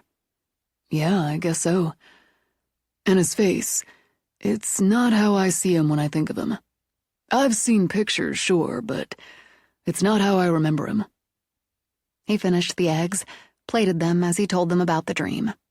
Sonia added toast to their plates, put in more for herself, and topped off their coffee as they listened. It sounds like he wanted to explain to you why he left the house to Sonia, not to you or the other cousins. Not necessarily, but yeah. I think that was part of it. And the most important part? To warn you, Sonia added. The Black Queen. It's a good symbol for her. He thought about my father, and I'm what's left of my father. But he clearly loved you, both of you. Family, Owen said simply. And the Doyles were family to him as much as the Pools. Maybe more. And this house? A lot more than a house for him. He took the history, the legacy, all of it to heart. And whatever he added or changed, he kept that in mind. Anyway, I sure as hell never had a dream like it. You're a Pool, Sonia pointed out. And sleeping in the manor. Now that it's happened, I realize I should be surprised it hadn't happened before. And it could be because you've gone through the mirror now, Trey added. But you're both missing an important point, a key point, says the lawyer. Owen got up to take his plate to the sink. That's right. And the evidence supports that if you dreamed about Colin, and in the now, Owen, since you talked about a boat Pool's building now, as well as about Sonia, Colin, some part of him is still in the manor. Sonia's phone erupted with, "You got that right." Leonard Skinnard, Owen muttered. Never wrong. I missed that. Right there with you, Sonia told him. And it makes sense. I mean, if you follow manor logic, it makes sense. He's here too. What aftershave did he wear? A strange question I actually know the answer to, because Anna and I got him some for his birthday once when we were kids. Eternity. Calvin Klein, Sonia nodded. I should have known. Same as my father. I've caught a trace of it a few times. Just a trace, but I recognized it. Colin's still here. Not just because this is his home, but... Because Joanna's still here, Trey finished. Yes. And he either found a way or decided it was time to connect with Owen. It was good to see him, talk to him, even though, given how he looked, I'd have been a toddler. Pausing, Owen looked at his cousin. He didn't have to tell me to have your back on this, Sonia. Already there. I know it. I've got to get going. Got a fancy yacht to build, among other things. Do you have one? Sonia wondered. A fancy yacht? What would I want with that? I've got the Horizon, a sloop, a beauty who heals and hardens up like a dream. Let's move it, Jones. Later, he said, and with the dog beside him, went out the back. I've done a little sailing with Cleo, and I have no idea what heals and hardens up mean. I'd explain, but I have to get going too. You're okay. It wasn't a question, but a statement Sonia appreciated. I am. And if it follows pattern, after that explosive show last night, she'll need some time to gear it all up again. Good luck with Greta. He kissed her, lingered. I'm afraid you're going to need it. He took his plate and hers to the sink. Do you have one? A boat? I don't need one. I've got the Horizon. Come on, Mook. When he left, Sonia smiled over her coffee. She'd never had a brother, but she recognized brothers when she saw them. It seemed silly, maybe shallow, to worry about wardrobe for this visit to her great-aunt, but Sonia wanted to appear friendly and respectful, whether Greta noticed or not. By the time she got upstairs, she discovered the decision had already been made. The sage green dress with its high V-neck and fabric belt lay on the neatly made bed. As they were paired with her earthy brown pumps, Sonia agreed with Molly's choice. Friendly but not frivolous, simple but not stuffy. Nice work. Nervous. She pressed a hand to her stomach. I don't know why, but I am. She won't know me, probably won't even talk to me. This whole trip is most likely a waste of time. But I'm nervous anyway. Clover's musical response was Bachman-Turner Overdrive's Taken Care of Business. Yeah, that's what I have to do. Take care of business. Family business. Dressed, makeup done, she debated, too long, whether to wear her hair up or down, then settled on using a clip that allowed a combination of both. Nearly ready, Cleo called out from her bedroom when Sonia walked by. 2 minutes. I'm going to let Pi and Yoda out so they can do everything they have to do until we get back. She found herself reluctant as she stood alone in the kitchen, checking her purse one more time. Reluctant to leave the manor, to take this drive, to meet this woman who, in a very real way, had betrayed her own brother, the woman her brother loved, and 2 helpless infants. But Clover had it right. Until she took care of this business, it would hang over her. Very nice choice, Cleo said as she came in. You look approachable, but not malleable. I overrode Molly this time and went with the black. I thought I could fade into the background if necessary. This is the right thing to do. It is Sohn. Whatever it accomplishes or doesn't, it's the right thing to do, and a necessary thing. I'm grabbing a couple of Cokes for the road. After last night, there can't be too much caffeine. Speaking of last night, Owen had a dream. Cleo turned quickly, a Coke in either hand. A mirror dream? No, I'll explain in the car. We need to let Yoda and Pi back in. Maybe we should put out some treats for them. Or more toys, or... I think Jack will take care of that. Cleo handed a Coke to Sonia and went to let the animals in. Be good, my sweets. We'll be back before you know it. You're jumpy. I get it. Cleo patted Sonia's arm. You drive. It'll take your mind off it. And you can tell me about this non-mirror dream I'm assuming I didn't star in. Not this time. They went out to the car where Sonia programmed the GPS. I'm not worried about Pi and Yoda. If they need to go out again, somebody in there will let them out and back in. I don't know why I didn't think of that before. Neither did I, but I'm betting you're right. In any case, we're not going to be gone all that long. No, but the nerves kept jittering. Couple hours. Just a couple hours. Okay, mind off what's on the other end of this drive, eyes on the road. Owen, she said, and told Cleo about the dream. I think that's just lovely. I think it's lovely the way Colin wanted to reach out to him, and how he did it. Take away the damn Black Queen for now. Boy, wouldn't I love to. For now, Cleo repeated. Sitting over the chessboard together, just the 2 of them. Beer and brandy, music, the dog, the fire going. You know, I didn't think of that. He made it comfortable, familiar. Exactly. Letting Owen know he was proud of him. He loved him. Things people sometimes forget to say until it's too late to say them. And the way he spoke about your dad, Deuce, Trey, the Doyles, it's meaningful. From my take on it, Owen understood that. He got that, and it mattered.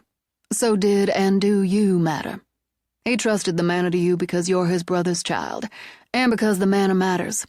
And he's still part of it, like Clover and Molly and the rest. That's what Trey pointed out, and both Owen and I missed. I should have known you wouldn't. So why did he look young? Owen's age. Angling her head, Cleo adjusted her sunglasses. I've always wondered, if you need to, or choose to, stay after you die, couldn't you be any age you were? You would wonder that. Jack, for instance, can't be a grown man because he never was. But Colin was Owen's age once, so why not? And wouldn't it put them on more even footing? I thought the last part, but I never gave any thought to the other until now. Again, in manor logic, it makes sense. Some sense, anyway. We're going to be there soon. I've thought of a dozen different ways to approach this and still can't decide which is best. You can over-prepare, Cleo pointed out. I think this is a case of playing it by ear. The memory center, housed in a rosy brick building, spread long and low over expansive grounds. It stood quiet behind gates, with a flow of gardens waiting to bloom flanking each side. Paths wound through them where people walked in 2s or 3s, or sat together on stone benches. Bright red tulips circled a small fountain with the spill of water catching the sun in rainbows. Trees showed their April haze of green or the first brave blossoms. It all looked almost bucolic. But Sonia saw a woman with tears on her cheeks crossing to the parking lot. Such was the cruelty of forgetting. Inside, they checked in, had their identification verified, then got an overview by one of Greta's caregivers as they walked past a common area. People sat together, sat apart. A trio of women worked intently on a jigsaw puzzle. We offer group and individual activities designed to stimulate or soothe all 5 senses. Music therapy, photographs, animal therapy, art, which is Greta's interest. She wanted to stay in her room this morning and draw. The caregiver, Jen, gestured them down a hallway. She draws? Art engages her and comforts her. Her drawings are childlike now, but she takes pride and pleasure in them. I understand you don't know your great-aunt. No, I only learned about this part of my family recently. She wanted to be an artist when she was younger. Her son often brought her art supplies when he visited. We were sorry to hear of his passing. Does she ask about him? No. She'll ask about her mother. While she still has good days, her condition has deteriorated over the last year. Though rare, she can have bursts of violence or verbal abuse. Understand, this is the disease. I do. She's having a good morning and most often enjoys visitors. They walked into a pretty private suite with the cheer of natural light. Dozens of drawings and paintings lined the walls.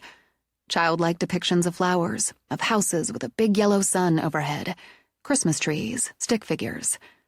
The room had a cozy sofa and chairs, a colorful floral rug, and a table by the window where a woman sat drawing with crayons. Her hair was stone gray and cut short. Over faded blue eyes, she wore white-framed glasses that slid down her nose, and over her thin frame, she wore pink pants and a crisp white blouse. With her tongue caught in her teeth, she hummed tunelessly as she drew.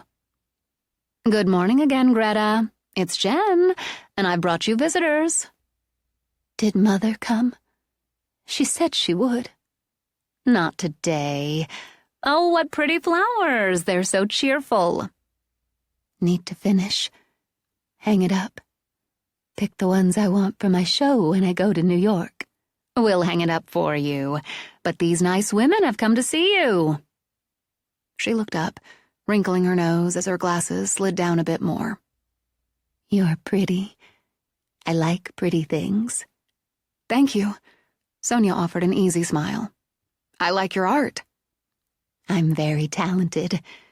There are several artists on the Poole family tree.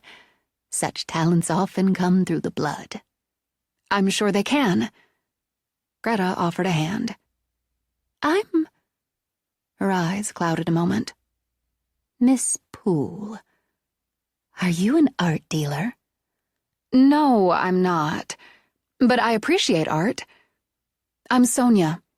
Is it all right if I sit down while you work? Company is always invited to sit. Manners are essential to a decent society. I'll be close by, the caregiver murmured, and stepped out of the room. It's very kind of you to pay a call. May I offer you some refreshment? Though surprised by the offer, Sonia smiled again. No, thank you. We're fine. Is there anything we can get for you? Oh, I have everything I need. And Mother will be here soon. We'll have a civilized tea when she arrives. I will have to start packing shortly. There's so much to do before I leave for New York. And I still have to pack and buy my train ticket. Is that where you're from? New York? No, I'm from Boston originally. Mother and I travel to Boston twice a year to shop for the season. Mother has an image to maintain at work and hosts important dinner parties for important people. One must be appropriately dressed at all times. Mother selects my wardrobe, of course. Mother has excellent taste. Sonia had an image of a young woman led around on a leash, but pushed it away. I'm sure she does. I always enjoyed shopping in Boston, but Cleo and I live in Poole's Bay now. Who is Cleo? My friend. Sonia gestured to where Cleo sat. She's very pretty. She could be an artist's model. I don't use models for my art. I enjoy painting still lifes and landscapes primarily. It's good to have friends. But of course, when you're a member of an important family, they must be carefully chosen. The leash she'd envisioned now ended in a choke chain. Do you have friends in Pools Bay? I'm very busy with my art. Very busy. Then she frowned. I know you. I'm Sonia. No, I don't know that name. It sounds foreign, and I don't know that name. But I know those eyes. Pool green. Mine are blue like Mother's. Sonia thought of Trey's word, agitated, as Greta picked up another crayon. She'll be here soon. Mother is a very busy woman and is always punctual. I have something of hers. Sonia reached in her purse, brought out the compact. Where did you get that? Greta started to reach for it, then snatched her hand back. Not supposed to touch Mother's things. So pretty, so shiny, but mustn't touch. No, she'll be angry. You've seen this before? Not that. Like that. You shouldn't have that. I found it, Sonia said carefully. In the manor. Cleo and I live in the manor now. No, you don't. The words whipped out as the eyes behind the white-framed glasses went hard and bright. Nobody does. Mother says it's an albatross, but Papa won't sell it. I'm not allowed to go there. No one is. Charlie went there. Charlie lived there with his wife, Lillian. Charlie was bad. He never listened, always in trouble. Her voice went to sing-song like a child's. He went away. I stayed. I was good. He was bad. He was an artist, like you. He had responsibilities to the family, to the business. He shirked them. The manor is bad. I painted it once, and Mother destroyed it. It's cursed, she said in a whisper. Locked up tight. Then, smiling, she continued to draw. But I'm going to New York. I'll have my own apartment. Are you from New York? Charlie unlocked the manor and lived there with Lillian. Greta's mouth twisted, and the point of the crayon broke as she dug it into the paper. Gold digger, digging for pool gold. Deserved what she got, and Charlie too. Didn't listen. She began to color furiously, dragging scarlet over the paper like blood. Go against Mother, pay the price. Lock it up, lock it all up, and throw away the key. She set the scarlet aside, picked up midnight blue. Scribbling, she formed odd figures beneath a bloody sky. Understanding she might never be able to ask again, might never have the answer, Sonia pressed. How did she choose? How did your mother choose which baby to keep, Greta? How did she decide which of Charlie's sons to keep? Greta laid a finger over her lips. Family secret. Just between mother and daughter. Not Lawrence. Useless. He likes boys instead of girls. More secrets. Nobody can know. He's dead anyway. Lawrence is dead. It's just Mother and me. Just us two now. I'm family, Greta. I'm a pool. Sonia glanced down at the crude drawing of two babies, fists raised as if for a fight as the sky above them bled red. Sonia tapped both. How did you choose? Pick one. Doesn't matter which. Only one to preserve the line. They looked the same. One stays, one goes, and never tell. You picked. I didn't want either. I'm going to New York. Again, she put her finger across her lips. Another secret. Lots of secrets. Mother said I had to pick one, and now I'm mother too. Mother said I had a fiancé. Oh, very handsome. His name was... Frowning, she stared up at the ceiling. Doesn't matter. Doesn't matter. He's tall and brave and had to go to war and fight. He has blonde hair and blue eyes, and we love each other so much. He died, though. Very sad. But I had a baby anyway. I didn't want a stupid baby. Pool blood, pool line, pool business, pool secrets. Never, never say Charlie's baby, Greta's baby. Do my duty. Fucking duty. She grabbed Black, drew angry slashes over one of the babies she'd drawn. Charlie's dead, and that's that. He cried and cried and cried, but he's my baby now. And his brother? What brother? Angling her head left, right, left again, she chose Mountain Meadow to create flower stems. Colin's brother. His twin brother. Who knows? Who cares? I only had one baby. Mother named him... Colin. Colin Poole hanged himself. Everybody knows that. The baby you raised was Colin, too. I wasn't a good mother, because he didn't listen. Like his father. You chose poorly, Greta. They looked the same, didn't they? Greta clenched her teeth. Anger, exasperation. How could I know I'd pick the one who wouldn't listen and behave? I followed all her rules. I did my best. I'm sure you did. Stayed, didn't I? Her mood darkened again as she grabbed wild strawberry for petals. I stayed in Poole's fucking bay, saddled with a stinky crying baby. I did my duty, not like goddamn fucking Charlie. Snarling, she drew a stick figure with Black and put it in a hangman's noose. Hanged himself. Pools do that.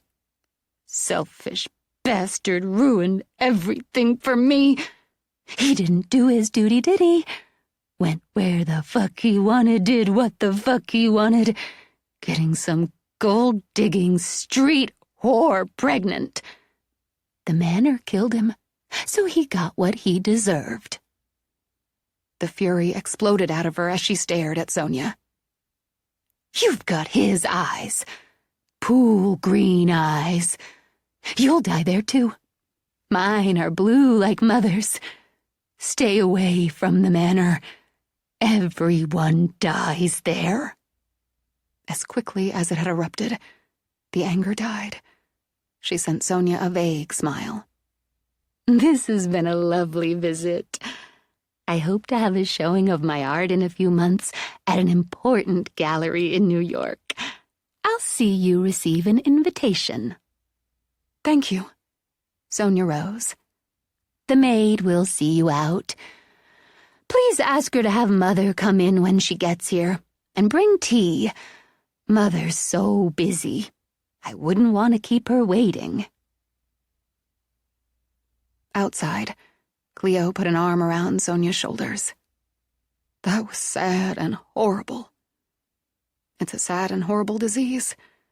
And after what seems like a very sad and horrible life, I'm sorry for her. She stopped at the car, just leaned against it, because she wanted the air for a few minutes.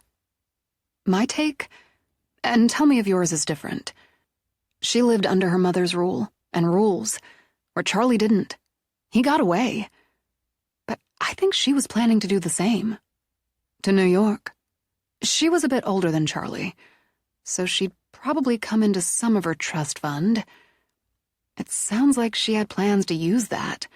Move to New York, get an apartment, focus on her art. Cleo nodded. And then, and then, browbeaten into choosing one of the twins, taking it as her own, a product of some bogus engagement. The resentment, Cleo looked back at the building, is still festering. All these years. Because she was too weak to refuse to live that lie. To refuse to go along. To stop her brother's sons from being separated. Again, Sonia took the compact from her purse. A woman nearly 80, still afraid to touch her mother's things. And yet, waiting with some anticipation for her mother to come. Why don't I drive back? Would you? Sonia handed over the key fob. She remembers, she said as she got into the passenger seat. Just as they told me. Remembers things from back then better, I think, than she remembers things from yesterday. That spurt of rage, and that was rage, like Owen told us about. That's bottled up in there. That horrible drawing. She drew her rage, Cleo decided. What would it do to someone living a lie like that? Resenting every minute of it, doing what she saw as her duty and giving up a dream.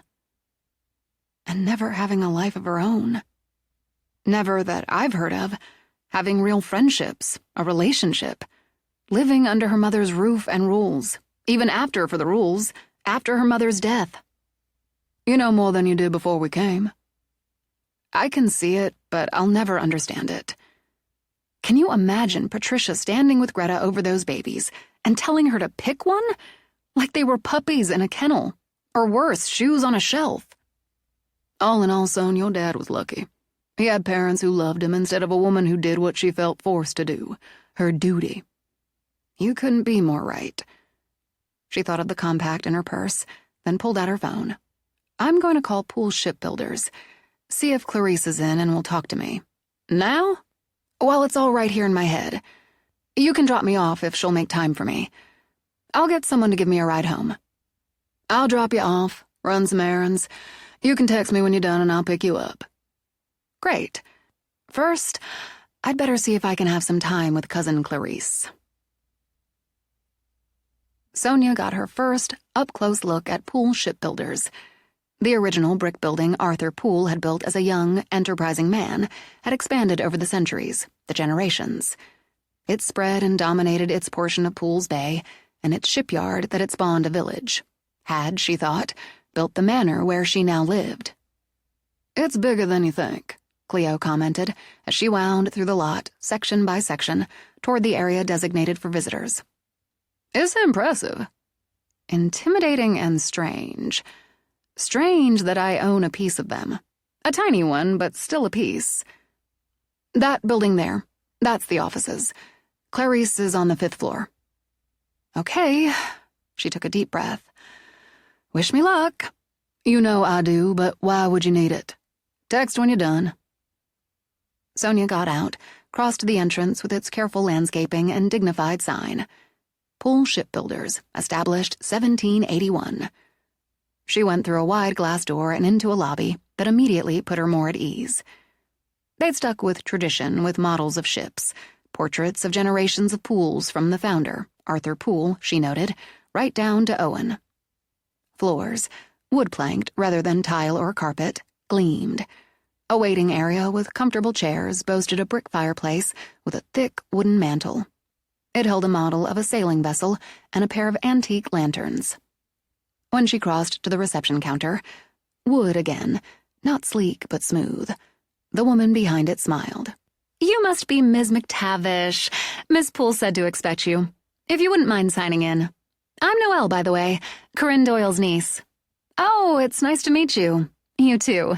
If you take the elevator to 5, Ms. Poole's admin will be waiting for you. Thanks. She crossed to the elevator. Before she could push the up button, it opened. Owen got off, carrying a design tube and looking rushed. He pulled up short when he saw Sonia. Hey, are you looking for me? No, I'm here to see Clarice. Okay, gotta go. Then he stopped again. Do you know where you're going? 5th floor. Yeah, then take a right all the way down. Corner office. Later.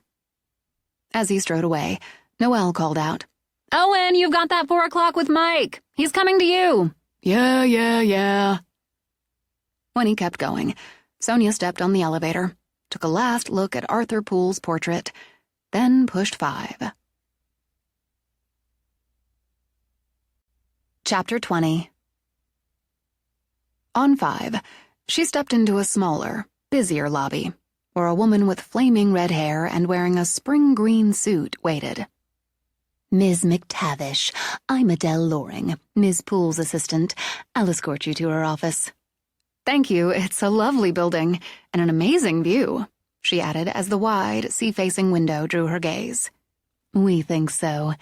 Can I bring you in some coffee? Tea? No thanks. I appreciate Clarice making time for me, and won't keep her long. I know she's busy. Always. Busy and tireless. They seem to be Poole traits. They passed offices, doors open, doors closed, and the productive sound of keyboards. Doors stood open at the end of the hallway, and the wall of windows didn't just draw the gaze, it astonished it. They ran floor to ceiling, offering the sweep of the rugged, rocky coastline. It opened the room to the flow of bay and marina into the sea, and the sweep of boats, pleasure, and work that plied it. At the large desk that looked as if it might have belonged to Arthur Poole himself, sat a woman who carried her 46 years lightly. She wore her dark blonde hair in a short wedge that suited the diamond shape of her face, and a sweep of bangs that accented those Poole green eyes. She rose when the admin stepped in with Sonia, and added surprise as she barely topped 5'2". Sonia had expected tall and formidable, but the woman who came around the desk was petite in a pair of red running shoes and an all-business dark suit. She held out a hand. Sonia, it's great to finally meet you. Petite or not, the handshake hit formidable. It's great to meet you. Thanks for taking time out of your day for me. Don't be silly. Clarice waved that away, but Sonia knew when she was being measured. How about a cappuccino? I'm dying for one. I'm not silly enough to turn one down. Coming right up, the admin said, and slipped out. Let's sit over here. I've been glued to my desk all morning. She gestured to a seating area with a cream-colored sofa, 2 chairs the color of the sea, and a table that looked as old as the desk. First, Owen tells me you've settled into the manor very well. Yes, it's an amazing home, and I love it. I understand Colin felt an obligation, but no buts. Without hesitation, Clarice pushed that aside. Of course he did, and rightfully. None of us knew about your father, about you. I understand Colin learned about him and you from Deuce not long before your father's death. I'm very sorry you lost him, and sorry Colin felt unable to share he had a twin. It must have been painful for Colin. Thanks, Adele, she said when the admin brought in the coffee. We're all pleased you're in the manor, and if it troubles you, I can assure you, none of us wanted it. It's beautiful, yes, and contains so much family history, but we're all very settled in our own homes. I'd hoped to talk to you about some of that history. I've just come from seeing Greta Poole. Oh. Clarice took a sip of cappuccino. That would have been difficult. We've tried to take turns going to see her since Colin had to put her in the center. It rarely goes well. Over another sip, Clarice studied Sonia and seemed to come to some decision. I don't remember her as a happy woman, and in the past several years her mental health has deteriorated. Even though he knew what she had been a part of, that she wasn't his biological mother, Colin looked after her as a son would. I'll be frank, as that suits me best. I don't know if I'd have been as generous or forgiving. I think she felt, though I don't agree, she had no choice. Her mother, if you think I'd take offense at anything you say about Patricia Poole, don't. This was her office. It's mine now. She had her way of running the business, and the family, for that matter. I have mine. We have 2 children, my husband and I. Teenagers, twins. I can't imagine the heartlessness it took to separate the brothers. Except... She took another sip of coffee. I knew Queen Pea very well, as I've worked for this company since I was 16. Summers then, of course. She respected my business acumen, but made it clear she disapproved of Hank, my husband. She offered me a promotion and a $10,000 bonus if I broke our engagement. I see. Bet you do. Clarice smiled and drank more coffee. She reluctantly respected my backbone. In any case, we got along because we both invested our time and talents in the family business. Then again, I didn't know until well after her death what she'd done to the family. She made Greta pick. I'm sorry? She made Greta pick which twin to keep, which to put up for adoption. How do you know? From what Greta told me. Obviously surprised, Clarice sat back. She told you about it? Some of it. I think I opened the door by showing her this. She took out the compact. Patricia left me 3 pieces with that design. May I? Sonia handed Clarice the compact. This is such a surprise. I admired the lipstick case. She always carried it. And she told me it was part of a set her husband, Michael Poole, gave her for Christmas right before their engagement announcement. She never mentioned this piece. Where did you get it? I found it in the manor. The mirror's broken. Yes, I see. Greta recognized it too, and I was able to ask her some questions.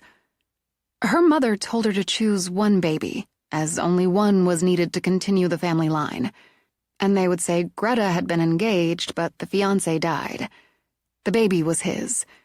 It seems people believed that. Not everyone, Clarice murmured. My mother didn't. She knew Greta, and I overheard her, talking to my aunt once, saying there was no way Greta Poole had gotten away from her mother's Hawkeye long enough to get pregnant. I'm sure there was a lot of gossip and speculation about it back then, but by the time I was born, it had largely died out, except for the occasional comment like my mother's. She started to hand the compact back. You should have it, Sonia told her. It's a set, after all. Owen said I'd like you, she replied. I would very much like to have it, thank you. Not because it was Patricia's, but because it's a lovely set. If there's anything else in the manor you'd want, I hope you'll tell me.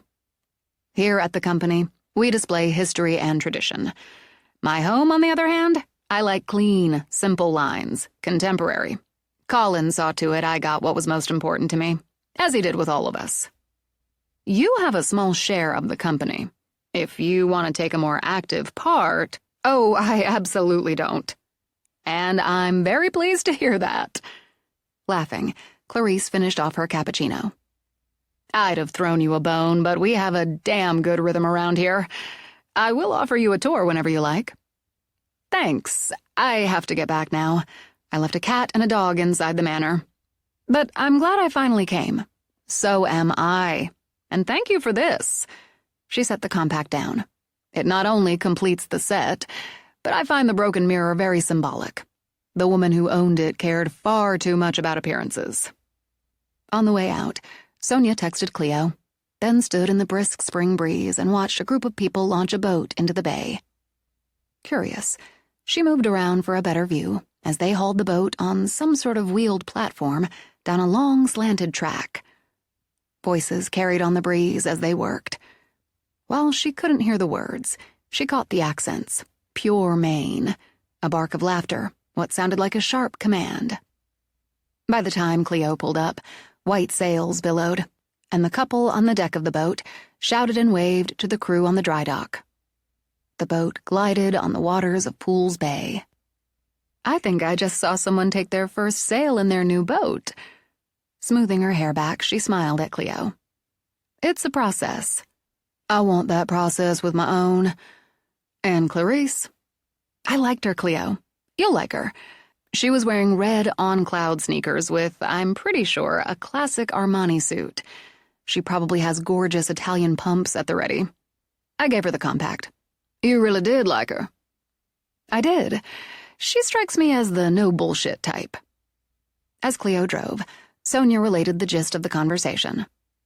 As strange as this has all been for you, Cleo commented. It's been strange for all of them, too. Learning what Patricia and Greta did, then having you take up residence, someone they never knew existed. I have a lot of respect for the way Owens handled that, and now I can spread that respect to Clarice Poole. I'll say she was relieved when she asked if I wanted a more active part in the family business, and I gave her an unqualified no. I bet. So, 2 new pools for you today, and I'd say polar opposites. And now a home, Cleo added as she pulled into the drive. When they opened the door, Yoda wagged with his ball clamped in his mouth, no doubt courtesy of Jack. Pi leaped down from where she'd perched on the newel post, and from the tablet on charge in the library, Clover greeted them with the Isley Brothers' shout. Yes, Sonia thought. Now we're home. The rest of the day flowed into a quiet night, and Sonia found her creative juices churning in the morning. Routine settled in, and she welcomed it with enthusiasm. Neither she nor Cleo mentioned the quiet. As they agreed, talk about it, jinx it. On Saturday morning, they did discuss whether or not to go by the yard sale. God knows we don't need anything. But, Cleo continued, we go to show support, and because we're part of Poole's Bay. Same book, same page. How about we plan to leave about 2? Okay, that gives me time to give my last illustrations another good look. Then I'm sending them off. Then, Cleo swiped her hands together. Done. I want to see them. I'll come up before we go. I need to do more testing on the Gigi's job. We have a plan. As she filled her water bottle, Cleo looked at Sonia over her shoulder. And it includes you having a little time, which you haven't, with Trey. He and Owen have been busy with their own work, then the whole yard sale thing. It shows character they've taken the time and trouble to repair some of the things that drunk son of a bitch damaged. It does, and I've missed him. We can invite them to dinner tonight. I could do that scallop pasta thing. It's actually quick and sort of easy. We can pick up the scallops on the way home, so part 2 of a plan. I'm going up to get to it. Before she did the same, Sonia checked the recipe, and reminded herself it sounded harder than it was. Mostly. She'd made it for her mother, so she could make it again. Satisfied, she headed upstairs. As she and Yoda settled in, Clover used Def Leppard's When Saturday Comes to communicate. Just a couple hours' work, then Cleo and I are going out for a while. And this Gigi's job is going to rock just like Def Leppard. At just after 1, thoroughly satisfied, she shut down to do her makeup, then wandered up to Cleo's studio. Perfect timing. I'm going to send these last 6, and unless my editor has issues with them, I'll be officially on sabbatical. Sonia came around the desk to study the work. Oh, Cleo, no one's going to have an issue with this group of mermaids. Gossip. About what? Anything at all works for me, but that's what you call a group of mermaids. A gossip. Sexist, I know, but that's the term. Cleo studied them herself and smiled. I like the idea of them getting together, like a girls' night out. I love it. And this one, a family unit. The way he's holding the little girl and she's cradling the baby. Oh, and this one. I swear you can see her hair moving in the current. Fire and water. They're going. When you know you've done the best you can do, you stop. They're amazing. And yes, send them. She wandered to the windows. I think we're doing our best work here, Cleo. And I'm happier doing it. I don't disagree. I was happy in Boston and fulfilled, too. But I'm happier and more fulfilled here. I'm going to paint my ass off, Son. I've got so many ideas. Speaking of paintings, have you checked today? Right before I sat down to look these over. I might as well take another look before we go. Oh, and we need to pick up angel hair pasta. I think we have everything else. Maybe?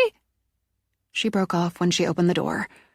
Her heart kicked up its beat until it pulsed in her throat, in her ears. Cleo? It's Agatha. And they're off. What? But... She jumped up from her chair, rushed over. Well, Jesus. 2, maybe 3 hours ago, that wasn't there. It's my dad's work. Now tears wanted to clog her throat. I'd know that even without the signature. My father painted this Cleo. It's like they're taking turns. I don't know how this could be, but there it is. There she is. Agatha Winward Poole, the fourth bride. It's beautiful work. She's more stately than beautiful. The gown's amazing. Look at that train and the detail of the lace. A tiara over the veil. The diamonds actually sparkle. She's different from the others we've found. More regal, I'd say. But more than that, Joanna looks serenely happy. Clover almost giddy, and Lisbeth, well, sparkles like those diamonds. But she looks smug. That's the word. Smug or not, she didn't deserve dying on her wedding day. We'll take her down, and when we get back, hang her portrait with the others. As they studied the portrait, Cleo draped an arm around Sonia's shoulders. I hate it makes you sad. I saw her die, and here she is, regal, proud, and yeah, smug. It is sad. And it's strange and awful knowing if she hadn't died, I wouldn't have been born, would I? They carried the portrait down and propped it against the wall in the music room.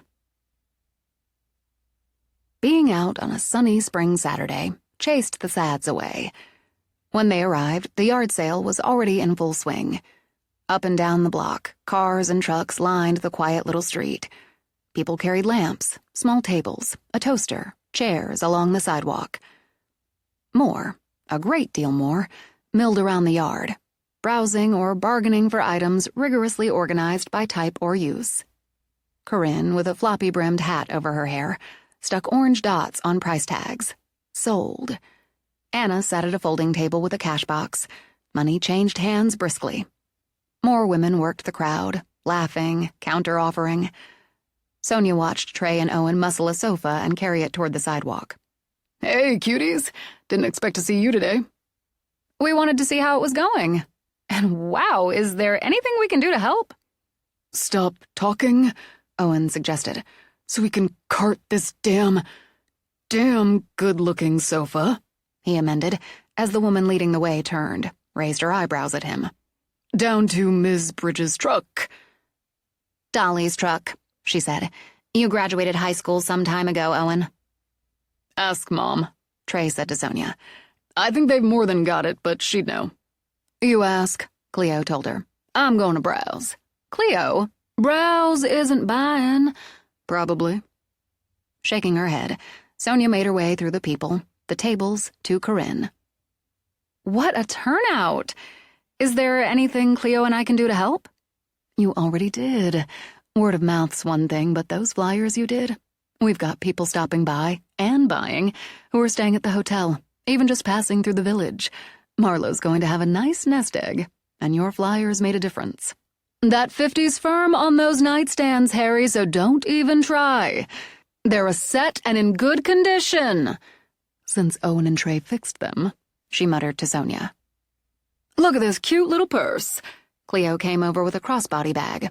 You know I love a red purse, and it's only $12. Cleo, in all the years I've known you, I've never seen you carry a purse that small, except an evening bag, and even then. It could happen. It's red. It's $12. 10 for you, Corinne told her. Sold! Sonia spent the next 2 hours, twice as long as intended, while Trey and Owen hauled nightstands, $50 firm, and side tables, an easy chair, and more. While Cleo hunted bargains, she chatted with people she knew, with others she'd just met. And if she bought a few things as well, she told herself she did so to be supportive. You're running out of stock, she said to Trey when he had a minute. Yeah, it's good to see. I had to tell her what Wes did, and she's been pretty down. This is going to lift her up again. If you and Owen aren't worn out after this, come to dinner. Stay the weekend. Dinner sounds great. The weekend even better. I'm sorry I haven't had any time in the last few days. For a good cause. I'm going to get Cleo away from here before she buys something else. Come up when you can. Hey. He pulled her in, kissed her on the lawn where strangers and neighbors, clients and family browsed what was left. In the end, Trey and Owen helped load up the borrowed folding tables. Thanks, Mom. Seriously. Neighbors help neighbors. But you're welcome. I'll see the money's deposited, and the firm can cut Marlo a check on Monday morning. Great. Got a total there, mistress of the cash box? I do. Walking over, Anna handed her mother the cash box. $3,358.58. That's a damn nice haul, Owen commented. It is, but that's not all. And remind me whose idea it was to put out that giant pickle jar that said, "For Marlo and the kids," with their picture on it. Trey gave her a brotherly eye roll. Yours. That's right, I nearly forgot. And I'm going to admit it wasn't just hormones that had me tearing up when Bob Bailey stuffed $100 in there. $1,583, for a grand total of $4,941.50. Make that 5,000 and whatever. Owen dug out his wallet.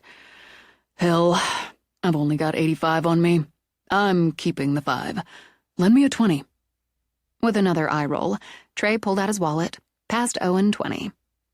And here's another $158, and Trey dug in his pocket. 50 cents. That makes it an even $5,200. Teary, Anna kissed them both. Seth jogged up. Deuce and I got the trash bagged up and stowed in the back of the truck. What's this?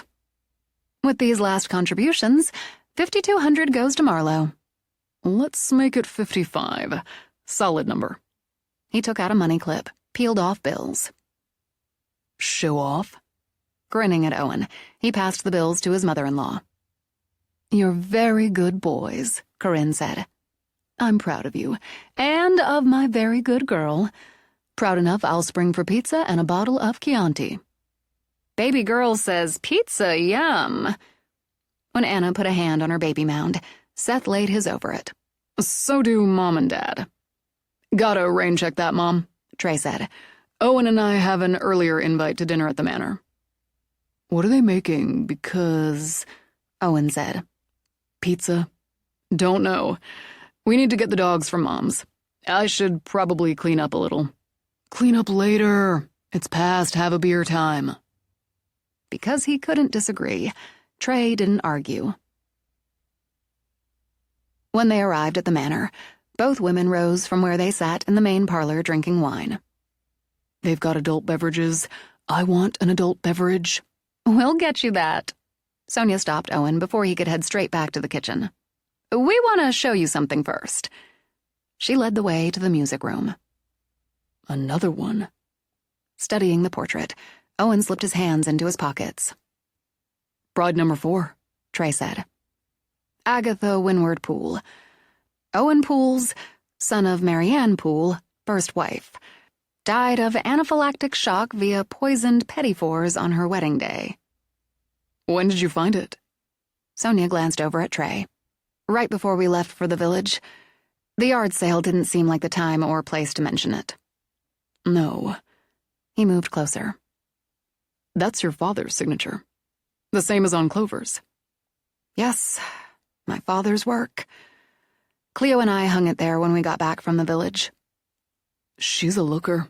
They all are, Owen observed. But this one's got an edge to her.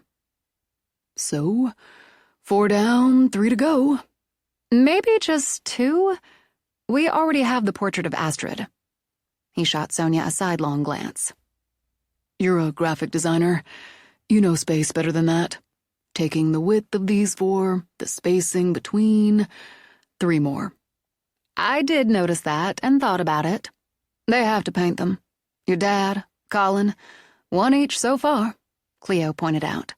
Cleo had looked in the closet 2 hours or so before I did. Nothing there when she looked. Then this. I'd almost forgotten what it's like to be jolted like that. It's been, not saying the Q word, workplace productive for a few days. Take it when you can get it, Owen advised. Now I'm getting a beer. What are we eating? I hope you like scallops. I'm a Mainer. I assume that's a positive for scallops? All around positive, Trey assured her. I haven't really been able to talk to you. not in depth, about your visit to Greta. And dropping by Pool Shipbuilders. Owen handed Trey a beer. I can head that up by saying Greta's difficult and sad, and Clarice and what I saw of Pool is great.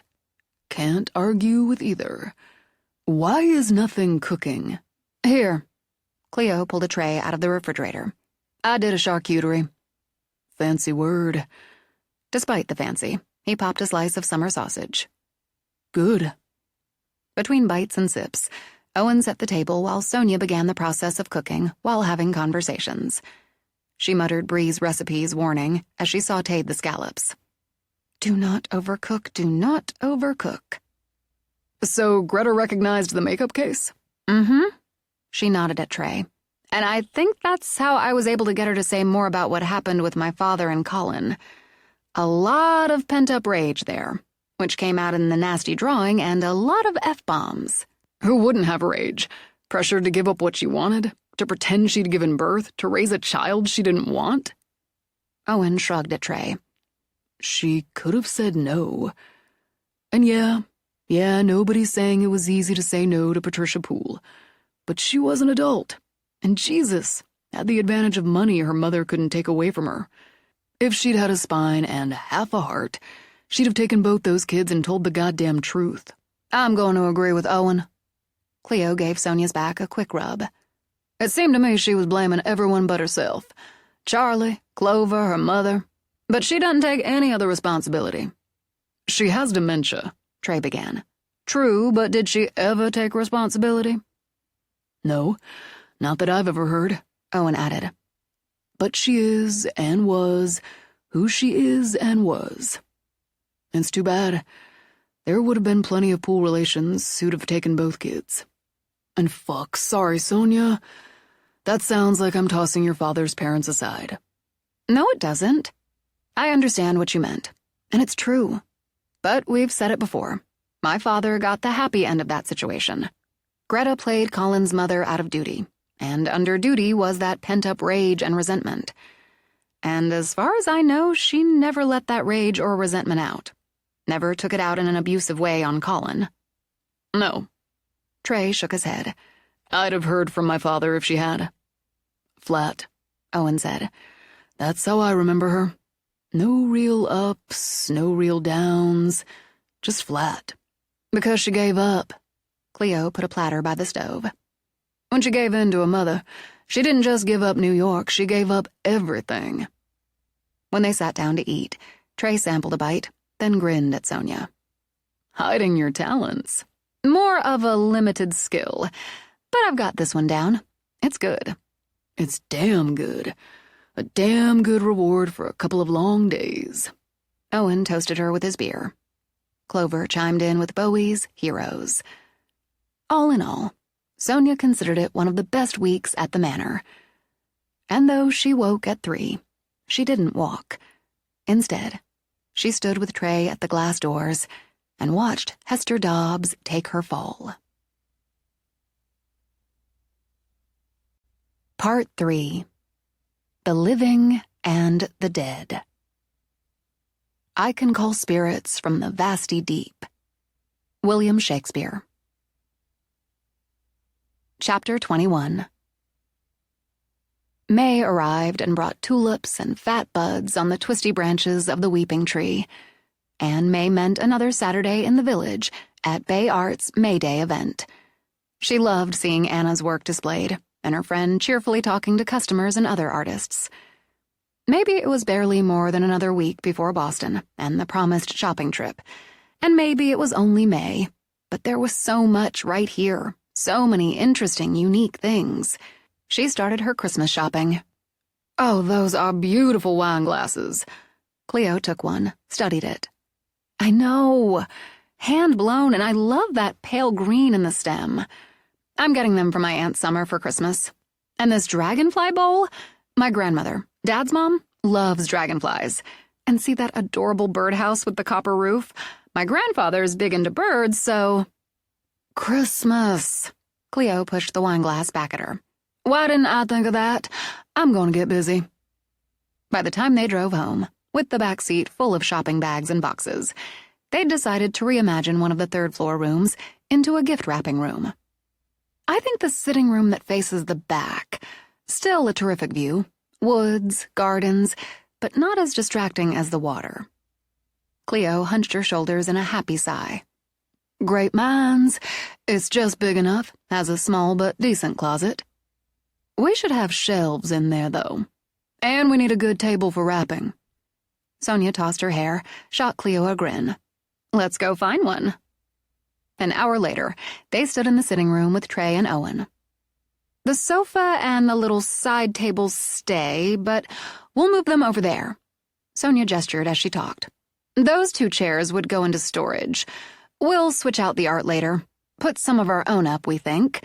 But there's a cabinet, a wardrobe, up in the attic that can go over there. And a table, it's just right, that'll go by the windows. She sent Trey her most charming smile. It'll all fit. We measured. How did we get to be weekend furniture movers? Owen wondered. For beer and food, Cleo told him. I'm making shrimp étouffée. You'll like it. Well, Trey scratched his head. From that mountain of shopping bags, I get the concept. But are you sure you want to do all this up here? Cleo already works up here, right across the hall. It's a good purpose for this room, this space. And it's another way to take ownership. The last is more the answer to why here. Maybe. Yes, maybe. She doesn't get to dictate how we use the manor or anything in it. Except, she had to admit, the gold room. But that's temporary. Let's get started. At least we're not hauling stuff all the way downstairs. Owen shook his head at the shopping bags. I don't even want to think about the insanity of buying Christmas presents in May. When they stood in the attic in front of the wardrobe they'd uncovered, Owen ran a hand over the wood. She's a beauty, and weighs about as much as my truck. It'll be perfect, Sonia enthused. The doors on the side have some shelves, and the drawers at the bottom are great. The center mirrored door is just lovely. She pulled it open. If we just take out the hanging rail and... No. Owen cut that off like an axe through wood. This doesn't move an inch if you're going to fuck it up. We were just thinking of... No. He won't budge on that, Trey said. Then we'll need more shelves in the closet. He can do that. Owen jerked a thumb at Trey. That's grunt work he can handle. Thank you very much. Truth. As if already feeling the pings and knots, Owen rolled his shoulders. It might not have been as heavy as a truck, but it took the 4 of them to move, carry, maneuver it. The table Owen identified as a hunt board proved easier. When both pieces sat in place, Sonia did a little dance, and Clover fell back on one of her favorites with Queen and We Are the Champions. They're perfect! You're the best. She kissed Trey, then Owen in turn. You need to clean them up some. Not a suggestion from Owen, but an order. Oil them. We will. We'll do that tomorrow between addressing invitations. You're going to hand address 150 invitations tomorrow? Please! Sonia laughed at Trey. I have a program for that. And we're going to add some protection to this room, like in my studio. I have some things. If you can do that, Owen wondered, why don't you do the whole damn house? Have you seen the size of this house? And honestly, I don't want to press my luck. But right now, we're going to make dinner for a couple of strong, handsome men. We, Cleo said as Clover chimed in with Mary Wells's classic, My Guy. I'll do the grunt work. It started at 3 with the chime of the clock, the trill of piano music. In the nursery, a grieving mother wept. In the servants' quarters, a young girl from Ireland cried out in pain. A boy lay dying of fever in his bed. A man sat in a leather chair, enjoying his post-dinner brandy and cigar, while another split wood to add to the stack. In the ballroom, people danced, ghosts among ghosts as time slipped. Musicians played reels, then waltzes, then foxtrots. The dead raised glasses to the brides, the grooms. A midwife delivered twins of a dying mother, while another nursed hers for the first and last time. The voices, the music, the weeping grew like a storm that had Sonia covering her ears. "Do you hear it? Do you hear it?" Yeah. Trey wrapped an arm around her. I'm going to check it out. "No, don't." The fire came on in a roar. The terrace doors blew open. The dogs sat up barking, and Sonia swore she heard dozens inside and out, barking, baying, howling. She rolled out of bed along with Trey, and with him fought to secure the doors again, and saw Dobbs on the wall, facing the house, arms lifted, her smile hard and brilliant in the moonlight. "That's not right. It's not right. She sees us." None of this is right. Teeth gritted, Trey shoved the doors closed. The room changed around them. Flowers with pink-tipped petals covered the walls. Wood logs crackled in the fire. A woman wearing an apron over a gray dress, a cap on her head, stood by the head of the bed.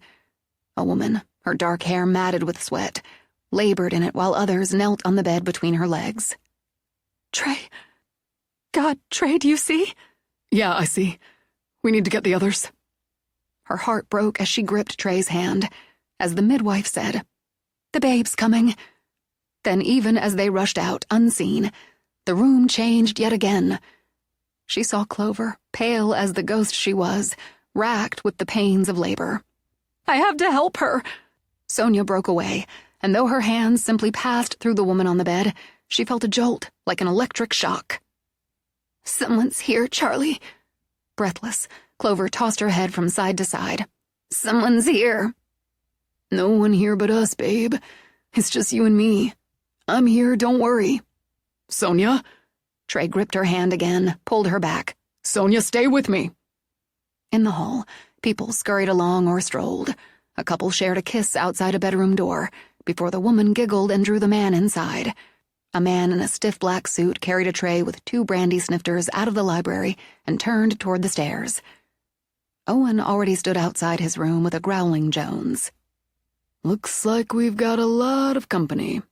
"Cleo!" Even as Sonia rushed toward the room, Cleo stumbled out. There's someone in my bed. Jesus, there's someone in my bed. I'll take a look. Before Trey could go in, Sonia grabbed his arm. "Together!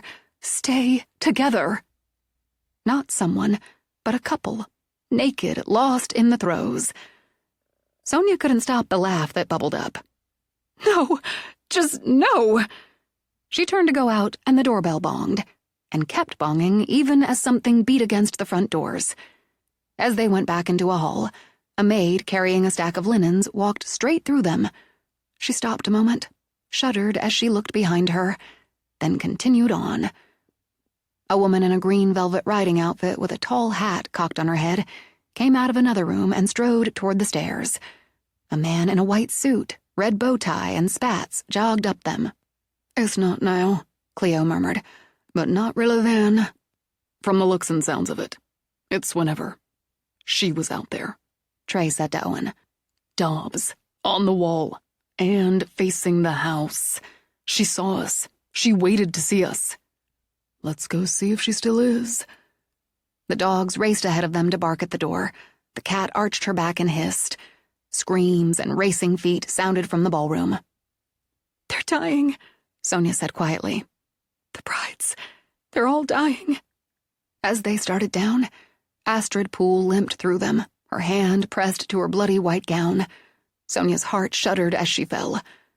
More screams filled the air, and as she looked down, Sonia saw not only Astrid, but Joanna.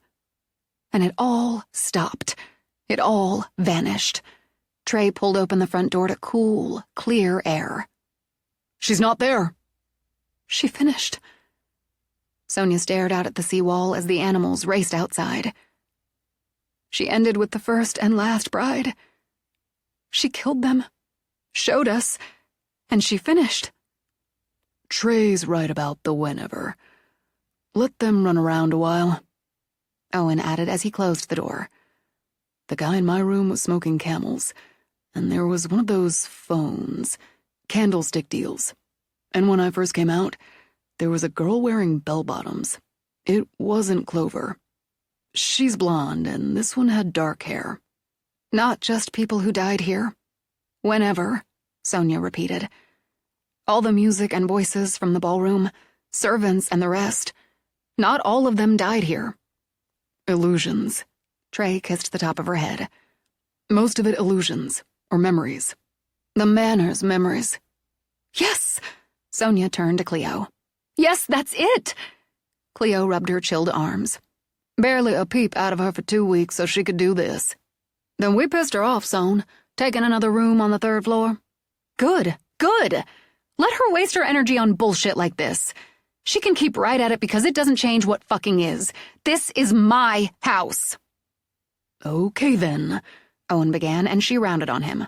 A pool built this house. Pools made this house. It's our house. A house for the living.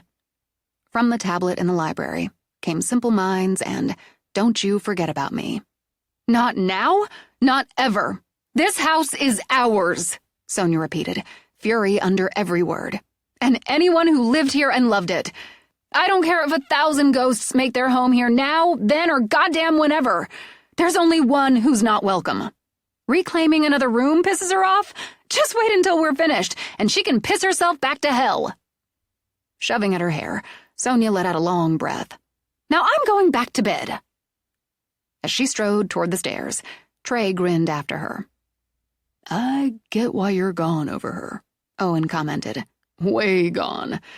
I'd better catch up. Call the dogs and pie in, will you? Sure. Go on up, he told Cleo. I'll bring them in. I will, but I want a good shot of whiskey first. Want a whiskey? Now that you mention it. Look, the offer to bunk in your sitting room sofa still stands. And is appreciated, very sincerely. But I'm fine, or will be after about a couple of fingers of Jameson's. I can't say I would be if I'd seen someone murdered in my bed, but sex, it's healthy. Let me know when you want to get healthy. Cleo got a bottle from the butler's pantry and smiled. You'll probably be the first. After a late start all around in the morning, Sonia kissed Trey goodbye, waved both men off. She gathered what she needed and went to the 3rd floor. After shooting up a middle finger in the direction of the gold room, she went into the new gift room to do as Owen instructed and clean and oil the furniture. And found everything already gleaming. You beat me to it, Molly.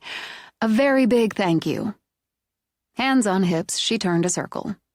It's going to be perfect. I'm going to order supplies. After we get the invitations out, and probably after the trip to Boston. And you know what? After Boston, Cleo and I are going to pick another room, put our stamp on it. They spent the day dealing with invitations, going over the proposed menu in detail Bree sent them. I can run into the village and mail these tomorrow. Or, Cleo wiggled her eyebrows, we could see if Anna and Bree are up for lunch, hang out, finalize the menu. I like that or. I thought you might. Plus, you're starting to count down the days to Boston. She tapped Sonia's head. And this'll distract you in a fun way. It will. I'm telling myself I can be as nervous as I want now, so I'm finished with it before Boston. I'll go text both of them. It did distract her, and in a fun way. And likely reading her nerves and her countdown, Trey took everyone out for pizza the next night, showed up for dinner the rest of the week. And one night, he arrived with shelves for the closet. These are perfect, thank you. You got very specific about spacing when I asked. I did. We measured. We're about to find out if we're both right on it. Before he picked up the first shelf, he took a look around the room. You've added some things in here. Cleo, mostly, seeing as she's on sabbatical. Crystals, candles, the sun catcher in the window, hers. Protection, apparently. And you switched out the art. Nice choices. Cleo's work? Most of it. Wait a minute. He walked closer to a meadow of wildflowers, hills shadowed in the distance. S-Mac-T? This is yours. Just something I did in college. It's great. She sent him an indulgent smile. So says the man who sleeps with me. So says the man looking at something beautiful. And this one too. Boston, right? The river. I didn't know you could do this. It's not what my mother calls my passion. And she's right. I enjoy it now and then. Only now and then? She lifted her shoulders. Artistically, I guess my interests and talents fall into the more practical areas. So graphic art suits me and satisfies me. Cleo dug them out, hung them up, and it is nice having our work here together, like our personal gallery. Any objections from down the hall? Not so far. They'll come. She glanced behind her. Let them come. Bells rang. Windows rattled. The doorbell bonged now and then when no one was there. Sonia brushed those off as she did the occasional slamming door or cold wash of wind. She had more important things to deal with than the tantrums of a dead witch. Top of her list as she packed for Boston, what to wear for her presentation. Trey looked both wary and aggrieved as she held up yet another choice. It's nice. Nice? God. She immediately hung it back in her closet and reached for another. I don't know why you're asking me. It's a trap. It's a classic trap. I'm asking you, she began as she studied the navy suit in the mirror. Because you're a professional. A man who takes meetings, goes to court, and... The suit joined two previous choices on the fainting couch at the foot of the bed. I don't know why I'm asking you either. Whatever you wear, you're going to do great. She could only sigh at him. This is not the answer. Right. I'm going to go let the dogs out. When he escaped, she texted Cleo. Wardrobe help, stat. By the time Cleo came in, Sonia had 3 more choices draped over the couch. I sense a crisis. Presentation day wear? Trey was no help at all. Cleo shot her a look between baffled and amused. Well, of course not.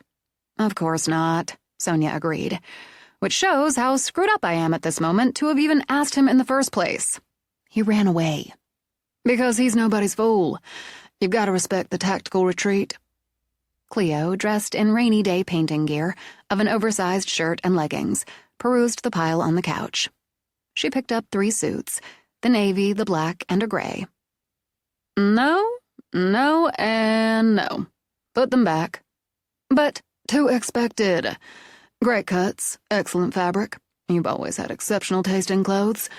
But you don't want the expected. I don't? No, Sonia realized. I don't. This sage green's lovely, and it looks great on you, but again, no. Go a little bolder. No prints, she decreed, and walked into Sonia's closet herself. No. Possible. I wish I could wear this, but no. Maybe separates? And no. This one. Oh, but Cleo, do you really think pink? It's not pink, it's coral. It's warm, feminine, without fuss. I remember this hits you right at the knee, so the right length for this good neckline. You want my necklace? The tiny gold beads? I love that necklace. It's just right for this, and your twisty hoop earrings I covet. You could pair it with this cream-colored jacket, but I say no jacket. Having your own home gym and using it's giving you happening shoulders and arms. Let them see a strong woman. But in these. She pulled out a pair of cream-colored stilettos. Those kill my feet. They killed my feet when I tried them on. I should never have bought them. They're gorgeous. You'll suffer, but you'll look fabulous. Strong, capable, feminine, professional, and fabulous. I'm going to do your hair in a fishtail braid. I've got a lipstick that matches this dress. You'll wear that. I love you, Cleo. How could you not? Crisis averted. Cleo's phone sang out with "Count on me," and Clover agrees. Pack it, Cleo ordered. On a cloudy morning, Trey loaded suitcases in the car. If he wondered why they needed so much for a 2-day trip, he wisely said nothing. And, valuing his life, he didn't suggest, with the load they had, they take the truck Sonia had yet to drive. Both women had dressed for the road in jeans, t-shirts, and light jackets. Sonia wore a Red Sox fielder's cap. He thought she looked adorable. And she stroked and cooed and fussed over Yoda, as if she and Cleo were headed to the South Pacific instead of Boston. We're going to be fine, Trey assured them, as Sonia continued to coo to Yoda and draped an arm around Mookie's neck. Cleo cooed too and cuddled the cat, who appeared mildly interested. You have the keys, and there's plenty of food if you decide to bring them back and stay at night. We'll see how it goes. I'm going to check my list one more time. Sonia, you've checked it 3 times. Everything's in the car. Swinging her to him, he kissed her. How can I miss you if you won't go away? Funny, she said, but she did laugh. Thanks, really, for looking after Yoda. You be a good boy. You're going to have so much fun. Trey, don't forget to... She broke off, laughed at herself. You won't forget. You never forget. And you'll take Pa to Owen? With some reluctance, Cleo passed the cat to Trey. He's expecting her. I will, and he is. Okay. All right. Sonia took a last look around the foyer and couldn't think of anything else to delay the start. We're ready. She wrapped her arms around Trey. Miss me a little. I already do. Text me when you get there. You're going to kick ass tomorrow. That's the plan. Let's do this, Cleo. As they walked to the car, got in, and he stood in the doorway with 2 dogs and a cat, his phone played Fleetwood Mac's Go Your Own Way. Looks like they are. Since he'd juggled his schedule just enough, he closed the door and went back for another cup of coffee. And to give the manor and its residents time to get used to having him in the house alone. After Colin's death and before Sonia's arrival, he certainly had been. But everything changed with that arrival. Activity at the manor had certainly kicked up. Barring emergency, he had every intention of staying there for the 2 nights Sonia and Cleo were gone. He expected Owen would join him, but either way, he wanted to see what Dobbs might have in store when the current object of her wrath wasn't around. As he sipped his coffee, 3 doors above slammed in sharp, rapid snaps. He just smiled. She'd have to do a lot better than that. He finished off his coffee, rinsed out his mug. Okay, gang, we're going for a ride. Knowing cats, he picked Pi up in case she decided to make herself scarce, because cat. Outside, the dogs jumped, or in Yoda's case, more clambered, into the back seat of his truck. The cat settled down to curl in the front. He glanced back, saw the shadow move in the library window. He thought, what the hell, and waved. He half-hoped the window would open, that Clover would once again lean out. But the answering wave struck him as too hesitant and shy for Clover. As he drove away, the manor fell silent, like a breath caught and held. Then, from the gold room, came a peal of wild, triumphant laughter. Chapter 22. As she hit Boston traffic, Sonia adjusted her mindset and her behind-the-wheel strategy, and added that to her list of reasons she didn't miss the city where she'd been born and raised as much as she'd expected to. Oh, there were things she missed, she admitted. Her mother hit #1 with no competition. But she missed the Charles River, the Botanical Gardens, the Boston Common. No more impulse attendance at Fenway, or trips to her favorite restaurants, cafes, and shopping haunts. But not, accepting her mother, as much as she'd expected when she'd made the trip in reverse in the deep freeze of winter. She'd always loved the house where she'd grown up, and every memory inside it. She'd loved her condo, her neighborhood, but she'd always considered that a temporary stopping point on the way to finding her forever home. But being back, she realized Boston had been another stopping point. An important one, a foundational one, but she'd moved on from it, and didn't regret it. How does it feel? She asked Cleo. Like we're visitors. Just the way I feel when I go back to Lafayette. I loved it there. I loved it here. But now, a visitor. You? I wondered, and maybe I worried, and that's why I haven't come back until now. But I feel just the same way. If all this hadn't happened, I think I'd have been happy here. But it did, and now I wouldn't. She handled the traffic. It had been a few months, but she'd had years of practice, and finally slipped out of it and into the leafy neighborhood of her childhood. Dogwoods bloomed, tulips popped, pink blossoms dressed ornamental cherry trees. We'll see this at home in another week or two, Cleo predicted. At home, Sonia thought, in the manor by the sea. Yes, they were visitors here now. But there was the sweet two-story house where she'd grown up, with the red maple leafing out in the little front yard and her mother's car in the drive. That would be always home, too. I told her she didn't have to take the day off, and you thought she wouldn't. Sonia shook her head as she pulled in behind her mother's car. I knew she would. I'm so glad she did. Even as she said it, Winter rushed out of the house. She wore stone-gray jeans, a light sweater in popping pink. Sonia shoved out of the car, felt her eyes sting as her mother threw her arms around her. "Oh, I missed you! Missed you! Sonia burrowed in. I didn't know how much until right this second. My baby! I'm so glad to see you. Really see you!" When she drew back, Winter's hazel eyes were damp. "Oh, and you look so good!" "I want some. Cleo!" Winter turned to embrace her. "I'm so happy you're here. You're both here. Let me get a good look at... Oh, you both look so good. I can't complain when I see how good Maine looks on the pair of you. My girls!" She pulled them both in for another hug. "Let's get your things inside. I want to hear everything about everything." "We FaceTimed 2 days ago, Mom." "That's different. Oh, the displays for your presentation tomorrow. I want to see them. I want to see everything." When they hauled a load inside, everything was so wonderfully familiar.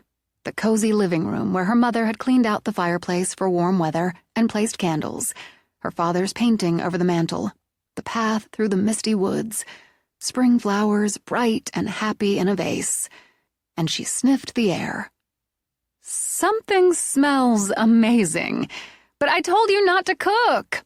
"You don't get to be the boss of me until I'm old and decrepit, and even then you'll have a fight on your hands. It's lemon chiffon cake. My very favorite." "Right there with you," Cleo said. "We're going to have a nice spring salad with pretzel rolls first, and mimosas." "I just moved ahead of you," Cleo claimed, "but if I don't pee pretty damn quick, I'm going to disgrace myself. I'm going to take this up to my room. It's still my overnight room. Always. I want to hang up my assistant's dress. Son, you should do the same with your dress, unless we want to add ironing to our list." "And I don't. Unpack then. No, text Trey, unpack, then mimosas." "He asked you to text him when you got here? Another mark of my approval," Winter decided. "Final marks when I finally meet him. Now let's get you both settled in." When they had, Cleo took another few minutes before coming down to give mother and daughter a chance to just be. "Look at the pretty table. Your best dishes, tulips and baby's breath, your grandmother's lace cloth. I liked having an excuse to fuss. Now, I know you said you wanted to take me out to dinner tonight, but that's firm." Sonia pointed a finger at her mother. "You're not cooking. Neither is Cleo. I still can't believe Cleo does cook." I'd say it surprised her, too. Not only that she can, but she likes it. And look at you. After she got the champagne out of the fridge, Winter flexed her biceps, patted it. "I know, right?" Sonia flexed her own. "Who knew that was there?" And, surprise for me, I actually enjoy my solo in-my-own-home gym, mostly every other day workouts. "Well, Maine and those workouts look really good on you. So does being in love." "Oh, well..." Smiling, she rolled her shoulders. "We haven't brought up that major 4-letter word yet. It's a really big word. I know love when I'm looking at it, and it makes me realize I didn't see it when I looked at you with Brandon." If she couldn't say it all to her mother, then who? "I've never felt this way about anyone else. And more, I really like Trey for so many reasons. I don't know what it says about me that I didn't have that. Not really, not honestly, with someone I planned to marry. It says you nearly made a mistake, but you didn't, and that's what matters. You told me you thought he'd head up by Design's presentation tomorrow. I'd be surprised if he didn't. He's good, Mom. Brandon's very good. You're better. With that, Winter popped the cork. I heard that, Cleo came in. Before you pour, I have something for you. She handed Winter a package wrapped in embossed white paper with a pink ribbon. A thanks for hauling my stuff up to Maine before I moved, for sending me recipes, and for being, since college, my Boston mama. The first was no trouble at all. The second's my surprised pleasure, and the third, my absolute delight. When she unwrapped the framed painting, Winter teared up again. Oh, Cleo! When did you do that? Sonia came around the counter. You didn't tell me you did that. You don't have to know everything. The dreamy watercolor showed Sonia, in profile, sitting sideways on the seawall, hair caught in the breeze. Yoda has his front paws on her knee, and she her hand on his head. It's beautiful, Cleo, just so beautiful. Baby, look how content you are. I looked out one day, and there you are, just like that. And I knew then and there it was a gift Winter had to have. I'll treasure it, and every day when I look at it, I'll know my baby's where she's happy. Over lunch and mimosas, cake and cappuccinos, they talked about everything. At Winter's insistence, they set up the displays and ran through the presentation. She sat quietly, face impassive, legs crossed, hands folded on her knee. At the end, Winter applauded politely, then let out a cheer, jumped up. Brilliant! She hugged Sonia tight. My daughter's brilliant! And so's her best friend. Rider Sports would be idiots not to go with your campaign. It's the best. You haven't seen By Designs. I don't need to. She flicked that away. Yours has punch and it has heart. And the displays? Clasping her hands together, she studied the slick posters that had once been only ideas on a mood board. Brilliant again. Cleo, you look fabulous. I just can't help myself. With a laugh, Winter gave her a one-armed hug. And Trey, very handsome. And this is Owen, also very handsome. But all of you, all the rest, people, not models, not actors, and that's part of the brilliance. I'm going into the presentation with my ego pumped. Good, you should. I want you to do something for me. You know I will. I'd like you to order me this display. I want to have it. Sure, but it's your work. It's your art. I want to hang it in my office. And now, she said, let's go shopping. That night in the manor, Trey split a pizza with Owen. Dobbs wasn't happy when I came back. Yeah? Owen shrugged. Screw her. Clover was. My phone played for half an hour. How'd the cat handle it? She was fine. Jones was a little miffed, but it's all fine. He glanced around when the doorbell bonged. Expecting someone? It's nobody. The dogs are out and they'd have barked. That's one of her new deals. It's gone off. That makes the 4th time since before you got here. I could turn it off. Trey tilted his head. You figure that'll stop it? You got a point. How about when we're done here, we go down, find a flick where lots of shit blows up. That'll piss her off. Sounds good. While shit blew up on screen, the cat curled on the chair between them, and the dog sprawled on the floor. The servant's bell rang incessantly. The doors to the theater opened and shut twice. Trey ate some popcorn. Pretty weak sauce from her. Flick's got better action. And at 3, Trey stepped out on the balcony. Owen opened his window, leaned out. Together, they watched Dobbs jump. Trey looked over at Owen. See you in the morning. Yeah. Trey went inside. Owen shut the window, and the manor settled into quiet. The next day, Sonia put on the coral dress, Cleo's gold beads, her twisty hoops. She spent twice as long on her makeup to be absolutely sure it wasn't overdone or underdone. She'd skipped breakfast. Her stomach wouldn't take it. Cleo walked in with a tray holding half a bagel, a small bowl of berries, and 2 Cokes. "I know," she said before Sonia could refuse. "Didn't I room with somebody who couldn't eat if she was worried about the exam she was about to take? But your presentation's not until 2, and you need something in your stomach before that." "You're right. I know you're right. I swore I'd get done with the nerves before today. I failed. Still time. Now sit. I'm doing your hair." Which also takes me back to college. You know why Mom went to work this morning? So she wouldn't hover and make you nervous, and make herself nervous because she made you nervous. Cleo sighed. I love winter. So do I. Since they were there, she ate a couple of berries, then decided she could at least nibble on the bagel. I texted Trey this morning. He and Owen stayed at the manor last night. They did pizza and a movie. I texted Owen to see how Pi did. He texted back, "Fine, she slept on my ass." You know, she doesn't sleep on mine, but his, it's a little annoying. Sonia watched the magic in the mirror as Cleo's long artist fingers worked. I feel, as his cousin, I can say this without sexualizing, he's got a great ass. I have noticed that truth. Plan to do more than notice? I'm talking about this to distract myself, so indulge me. That was still under consideration until Dobbs had one of a wild tantrums. He came after me and Pi, and he didn't bitch about it. He said he'd have done the same thing. So I plan to try him on when the time seems right, and see if we fit in this elemental area. I suspected as much. No rushing in. I really think, what needs to happen at the manor needs all 4 of us. Since I firmly believe that, I'm not going to mess it up for sex.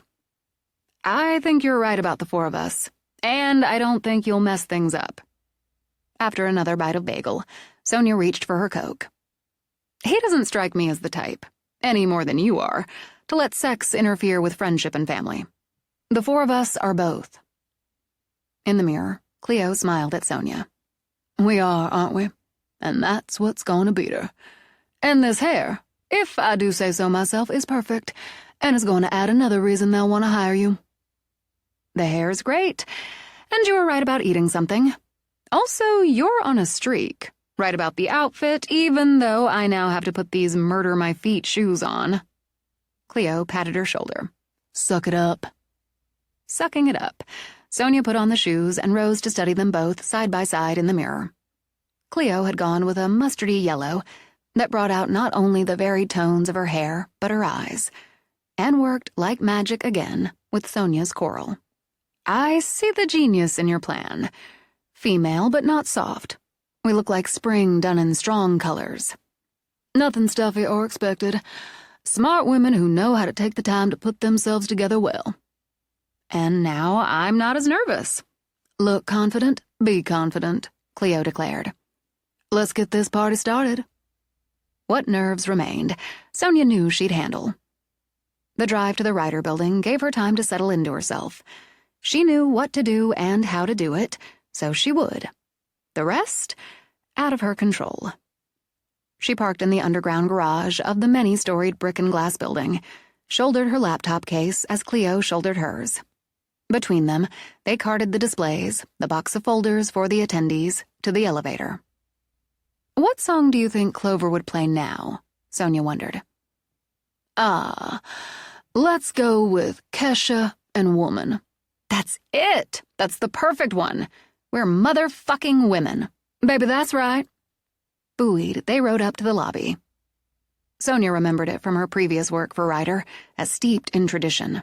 The Ryder logo flew behind a small reception counter.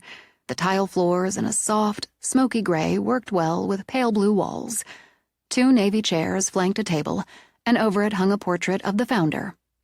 Sonia signed in, then, as directed, they took the elevator to the 7th floor. As they rode up to 7, Cleo hummed Woman and made Sonia laugh. It's the day you've been working for, my friend.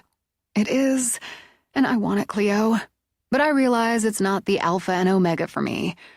Visual art is doing just fine. I'm doing just fine. More than fine. And realizing that takes some of the edge off. Whatever works. As they stepped off the elevator, a Ryder staff member greeted them. Ms. McTavish, I'm Lauren Cooper. I'll escort you to the conference room, assist you in setting up. Thanks. Ms. Faberé will be working with me today. Good to meet you both, if you'll come with me. As they started along the hall, bright with windows, with frame displays of various writer equipment between, Brandon Wise strode down. He wore a sharp, navy, pinstriped suit. Thank God she hadn't gone with the navy. Crisp white dress shirt. They'd have French cuffs, she knew, with monograms, and a navy and burgundy striped tie done in a double Windsor. His Oxfords exactly matched the dark brown leather of his briefcase. His blonde hair perfectly styled to suit his smooth, "No, I'm not a movie star, but I look like one," face, caught glints from the sun streaming through the windows. His smile, all charm, spread like the sunlight. "Mr. Wise, I didn't realize you were still here." On my way out now, Lauren. Miranda and I started chatting after the rest of the team left and time got away from me. Hello, Sonia. You look... well. "Thank you. I am." He gave Cleo the slightest nod. Cleo? She gave him one right back. "Asshole." His smile wavered, but didn't quite fall. So, how are things in the backwoods of Maine? "It's on the coast, and it's lovely. Now, if you'll excuse us." If I could have just 1 minute, Lauren can show your assistant where to take your supplies. "One's all I have to spare. I'll be right behind you, Cleo. It's fine," she added. "Let me take those for you." Sending Sonia a look of apology, Lauren took what Sonia carried. "The conference room is at the end of the hall." "Yes, I remember." As they walked away, Sonia glanced at the watch she rarely wore. "Minute starts now." The hard case act doesn't suit you, he said lightly. Looks like you've put on a little weight. Trying to run your own little company and away from the action? Can't blame you for stress eating. "I haven't, and I'm enjoying freelancing. If you want to take your minute to comment on my appearance..." Touchy. But you always were. I thought it only fair to let you know I've got this account sewn up. Miranda just confirmed it. I understand Bert has a, let's be delicate here and say a fondness for you, and push to give you this exposure. But I've got the account, and that shouldn't be a surprise. She stiffened when he put a hand on her shoulder.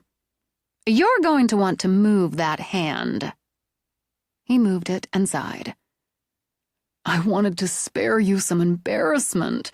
For old time's sake. Stick with your minor league website, Sonia. Writer's big league. And you're just not. Never will be. "I'll give your advice all the consideration it's due. Now, if you'll excuse me, you've gone over your minute, and that's all you're going to get." All that time together. And I really missed how much of a bitch you had in you. Breaking our engagement was the smartest thing I've ever done. "Jesus, Brandon, you really are pathetic." You've already lost, Sonia, he called out as she walked away. You never had a chance. "We'll see about that," she muttered. "We'll fucking see about that."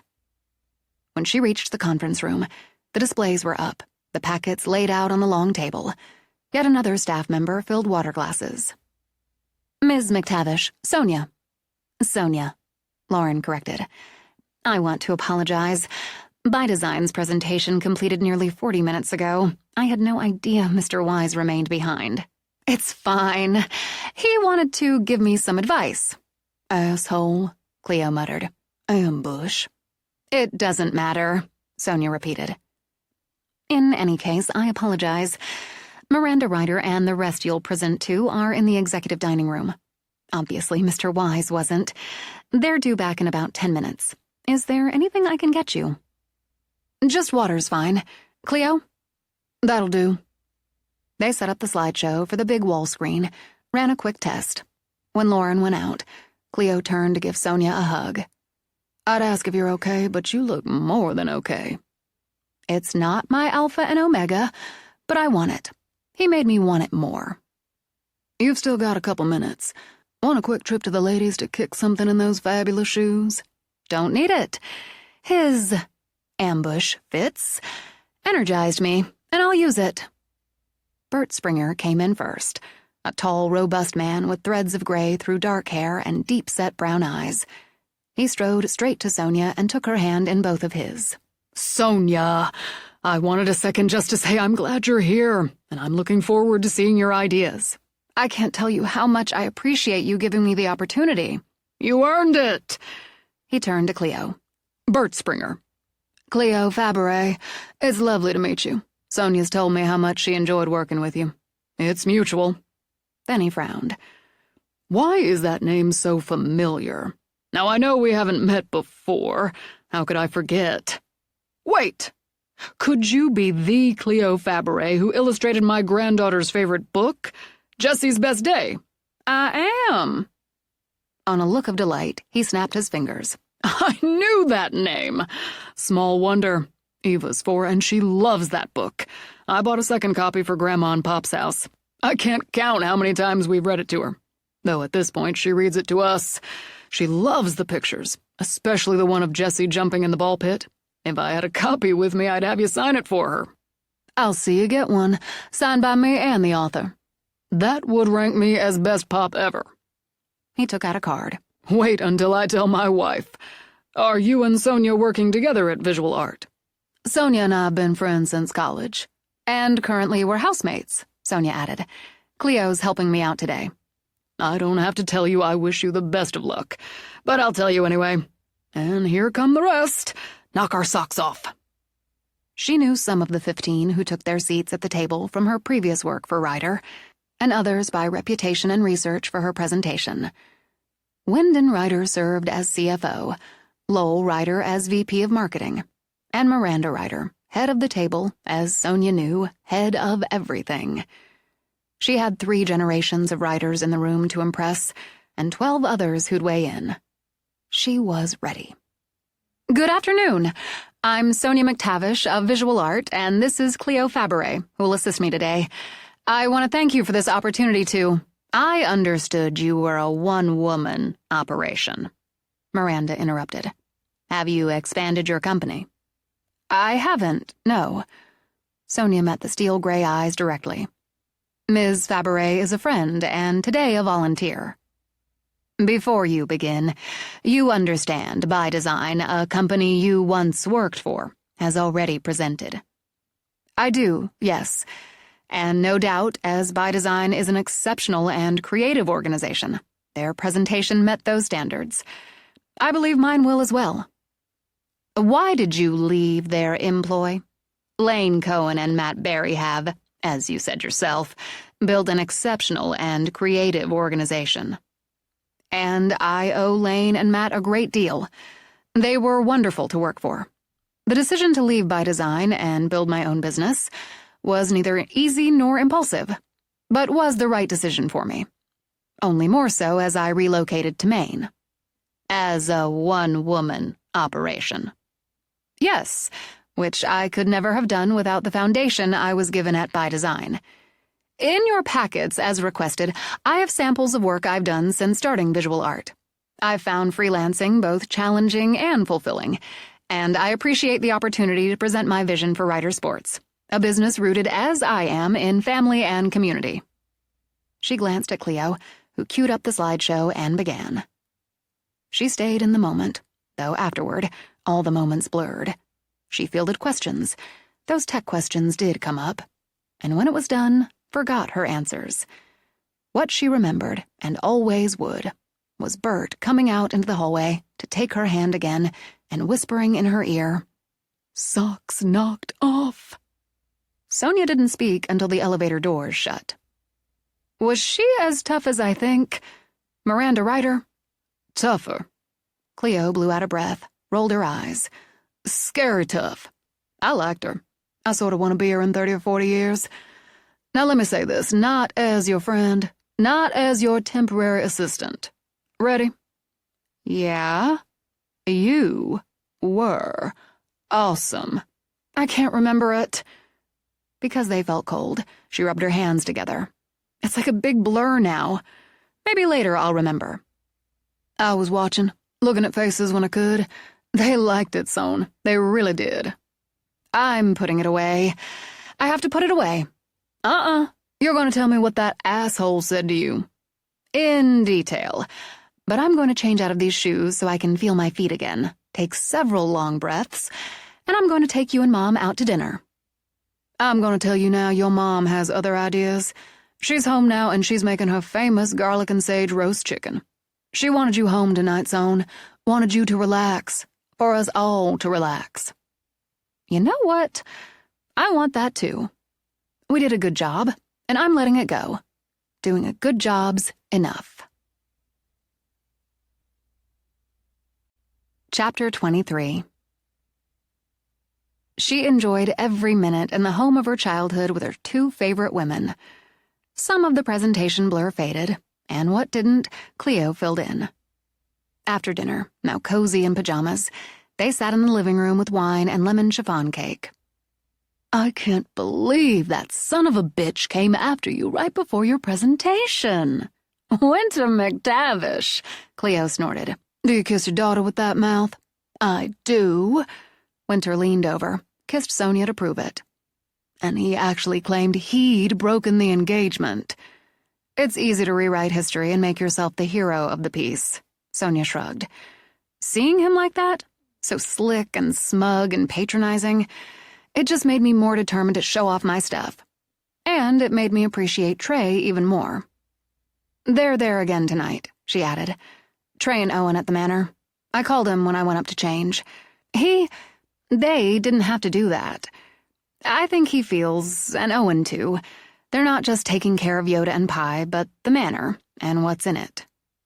She sipped some wine. They both watched Dobbs jump again last night. Winter shuddered. I can't imagine that, and I don't really want to. I like better imagining the girl, because she was just a girl who gave birth to your dad playing music for you, looking out for you.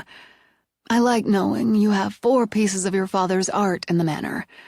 The one you took with you and the 3 you found there. It matters to me. It puts him there with you, too. And here with you, Sonia murmured. Always. I wonder if knowing he is with me made it easier to accept what goes on in your manor. I worry about you, both of you, she admitted. But I worry less knowing you're there for each other, and Clover and Molly, and the rest you've told me about. And next month, for a couple of days, you'll be there too. Can't wait. Summer called me today. She got your invitation. I didn't ask if you'd included her because I didn't want to pressure you. Mom, I don't blame her for what Tracy did. It was her choice to get naked with Brandon. Several times. It's not her mother's fault. She's coming. Her and Martin. She's booking a room at the hotel. We have room for them. They're welcome to stay at the manor. Martin? Ghosts? Never. Winter laughed at the idea. If Summer and I ever take a sister's trip up there, she'd stay. But Martin, that's a hard no. I forgot. He won't watch scary movies either. Remembering now made Sonia grin. He wouldn't make it through a single night at the manor. Your grandparents, both sets, will want to come. If they can. The hotel's a better fit there, too. You let me worry about that end of things. In the morning, they loaded the car again. Drive safe and text when we get there. Sonia hugged Winter hard. I'll see you soon. I love you. I love you right back, both of you. Oh, and let me know when you hear from Ryder. I will, either way. I'm proud of you either way. But now I really don't want that jerk to get it. Right there with her, Cleo said when they got in the car. If it's as pretty at home as it is here today, I'm unpacking, then taking my easel outside. Paint with me. Cleo, come on. I know Trey texted and said not to worry about getting Yoda and Pi. They'll bring them and dinner tonight, and yay to that. But it'll be noon easy before we get home. Then we have to unpack, take a breath. Who starts their workday at like 1 in the afternoon? We worked hard. Let's play. The day stayed pretty, making up for a couple of rounds of ugly traffic. The sight of the manor, rising up when she rounded the last turn, made Sonia's heart clutch in a way she hoped never got old. Cleo, The tree. I see. Oh, when all those flowers open, it'll be spectacular. A few had, giving a hint of beauty to come. Delicate pink dripping from those curved and twisted branches whispered, "Spring, spring, spring." The garden center's going up a couple places on our do-it list. I'm buying a hat.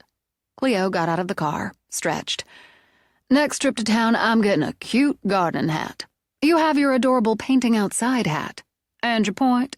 I have none, Sonia admitted. God, what a gorgeous afternoon. We're painting. I won't take no. The minute Sonia opened the front door, her phone broke out with, "Can't stop the feeling." We're happy we're back too. They hauled in suitcases, shopping bags, laptop cases, and ignored the counterpoint of doors slamming on the third floor. Sonia took a breath. It's big, it's beautiful, it's haunted, and it's ours. Unpack, gather supplies, then we'll paint this gorgeous day. Quick stop to check my email, texts, and so on. Text Mom we're home and do the same with Trey. That's allowed. It's too soon to hear from Ryder, but I have to check or I'll obsess. Of course you do, and of course you would. When do you think? Cleo asked as they started upstairs. By the end of the week, maybe? Better if it's into next week. I'm thinking the longer it takes, the better my chances. A quick decision probably leans toward by design. So I'm going to check, then put it out of my mind. When she found no communication from Bert Springer, she considered it a good sign. Maybe she couldn't put it completely out of her mind, she thought as she unpacked, but she could push it into the back. She dug out the shirt of her father she used as a smock on the rare occasions she painted. It made her think of him, feel close to him. She had a set of his brushes she'd packed away, and one of his easels, a palette. When she walked out with Cleo to set up, she looked around. Are you doing the tree? No, I'm waiting for it. Full dress, Cleo gestured. I'm looking at the view of the bay, the lighthouse from here. I'm doing the tree, Sonia decided. A between-seasons thing. As they set up, Clover went with Elvis and Spring Fever. On a laugh, Sonia set her canvas. I guess we've caught it. They chatted off and on as they painted, and Sonia found herself enjoying it all. The air, the scents, the call of birds, and experimenting with color and shape that had nothing to do with work. Though the tree, with its few brave blooms and fat, waiting buds, stood as the focus, she had the turret rising behind it, the rounded shape, the golden stones, the tall windows, and the shadow that came and went behind the glass in the library. An hour in, Cleo stepped back from her own to wander over to Sonia's. Sonia, you know that's good. It's not bad. Good. You've caught the light and the delicacy of the blossoms. The scatter of them gives impact to the witchy shape of the tree. The way you've used the turret, it's good perspective and impactful again with the contrast. Then there's the hint of shape in the window, just a touch of spooky. It was there. I feel like it's Clover this time. When her phone played, Say My Name, Sonia looked up again. Looks like I'm right about that. I like her there. And in the painting. We're hanging it. Let's see how it finishes up. She glanced around, then walked to Cleo's canvas. You know this is wonderful. Dreamy, almost fanciful, but real. Rocky coastline, the perfect blue of the bay sliding out to sea, and the boats, at dock or gliding. The bits of the village. There's a sturdiness to that. The weathered brick of the pool building. And the lighthouse guarding it all. Sabbatical my ass. Where will you put it? If it turns out the way I hope, I think I'll talk to Kevin at Bay Arts. We'll see. Right now, I'm painting for me, so that's the sabbatical. They went back to it, painting through the afternoon to Clover's musical interludes. We're going to do this more often. Cleo wiped most of the cerulean blue off her hand. But that's it for me today. I need to step away from it. Bring it out again tomorrow. I'm done. I got what I wanted. If I keep playing with it, I'll end up with something else. It's really good, Son. You painted something you love, and it shows. As they started to pack up, they heard the truck coming. So did Clover as she hit it with Thin Lizzie's The Boys Are Back in Town. as it had when she'd seen the manor again. Her heart clutched when Trey's truck rounded the bend. This is love, she thought, and it feels amazing. Terrifying, overwhelming, and amazing. She ran to the truck the minute Trey parked. Yoda and Mookie leaped out first to greet her like a long-lost lover. "I missed you, too! Missed you! I know you were good boys. You're such good boys. And you!" She threw her arms around Trey. "Hello." Because she couldn't help it, she put that clutching heart into the kiss, and it opened like the buds on the tree when he answered in kind. "Come on, boys, what about me? Give those two a minute and come see Cleo." "Welcome home," Trey murmured, and drawing back, laid a hand on her cheek. "I missed your face. I missed yours. And everything else." With a sigh, she laid her head on his shoulder. "Thanks for looking out for everything while I was gone." "I want to hear all about it. What's this?" He gestured toward the easels. "Art class?" Cleo's idea of an afternoon play date. And it was actually fun. A good way to shake off the traffic and travel. "Let's have a look." He kept her hand in his as they crossed the lawn. He came to Cleo's canvas first. "You did this in an afternoon?" "It's not finished, but I had the concept in mind for a while. Light over Pools Bay." "It's terrific. Seriously. You did this?" he said to Sonia. "And it is finished.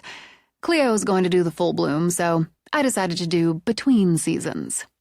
"You should play more. If I could do this, I'd play all the damn time." "That's when play becomes work," Sonia reminded him. "Let's get all this inside."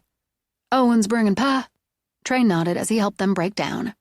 "He had a few more things to do, so he'll pick up dinner." "Great. We can take all this up to my studio. I'll clean the brushes sewn." As they started up, so did the banging. "There she goes." "Did she do much of this while we were gone?" Sonia asked. "She lets you know she's pissed. Nothing major the last couple days. More when you come up to the 3rd floor. We check the studio closet every night," he added. "Just in case, but nothing. I looked before we went outside, but take another look now, Sonia." "Nothing yet." Sonia closed the closet door. "I've got the brushes," Cleo said again. "Go pour me a glass of wine." "How's your mom?" Trey asked as they started down. "Wonderful. It was so good to see her, to have that time with her." "And Boston?" I asked Cleo how she felt when we got there, and she said exactly what I felt. She said she felt like a visitor. And when we got to the house, I realized that would always be home. How lucky I was to have all the memories of growing up in that house, to know it's a place I'll always be welcome. And what a difference a few months can make. Because other than Mom, I missed Boston so much less than I thought I would. "I missed this guy more." She bent to rub Yoda. "And you," she added, giving Mookie the same treatment. Then straightened. "And you." She paused at the music room, looked at the portrait. "I missed this house with everything in it. Except, goes without saying." When they went into the kitchen, she saw the pet treats, a ball of string, and Yoda's ball on the island. "Somebody missed the pets," Trey told her. "The first night you were gone, when we came in, those were there, plus all the cabinet doors were open. The counter stools, the chairs turned over on the floor." "Poor Jack. What did you do?" "Had what most people would consider a monologue. Talked about how Owen and I had to look after the pets since you had to be away for a short work trip. How we'd come back with them after work every night." When he pulled out 2 dog biscuits, 2 dog butts hit the floor. "Last night, the stuff was on the counter again, but everything else stayed in place, so I guess he got it." She watched him pass out the biscuits.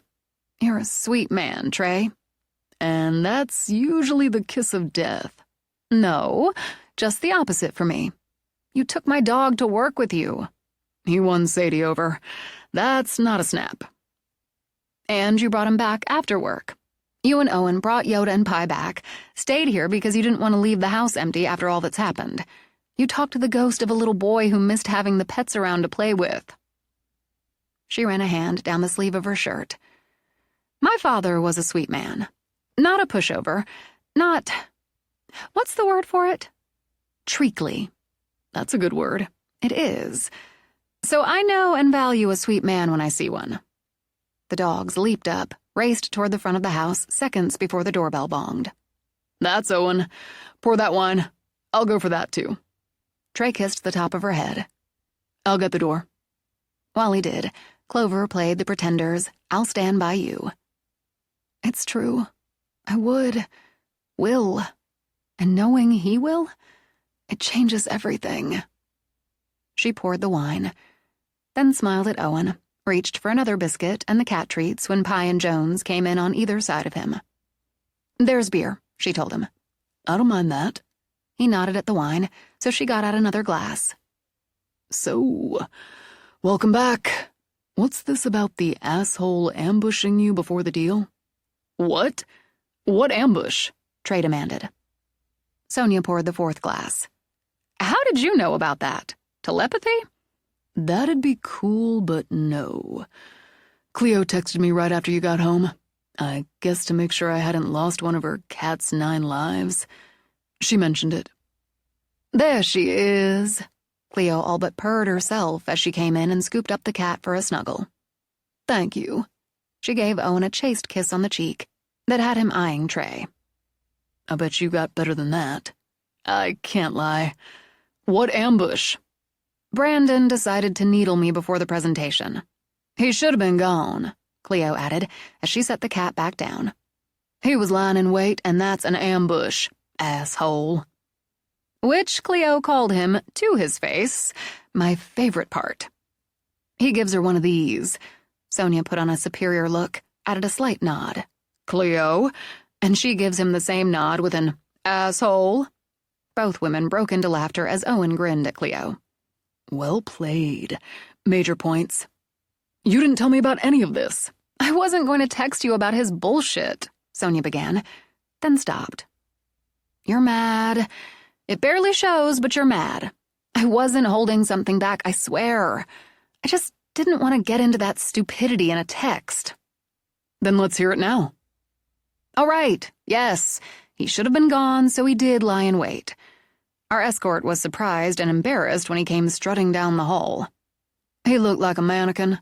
Cleo peeked into a takeout box. Lobster rolls. Perfect. Fries, too.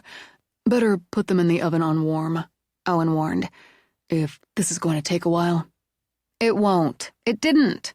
Going in anyway, and my mannequin comparison wasn't a compliment. Fake man covered in designer smug. That's true. He lied about why he was still there. The escort told us later. He was just trying to get under my skin. Claimed he'd been chatting with Miranda Ryder. She's top dog. And had the account sewn up. He claimed she'd confirmed it, that I only got the offer to present because of Bert Springer, and he made that sound salacious. Another good word, Trey said. I'm full of them today. Because that insinuation still stuck, she gulped wine to swallow it down again. Bert's another sweet man, a man old enough to be my father, a family man. It turns out Cleo illustrated his granddaughter's favorite book. He reads to his 4-year-old granddaughter. That's the kind of man Bert is. That's something you didn't mention to Bert Springer? Trey assumed. No. Would you have? No. He called her a bitch. Well, shit. Owen looked at Trey. Cleo? Well, so'n he did. He said after I told him to fuck off, in classier words, that he didn't realize I'd had so much bitch in me, and he was glad he'd dumped me. Which he didn't, and which, at this point, doesn't matter. I handled it, okay? And then some, was Cleo's opinion. He wanted to make me nervous, undermine my confidence, and he did just the opposite. He revved me up, and she crushed it. Outside of college presentations and run-throughs like we did here, I've never actually seen my girl in action. Crushed it. To emphasize, Cleo clinked her glass to Sonia's. I want to hear about it. But if he contacts you or gets in your way again, I want to know about it. And not, Trey added, 2 days later. There really wasn't anything you could have done, Sonia began. You'd have known you had someone pissed off for you. Owen just held up 2 fingers, so Cleo held up 3. No, make that 4, she said. Winner. But in Sonia's defense, she did her Taylor Swift and... Clover, bring it. shake it off, rocked out. And I did. Sonia rocked her hips and shoulders to prove it. I've got a question, but I want food and so do the animals. I've got this part covered. Owen went to feed the pets. What's the question? Sonia asked as she got plates. How'd you hook up with an asshole? Jesus, Owen! No, Trey, it's a fair question. And I've asked myself the same. The answer's really twofold. First, he hid the asshole really well for quite a while. I have to agree there. Cleo pulled out the fries. I nearly liked him. I mostly liked him because of Sonia, but I nearly liked him, and I've got an excellent asshole meter. He was great with my mother, and that's important to me. He was supportive at work, interested, or seemed to be interested in what I had to say, attentive without being smothering, easy with my friends, and all of it. When they sat at the table, she hunched her shoulders. It wasn't until after the engagement that I started to see little things, then bigger ones. For the most part, I thought it was just my own nerves or the stress of planning this big, elaborate wedding, doing a house search, all of it at once. Which you didn't want, Cleo pointed out. Which I didn't want. On that fateful day, before I knew it would be that fateful day, I realized there were things we had to address, talk out, come to better compromises on. Then, well, no need for that. She sampled a fry, smiled.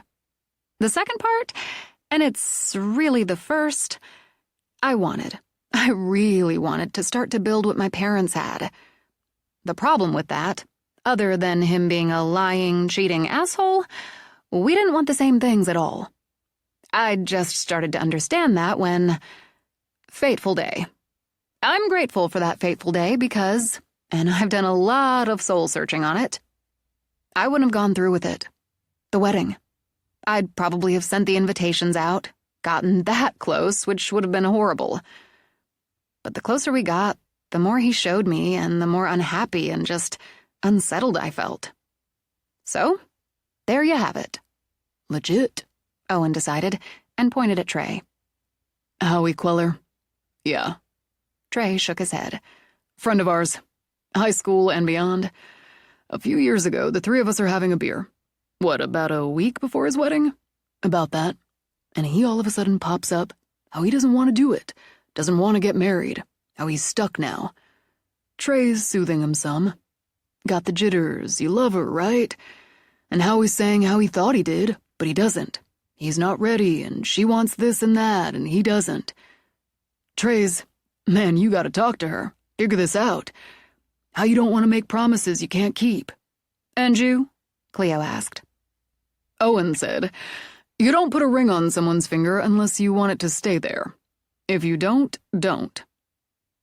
Now Howie's all but crying in his beer about how excited his mom is, how her dad spent all this money, how Alma, that's the bride, can't talk about anything but the wedding. So he gets married. We handled the divorce under a year later, Trey finished. And it wasn't pretty. Sonia ate some lobster roll. I could have been Howie. Nah. Owen grabbed more fries. Howie's a moron. When they'd eaten, talked, when the kitchen was put to rights again, Cleo moved toward the mudroom for a jacket. I'm going to walk out with Pa and the boys and call it early. Early's good. Thanks for bringing dinner, Owen. No problem. I'll walk out with her and go from there. I still have things to get to. When they went out, Sonia turned to Trey. I'm trying to be sorry you were angry on my behalf. A little at me, but mostly for me. Mostly for, yeah. I know his type. I see them in court. I don't like that you had to deal with him. That's why I can't really be sorry. Come upstairs with me. I missed you. I missed being with you. But first, she held him. I'm really, really glad I wasn't Howie. Since I'm thinking about getting you naked, I'm thrilled you're not Howie. Outside, Owen started to call Jones. I've got a question first. What was your immediate thought when I said the asshole called Sonia a bitch? That Trey and I should take a ride to Boston? Then flip for who got to punch him first. That's what I thought. Trey wouldn't do it. Not for words. But if that fucker goes after her again, even with words, he'll find a way to make him pay for it. That's what Trey does. She nodded as they walked, as the sea beat its drum and the moon sailed overhead. I took a pair of his boxer shorts when we packed up his crap. I buried them with a curse. I really hope it worked at least some. What kind of curse? Jock itch. Owen winced, shifted. Remind me to stay on your good side. I've got to get going. Do you snore? Nobody's complained. Why? I like my sleep, so I need to know if I'll let you stay after we have sex or boot you out. She turned, wrapped around him and kissed him in the moonlight, like a woman who'd already made up her mind. Is this because I talked about punching that guy? That put a cap on it, but there are several more reasons in the bottle. Do you want to hear them now? Not really. Do you snore? She smiled, took his hand, and drew him toward the house. Why don't you come in and find out? Dobbs didn't wait until 3. Just after 1, the doorbell began its bong, and smoke alarms through the manor began to scream. The dogs leaped up barking. Trey was out of bed in a flash and dragging on pants. It's Dobbs. Sonia scrambled up. It's gotta be. It's Dobbs, but we need to check. The alarm company's going to call. Give them the code. Tell them to hold off the fire department. I don't remember the code. Damn it. The echoing boom from the 3rd floor nearly drowned out her voice. LBM 1794. Trey was out of the bedroom a step ahead of her and hit the hallway as Owen and Cleo rushed out of Cleo's room. He said, because he couldn't think of anything else. Okay, Sonia's going to hold off the fire department. You head down, we'll head up. If you see any smoke, any fire, send me a 911. Shoving at his hair, Owen nodded. It's Dobbs, but we look. It's Dobbs. But Trey began opening doors as he worked his way down the hall. And we make damn sure. I told them it was some sort of a malfunction and we're working on it. As Trey did, Sonia checked rooms on the way to the stairs. God, Trey, she wouldn't actually start a fire. She wants the manor. She's a lunatic. We check.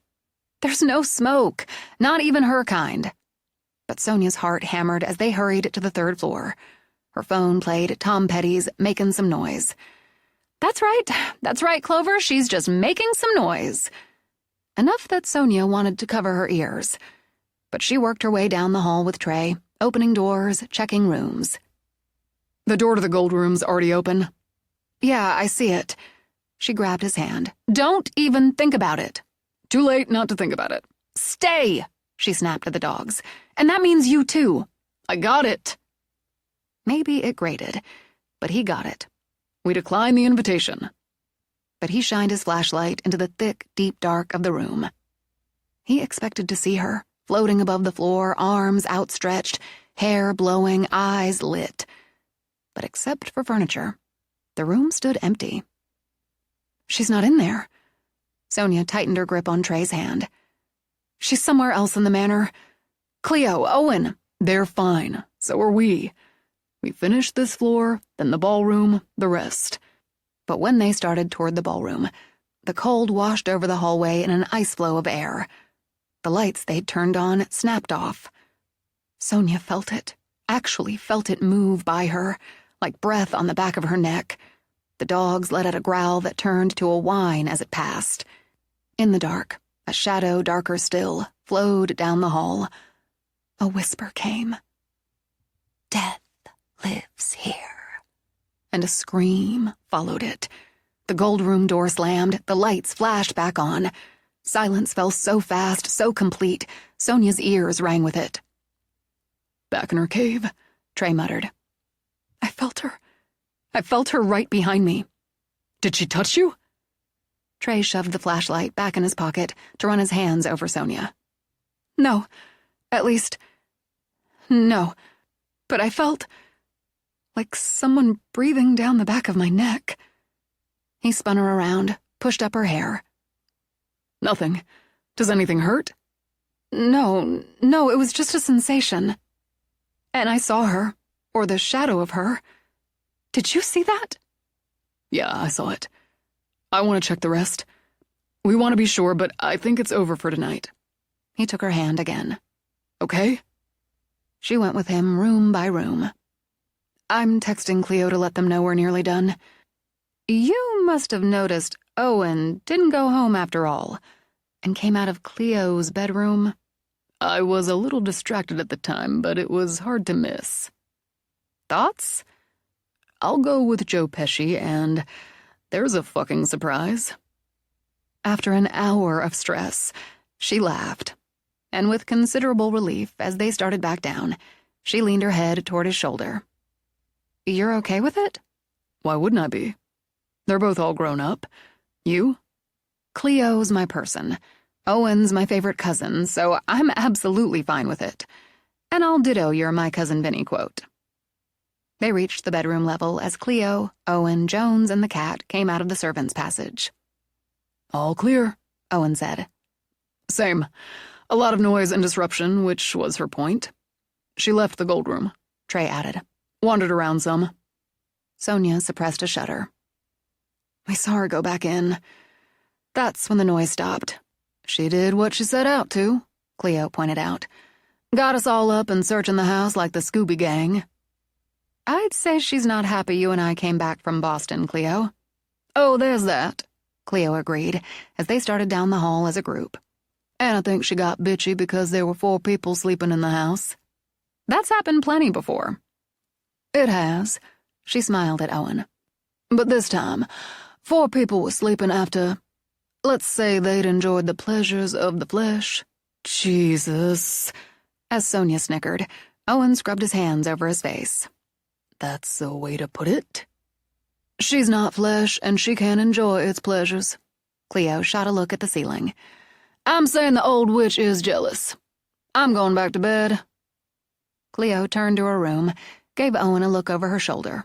Well, yeah. He glanced at Trey. It's been a night, he said, then followed Cleo. Chapter 24. In the morning, with the men gone and Cleo sleeping, Sonia settled in to work.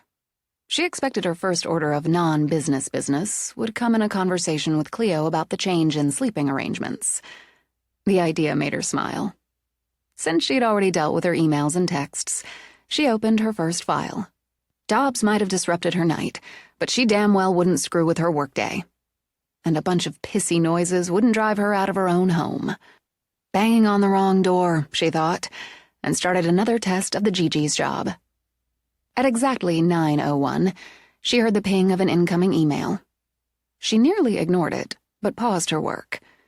If her client wanted another change, best to know now. But the message came from Ryder, and Miranda Ryder's assistant, informing her Ms. Ryder wished to arrange a Zoom call at Sonia's earliest convenience. Shit! Sonia pushed up to pace. Too soon for good news, she calculated. But maybe they just wanted a follow-up, like a callback, or they had a few questions. Possible, she decided. Not probable, but possible. Just get it over with, Sonia. Clover offered classic optimism in Don't Stop Believin'. Right. It's fine. Absolutely fine. It's been a valuable experience. She sat, emailed back that she was available now or would make herself available at a time that suited Ms. Ryder. Then she gulped down water, wishing she'd grabbed a Coke instead. Especially when the response came immediately with the link. I guess that means right frickin' now. God, I didn't think how I look. Panicked, she grabbed the emergency video call makeup out of her desk drawer. After a quick application, she took a breath, squared her shoulders, and clicked on the link. No music now, Clover, she murmured, and entered the room. Good morning, Ms. McTavish. Thank you for your quick response. Good morning. It's nice to speak with you again. Behind Miranda, the bookshelves held books, awards, photos. On a counter and to the left of her shoulder stood a vase holding an arrangement of white flowers. Again, on behalf of Ryder Sports, I'd like to thank you for the creativity and energy of your presentation. At the words, so cool and polite, Sonia felt her stomach sink and braced for the kiss-off. It was a valuable opportunity for me. As a woman in the first year of running her own... Miranda trailed off. Are you in a library? In my home, yes. I work at home and use the library as my office. It is a turret. Yes, it is. My uncle... Too complicated, she decided instantly, and it only postponed the inevitable.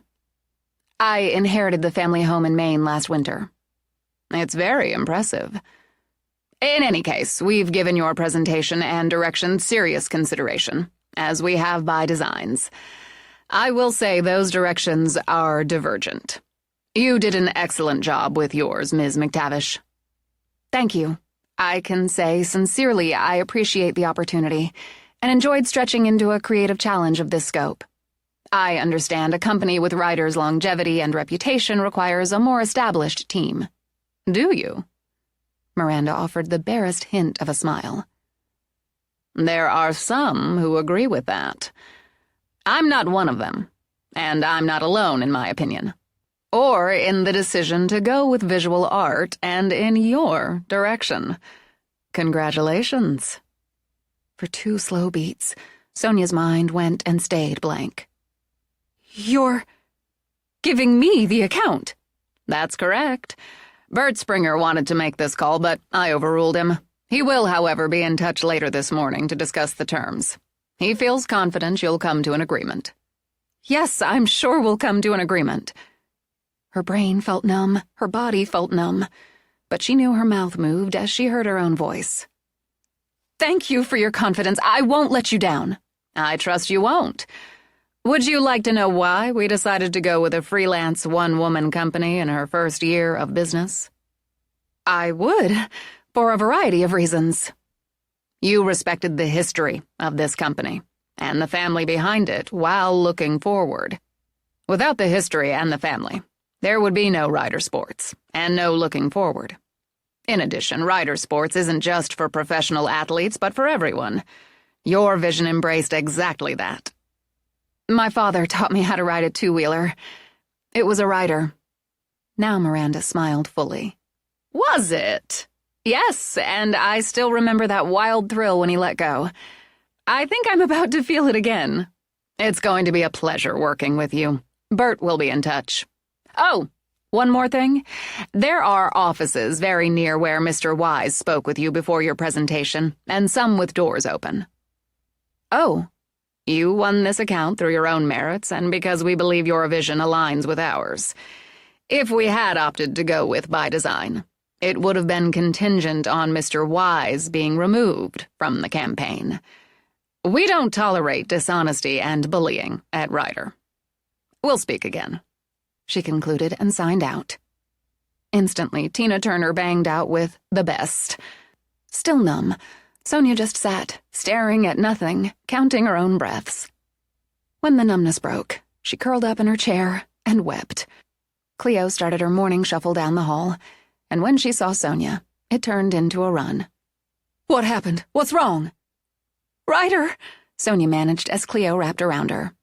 Oh, baby, I'm so sorry. I don't know. She broke off when she drew Sonia's face up to swipe at her tears. Wait, I know that face. I know those kinds of tears. Oh my God, you got it! You got the account. I got the account! Weeping with her now, Cleo dragged her up to embrace. I'm so happy for you. I'm so proud of you. Tell me what they said. Everything. I don't even need coffee. They liked my direction. The history, the family, the everything. You were right about that direction from the get-go. That was your instinct, your insight, and you ran with it. You made it work. I went numb. I mean, like a full mind-body shot of Novocaine numb. Bert's going to contact me about terms. Terms? Oh my God, Cleo! I'm going to dance now. When Cleo did, Clover went with ABBA's Dancing Queen. I've got to text Mom and Trey and... Oh, Corinne! Her photographs, Cleo. Dancing! Cleo, somebody heard what Brandon said to me. Somebody overheard our conversation and it got back to Miranda. That's who called to tell me. Good! Cleo stopped dancing long enough to shoot out a vicious smile. I say that's good, and don't think for a second you got this account because of that. I probably would have thought that, but she told me I didn't. She said if they'd gone with by design, they'd have stipulated he be removed from the team. I like her. Give me 30 years to grow up into her. Text your mom, text everybody. We're going to celebrate tonight. I'll figure out how after coffee. Would you bring me a Coke when you come back? Can do.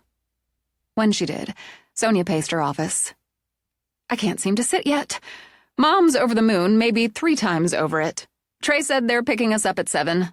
Dinner at the hotel's fancy restaurant. I'm all in on that. This isn't how I thought I'd spend my morning. I was running tests. Then I intended to stop them when you came out so I could grill you about Owen. Cleo's lips curved in a slow, satisfied smile. I know that face. So things went well there, despite the disruption. Oh, Dobbs can stick it. I'm pleased to say things went exceptionally well there. Twice before the disruption. I thought he was going home last night. So did he.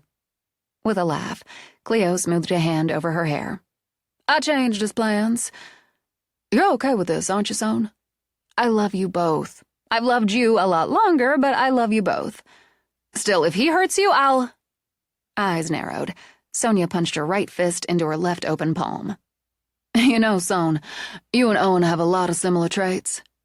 Now, since it's another gorgeous day, I'm going to put myself together and paint outside. Sonia picked up her phone when it rang. It's Bert. Cleo blew her a kiss and walked away. Once she finished the call with Bert, she cried again. Then she washed her face, drank her Coke, and got back to work. She couldn't and wouldn't neglect her other clients because she'd just netted the big fish. Toward the end of the day, Bree sent her the finalized menu with vendors for each dish for the open house in an email attachment. Bree's message was, discuss again if you have to, but this is what you want. Gotta go out if you want a blowout. Damn right they wanted a blowout, especially now.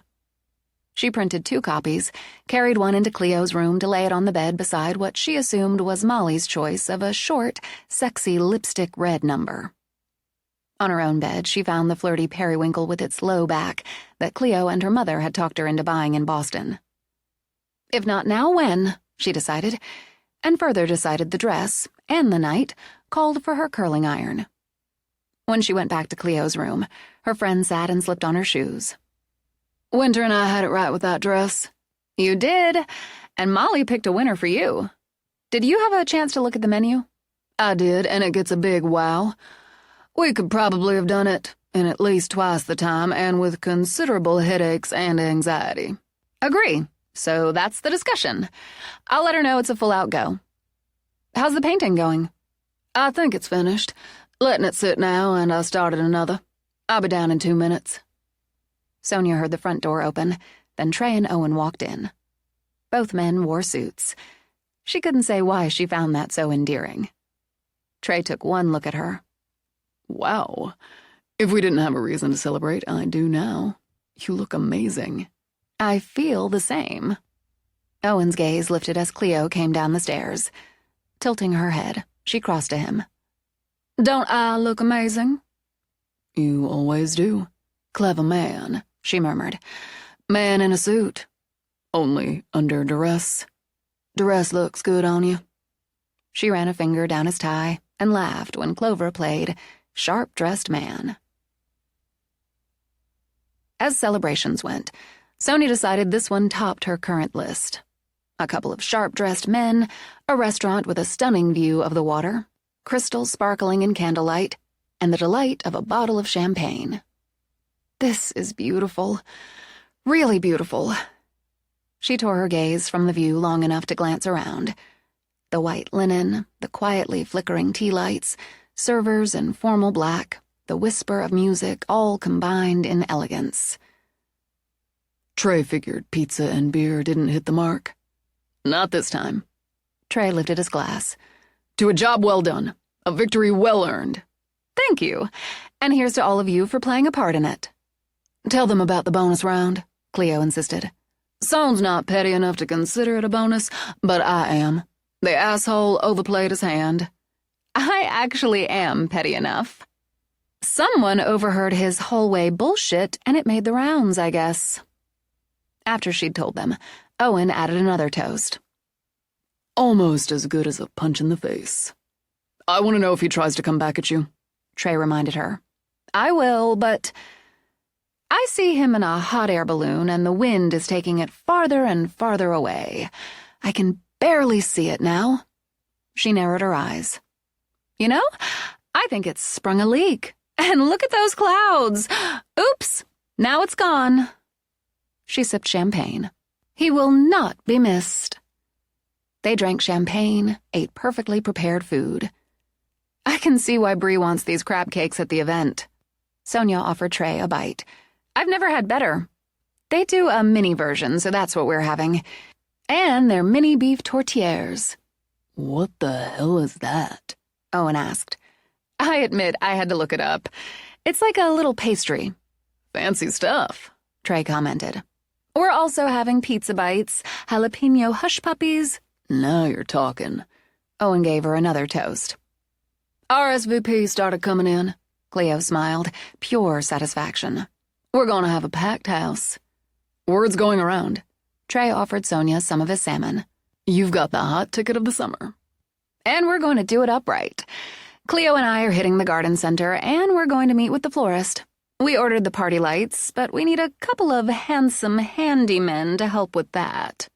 It's always something, Owen muttered. You want that boat, don't you, Lafayette? I do. Cleo gave him a lash flutter. How long does it take two handsome handymen to hang some fairy lights? How many did you get? Now she just smiled, said, That's what I figured. You can be bribed with meatloaf and sex. Probably. Definitely, Trey corrected. Are you worried about what Dobbs might pull with so many people in and around the house? I'm trying not to think about it. But, yeah, I do think about it. Still, when my mother came before for a couple days, things were benign and relatively quiet. I'm counting on the good energy outweighing her dark energy. Lights, music, people. Cleo lifted her hands. It's what the manor was built for. She won't win. Sonia spoke decisively. Maybe it's naive, but I feel like getting the writer account. And it was against the odds means that just standing up, pushing forward counts. And maybe when I go through the mirror again, I'll learn something more. Some way to get the rings. I wouldn't be here. Cleo wouldn't. The four of us wouldn't be here together if things hadn't happened the way they happened. So, with a shrug, Sonia picked up her water glass. Keep standing up and pushing forward. What? She said when Trey just smiled at her. She doesn't have a chance. I can give you some time on Saturday for the damn lights. Cleo raised her eyebrows at Owen. Without a bribe. Oh, hell, I'll still take the bribe. No sane man turns down meatloaf and sex. But family doesn't need bribes. As much as I liked Clarice, you're secure in the favorite cousin slot. I'm probably going to regret this, but let's order dessert. They lingered over dessert and coffee, over easy conversation. Then Trey rose to extend his hand to the man who walked to their table. Owen did the same. Good to see you. Sonia McTavish, Cleo Faberé, this is Anson Miller, Seth's dad. The first word that came to Sonia's mind was distinguished. Flecks of silver dashed through a head of gold hair brushed back from a narrow, sharp-boned face. He had hazel eyes with a hint of green and a ready smile. It's nice to meet you. You have a beautiful hotel. Thank you for that. I had dinner in the private dining room with some VIPs and saw you when I came out. I just wanted to say hello and don't want to interrupt. You're not, Sonia assured him. Can you join us for coffee? Thanks, but coffee at this time of night's only for the young and adventurous. But when the server offered a chair, Anson took it. Just for a moment. I couldn't pass up the opportunity to meet the new mistresses of the manor. From Louisiana, aren't you, Miss Faberé? Cleo, and yes, originally. Anson knows what's what in Pools Bay.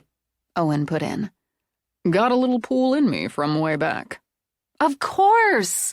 On the family tree in Colin's book, Sonia remembered. Down from Connor and Arabelle's daughter. Gwendolyn and... Oh, wait. Sebastian Haverton? Anson's eyebrows lifted. Well, someone else knows what's what. Colin was a good man. I'm sorry we never had the chance to know your father. He was a good man, too. No doubt. I hope you're both happy in the manor, and we, my wife and I, look forward to seeing it and you next month.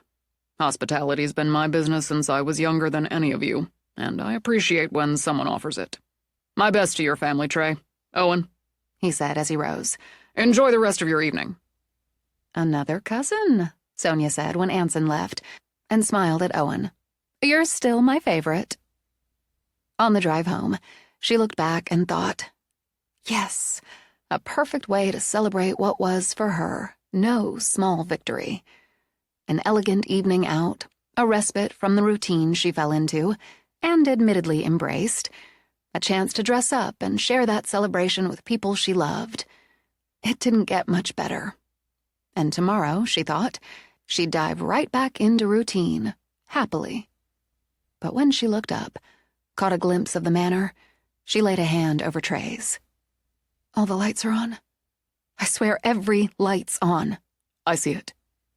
She wouldn't turn on the lights. In the back, Cleo leaned forward. If anything, she'd shut them all off. I gotta go with Lafayette on that one. Dobbs goes for the dark.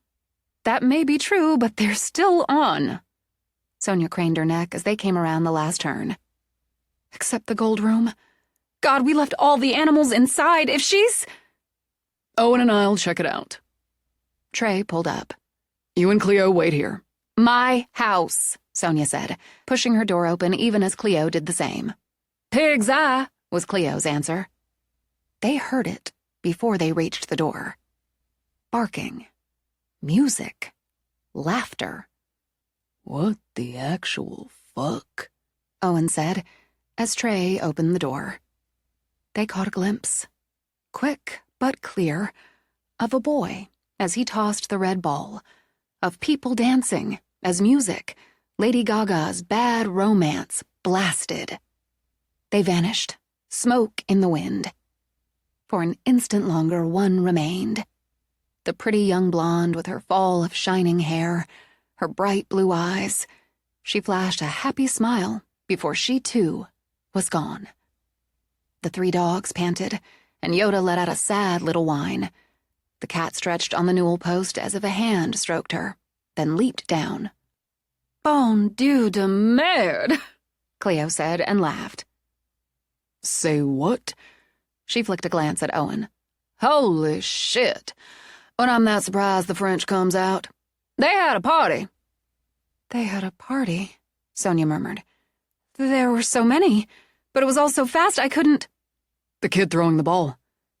Trey bent to pick it up, studied it a moment as if he held an alien object. Then he tossed it for the dogs to chase. And Clover. Yeah, caught her. When Mookie won the race, returned with the ball, Owen gave it a toss. And you had that right. Hot babe. It was happy. As the music continued, Sonia wandered the foyer. And loud. I guess maybe they didn't hear us? That sounds crazy, but given the circumstances. And now I wonder if they'd do this when we're not here. I think they were celebrating for you. Touched, stunned, Sonia turned back to Trey as the music switched to Whitney Houston and I Want to Dance with Somebody Who Loves Me. And there you go, he said. So do I. Cleo grabbed Owen's hand. I want to dance with somebody. Me too. As she kicked off her shoes, Sonia decided this made it the perfect celebration. So they danced in the light as the spirits of the manor had danced. Chapter 25. Maine bloomed in May. To add their part, Sonia and Cleo decided to hit the garden center. Son, we need to take the truck for this. But do we really? We do, really. Even if we just do the dozen pots we picked out, washed out, we're not going to have room in your car or mine. We have to buy potting soil and the peat moss. I really want to try herbs and tomatoes. Maybe peppers, too. Add all that to flats of flowers, and there's just no way. But it's so big. That's the point. Along with a bolstering smile, Cleo tried an encouraging shoulder pat. You can do this. I've got an idea. Sonia shot a finger in the air. Why don't you drive the big scary truck? Cleo shook her head. You first. There's only one solution. Rock, paper, scissors. A moment later, Sonia looked down as Cleo's rock crushed her scissors. Damn it! I know you're right about taking it. I hate you're right about taking it. I should have done a test run. Like just driven up and down Manor Road a couple times. We're going for it. So saying, Cleo pulled out the remote she'd stuck in her pocket and opened the garage door. It sat in there, big, black, terrifying. It's a monster. Sonia approached it with dread, but she opened the driver's door. She wanted to fill those damn pots with flowers, didn't she? Okay, I'm getting in. When she did, she sat staring straight ahead. I can't reach the pedals, so... That's why you adjust the seat. She did, fussed with the mirrors, put on her seatbelt. Maybe it won't start. Of course it did. Either Trey or Owen had run it every couple of weeks since she'd moved in, so it started right up, with a roar. Oh, God. One step at a time, she muttered. One step at a time. I'm taking off the brake. I'm putting it in drive. Just FYI, I will not attempt to back it in again if we survive this trip. Holding her breath, she eased on the gas. We're moving. If we move at this speed, we might get there in time for the end of summer sale. All right. Face grim, Sonia viced her hands on the wheel. Remember, you asked for it. She made it down the drive, turned on to Manor Road. I'm driving a freaking truck. I'm driving it back. Somewhere along the 20-minute drive, Sonia's legs stopped shaking. She almost enjoyed it. What she enjoyed thoroughly was wandering the big garden center outside Pools Bay, debating with Cleo on what to buy, asking for advice from staff, other customers. She figured what they didn't know about gardening, they made up for by knowing color, shape, texture, and they'd both studied up on the basics. Maybe the bare basics, but the basics. They wanted scent, too, and herbs. And because she got completely caught up, what she felt were adorable tomato plants, some peppers, bags of soil, cute gardening gloves, fertilizer, a shiny new watering can, wind chimes. Then they saw her, the fairy with the dreaming face and spread wings. She held a crystal ball in her hand, powered by solar, as she bent over as if to sniff the blooms. Son, we must have her. Cleo, we must. In the end, they bought so much, even with the fairy and what they deemed a goddess holding a solar lantern riding in the back seat. It all barely fit into the bed of the truck. We lost our minds, Sonia decided. I can't argue, but God, this is fun. Cleo rubbed her hands together. I'm taking the wheel. After they got home, it took a full hour to haul everything to the back, to place the statues where they felt they belonged, while Yoda and Pi sniffed at everything. They put up and filled the hummingbird feeder, assured bears wouldn't come calling there. Then, armed with spades, gloves, soil, and a bevy of plants, they started on the pots they'd already placed. A kind of art, Sonia thought, as she mixed colors, shapes, varied heights. I need one of those spilly-over things. As she reached for one, she studied Cleo's pot. That's beautiful. And you know, so's mine. We can't kill them. We just can't. We won't. We're going to take good care of them. And if we mess something up, we've got Jerome. Plus, if Eleanor takes care of the solarium plants, maybe she'll keep an eye on these too. Pausing, she looked over at Sonia. You had to see where It had to be Jerome. Prepped that area where I can put the herbs. I can walk out of the kitchen and cut what I need. The tomatoes and peppers can go over there, too. It's good light. By the time they finished the pots and realized they had enough left for half a dozen more, Anna dropped by. I heard you two loaded up the truck, and now I see my information was accurate. Just wow. We went overboard. Sonia pulled off her gloves. Not possible.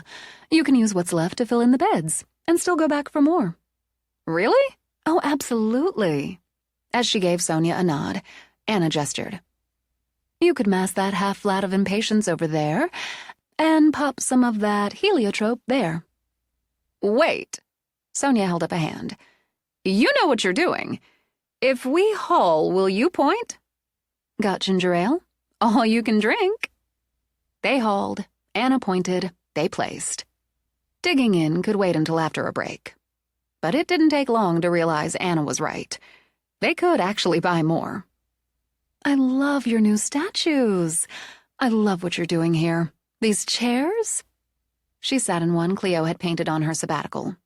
So fresh and cheerful. The flowers, all of it. Now I'm going to tell you, after much debate, discussion, consideration, Seth and I decided on the mural. Do you really have time to do it? Try to stop me, Cleo told her. Which one? You made it tough, giving us two fabulous choices. But we want number one. And I can see that's what you were hoping we'd want. My personal favorite. And mine, Sonia added. Both are adorable, but that one just had a little more touch of whimsy.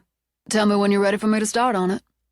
Can we say any time after your open house? We can. Yoda let out a bark and dashed.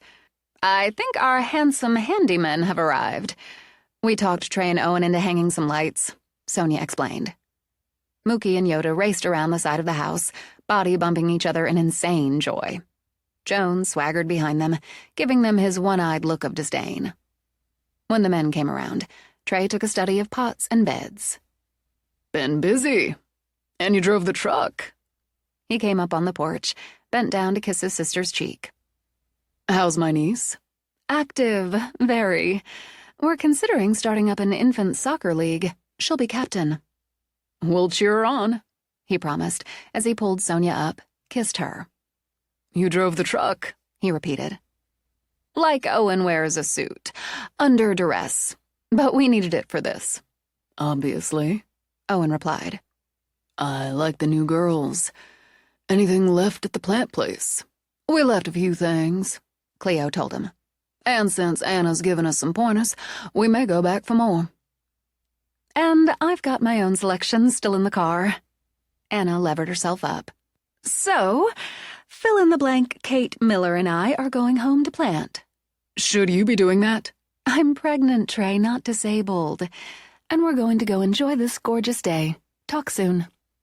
Trey watched her go, then turned to Sonia. Should she be doing that?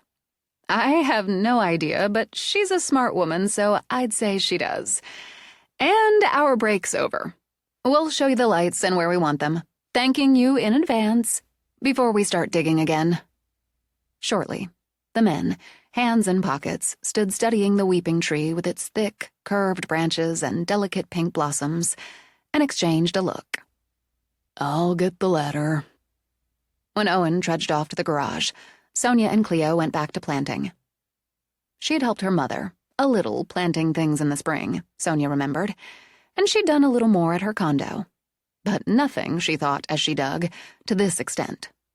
She liked it more than she'd anticipated. Not just the pots, which had been blank canvases, but now digging in the ground, filling in canvases already begun by another hand. She worked on Anna's suggestions while Cleo focused on the herbs and vegetables. More taking ownership. The dogs wandered front to back, as if supervising light stringing and planting, while the cat curled up on the deck to take a nap in the sun. When the men came around to add lights to the deck, she simply filled with happiness. She sat back on her heels, swiped a gloved hand over her forehead, and left a smear of soil behind. Owen stopped by Cleo. Sonia couldn't hear the words, but a moment later, Owen shook his head. He walked to the garden shed, then came out with a bag of something he took to her. She'd reached the end of the bed, noted Cleo worked in another spot, when Owen and Trey walked to her. Done, Owen said. It's going to look great. Any lights left over? You bought enough to light up half the forest, Trey pointed out. I was just thinking, if there's enough, There's that kind of pergola with the big twisty vines. Wisteria. She looked up at Owen, smeared more dirt on her face. Is it? I know wisteria. The blooms, anyway. They're gorgeous. Maybe, since we have them, we could put lights there. Trey didn't bother to sigh. I'll get the ladder. What was in the bag you took to Cleo? Epsom salts. Frowning, she rose, stretched her back. Like what you put in the bath for aches? Which I may do later. That and what you add to the soil when you plant tomatoes, peppers, other stuff. Magnesium, He added. They want it. Oh. Did you mix up deer spray?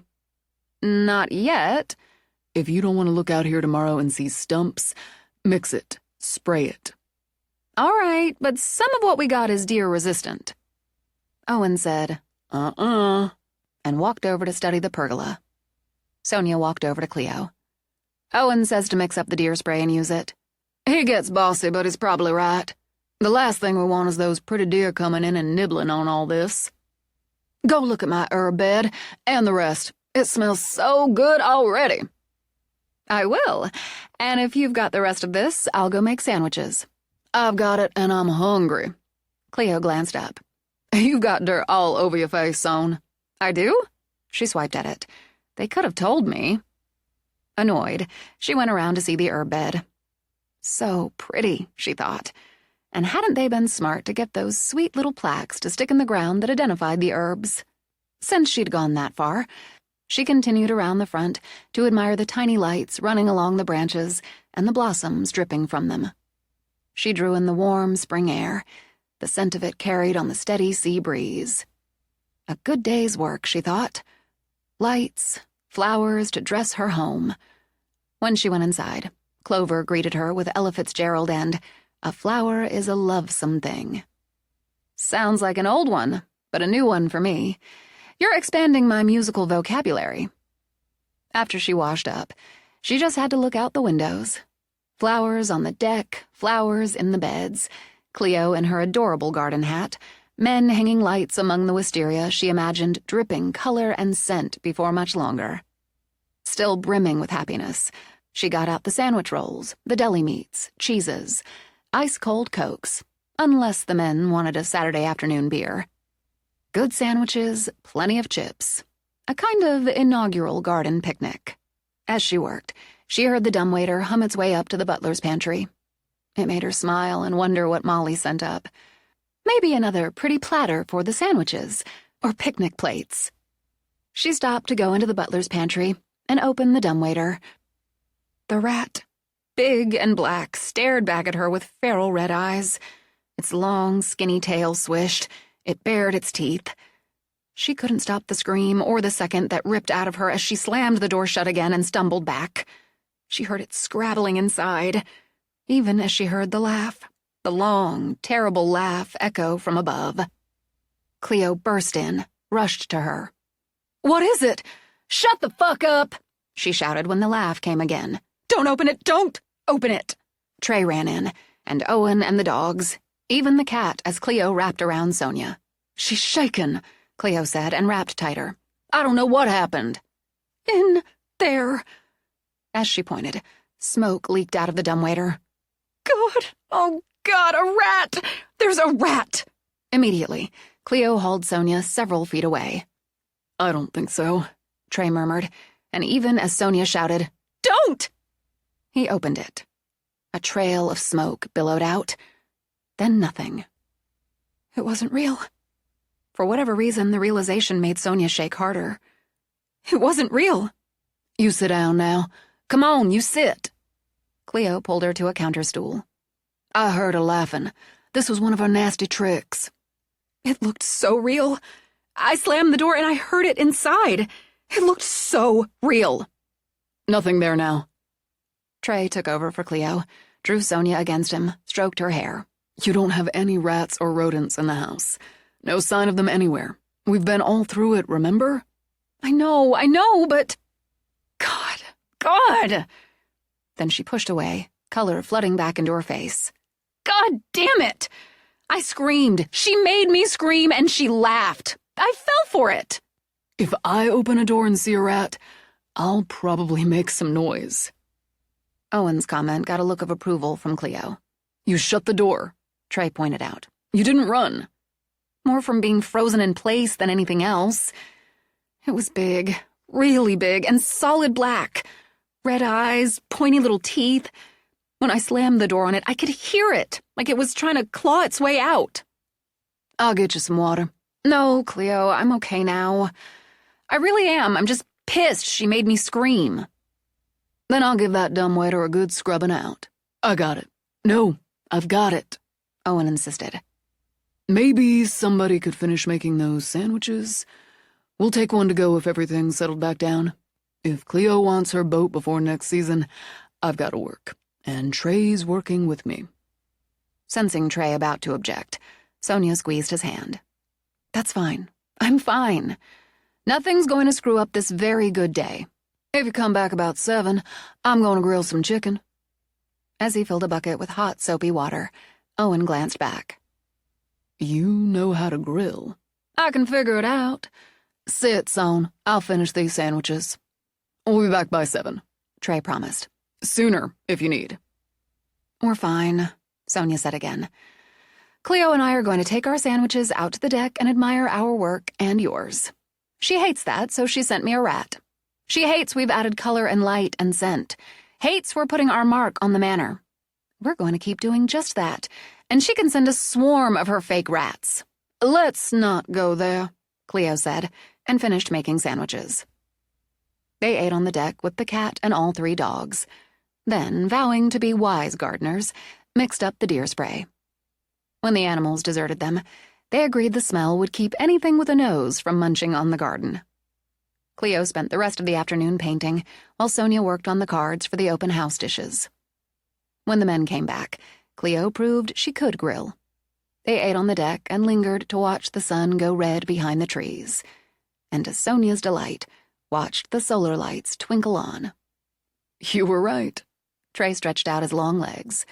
Worth it. I want to see the tree. Let's go see the tree. When they did, Sonia felt that happiness brim over again. It's perfect. It's exactly how I imagined. I hate to say it. Owen scanned the tree, then gestured. You've got enough left to do that giant rhodo on the other side of the house. Nice counterpoint. Trey shot him a look. I'm not getting that damn ladder. It's dark. Tomorrow, he said to Sonia. We'll take a look at it tomorrow. The week passed quick and thankfully quiet, even through another meeting with Bree, where they went over logistics, took another tour of the house, the grounds. RSVPs poured in with barely a regret.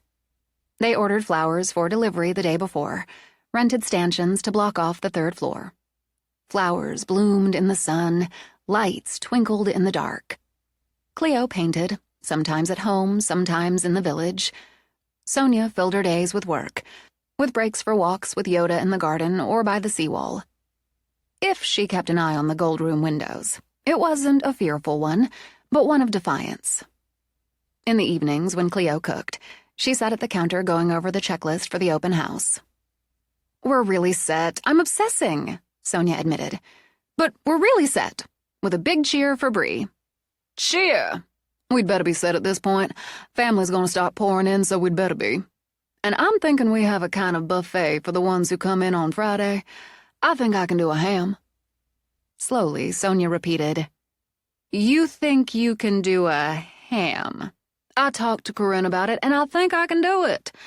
A ham, those roasted potatoes I've got down now. A veg, maybe some crudité, a cheese platter. I call the crudité and cheese platter, and I can do some beer bread, since I've got that down. You're right, we have to feed them. It's going on the list. You know, at this very moment, all this seems like such a good idea. And we're hoping it still feels that way after. Yeah, we are. Positive thoughts bring positive vibes, Cleo declared. How's work going? Really well. Gigi's is officially up and running, along with the Algonquin law firm, and Ryder's really happy with me. And the painting? I was going to wait until I had some wine to talk about that. I'm getting it now. Spill. I took 3 framed canvases down to Kevin. He took all 3. All? Yay, but not the watercolor of the tree. That stays here. He also asked if I'd do a showing in the fall. Cleo! I think I will. Sabbatical will be over, but I'll have enough, even with doing the mural for Anna. She handed Cleo a glass of wine. I love our life. Cleo clinked glasses, then smiled when Yoda scrambled up to run to the door. Looks like a part of that life's coming around for dinner. Sonia did love their life, and the sharp turn it had taken months before. She loved her work, the result of another sharp turn into freelancing. Though it came with stunning challenges, ones she was determined to meet, she loved her home. She loved Trey. Maybe they hadn't said those words to each other yet, but she knew love. Hard to say it, she could admit, as a year before she'd designed her wedding invitations to another man. And she loved their life, so why rush it? After ending a virtual meeting with Bert and some of Ryder's marketing team, she sat back satisfied.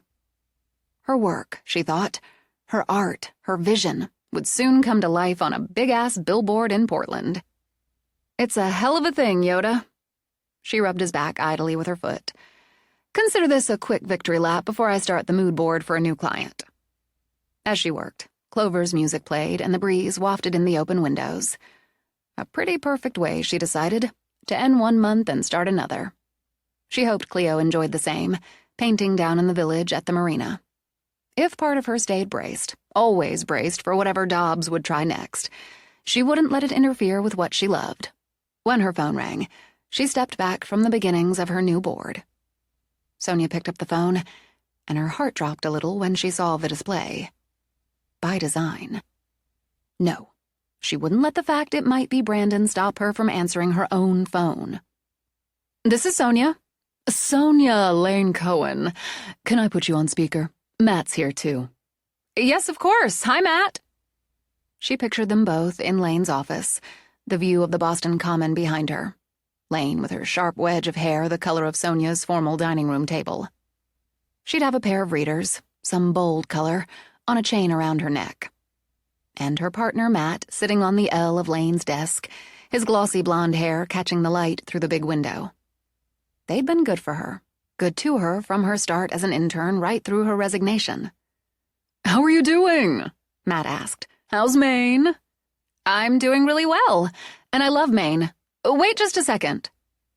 Because they'd been good to her, good for her, she walked to the open window. "Hear that? That's the Atlantic. I'm looking at it and the boats on it from my office window."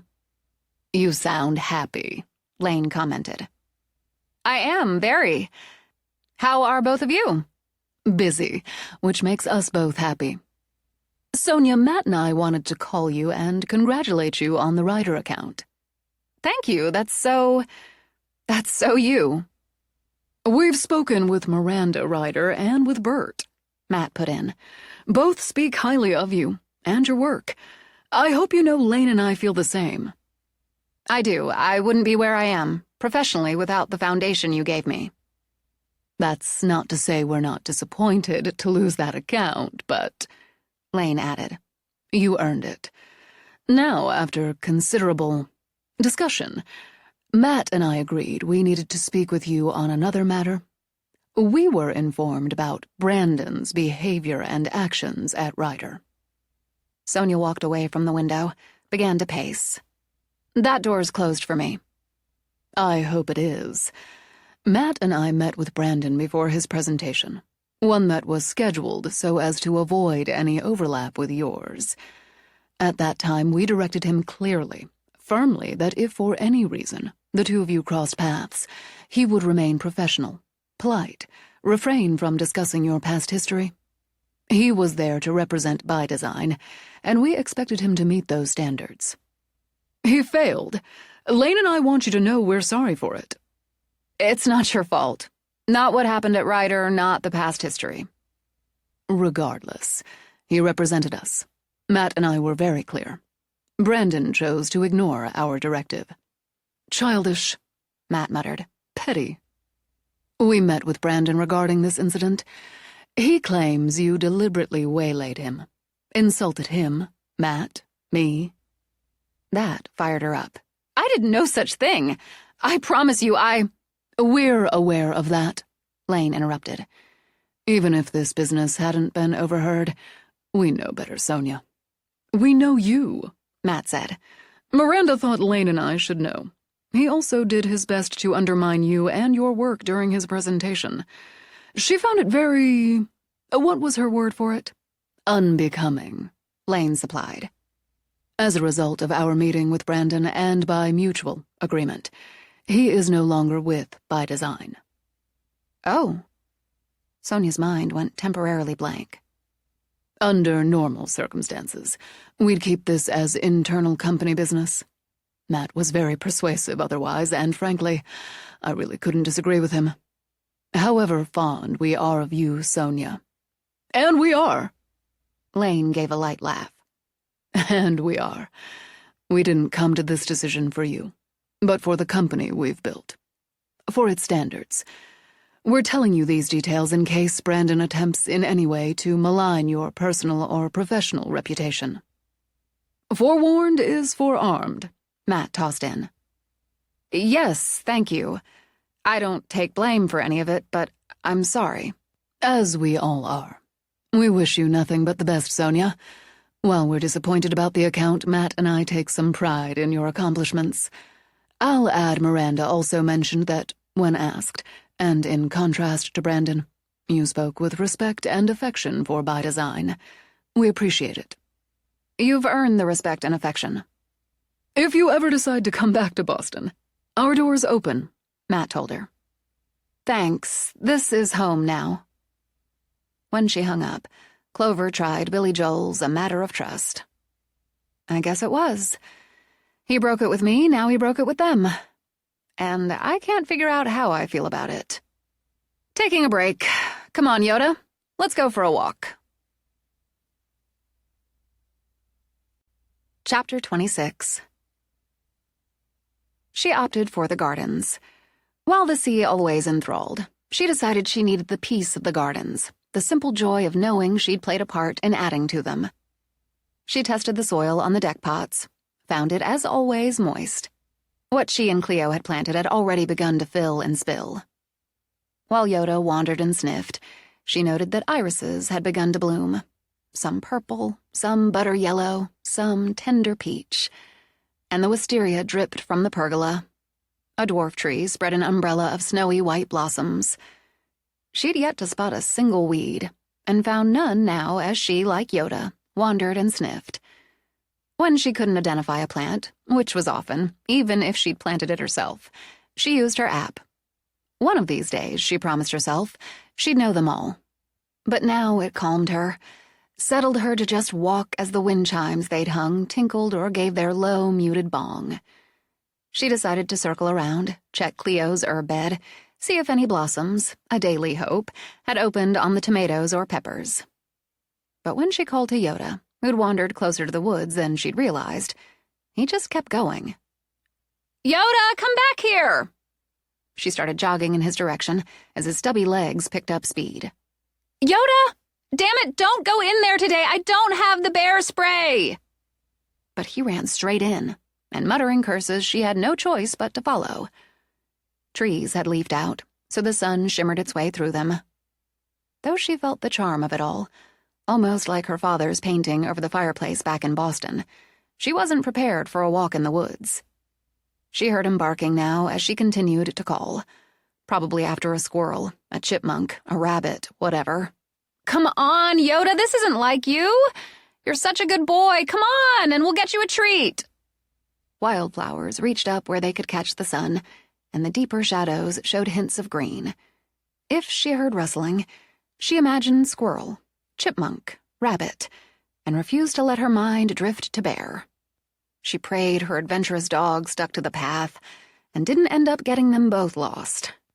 A rustling, bigger than squirrel, chipmunk, rabbit, made her heart skip.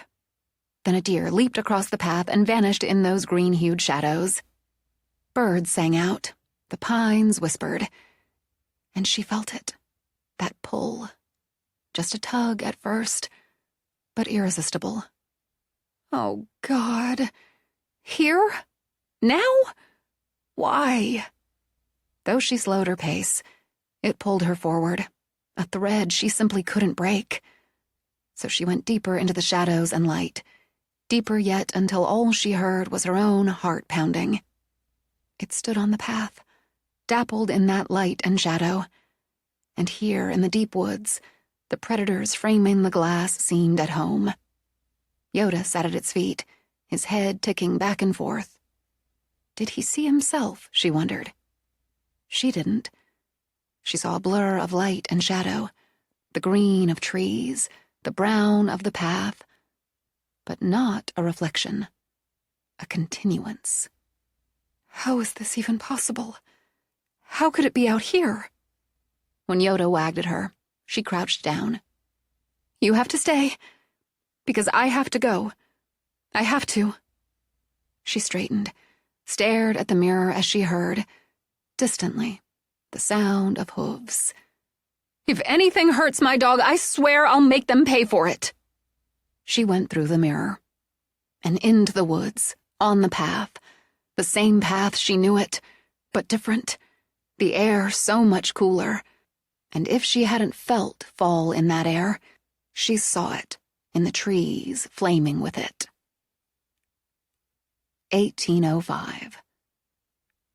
Arthur Poole slowed his horse from gallop to a light trot. No hurry after all. He had nothing but time today, and his mood stayed lifted high after the gallop. He was a contented man, a successful man, and one who considered himself in his prime. As hardly more than a boy, he'd sailed from London and near poverty to the rough and rugged coast of Maine. With a dream, with ambition, with a strong back and determination. And with those he'd built ships and a thriving business. He'd built a home worthy of a successful man. And soon, after he'd ridden out of woods that belonged to him, he'd sit by the fire in that home, Poole Manor, put his feet up and have a glass of whiskey. But now he enjoyed the ride, the solitude, and the time for reflection. He'd built a family as well, and had such pride in them. More, and it surprised him, even more pride than he had in his business, his great house, the village below that carried his name. The scrappy boy from London. And he felt joy that his eldest son, 4 minutes ahead of his twin, had asked for the hand of Astrid Granville. Not simply because she came from a good family, a wealthy family, but because she had a spine and mixed it with a sweetness. And above all, she loved his son, and he loved her. He could see it, feel it, and felt that joy in knowing it. Colin would marry for love. He hadn't, Arthur thought. He'd married for need, for ambition, for the wealth that came with the wife. But he had grown to love, and deeply. Perhaps it had been the birth of their first children, Colin and Connor, that had opened that part of him. And as years passed, as the family grew, so did his love for the woman who made that family with him. Now, older and wiser, he was content to slowly turn the reins of the business over to his sons. Good, bright, steady young men, both of them.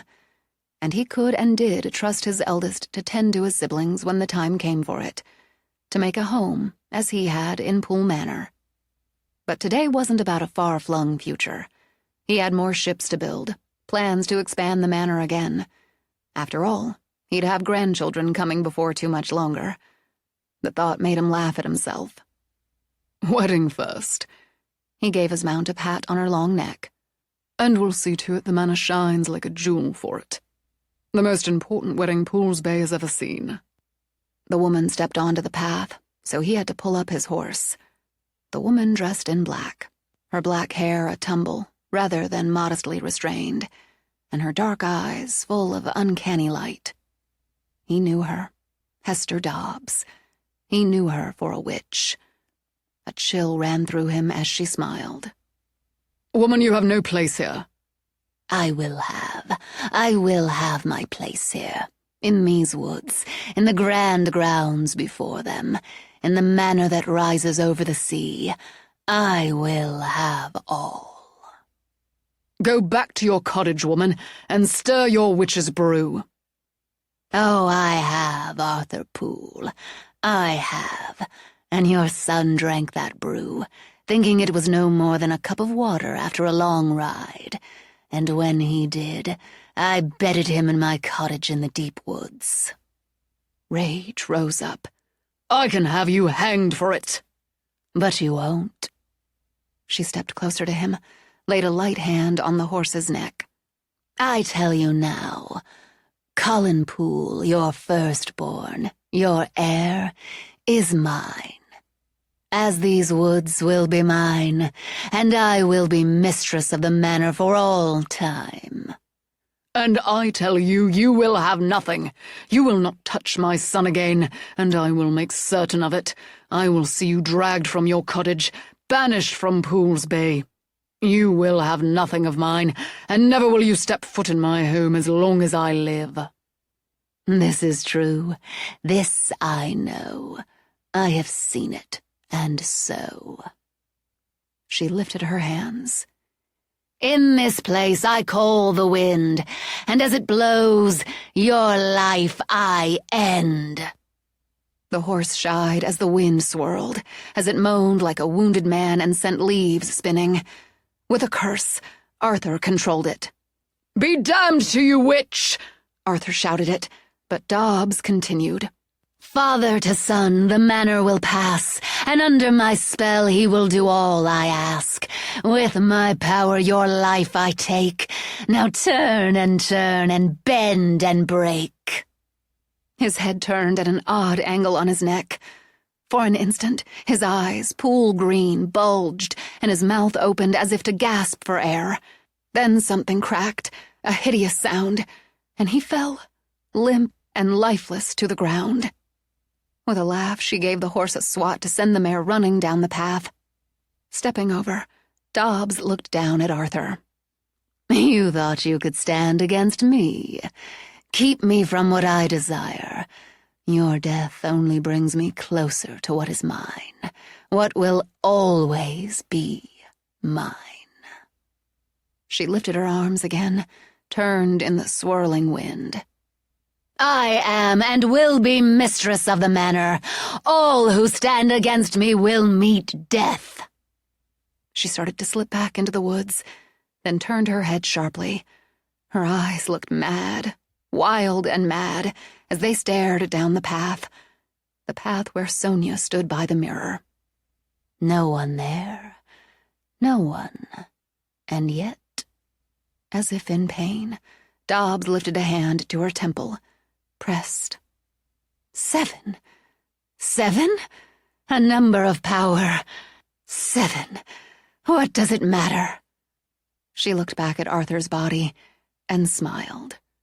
"They'll find him here, and mourn and grieve, and I will feast on their tears." As she gathered the skirts of her dress around her, Dobbs slipped into the trees. Shivering in the brisk air, Sonia stood as she was, and shed the first tear for Arthur Poole. "I come from you.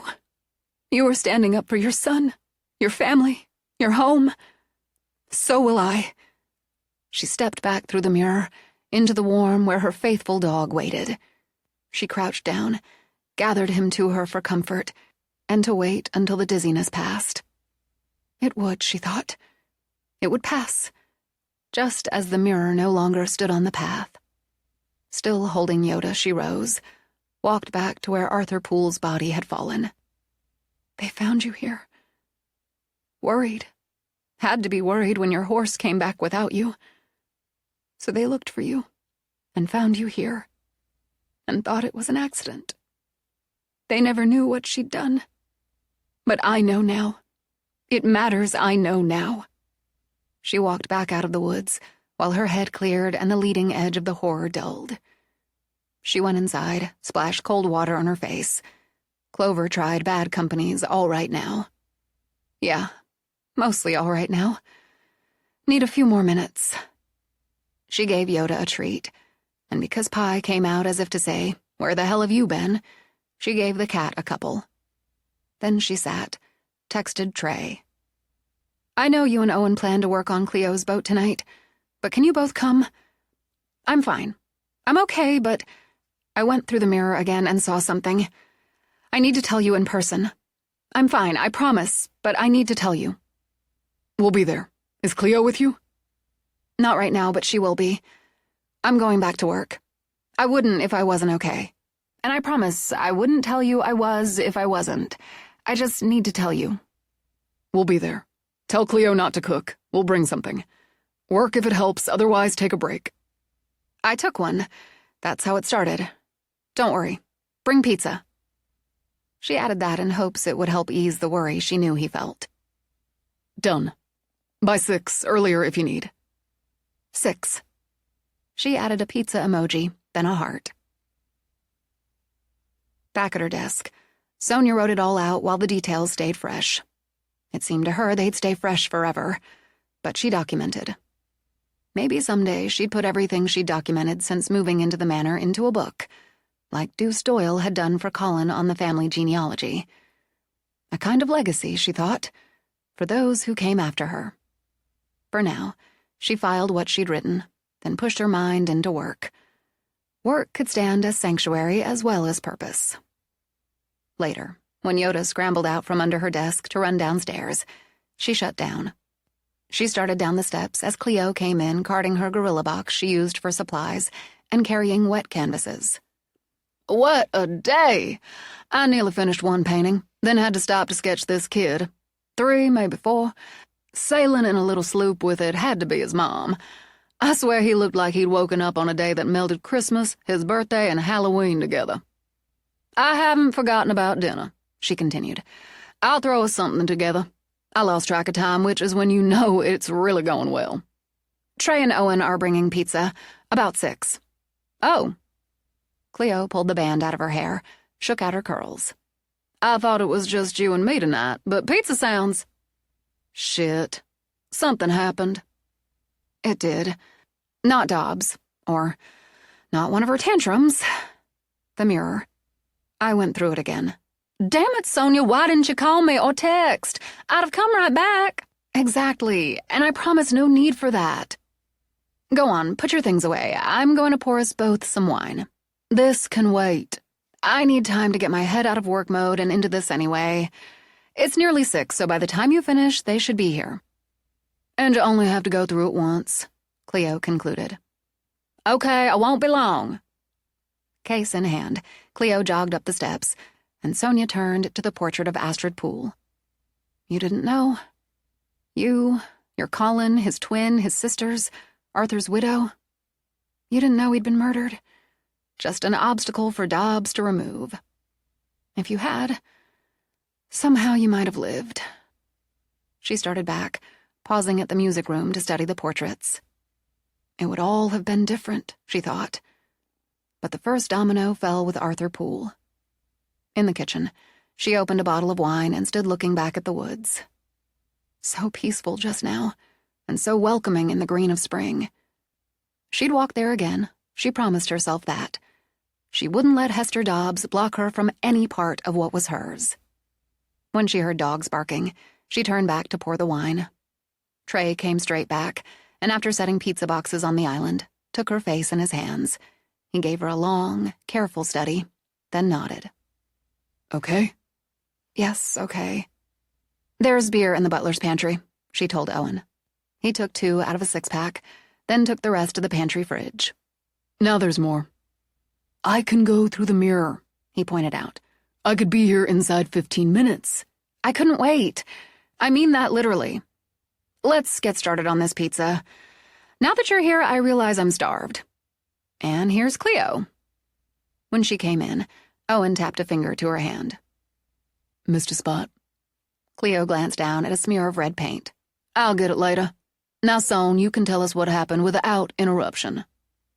By the time they sat, she had the narrative clear in her head, and a lot of appreciation for 3 people who understood her. I'm going to start at the beginning, which has nothing to do with the mirror.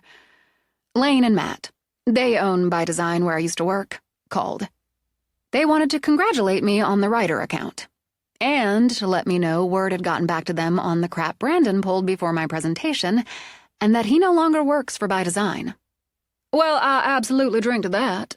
And Cleo did. He maligned me and my work in his presentation, something Miranda Ryder didn't care for. Then he lied to Lane and Matt about that and about what happened between him and me, so he's out. If he takes a step toward you, or continues to badmouth you personally or professionally, I need to know about it. And you will, she assured Trey. I promise. That door's been closed and bolted on my side for nearly a year. If he can't do the same on his side, she shrugged, he's going to end up taking more lumps. After, I just wanted to clear my head, and Yoda needed a walk, so I took him out back. Everything looks so good. All the work we did, just so beautiful, so satisfying. I wanted to check out the herbs before I went back to work, and I saw Yoda walking into the woods. I called him back, but he kept going. He always comes when I call him. She paused, drank. He went right in while I'm running back there, calling him. I could hear him barking, and I thought he must be chasing a rabbit or squirrel. Then I felt it. She took a breath, closed her eyes a moment. That tug, then the pull. The path turned, and there was Yoda. He sat in front of the mirror on the path. Something happened in the woods, Trey concluded, and you needed to see it. Yeah. The glass was blurred, and I could hear hoofbeats. Distant, but I could hear them. I had to go in. I was worried about leaving Yoda, but it's irresistible. I told him to stay, and he lay down like, sure, I'll wait. And I went through. Eat something. Trey nudged her plate and the slice she hadn't touched closer. With a nod, she took a bite and felt it ease the stress in her head, the hunger in her belly. I was still there, on the path, but it wasn't spring. Fall, chilly, brisk, leaves gone red and gold and orange. But more than that, I could, like in one of the dreams, hear what he was thinking. Almost like he was telling me. Who? Cleo demanded. Arthur Poole. She told them detail by detail. He was thinking of his family, she continued, of expanding the manor, as he hoped to have grandchildren before much longer. Then she stepped on the path. Dobbs. They didn't see me. They were 10 or 12 feet away, but didn't see me. He called her a witch, told her to get off his land. She told him she'd tricked his son Colin into drinking a potion. That's how she got him into bed. She bespelled him, Cleo murmured. Then she tried to use that as a claim to the manor. He was the eldest, so he'd inherit. But he's engaged, or maybe about to be, right? That complicates things, so she tries sex. Owen reached for another slice. But it didn't do the trick. It wasn't an accident, Trey concluded. Arthur Poole didn't die in an accident. He was furious. He looked so formidable. Then she brought the wind. He controlled his horse, but she said these words. As Sonia repeated them, Cleo pulled out her phone to note them down. And she twisted her hands, like you would when you're wringing something out. I heard it. God, I heard his neck break. Then he fell. To give herself a moment to steady again, she lifted her wine glass.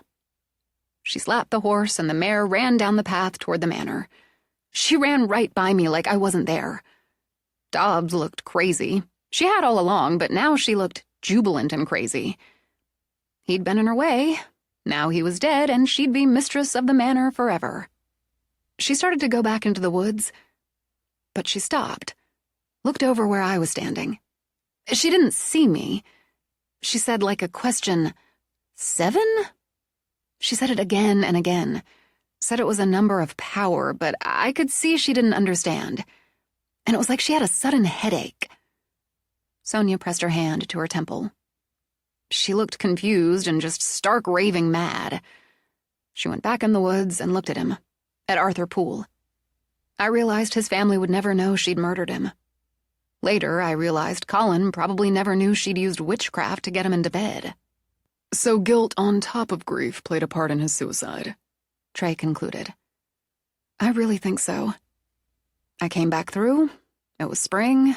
Yoda was waiting. The mirror was gone. She picked up the slice, set it down again.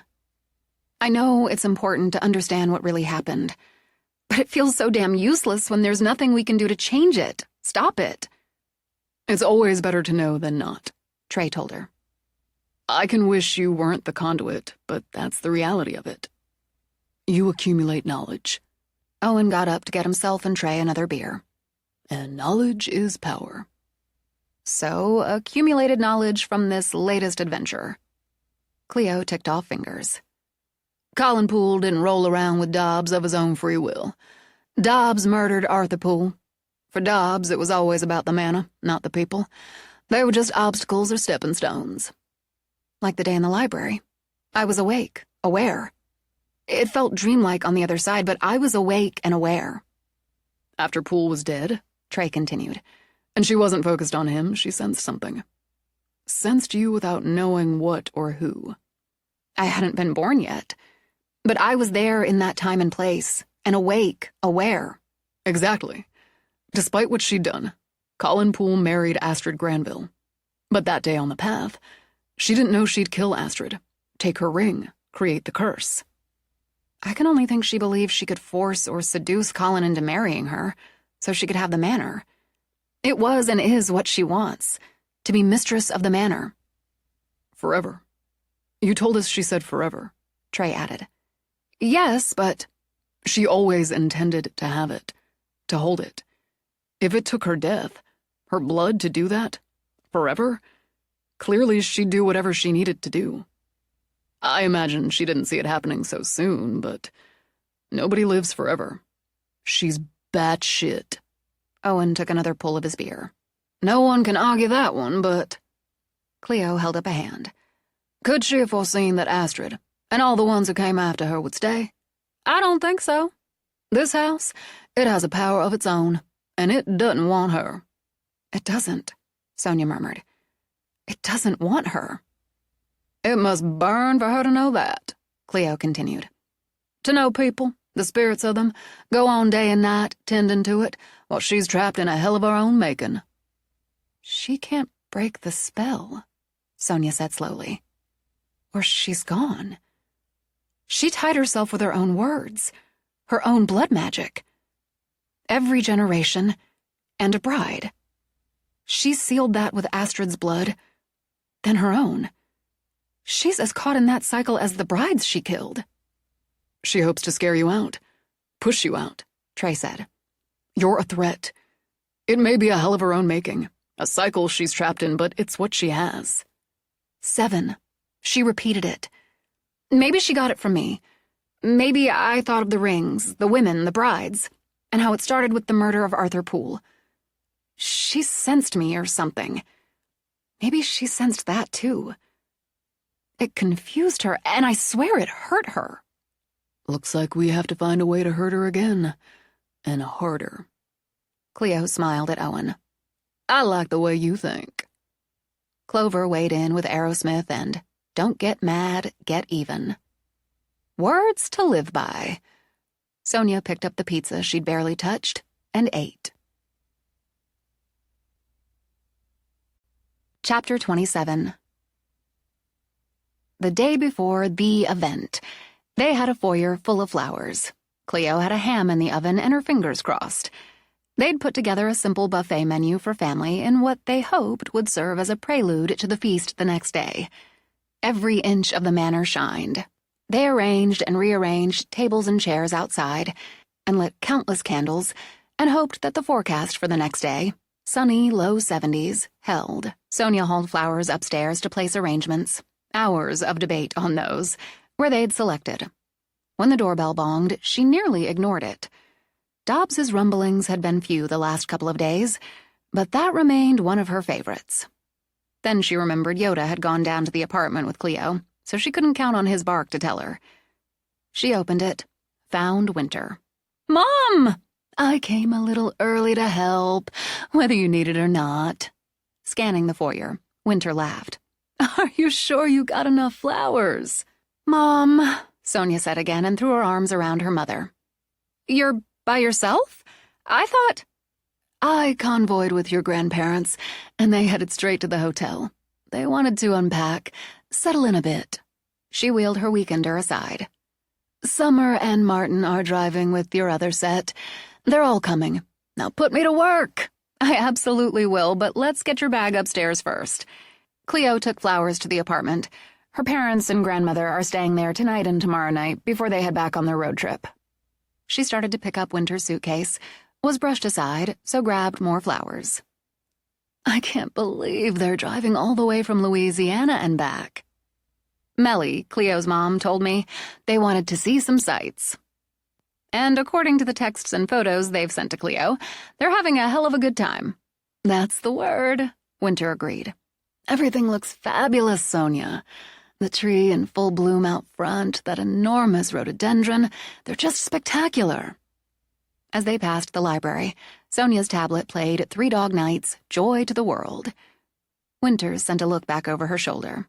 I guess you've gotten used to that. Not just used to, I love it. You have to see the view from your room with the gardens blooming. When they went in, Winter walked to the window. Talk about spectacular. You and Cleo did this? A lot. Most, really, was already done. The perennials. But we did the pots, planters, the annuals. I loved that, too. Who knew? You've made a home, baby. I knew it when I was here before, but if I had any lingering doubts, they're gone. And the squatter on the 3rd floor? That's a good one. Squatter. We're not going to worry about her. Why don't I help you unpack? Then we'll go down and fix you a snack? I'm here to help, not be waited on. I'll unpack, and when I'm done, I'll help you with that ocean of flowers. All right. I'm nearly done up here. When you're unpacked, we can start on the main level. When Winter came down, Sonia handed her a vase. Casual dining table. I'm putting these 3 low ones on the formal dining table. Cleo should be back in by now, so we'll start there. Give me one of those. Now we've each got 2. Something smells amazing. Flowers, and we hope the ham Cleo's doing. Wonders really do never cease. Oh. Winter stopped at the music room. Your father's work again. Yes, Joanna, Clover, Lisbeth, and Agatha. It's stunning, and it's also strange. And yet I can see him. I can see Drew standing there in front of the canvas with his palette, his brushes. Still the one played on Sonia's phone. Yes, Winter murmured. He is. As they walked into the kitchen, Cleo was opening the oven to check on her ham. What?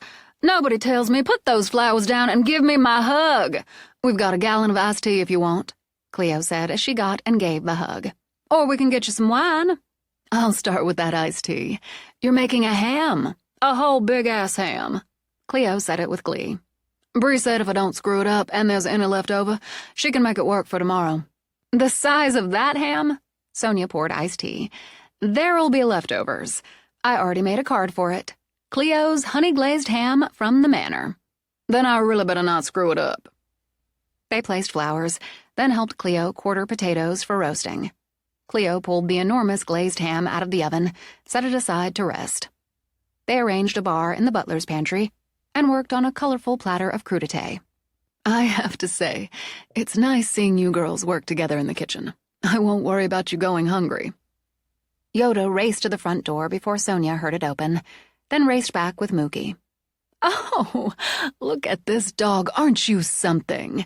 Look how Yoda's introducing me to his friend. Mookie sat and looked up at Winter with eyes full of desperate love. When Trey came in, Winter stopped crooning to the dogs and gave him a long, assessing look. Mom, this is Trey Doyle. I've seen his picture on the law office's website, along with this handsome boy. Winter McTavish. It's nice to meet you. He took the extended hand, and he smiled. I see you in her. I saw her father because I knew Colin. Now I see you too. I can't look out for her anymore. Do you? Mom, seriously? When she'll let me. That's a very good answer. The dogs raced. The doorbell bonged. I'll get that. When she opened the door, it was Cleo's turn to throw her arms around her mother, then her father, then her grandmother. In the kitchen, Sonia heard the excited mix of French and English. "That's Cleo's mom, dad, grandmother. Trey, why don't you get my mother a glass of wine? She likes the Pinot Grigio." "Sure." When he went into the butler's pantry, Sonia shot a finger at her mother. Winter just smiled. Melly came in first. She didn't have Cleo's stature, and her hair was true black and pin straight, but she passed on her eyes, tawny and tipped at the corners. She hugged Winter first, said, then embraced Sonia the same way as Trey came back with a glass of wine. My goodness, aren't you handsome? I'll give you a hug, too, if you give me a glass of that. Melly Faberé, Trey Doyle. Well, now, Sonia, I see your taste in men has improved considerably. Went to look at our girls living in this big, old, beautiful house. I think it must take half a day to walk from one end of it to the other. When Trey brought in more wine, Melly kept her word, hugged him. Got yourself a good, solid build there, too. Jackson, you come on back here and bring Mama.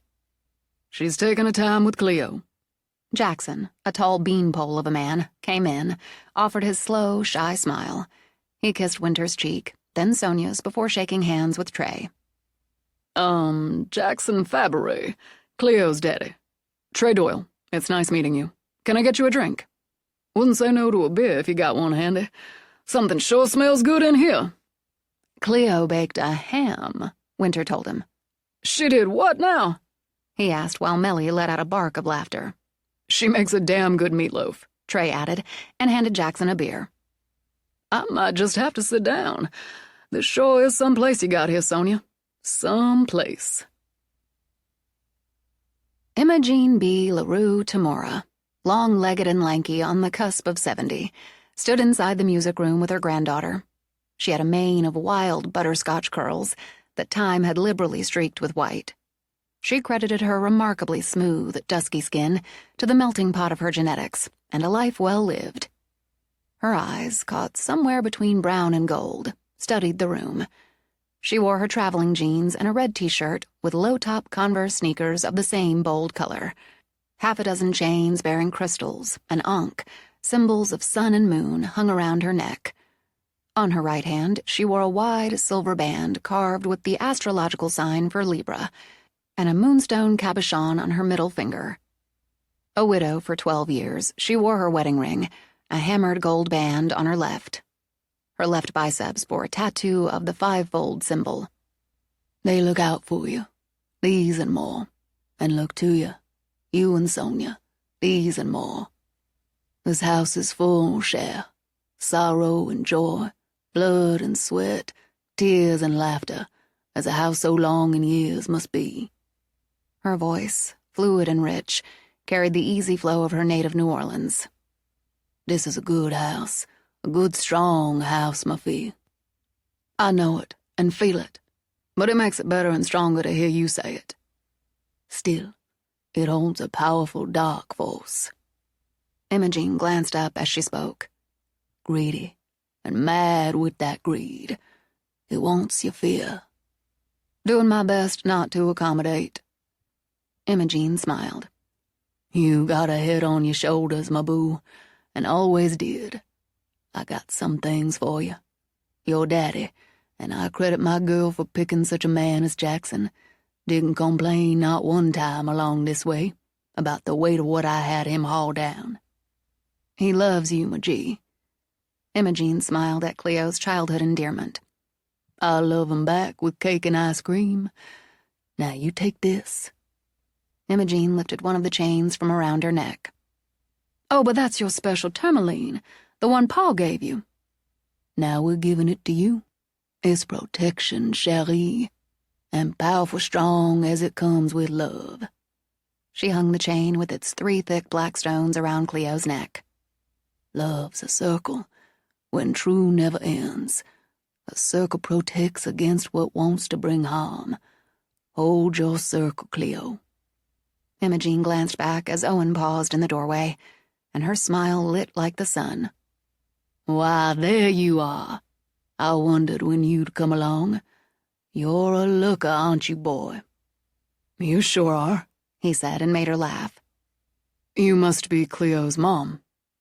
On a laugh, Imogene fanned herself, flooded her lashes.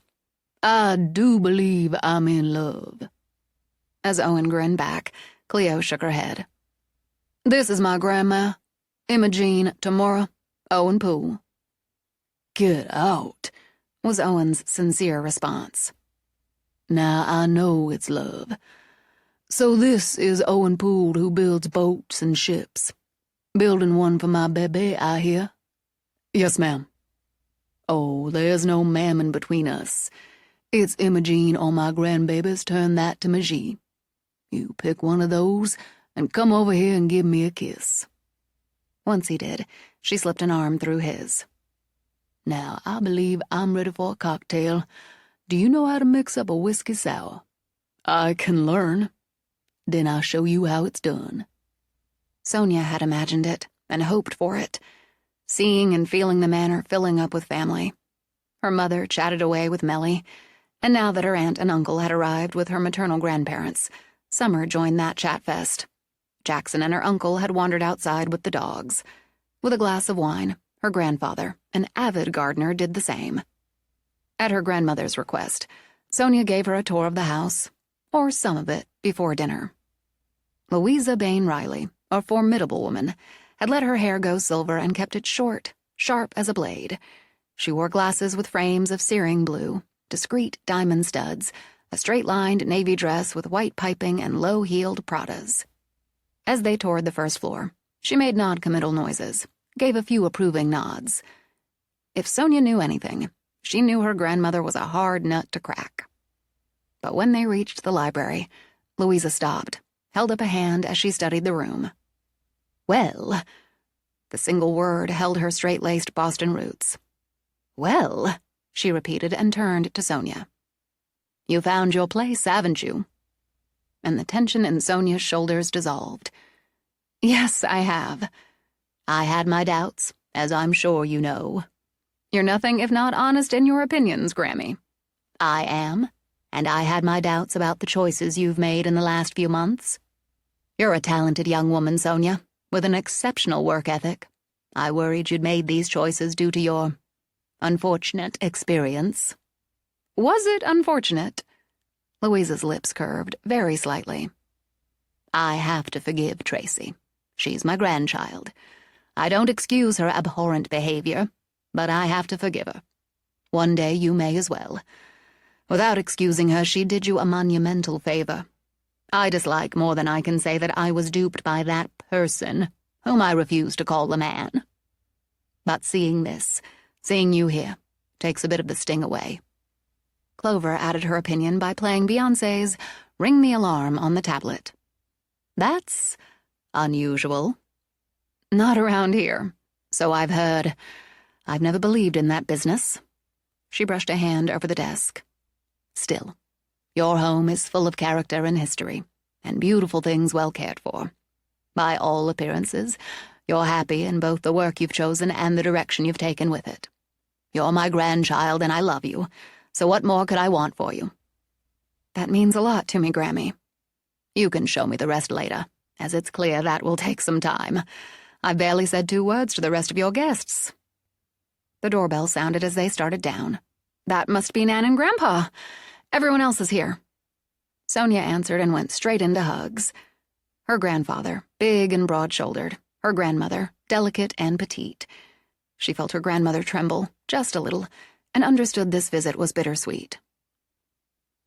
I'm so glad you're here. I'm so happy to see you. John smiled, stroked her hair. Got yourself a mansion here, little girl. It's a whopper. It really is. I hope we're not late. Sonia looked at her grandmother, the sweet heart-shaped face, the quiet blue eyes struggling to hold back tears. You're not. It's family. Martha, John, it's lovely to see you. Louisa offered cheek kisses, then took John's arm. John, I'm more than ready for a glass of wine if you'll take me back. The house is a maze, but I know the way. And how was your winter in Savannah? She continued as she led him away. Her Grammy might be brutally honest, Sonia thought, but she also understood another woman's pain. It's a beautiful house, Sonia. Like something out of a painting or a movie. You always wanted a rambling old house. I did. Sonia hugged her again and held on for a moment. I want to show you something. With an arm around Martha's waist, she led her down the long hall. Oh, it's so much house, isn't it? And so beautiful. No wonder you're happy here. We're happy for you, Sonia, so happy you... Oh. At the music room, with the sound of voices rolling down from the kitchen, they stopped. Oh, I see. I see Drew and her smile. So young, so pretty. And she looks kind. The tears came now, slowly, softly. She would have loved him. Loved them both. We would. I know, Nan. Believe me, she knows you gave Dad what she couldn't. The phone in Sonia's pocket went with, "Loves me like a rock." We loved him so much. Drew was such a loved and loving son. A loved and loving husband and father. I hope she knows what a good, good man he grew up to be. She does, Nan. I'm sure of it. So young, Martha said again. Sonia, could you give me a minute or two? I'd like to sit here for just a minute or two. Of course. Just follow the voices when you're ready.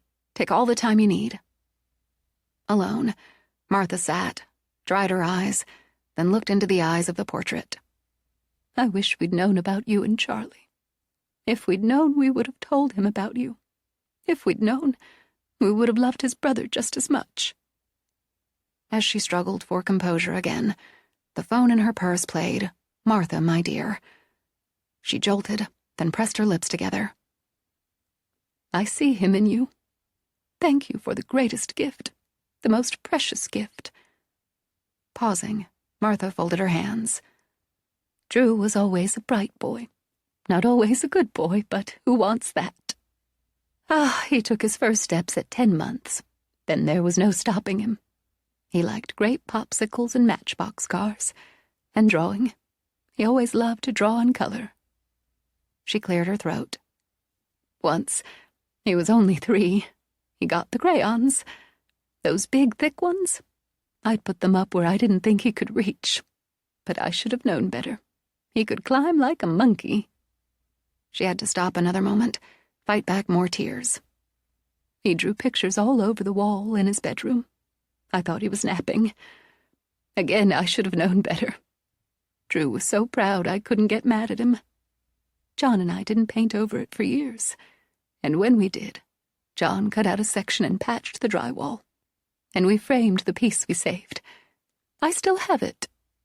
She sighed, and when she drew in a breath, drew in the scent of wildflowers, like a meadow basking in sunlight. There's so much more I could tell you. I wrote some out, some memories. Opening her bag, Martha took out a manila envelope, thick with pages. But most of all, I want you to know he was loved from the first second they put him in our arms. He was loved. He was a beautiful boy who became a beautiful man. And he was loved. She rose, set the envelope on the piano. She jolted again when the phone in her purse played Alanis Morissette's "Thank You." Then she smiled. Cleo's ham proved a success, with enough left over to feed everyone again, twice. Sonia got exactly what she'd hoped for, an easy evening with family that blended well. She watched Cleo's grandmother flirt outrageously with Owen, and Trey simply slide in with the various personalities as if he'd known them all his life. "A much better choice," Louisa muttered to her at some point. "But I'll save my full approval until after I meet his family tomorrow. Something that never happened with that person." She patted Sonia's hand. "He has honest eyes." They took a walk around the gardens, people and pets, with the lights twinkling just as she'd imagined. When she kissed her grandparents goodnight, she saw no tears in Martha's eyes. We needed this. Martha gave her an extra squeeze. To see, to really understand. I left a long letter for Drew's birth mother in the music room, on the piano. Silly of me. I think you'd like to have it. When the rest left, and Cleo went down to help her family settle into the apartment, Sonia's mother sat with Trey and Owen in the parlor. Sonia walked back to the music room, but saw nothing on the piano. Her phone told her why with Carole King's Child of Mine. "All right," she murmured. "You have it, and I hope it brings you some joy." As she walked back into the parlor, Winter rose. "I just promised these two a big pancake breakfast in the morning to get them started on what's going to be a long day. This was the perfect prelude, my baby, especially for Drew's mom and dad. They needed this bridge." Nan spent some time with Clover. She left a letter on the piano in the music room, but it's not there, so I guess Clover spent some time with her. I may not ever get used to that, but I'm going to say good. Now, I'm going to follow along with these dogs sprawled on the floor and the cat curled up on that chair and get some sleep. She bent down, kissed Owen's cheek, then Trey's before she walked over to hug Sonia. "I'll see you all in the morning." As Winter went out, started upstairs, Trey glanced at the doorway. "Well, she's amazing." Sonia plopped into a chair. "She is. And this next stage of the event is successfully done. So, Owen, you aren't planning to run off with Cleo's grandmère, are you?" "Tempting. She's all that and a nice cold beer. She's got some stories, man, and knows how to tell them. Nice group. Your grandmother, the tall one, she's a little scary." "Tell me about it." "She liked me." Trey's smile reeked of satisfaction. "She Googled me and decided I might do." "Oh, God, sorry." "I kind of liked her little bit scary style. An interesting evening to be a part of. One thing's for certain, they all enjoyed it and each other." Cleo came in, dropped down, said, "Whew! Are they settled in?" Sonia asked. "They are. My grandmère brought us a box of about 24 bottles. Witch bottles to hang. Good mojo. And some more white sage cones she made herself. Candles ditto. A gorgeous hunk of fluorite. Another of rose quartz. A pretty brass gong for when we meditate. I didn't knock on you and tell her you never manage over 10 seconds. "I made it to 30 once." You'd been drinking," Cleo reminded her. "Doesn't count."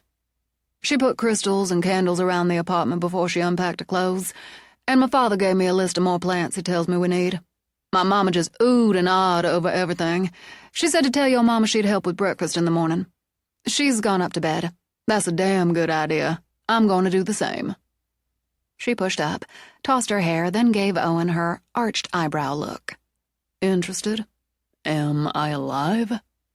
He got up, and so did Jones, then the cat. "Job well done," Cleo said to Sonia. "See y'all in the morning before a reasonable hour." "I'm still a little wired," Sonia realized. "You might be able to help with that." "Bet I could." She pulled the tie from her hair, slipped it on one wrist as she ran her other hand through. "You know what I noticed tonight?" There was a lot going on. "There really was," she agreed. "But I noticed just how easily you slid right into all of it. Didn't take you 2 minutes. You're just good with people." "It helps to be when you deal with them on a daily basis." "Not just deal with. You like people." "By and large. Don't you?" "By and large fits, I guess. I'm not shy, and I like the interaction, but I'm not sure how I'd deal if I couldn't balance that with the quiet time. Which I like more than I realized I would when I worked in an office. Tomorrow, really looking forward to it. All those people, all that interaction. But then I'll be glad to sock myself back into the quiet and the work." "Another reason this house fits you like a glove." "You're right, it does. Everything, one exception, suits me to the ground. I loved showing it off to my family, which gained me Grammy's very hard-won approval. Louisa." "I got it. Grammy Louisa, Nan Martha, Granddad Bill, Grandpa John." "You would get it.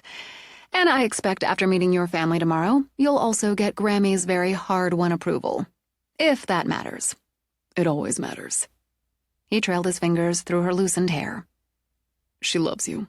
They all do. And everyone here loves Cleo. It doesn't always work that way, believe me. But I know when it does. My family loves Owen. His loves me. It adds the special when it works." "You're right about that, too. Now, about helping me smooth things out." "I've got some ideas. Rising, he pulled her to her feet. I'm counting on it. She woke at 3, wired again. But she didn't feel the pull, felt no need to get up, to walk. Okay? Trey reached for her hand. Yes. Still, she nestled close to him as the chime of the clock echoed away, as the weeping drifted like the piano music. She heard nothing from the 3rd floor, and closed her eyes again, grateful. It wouldn't last, she knew. But maybe with so much positive energy, they'd get another day, another night. Because tomorrow, no matter what came, they'd open the house and fill it again. Chapter 28. In the morning, Winter, Melly, and Imogene took over the kitchen. They allowed any who wandered in to get coffee, then summarily booted them out. Booted, Sonia listened to the mix of voices, a lot of laughter, and the occasional musical interlude from Clover. While it wasn't anything she imagined, she realized she wanted this too, wanted to listen to a group of women laughing in her kitchen. With their own agenda, she and Cleo began dressing tables with the hot pink cloths they'd chosen. In lieu of centerpieces or formal arrangements, they placed pale blue mini mason jars to hold single, fat, colorful blooms, peonies, dahlias, hydrangeas. They drafted whatever male came within shouting distance to haul out more tables, more chairs. Hey, all y'all! Melly shouted out the window. This big old platter just came up on the dumbwaiter thing, all by itself. This is one wild house. Breakfast in 10. They feasted in the dining room, with platters and bowls spread over the big table. Pancakes, bacon, eggs, biscuits, berries, hash browns, and grits, as Imogene decreed no breakfast complete without them. Sonia crossed another want off her list, a big family breakfast in the dining room. Then they got back to work. With their delivery, they placed the portable bars according to Bree's chart.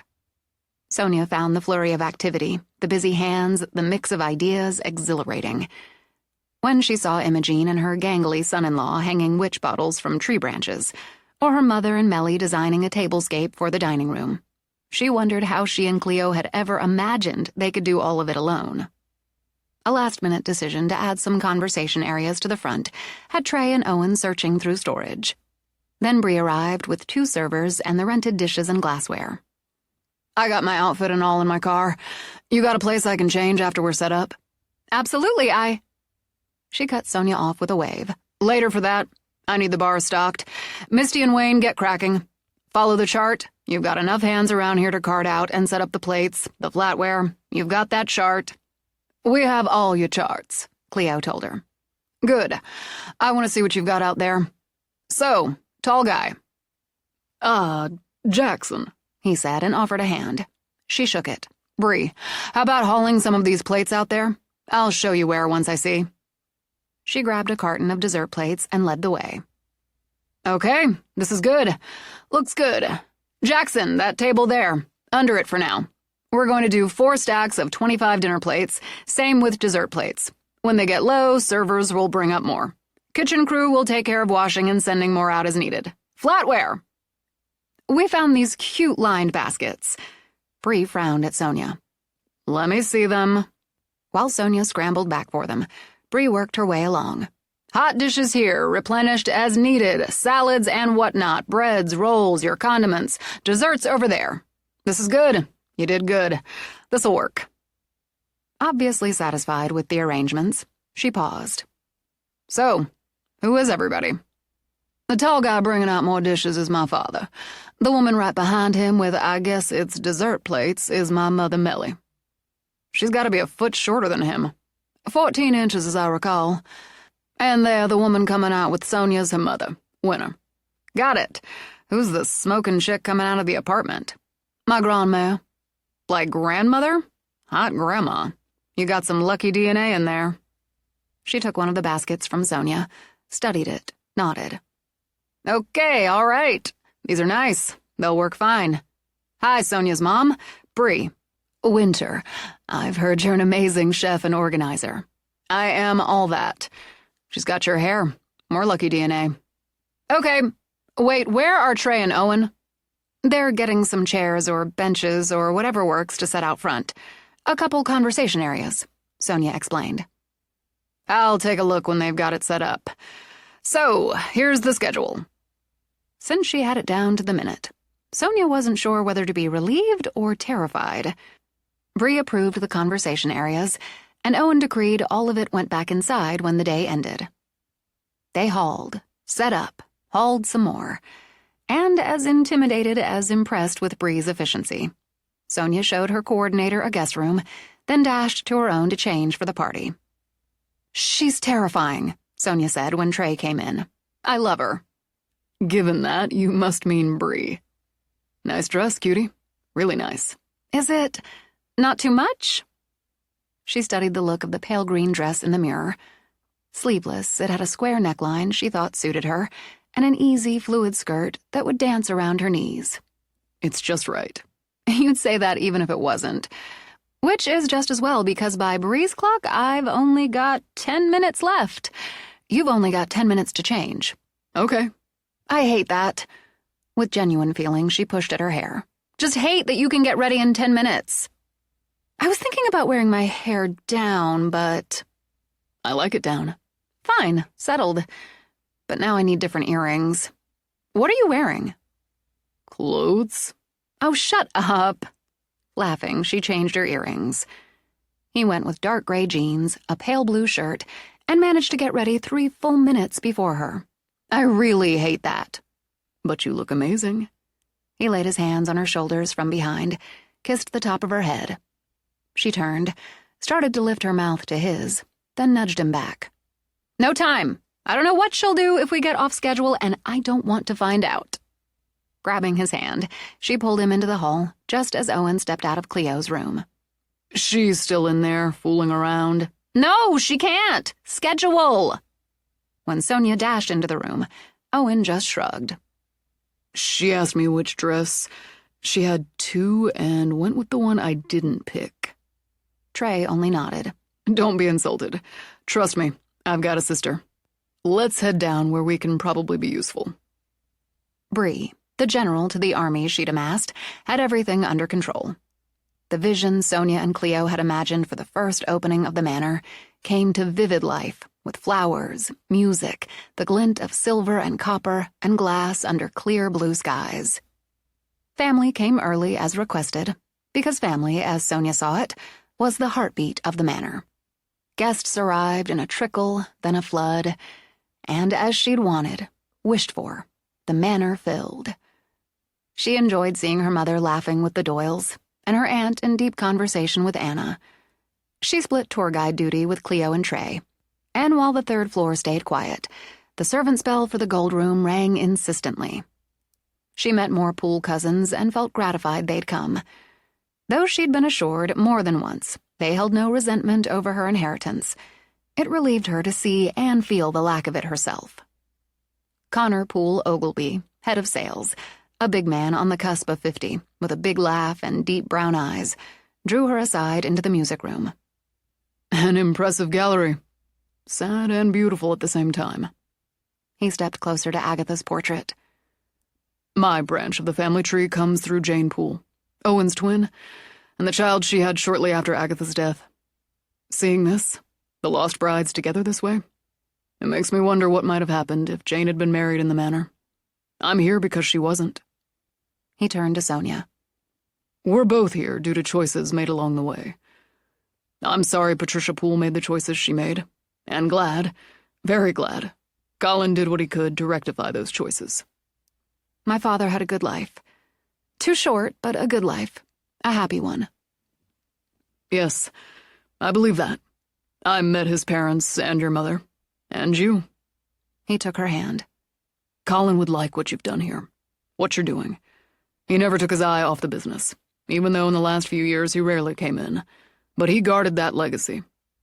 He looked back at the portraits, scanning from Joanna to Agatha. I'd come here every 4 weeks or so, on the excuse of giving him a report. One he didn't need, as he kept his eye. He guarded that legacy, Connor repeated. As he guarded the manor, another legacy. But this was more than that to him. It was home. Despite all its quirks, he loved the manor. So do I. So I've been told. And so I see.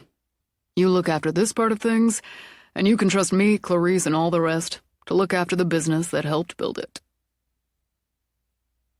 She'd never thrown a party anywhere near this size and scope, and discovered just how much skill it required to engage with so many guests, individually or as a group.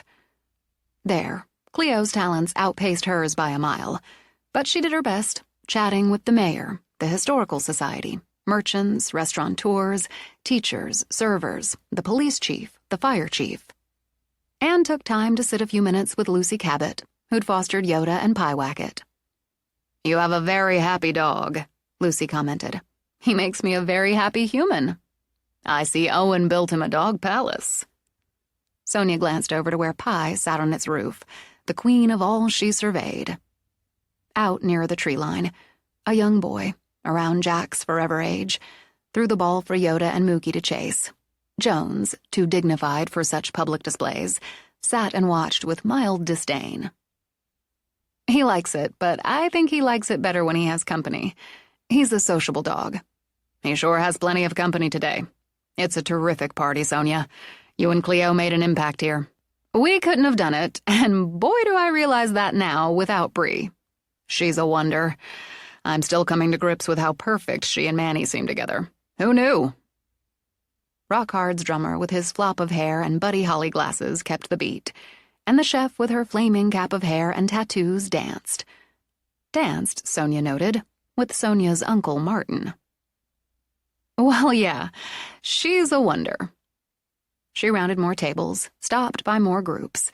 She sampled some dishes, sipped the manor's signature drink. She danced with Ace. The man had the moves. She told him exactly that. He responded with a wink and a grin as he twirled her. "Men who can dance get the girls. That's how I won my own darling, the prettiest girl in Pools Bay." When he spun her again, lowered her into a dip, Sonia believed it.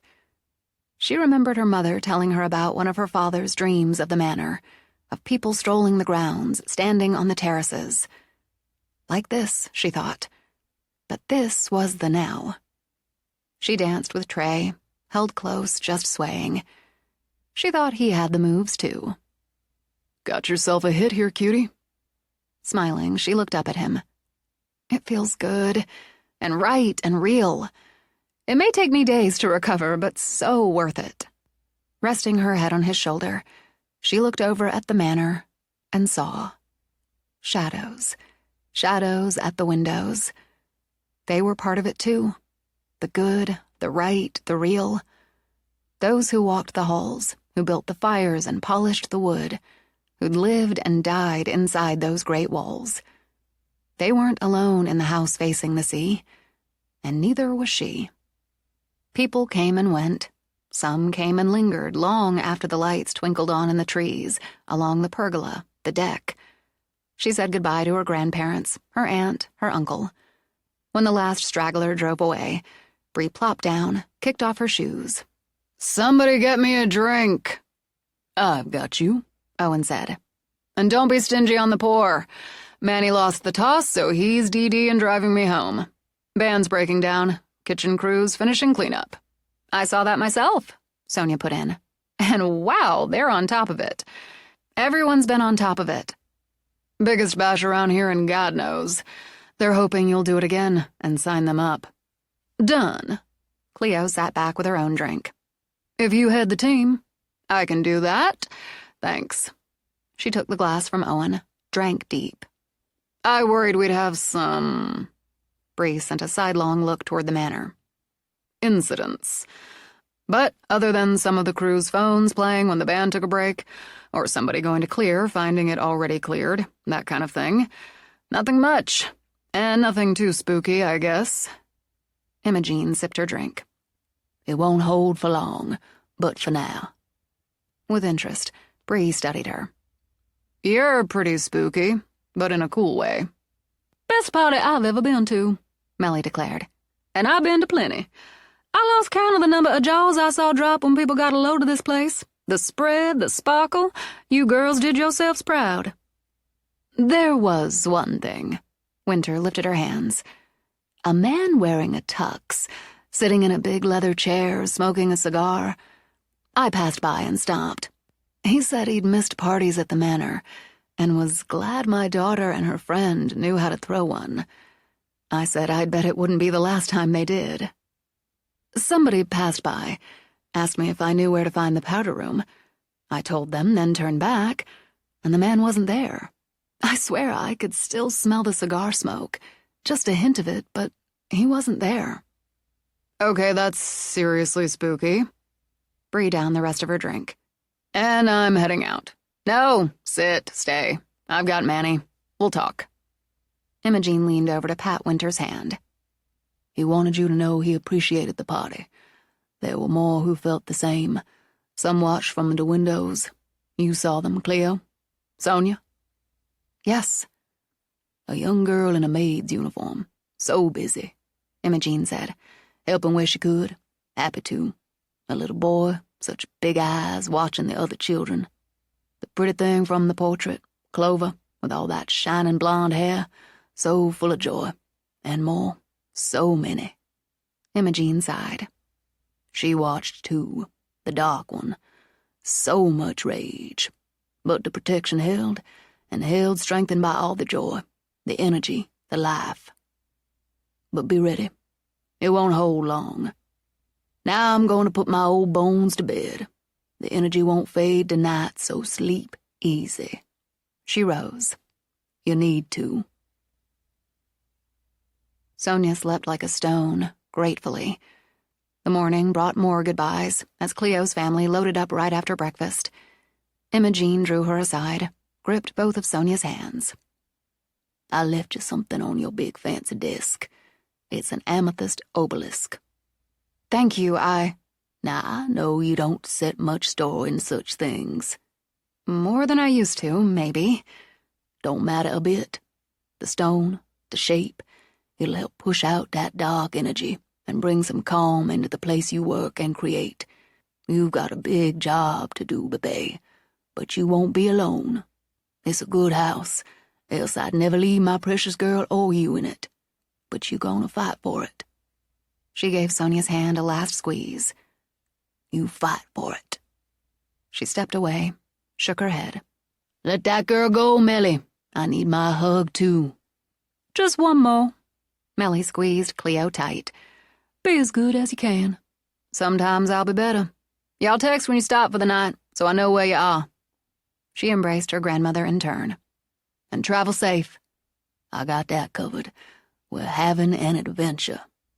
Every day with the pair of you's an adventure. Come on now, Jackson urged. or you'll be goodbye until nightfall. Before she got into the car, Imogene looked back at Owen. We're gonna have us a fay-do-do when you come down to see me.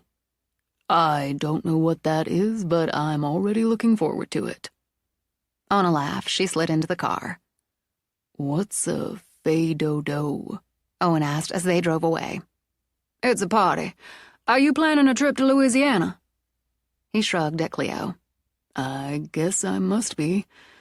But right now we're hauling those chairs and the tables back inside. We're due for some rain tonight. I'll help you put what goes where. Then I need to head home. Maybe you could stay another night. Winter slipped an arm around Sonia's shoulders. Not this time. My work's waiting. Yours too. So Winter bided her time until she wrangled Trey into helping her carry chafing dishes down to storage. I really like your family, she began. Me too. I really like yours. Me too. We're lucky there. It was hard. So hard on Sonia to lose her father that way. So young. She adored him. I know. It's easy to see when she talks about him.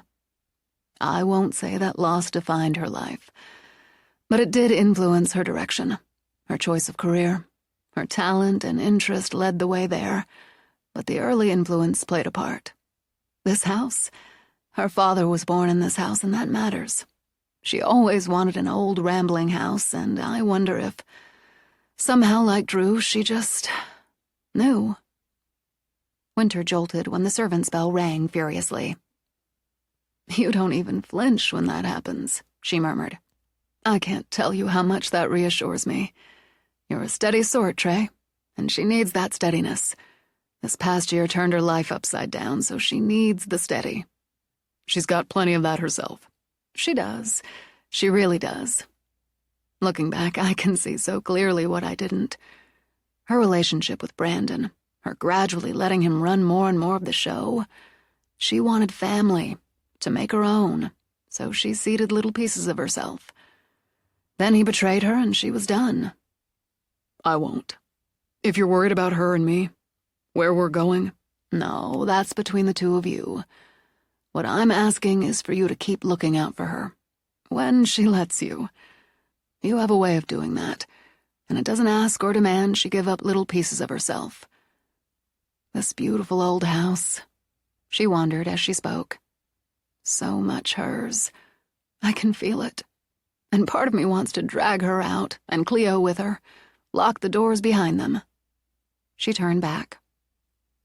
I can't, and I hope I wouldn't if I could.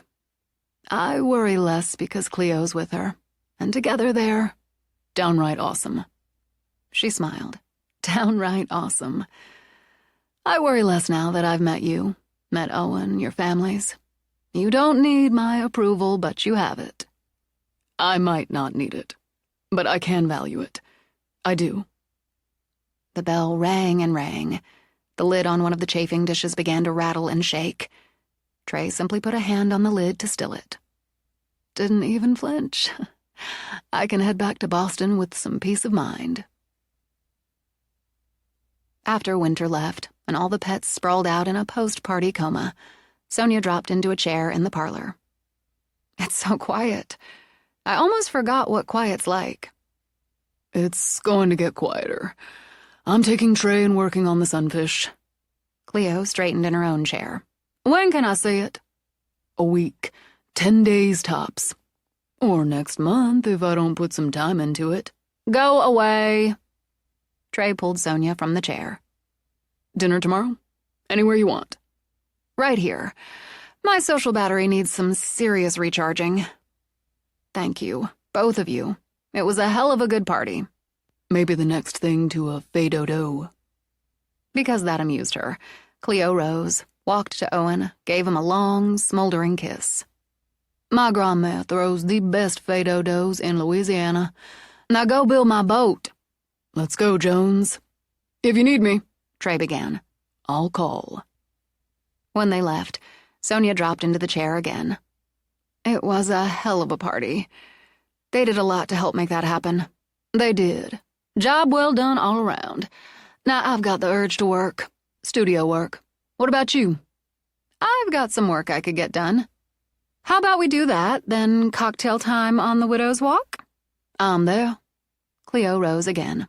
We've got enough party food left over to have a nice smorgasbord. Dinner and a movie?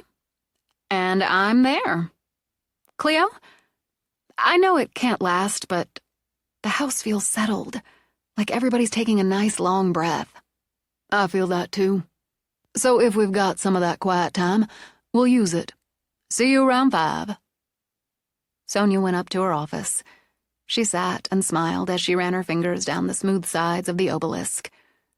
Maybe she didn't put a lot of stock in such things, but it couldn't hurt. Plus, really pretty. With Yoda curling under her desk, she booted up. Work she'd put aside sprang right back. Maybe most wouldn't look forward to a working Sunday afternoon, she decided, but it suited her. She laughed when her tablet geared up with the Young Rascals and Groovin'. Yeah, that's right. This is my idea of grooving on a Sunday afternoon. She laid a hand on the tablet. I'm glad you got to meet Dad's parents, and you could see how much they loved him. She caught the scent, wildflowers blanketing a sun-washed meadow. Closing her eyes a moment, she breathed it in. It made you happy. I can feel that. You carried him. You gave him life. They gave him a life, a really good life. Then he built a really good life with Mom, and me. So I'm glad you got to meet them. Opening her eyes, she smiled. And it was a seriously kick-ass party.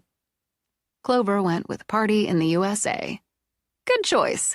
Suits my mood. An hour into the work, Yoda scrambled out from under the desk.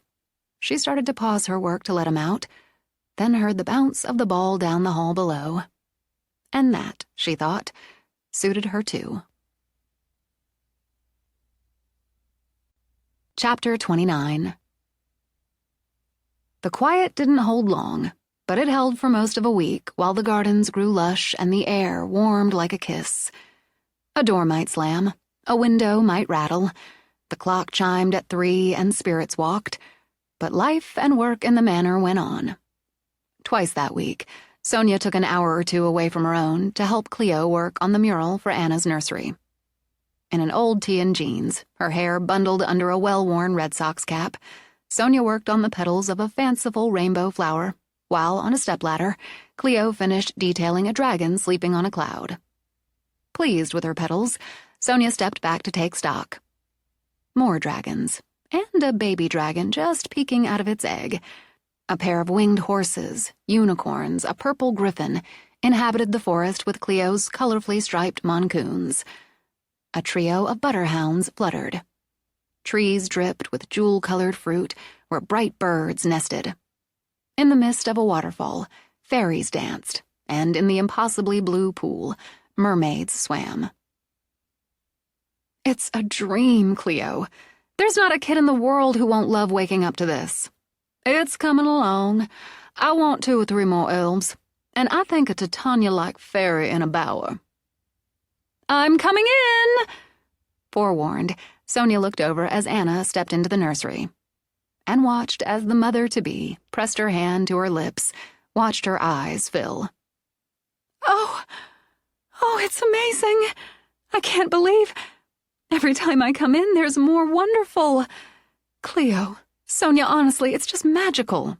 That's the goal, Cleo said, and stepped down to study her sleeping dragon. You added a castle. Sonia's idea. What's a magic forest without a castle on a high hill in the distance? I love it. I love it so much. And she will. Anna pressed her hand to her belly. She'll love it. Iona or Eliza or possibly Fiona will love it. Last time, Cleo recalled, you were leaning toward Laurel. I was. We were. And maybe. Anyway, I was just taking a break from the studio and I wanted another peek. Now Anna laid a hand on her heart. I'm enchanted. It's enchanting. Let me fix you some lunch. I have to pass, Sonia told her. I need to get home. I've got a video conference coming up. I'll take you up on lunch, Cleo said. Give me another 20. Whatever you want. Wait until Seth sees what you've done today. I'm thinking an elf here, peeking from behind this tree, and another, maybe 2, one over here, another sort of blending into these flowers, like they're playing hide-and-seek. So cute! I'll leave you to it. See you later, Cleo. Oh, I'll walk you out. I know the way. Bask a while. She left them talking about elves. She'd had a good week, Sonia thought. Productive at work, pretty quiet in the manor, and with the added element of mural fun. Trey and Owen would come later, bringing dinner with them. They'd eat outside, she decided, take advantage of a gorgeous June day. On the way home, she stopped for fresh flowers, then again at the bakery. Who didn't want brownies for dessert? She thought how lovely it would be if her life just flowed along as it had this past week. Good work, a good man who cared about her, good friends, a good home, and a growing community around it. And in a little over an hour, she had a meeting about the biggest job in her career, a job she'd earned. But first, she'd let Yoda and Pi out, tuck the brownies away, arrange the flowers. When she drove up, the windows stood open. And why not, she thought. The sun shined, the sea breeze came soft and warm and sweet, as summer whispered in spring's ear. As she carried the bakery box and flowers to the door, she heard Yoda's welcoming bark. He greeted her with wags and happy whines, while the cat leaped down from the newel post and sauntered to the door and out. You go ahead with Pi. Tell you what, I'll leave the door open while I take care of these flowers. Then if Jack hasn't already stuffed you, you'll both get a treat. She went back, stored the bakery box in the butler's pantry, then started to prep the flowers. The tall blue vase, she thought. Anna's work would set the new flowers off. Then she felt it. That pull and the slight lightheaded sensation that often came with it. Oh, not now, not now. I have a meeting in just over an hour. But she couldn't deny it, couldn't resist it. Even as she thought to text Trey, that thought slipped away from her, and she followed the pull. Back through the house, the sound of the sea rising against the rocks through the open door, open windows seemed distant, seemed a mile away, more a dream than real as she climbed the stairs. Her heart began to trip as she continued on, as the pull drew her past the library, past the old nursery, and up the stairs to the 3rd floor. Not the gold room. She wouldn't go in, she promised herself. She'd find a way to break this need. She saw as she walked down the long hallway, the door pulsing, the heartbeat of it, heard it pound in her ears. Even with fear squeezing its clammy hands on her throat, she walked on, and into Cleo's studio, where the mirror stood, waiting. Cleo had a large canvas on her easel.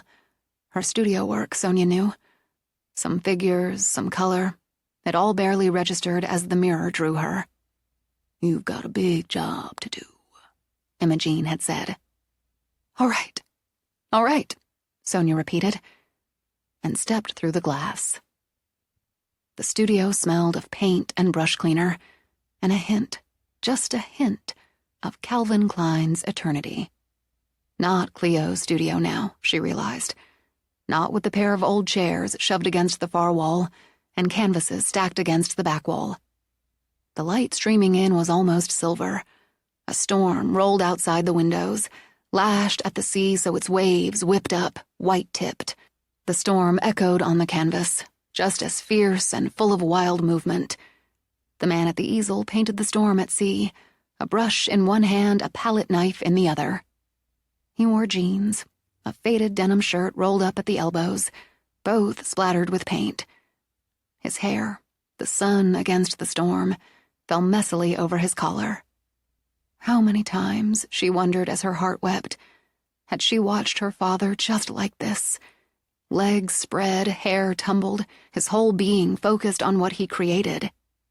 She watched Colin Poole paint, and thought it a kind of magic how much his technique matched his brother's. Even how his hand held the brush, how his body angled. And the music. AC/DC's Heat Seeker. Yes, her father would have gone with hard-pounding rock when painting a storm at sea. But couldn't Colin hear the heartbeat from the gold room? Couldn't he feel the rage inside it? She wondered it didn't swallow everything else up. Then she heard something else. Footsteps. Just before Joanna came in. She paused there a moment, just looking at Colin, and everything she felt for him shined in her eyes. She had her auburn hair back in a tail, and like Colin wore jeans and a shirt rolled to the elbow. Her feet were bare and she carried a mug. Sonia could smell the coffee, dark and rich. "I'll set this on your work table." Her voice, strong but quiet, held something else. Sonia heard the frisson of excitement in it. "I don't want to interrupt." "You're not." He turned to her, turned down the music, and what he felt for Joanna shined in his eyes. Sonia saw her father's face, heard her father's voice. A tear slid down her cheek as he smiled. "I got what I wanted, and I'll always want you more." He gestured toward the painting. "What do you think?" Walking to him, Joanna tipped her head to his shoulder. "I think it's glorious, passionate, full of wild movement and drama. The way you have the lightning striking the sea, you can all but hear the snap of power." "You're so good for me." He gathered her in. "My whole world opened when you came into my life. I put color on canvas, but I didn't know what color was until you. I didn't really believe in love until you." Tipping her face up, he kissed her. Then they stood together looking out at the storm. "Just a few more days and we'll be married." He brought her hand to his lips. "We'll be the Pooles of Poole Manor." Let's hope this storm passes and doesn't decide to circle back on our wedding day. If it does, we'll weather it. Damned if some rain will stop me from being your wife." Like Colin, Joanna didn't seem to hear the pounding that came. Not from the storm, not from the music, but from Dobbs' lair. Instead, Joanna smiled and laid a hand on Colin's cheek. "I thought about waiting until I was your wife, until we were the Pools of Pool Manor, but I just can't. And I know we'd planned to wait until after we were married to get started, but—" She took his hand, pressed it against her stomach. "Close enough." It took him a moment, just a moment for puzzlement to turn into shock, and shock to explode into joy. Are you sure? Of course you're sure, you wouldn't say unless— My God, Joanna!" She laughed as he lifted her off her feet, spun her. Joanna, shit! He set her down, ran his hands down her sides. "I shouldn't do that. Are you all right? How do you feel? Did I hurt you? Him? Her?" "Of course not, and I feel amazing. I feel strong and sure and so happy. I'm fine, we're fine." "Maybe you should sit down. Maybe we should both sit down. I swear my knees are weak." "Then maybe we should lie down." She circled her arms around his neck. "Together." "Maybe we should." He scooped her off her feet. "Let's not tell anyone until after the wedding, Colin. Let's keep this ours. Just ours until after." "Not a word about it," he promised as he carried her out. "Until you say so, I won't tell a soul. And then I'm telling everyone. Joanna made me a husband. Joanna made me a father. Joanna, my Joanna gave me the world." They were gone, with the coffee she'd brought him cooling on the workbench, the storm falling away. Another tear spilled as Sonia walked to the mirror and through. The sun shined through the windows and sparkled through Cleo's hanging crystals. And the closet door stood open. Already shaky, already grieving for people she'd never met, she stepped over. The bride wore her dark hair in a cascade of curls that fell down the nape of her neck. The wide skirt of her gown formed with a mass of ruffles that rose from the sweeping hem to a tiny waist. More ruffles fell from the bodice and down the shoulders to her elbows. She carried a single pink rose. Her face was radiant with joy. On a sigh, Sonia said, "Marianne." She carried the painting downstairs, where the cat sat on the newel post, and Yoda ran to meet her. The front door, closed, told her someone had seen to their pets while she'd gone into the past. With Yoda trailing her, she took the portrait to the music room, set it against the wall. She thought of the woman she'd seen dying in childbirth, the grief of her husband, and looking at Joanna's portrait, thought of the woman she'd just seen, the one with a ponytail and bare feet, and like the third bride, radiant with joy. A woman who she now understood died with the potential of life inside her. "Marianne, we'll put you with the others tonight. Right now, I have to pull myself together. I have a meeting, but I'm not forgetting you. I'm not forgetting any of you. I have a big job to do." Her phone played Roy Orbison's Crying. "Later," she murmured. "I can cry after the meeting." She'd promised treats, so walked to the kitchen only to find them sitting on the counter, with a note in the careful cursive she'd seen before. I closed the door and gave them the cookies. "Jack, thanks for that." Centered on the island stood the flowers, artfully arranged in Anna's blue vase. "And Molly, thanks. I just forgot about them."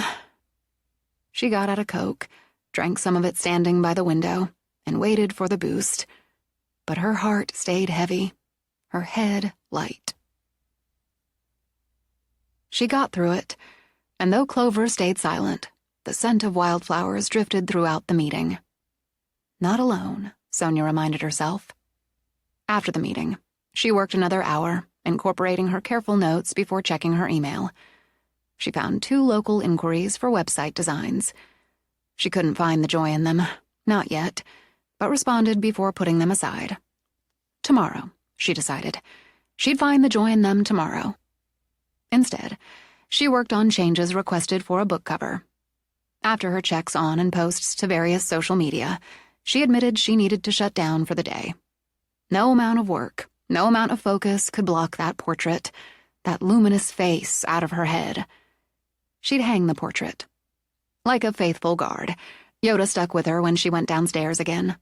She found the cat sitting on the piano in the music room, another watchful guard. You're just the right cat for Cleo, and the manner. She gave Pi a long stroke, then crouched down to snuggle Yoda. And you're perfect in every way. When she hung the portrait, she stepped back to take in the 5 lost brides. Clover reached out to comfort with, "Let it be." But I can't, can I? I can't let it be. I'm here to stop it, and I don't know how.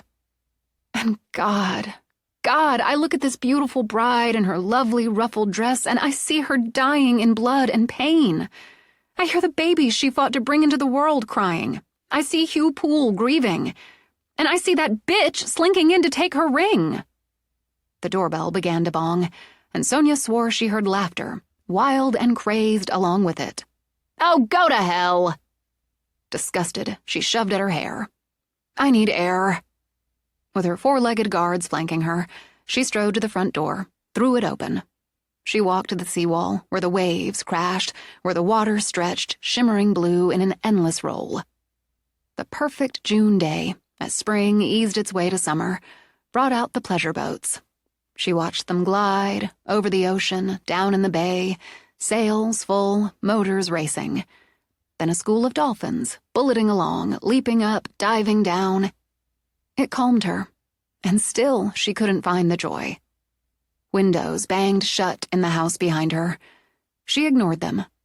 Today I give you nothing, she thought, even as the grief rose up from her heart to clog her throat. She didn't hear the truck coming up the road, but Yoda did. He let out his happy bark, and when she turned, she saw Trey's truck pulling in. It flooded her now, all the grief and sorrow she'd walled off to get through the work, to stand against the viciousness, the violence that shadowed her home. Mookie leaped out, long tail whipping as he and Yoda held a sniffing, wagging contest. Then Trey, hair wind-blown in a gray suit, the blue tie loosened around his neck, the battered briefcase over his shoulder. And it all broke through as he walked across the lawn toward her. Last client of the day just down the road, so... His easy smile of greeting snapped away, and with a look of worry, he quickened his pace. What happened? As the tears burst through, she simply fell into his arms. Sonia, just hold on to me a minute, she managed. Just hold on to me. I've got you, but tell me if you're hurt. Stroking her back, he pressed his lips to her hair. Just tell me if you're hurt. Not that way. She wept against him, and as the dogs tried to push their way in, as the cat circled, Trey shook his head. Go on now. Go on. He held her, half afraid the sobs would shatter her like glass. He gave her his silence, and the time she needed to purge herself of what struck him as a terrible grief, a grief that stabbed at his heart as she wept it out in his arms. When her sobs subsided, she gave one long shudder. I hate I gave her that. I hate I gave her tears. I hope she drowns in them. Come on, let's go inside. She shook her head, then laid it on his shoulder with a sigh. I need the air. I thought I needed the sea, but I think I need the garden. The color of it, the life. Can we walk? Easing back, he took her face in his hands. Ravaged eyes still brimming, and tears clinging to her lashes. Sonia. Undone, he kissed her. Gently, even as some part deep inside him wanted to pound to dust whatever had caused that storm of grief. He took her hand, and with his other, reached in his pocket for a handkerchief. You have a handkerchief, she said as he dried the tears on her face. You're wearing a suit and you have an actual handkerchief. I had court this morning, and an emotional client. Oh, right. You told me. About court, not the client. You're too discreet to talk about your clients. Did you win? As a matter of fact. That's good. You're early, aren't you? I'm so glad you're here. I'm so glad you came early. Then I cried all over your nice suit. Going to tell me why? She nodded, began to walk. I had a meeting. Virtual, so let me go back. I took a couple hours late this morning. Late for me, not Cleo. To go with her and work on the nursery mural. It's pretty damn fabulous. I've heard. Cleo's still at Anna's? In her time, he thought. At her pace. I guess. Or on her way home by now. I had to get back for the meeting. I stopped for flowers and brownies. You were bringing dinner. Owen's getting it. As they circled around the house, he glanced up at the gold room, then banked his murderous thoughts. I let Yoda and Pi out, left the door open until I put the brownies away, dealt with the flowers. But before I could... She trailed off again as it struck her. She didn't greet me. Clover always greets me with music when I come home, but she didn't. I just realized that. I guess she knew. Does it matter? Maybe, maybe not. You're just letting me ramble, she said. Just ramble away. No, what the hell happened, Sonia? No, what the fuck's going on? Not from you. Things come out in a ramble, if you pay attention. And you do. Pay attention. And because of that, I feel more myself than I have since... the mirror. You went through? I was going to prep the flowers, and I felt it. That pull. I didn't want it. I had the meeting, and I wanted to prep for that, too. I wanted to text you, but I couldn't. I just had to go. She drew in the gardens, into her mind, into her lungs. The scents, the colors, the life. The third floor, she continued. I was afraid it would be the gold room. I told myself I wouldn't go in, no matter what. But that was a lie. If it had pulled me there, I wouldn't have a choice. But it didn't. It was in Cleo's studio. And I went through... into Colin's studio. Maybe we could sit. Sit on the deck. He walked with her there. Do you want some water? Some wine? Later. I'm going to get through this. There was a storm, and he painted it. Colin. He was young, and God, he looked so much like my father. Younger than my clearest pictures of Dad, but I've seen photos. And he stood like him. He held the brush like him. Sleeves of his shirt rolled up just like... She broke off, pressed a hand to her face. Trey rose from his chair, plucked her up from hers, and cradled her in his lap. Yes, that's better. Joanna came in, brought him coffee. She looked so happy, content and more. I could tell. I could see excitement. And when he spoke to her, Trey, I heard my father's voice.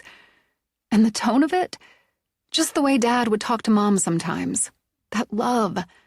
I could see in them what I'd seen in my parents. That unity, that rightness. They talked about the wedding, just a few days away. Then she told him she was pregnant, Trey. Joanna was pregnant? I've never heard that. My parents were really tight with Colin and Joanna, but... That's the thing, Sonia interrupted. They were so thrilled, both of them, just over the top happy. And she asked him not to say anything until after the wedding, to keep it just theirs until after the wedding. He said he wouldn't say a word until she told him it was okay. But she never got the chance to, Trey. She never did, so he never told anyone. At least, I think that. I never knew him to break his word. So he carried that alone. It makes you sad, she murmured, and laid a hand on his cheek. You loved him. Yeah, I did. He carried that loss. The woman he loved, the child they'd started together and wanted. And he carried it alone. It's goddamn tragic.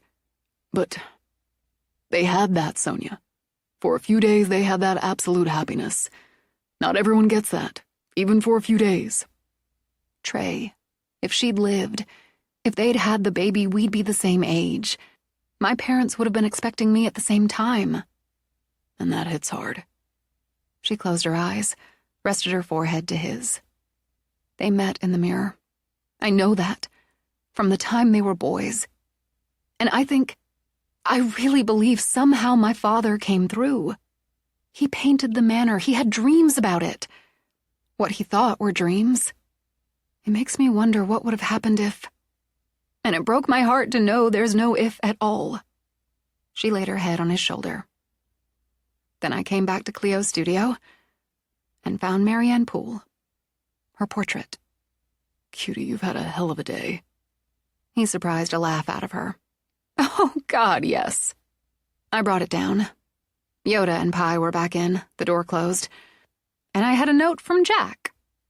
You're not messing with me now? I am not. He left me a note saying he'd let them back in, closed the door, gave them treats, and Molly, had to be, had put the flowers in a vase. Kind. Just so kind. And it helped a little. But I had to take the meeting. Then I did what work I could get my head around. I came down, hung the portrait. I thought it would make me feel better. It just didn't.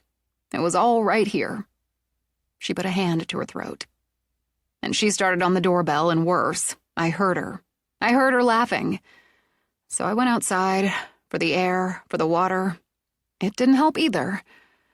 Then you came and I fell apart. Because I knew I could. I could fall apart because you were here. And that finally helped. I wish I hadn't given her those tears, that grief. But it helped. You gave her nothing. You mourned her victims and gave her nothing. Clover went with Christina Aguilera's Fighter. And she's right, Trey said. You are. There you are. Cleo stepped outside. I was wondering. Breaking off, she whipped off her sunglasses. What's wrong, Soan? I'm fine now. She got up to prove it. And honest to God, I can't go through the whole thing again without a glass of wine. I'll get it. He shot Cleo a look as he rose. And I'll go through it again. You can fill in anything I miss. I don't think you miss much. I try not to. As he walked down from the deck, he signaled to Cleo. Give her a minute, okay? She's been crying. She needed to. She may need to again, but she's all right. Just give her a minute. When he went inside, Cleo went up on the deck. She shoved her sunglasses on again, sat. It goes against my nature, but I'm going to listen to him. I'm giving you a minute. I appreciate it. Sonia sat again, closed her eyes, and basked in the silence. Trey came out with a bottle of wine, 3 glasses. After he'd poured, he sat.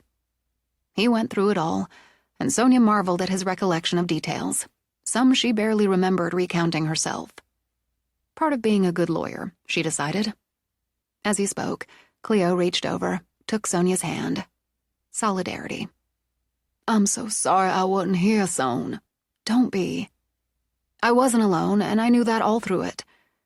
And now that I did get through it, and I cried all over Trey, I'm glad I saw them together. Colin and Joanna. I'm glad I could see how much they loved each other, and would have loved the child they'd begun. I saw my dad in him, and in a way, I saw my parents at that stage of their lives, so full of love and excitement and plans. Sitting here now, with people she loved, with the gardens blooming and the evening just starting to go soft. I absolutely believe the purpose of seeing them, of finding Marianne's portrait right after, was a reminder of what's at stake. She lifted her glass to Trey. You said I didn't give her anything. I mourned for her victims and gave her nothing. I needed to hear that, and I can believe it. Her victims deserved to be mourned. Yes, they do. My father and Colin painted those portraits, and there's purpose in that, too. They deserve to be displayed together, remembered. That's what we're doing. They deserve to have their rings back. And I don't know how, but we're going to make that happen. I'm with you all the way, Cleo told her. Now I want to go see her. See Marianne. You're right, there's purpose in that art. We see who we're fighting for. Let's all go see her. They went inside into the music room. She's beautiful, Cleo murmured. Lit. Radiant, Sonia agreed. That's the word that sprang for me. Young. She, Clover, Lisbeth, all close to the same age. Colin's work again, Cleo nodded as she moved in for a closer study. They've taken turns. Honoring them, Trey put in. Not just the woman Colin loved, or the woman who gave birth to both of them, but all the ones who came before. And the way it looks, this is where they're meant to be. In a room made for music. Sonia smiled at him. Both dogs let out a yip and raced for the door. That'll be Owen and dinner. Cleo stepped back to the doorway, waited. We're in here, She called out when he came in with a bag from the lobster cage and Jones. with a new addition. He walked back, passed the bag to Cleo, then studied the portrait. Marianne Poole. Very Scarlett O'Hara. His gaze shifted to Sonia. Held. What's up? Dobbs give you trouble? Not very much. I've had women cry over me and on me, so I know what one looks like. What's up? So gallant of you to let her know she looks like hell. I didn't say she looks like hell. He corrected Cleo. Exactly, He added, and made Sonia laugh. And somehow still my favorite cousin. So again, what's up? We'll tell you over dinner. Outside. It's too nice for in. I have crying jag face because I had a crying jag, and they make me hungry. Works for me.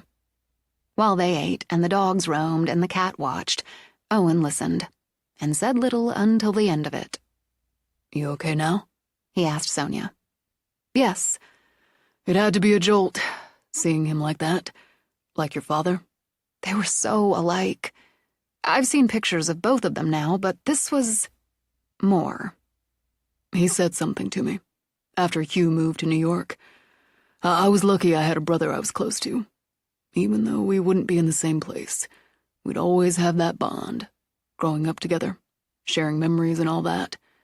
Hugh and I always got along, mostly anyway.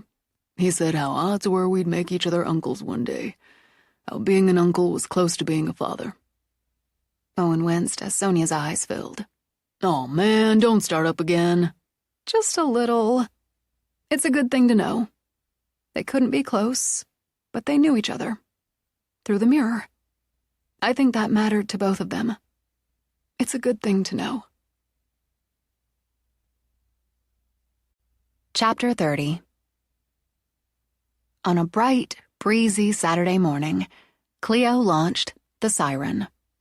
She took the cat, and at her insistence, Sonia took the dog. As Cleo drove to the village, Sonia cast another dubious glance in the back, where Pi curled on the seat, and Yoda planted his stubby front paws against the partially open window to catch the air. I'm really not sure, especially this first time, it's the best idea to take them on the boat. We all go. It's going to be a moment. Yeah, but what kind of moment? Joy and delight, or chaos and capsizing? The first. I feel it in my bones. You had a tough week, Son. It's time for some silly fun. She couldn't deny the tough week. But she'd handled it, and she'd handled the uneasy nights, waking at 3 to the sound of the clock, the music, the weeping, and waiting for the pull of the mirror to take her somewhere. Worse, waiting for Dobbs to strike out yet again. Friend of mine, you're stressed. Maxed out stressed. Today we break that. I'm excited. Cleo gave her a light punch on the shoulder. Be excited! I haven't seen a peep of my boat except on paper. And today, we're going to sail the bay, all 4 of us. She'd sailed with Cleo before, Sonia reminded herself, and considered herself a more than adequate first mate. But she'd never sailed with a cat or a dog, much less both at once. Rather than breaking her stress, the idea just piled more on. Trust me, Cleo insisted as she pulled in beside Owen's workshop and parked next to the pair of trucks already there. Famous words. But Sonia got out, and though Yoda sent her a sad look when he saw it, hooked the leash to his collar. Cleo gathered up the cat in an enormous bag. You know, the man's workshop's bigger than his house. I wonder what that says about him. That he loves his work? Sonia suggested. Could be that. Could be he isn't as invested in his home yet as he is in his work. Your workspace in your apartment in Boston took up more room than your living space. Cleo smiled, tossed her hair. It did, didn't it? She gave Sonia a one-armed hug. I predict you're going to thank me after we sail. I may. I sure as hell plan to thank the gods of sailors, dogs, cats, and loyal best friends upon our safe return. You can do both. But Owen built it for 2 adults, and we're sticking to the bay. We all have PFDs, but we won't need them. Hope not, Sonia thought, as they walked around the workshop to the dock, where Trey stood with Owen and 2 more dogs. The siren sat trim and glossy in the water, the mermaid at its bow with her head lifted, her hair flowing. Her companions swam port and starboard. The boat gleamed in the sun, its red sail rolled and ready to hoist. Cleo let out a squeal and shoved Pie into Sonia's hands, dropped the bag. She ran forward and nearly toppled Owen off the dock when she leaped up, hooked her legs around his waist, and locked her mouth to his. I hoped, Trey said. Then he sent Pie and Yoda as dubious a look as Sonia's thoughts.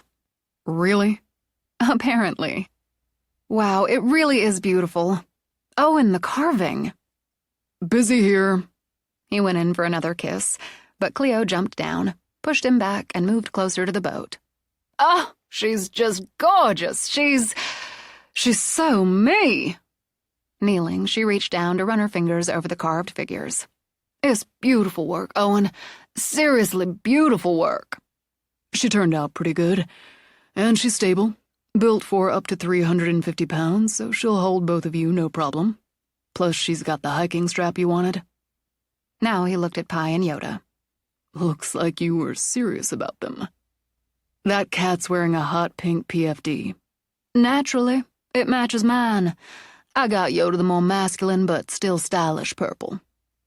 She went back for the bag she'd dropped, then handed Sonia her PFD, also purple, before putting on her own. She took out 2 water bottles, handed them to Owen. Toss those to us, will you? Maybe we should go over a few things, Trey began. I've grilled her already, Owen said. She knows what she's doing. To prove it, Cleo put the cat under her arm, stepped off the dock onto the siren's deck. She got her balance, set the cat down. Pie walked toward the bow, sat like a masthead. Oh, God. Here we go. Sonia unleashed Yoda. Pray for us. She kissed Trey for luck. Obliging, Yoda jumped onto the boat. Hoping for the best, Sonia followed. Trey watched them paddle away from the dock. That looks promising. But hey, maybe we empty our pockets, ditch shoes, in case. They're fine.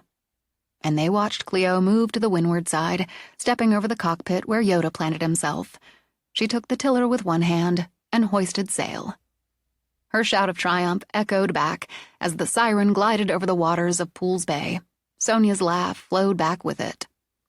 She's sailing with a cat. Owen pushed up his sunglasses. And a dog. The cat's wearing a pink PFD and the woman's handling that boat like she was born at the tiller. I'm done. That's it. She's it. Jesus, she's just it. Trey clapped a hand on Owen's shoulder. You're just figuring that out? I should have known she was trouble. Fuck it, I did know she was trouble. Now I'm sunk. Trey looked out where Sonia lifted her arms to the sky. That makes 2 of us. In the boat, Cleo tacked, and the siren flew. You were right. So right. I forgot what it was like to just go. Yoda's loving it. Look at him. Pointy little ears pinned back by the wind, he had his head lifted to it, and wild delight gleaming in his eyes. And Pie! Sure-footed, the cat had walked back to sit beside Cleo, and looked like a queen pleased with the performance of her barge. We needed this. We deserved this. Man, oh man, son. This boat handles like a dream. That man's amazing. He sure gets you. Everything about this boat says Cleopatra Faberé. Oh, what a day. But you were wrong about one thing. It's not silly fun, it's just fun. And how's that stress? What stress? With another laugh, Sonia waved to a boat as one of its passengers took pictures of them. She supposed they made one. 2 women, a cat, and a dog in a mermaid of a boat. They sailed for an hour before Cleo guided the siren back to the dock. As Sonia secured the lines and removed Yoda's PFD, Trey wandered out of the open double garage doors of the shop.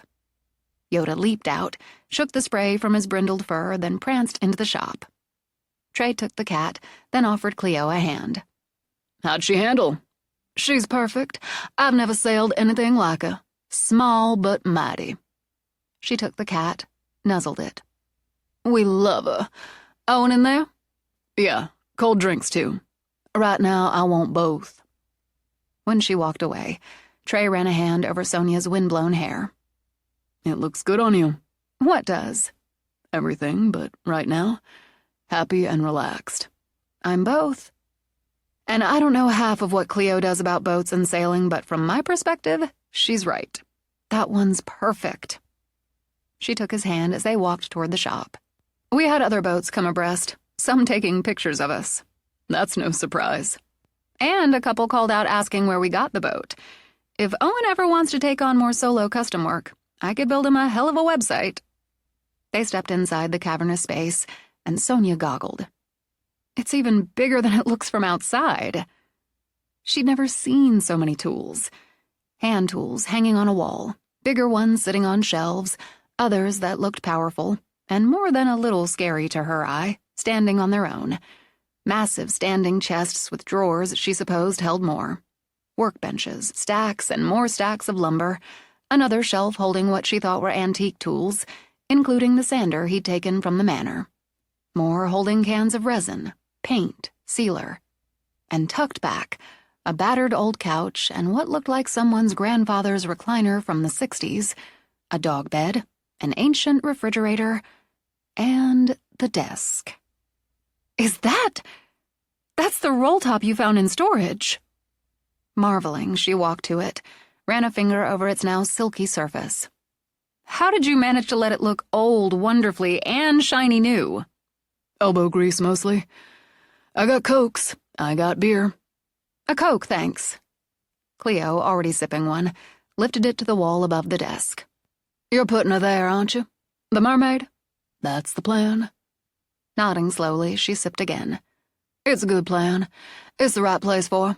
But right now, I need you to sit at the desk. I need it open and Jones sitting beside you.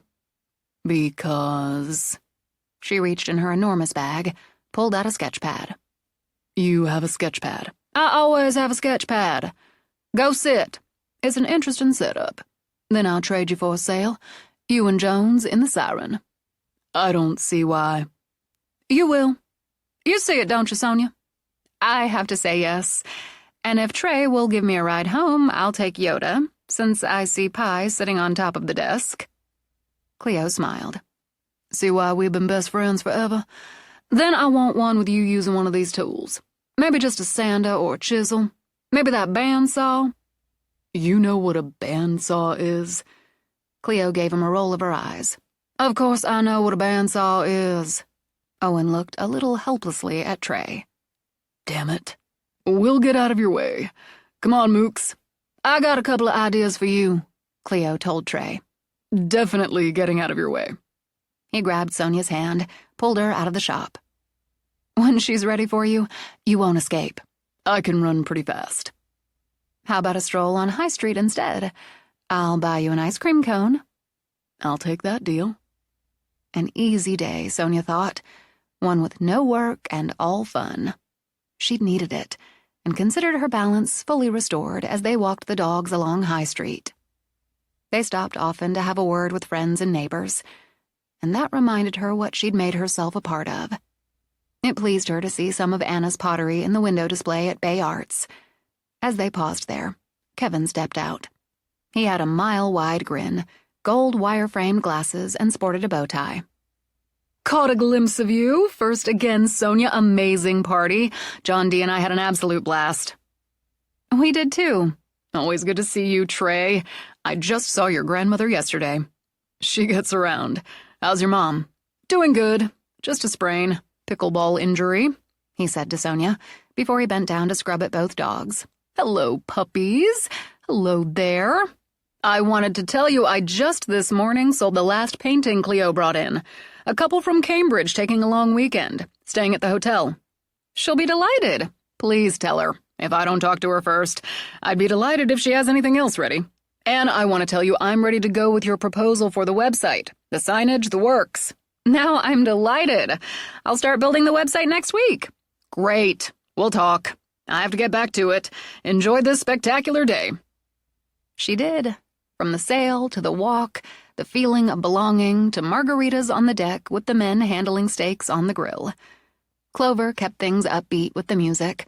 Molly had the windows open, and 3 dogs plus cat played in the yard. Every day should be today, Sonia decided. If only.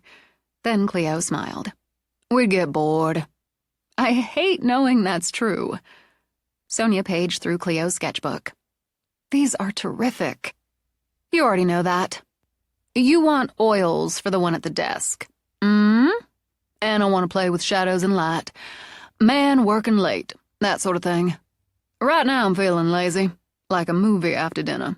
Read my mind. While they ate in the sunlight, Sonia smiled over at Owen. I've been looking at chairs for out front. Maybe a nice bench, the kind that'll handle being out in the weather. The thing is, I haven't found anything that's not boring and standard. Nothing with the character the manor deserves. Eyeing her, he ate a bite of steak. You want me to build you chairs and maybe a bench? You do have that incredible workshop and all those tools. I drew up some ideas. Uh-huh. He glanced at Trey, who shrugged. She did it this afternoon. I gotta say, they look good. Interesting. Interesting. And say I find them interesting, what do I get? I thought since Cleo would use them too, she could offer you sexual favors. I'm already getting those. Yeah, they can be withheld. He just turned to Cleo. But can they? Can they really? She laughed and lifted her margarita. I also noticed you have a nice collection of old tools. There are more of those downstairs. You could take whatever you wanted. Maybe I'll take a look at the design. When he did, saw the generous seats, the wide arms, the carving on the back that represented the weeper in bloom, he hissed out a breath. Okay, interesting. But you're going to want to angle the seats and back some. Whatever you think. I've got some teak, and that'd work. But black locust, more interesting. Isn't that an insect? No. Back when? They used it a lot for outdoor work. And you want character. The been here forever feel. It can be a bitch to work with. Not for you. Cleo batted her eyes at him. I'm taking those sexual favors, Lafayette, and some tools. He pointed at Trey. You helped get me into this, so you help with the build. I'm in. I like them. I'd have talked her out of them otherwise. Is that so? Sonia said. It's what he does. Talks people into things or out of them. Mostly. Owen added. They come out of it thinking it was their idea.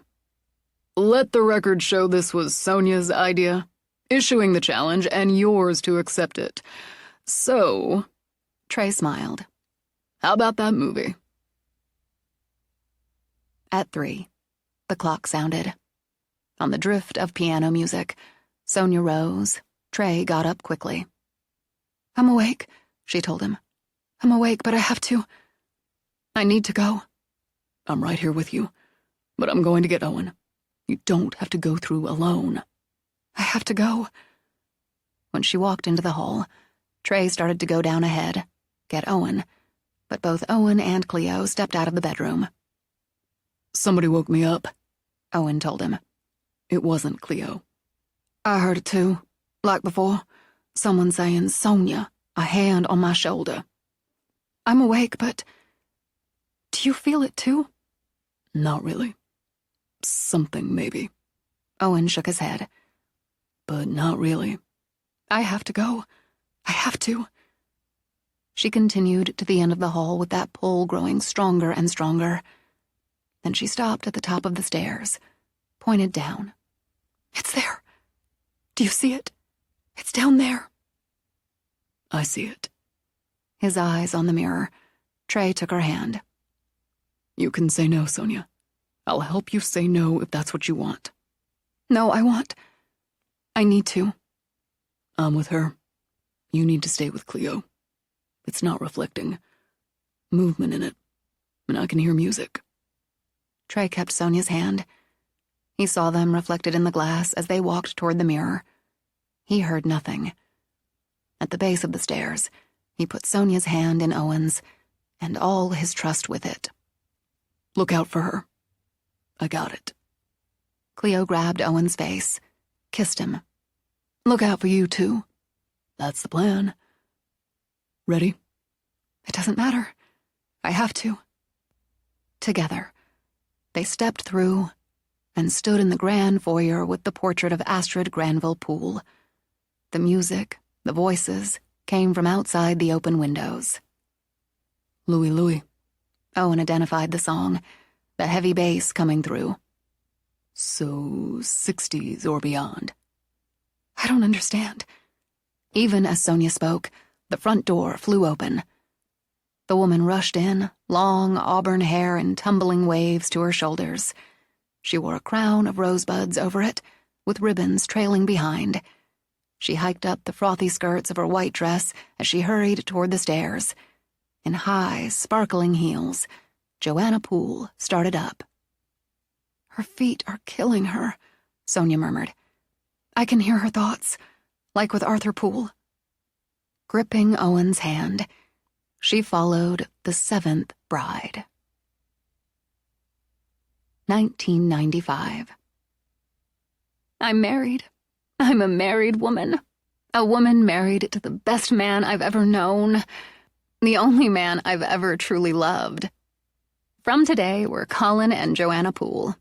And why in God's name did I wear these ridiculous shoes on the most important day of my life? I laugh, pause on the stairs, pull them off, and let out a long, relieved sigh. Because they're gorgeous, and I needed to be gorgeous today. I felt gorgeous when I saw the light and love in Colin's eyes as I walked toward him. A perfect day. Our perfect day. I flex my aching toes, lay a hand on my belly. All three of us. I can't wait to tell Corey, to share the news with my closest friend. I'm going to be a mom. But today I'm a bride, and that's enough. More than enough once I change my shoes. At the top of the stairs, I turn a circle and think of all the plans Colin and I have for the manor. He's updated some of it. A lot of it, really, but we'll do more. And we'll need a nursery. Absolutely not the one used by his ancestors. Too far away from our bedroom, and we want our baby close. Plus, that room makes me sad. Just so sad. We'll fill the house with happiness and children and art and music. Love. Most of all, love. Colin's been denied love for far too long. To think his grandmother, his own and only grandparent, refused to come to the wedding. And his mother, so distant, so empty somehow, didn't come. Too damn weak to stand up to Patricia. Thank God he's had Deuce and Corey and Ace and Paula. And little Trey and Anna. All the Doyles, his real family. And now I'll make a home. Make a family for Colin with Colin. And I'll fill all the empty spaces he grew up with. In the bedroom, I put my sparkling wedding shoes away. Consider other choices. Well, the hell with shoes. Barefoot bride suits me better anyway. Almost giddy, I roll down my stockings, discard them, then rush out to join the party. A woman in black waits at the top of the stairs. A strange dress for a wedding. Almost like a bride herself, but one in mourning. I feel the hair at the back of my neck stand up as she stares at me. But I'm the hostess here now, so smile at her. Oh, hi. Are you looking for a powder room? I look for you, the seventh bride. Pretty sure I'm Colin's first. Joanna Poole. I extend my hand. She doesn't take it, but grips my left, and so hard. She yanks my ring from my finger. What the hell's wrong with you? Fury rises as I try to take back what's mine. Who are you? When she held up her hands, I saw 7 rings gleaming on her fingers. And for a moment only, I thought of the curse. A strange story of witches and death and darkness I'd never believed. But in that moment, I did believe. My only thought now, in fear, is to get away, to find Colin. She speaks. Who am I? I am and always will be mistress of the manor. I am your death. I turn to run down the stairs, away. Something grips my head, my neck. I feel a sharp shock of pain. Then nothing, as my body tumbles down and down the beautiful stairs. Hester Dobbs looks down from the top of them, holds her hands up once more, so the rings seem to fire on her fingers. 7 brides with 7 rings, with blood and death their power sings. The rings on my hand make them mine, and I am mistress here for all time. She flicked a hand, and the entrance doors opened. Find her, grieve her, and I feast on your tears. Turning, she looked into Sonia's eyes. I feel you, bitch whelp with pool blood. You are far too late. As people rushed in, as the house filled with shouts, screams, she laughed. Ah, taste it, like wine, delicious. Like a shadow struck by sunlight, she vanished. Too late to save Joanna and the other 6. But it can't be too late to send Dobbs to hell. It can't be. Because she trembled, Owen put an arm around her. We can't do anything here. We should go back. As they went back down, people moved through and around the mirror as if it didn't exist. Before she stepped through again, she saw Colin holding Joanna's body, weeping for her, saying her name as she'd seen the first Colin Poole hold and weep for Astrid. It broke her heart. When she stepped back into the now, Trey wrapped his arms around her. You're cold? A little. It was Joanna. The wedding. She came in to change her shoes. Her feet hurt. She was so happy. Come sit down. He guided her into the parlor. I'll make you tea.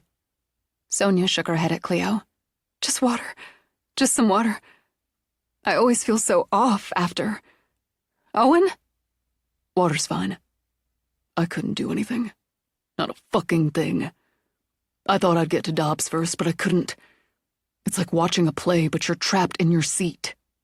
He sat, scrubbed his hands over his face, then was up like a shot when Cleo screamed. Screamed again with the sound of glass shattering on the floor. She stood frozen, her hands over her mouth as if to hold back another scream, and stared up at the man hanging from a rope near the base of the stairs in the grand foyer. Watch the glass. Owen avoided most of it as he picked her up. Tell me you see that. You see that. It's Colin Poole. Sonia fought to breathe as she looked up. Astrid's Colin. As the rope creaked, Astrid lay below him, her wedding dress soaked with blood. And seconds later, Joanna lay bloody and broken beside her.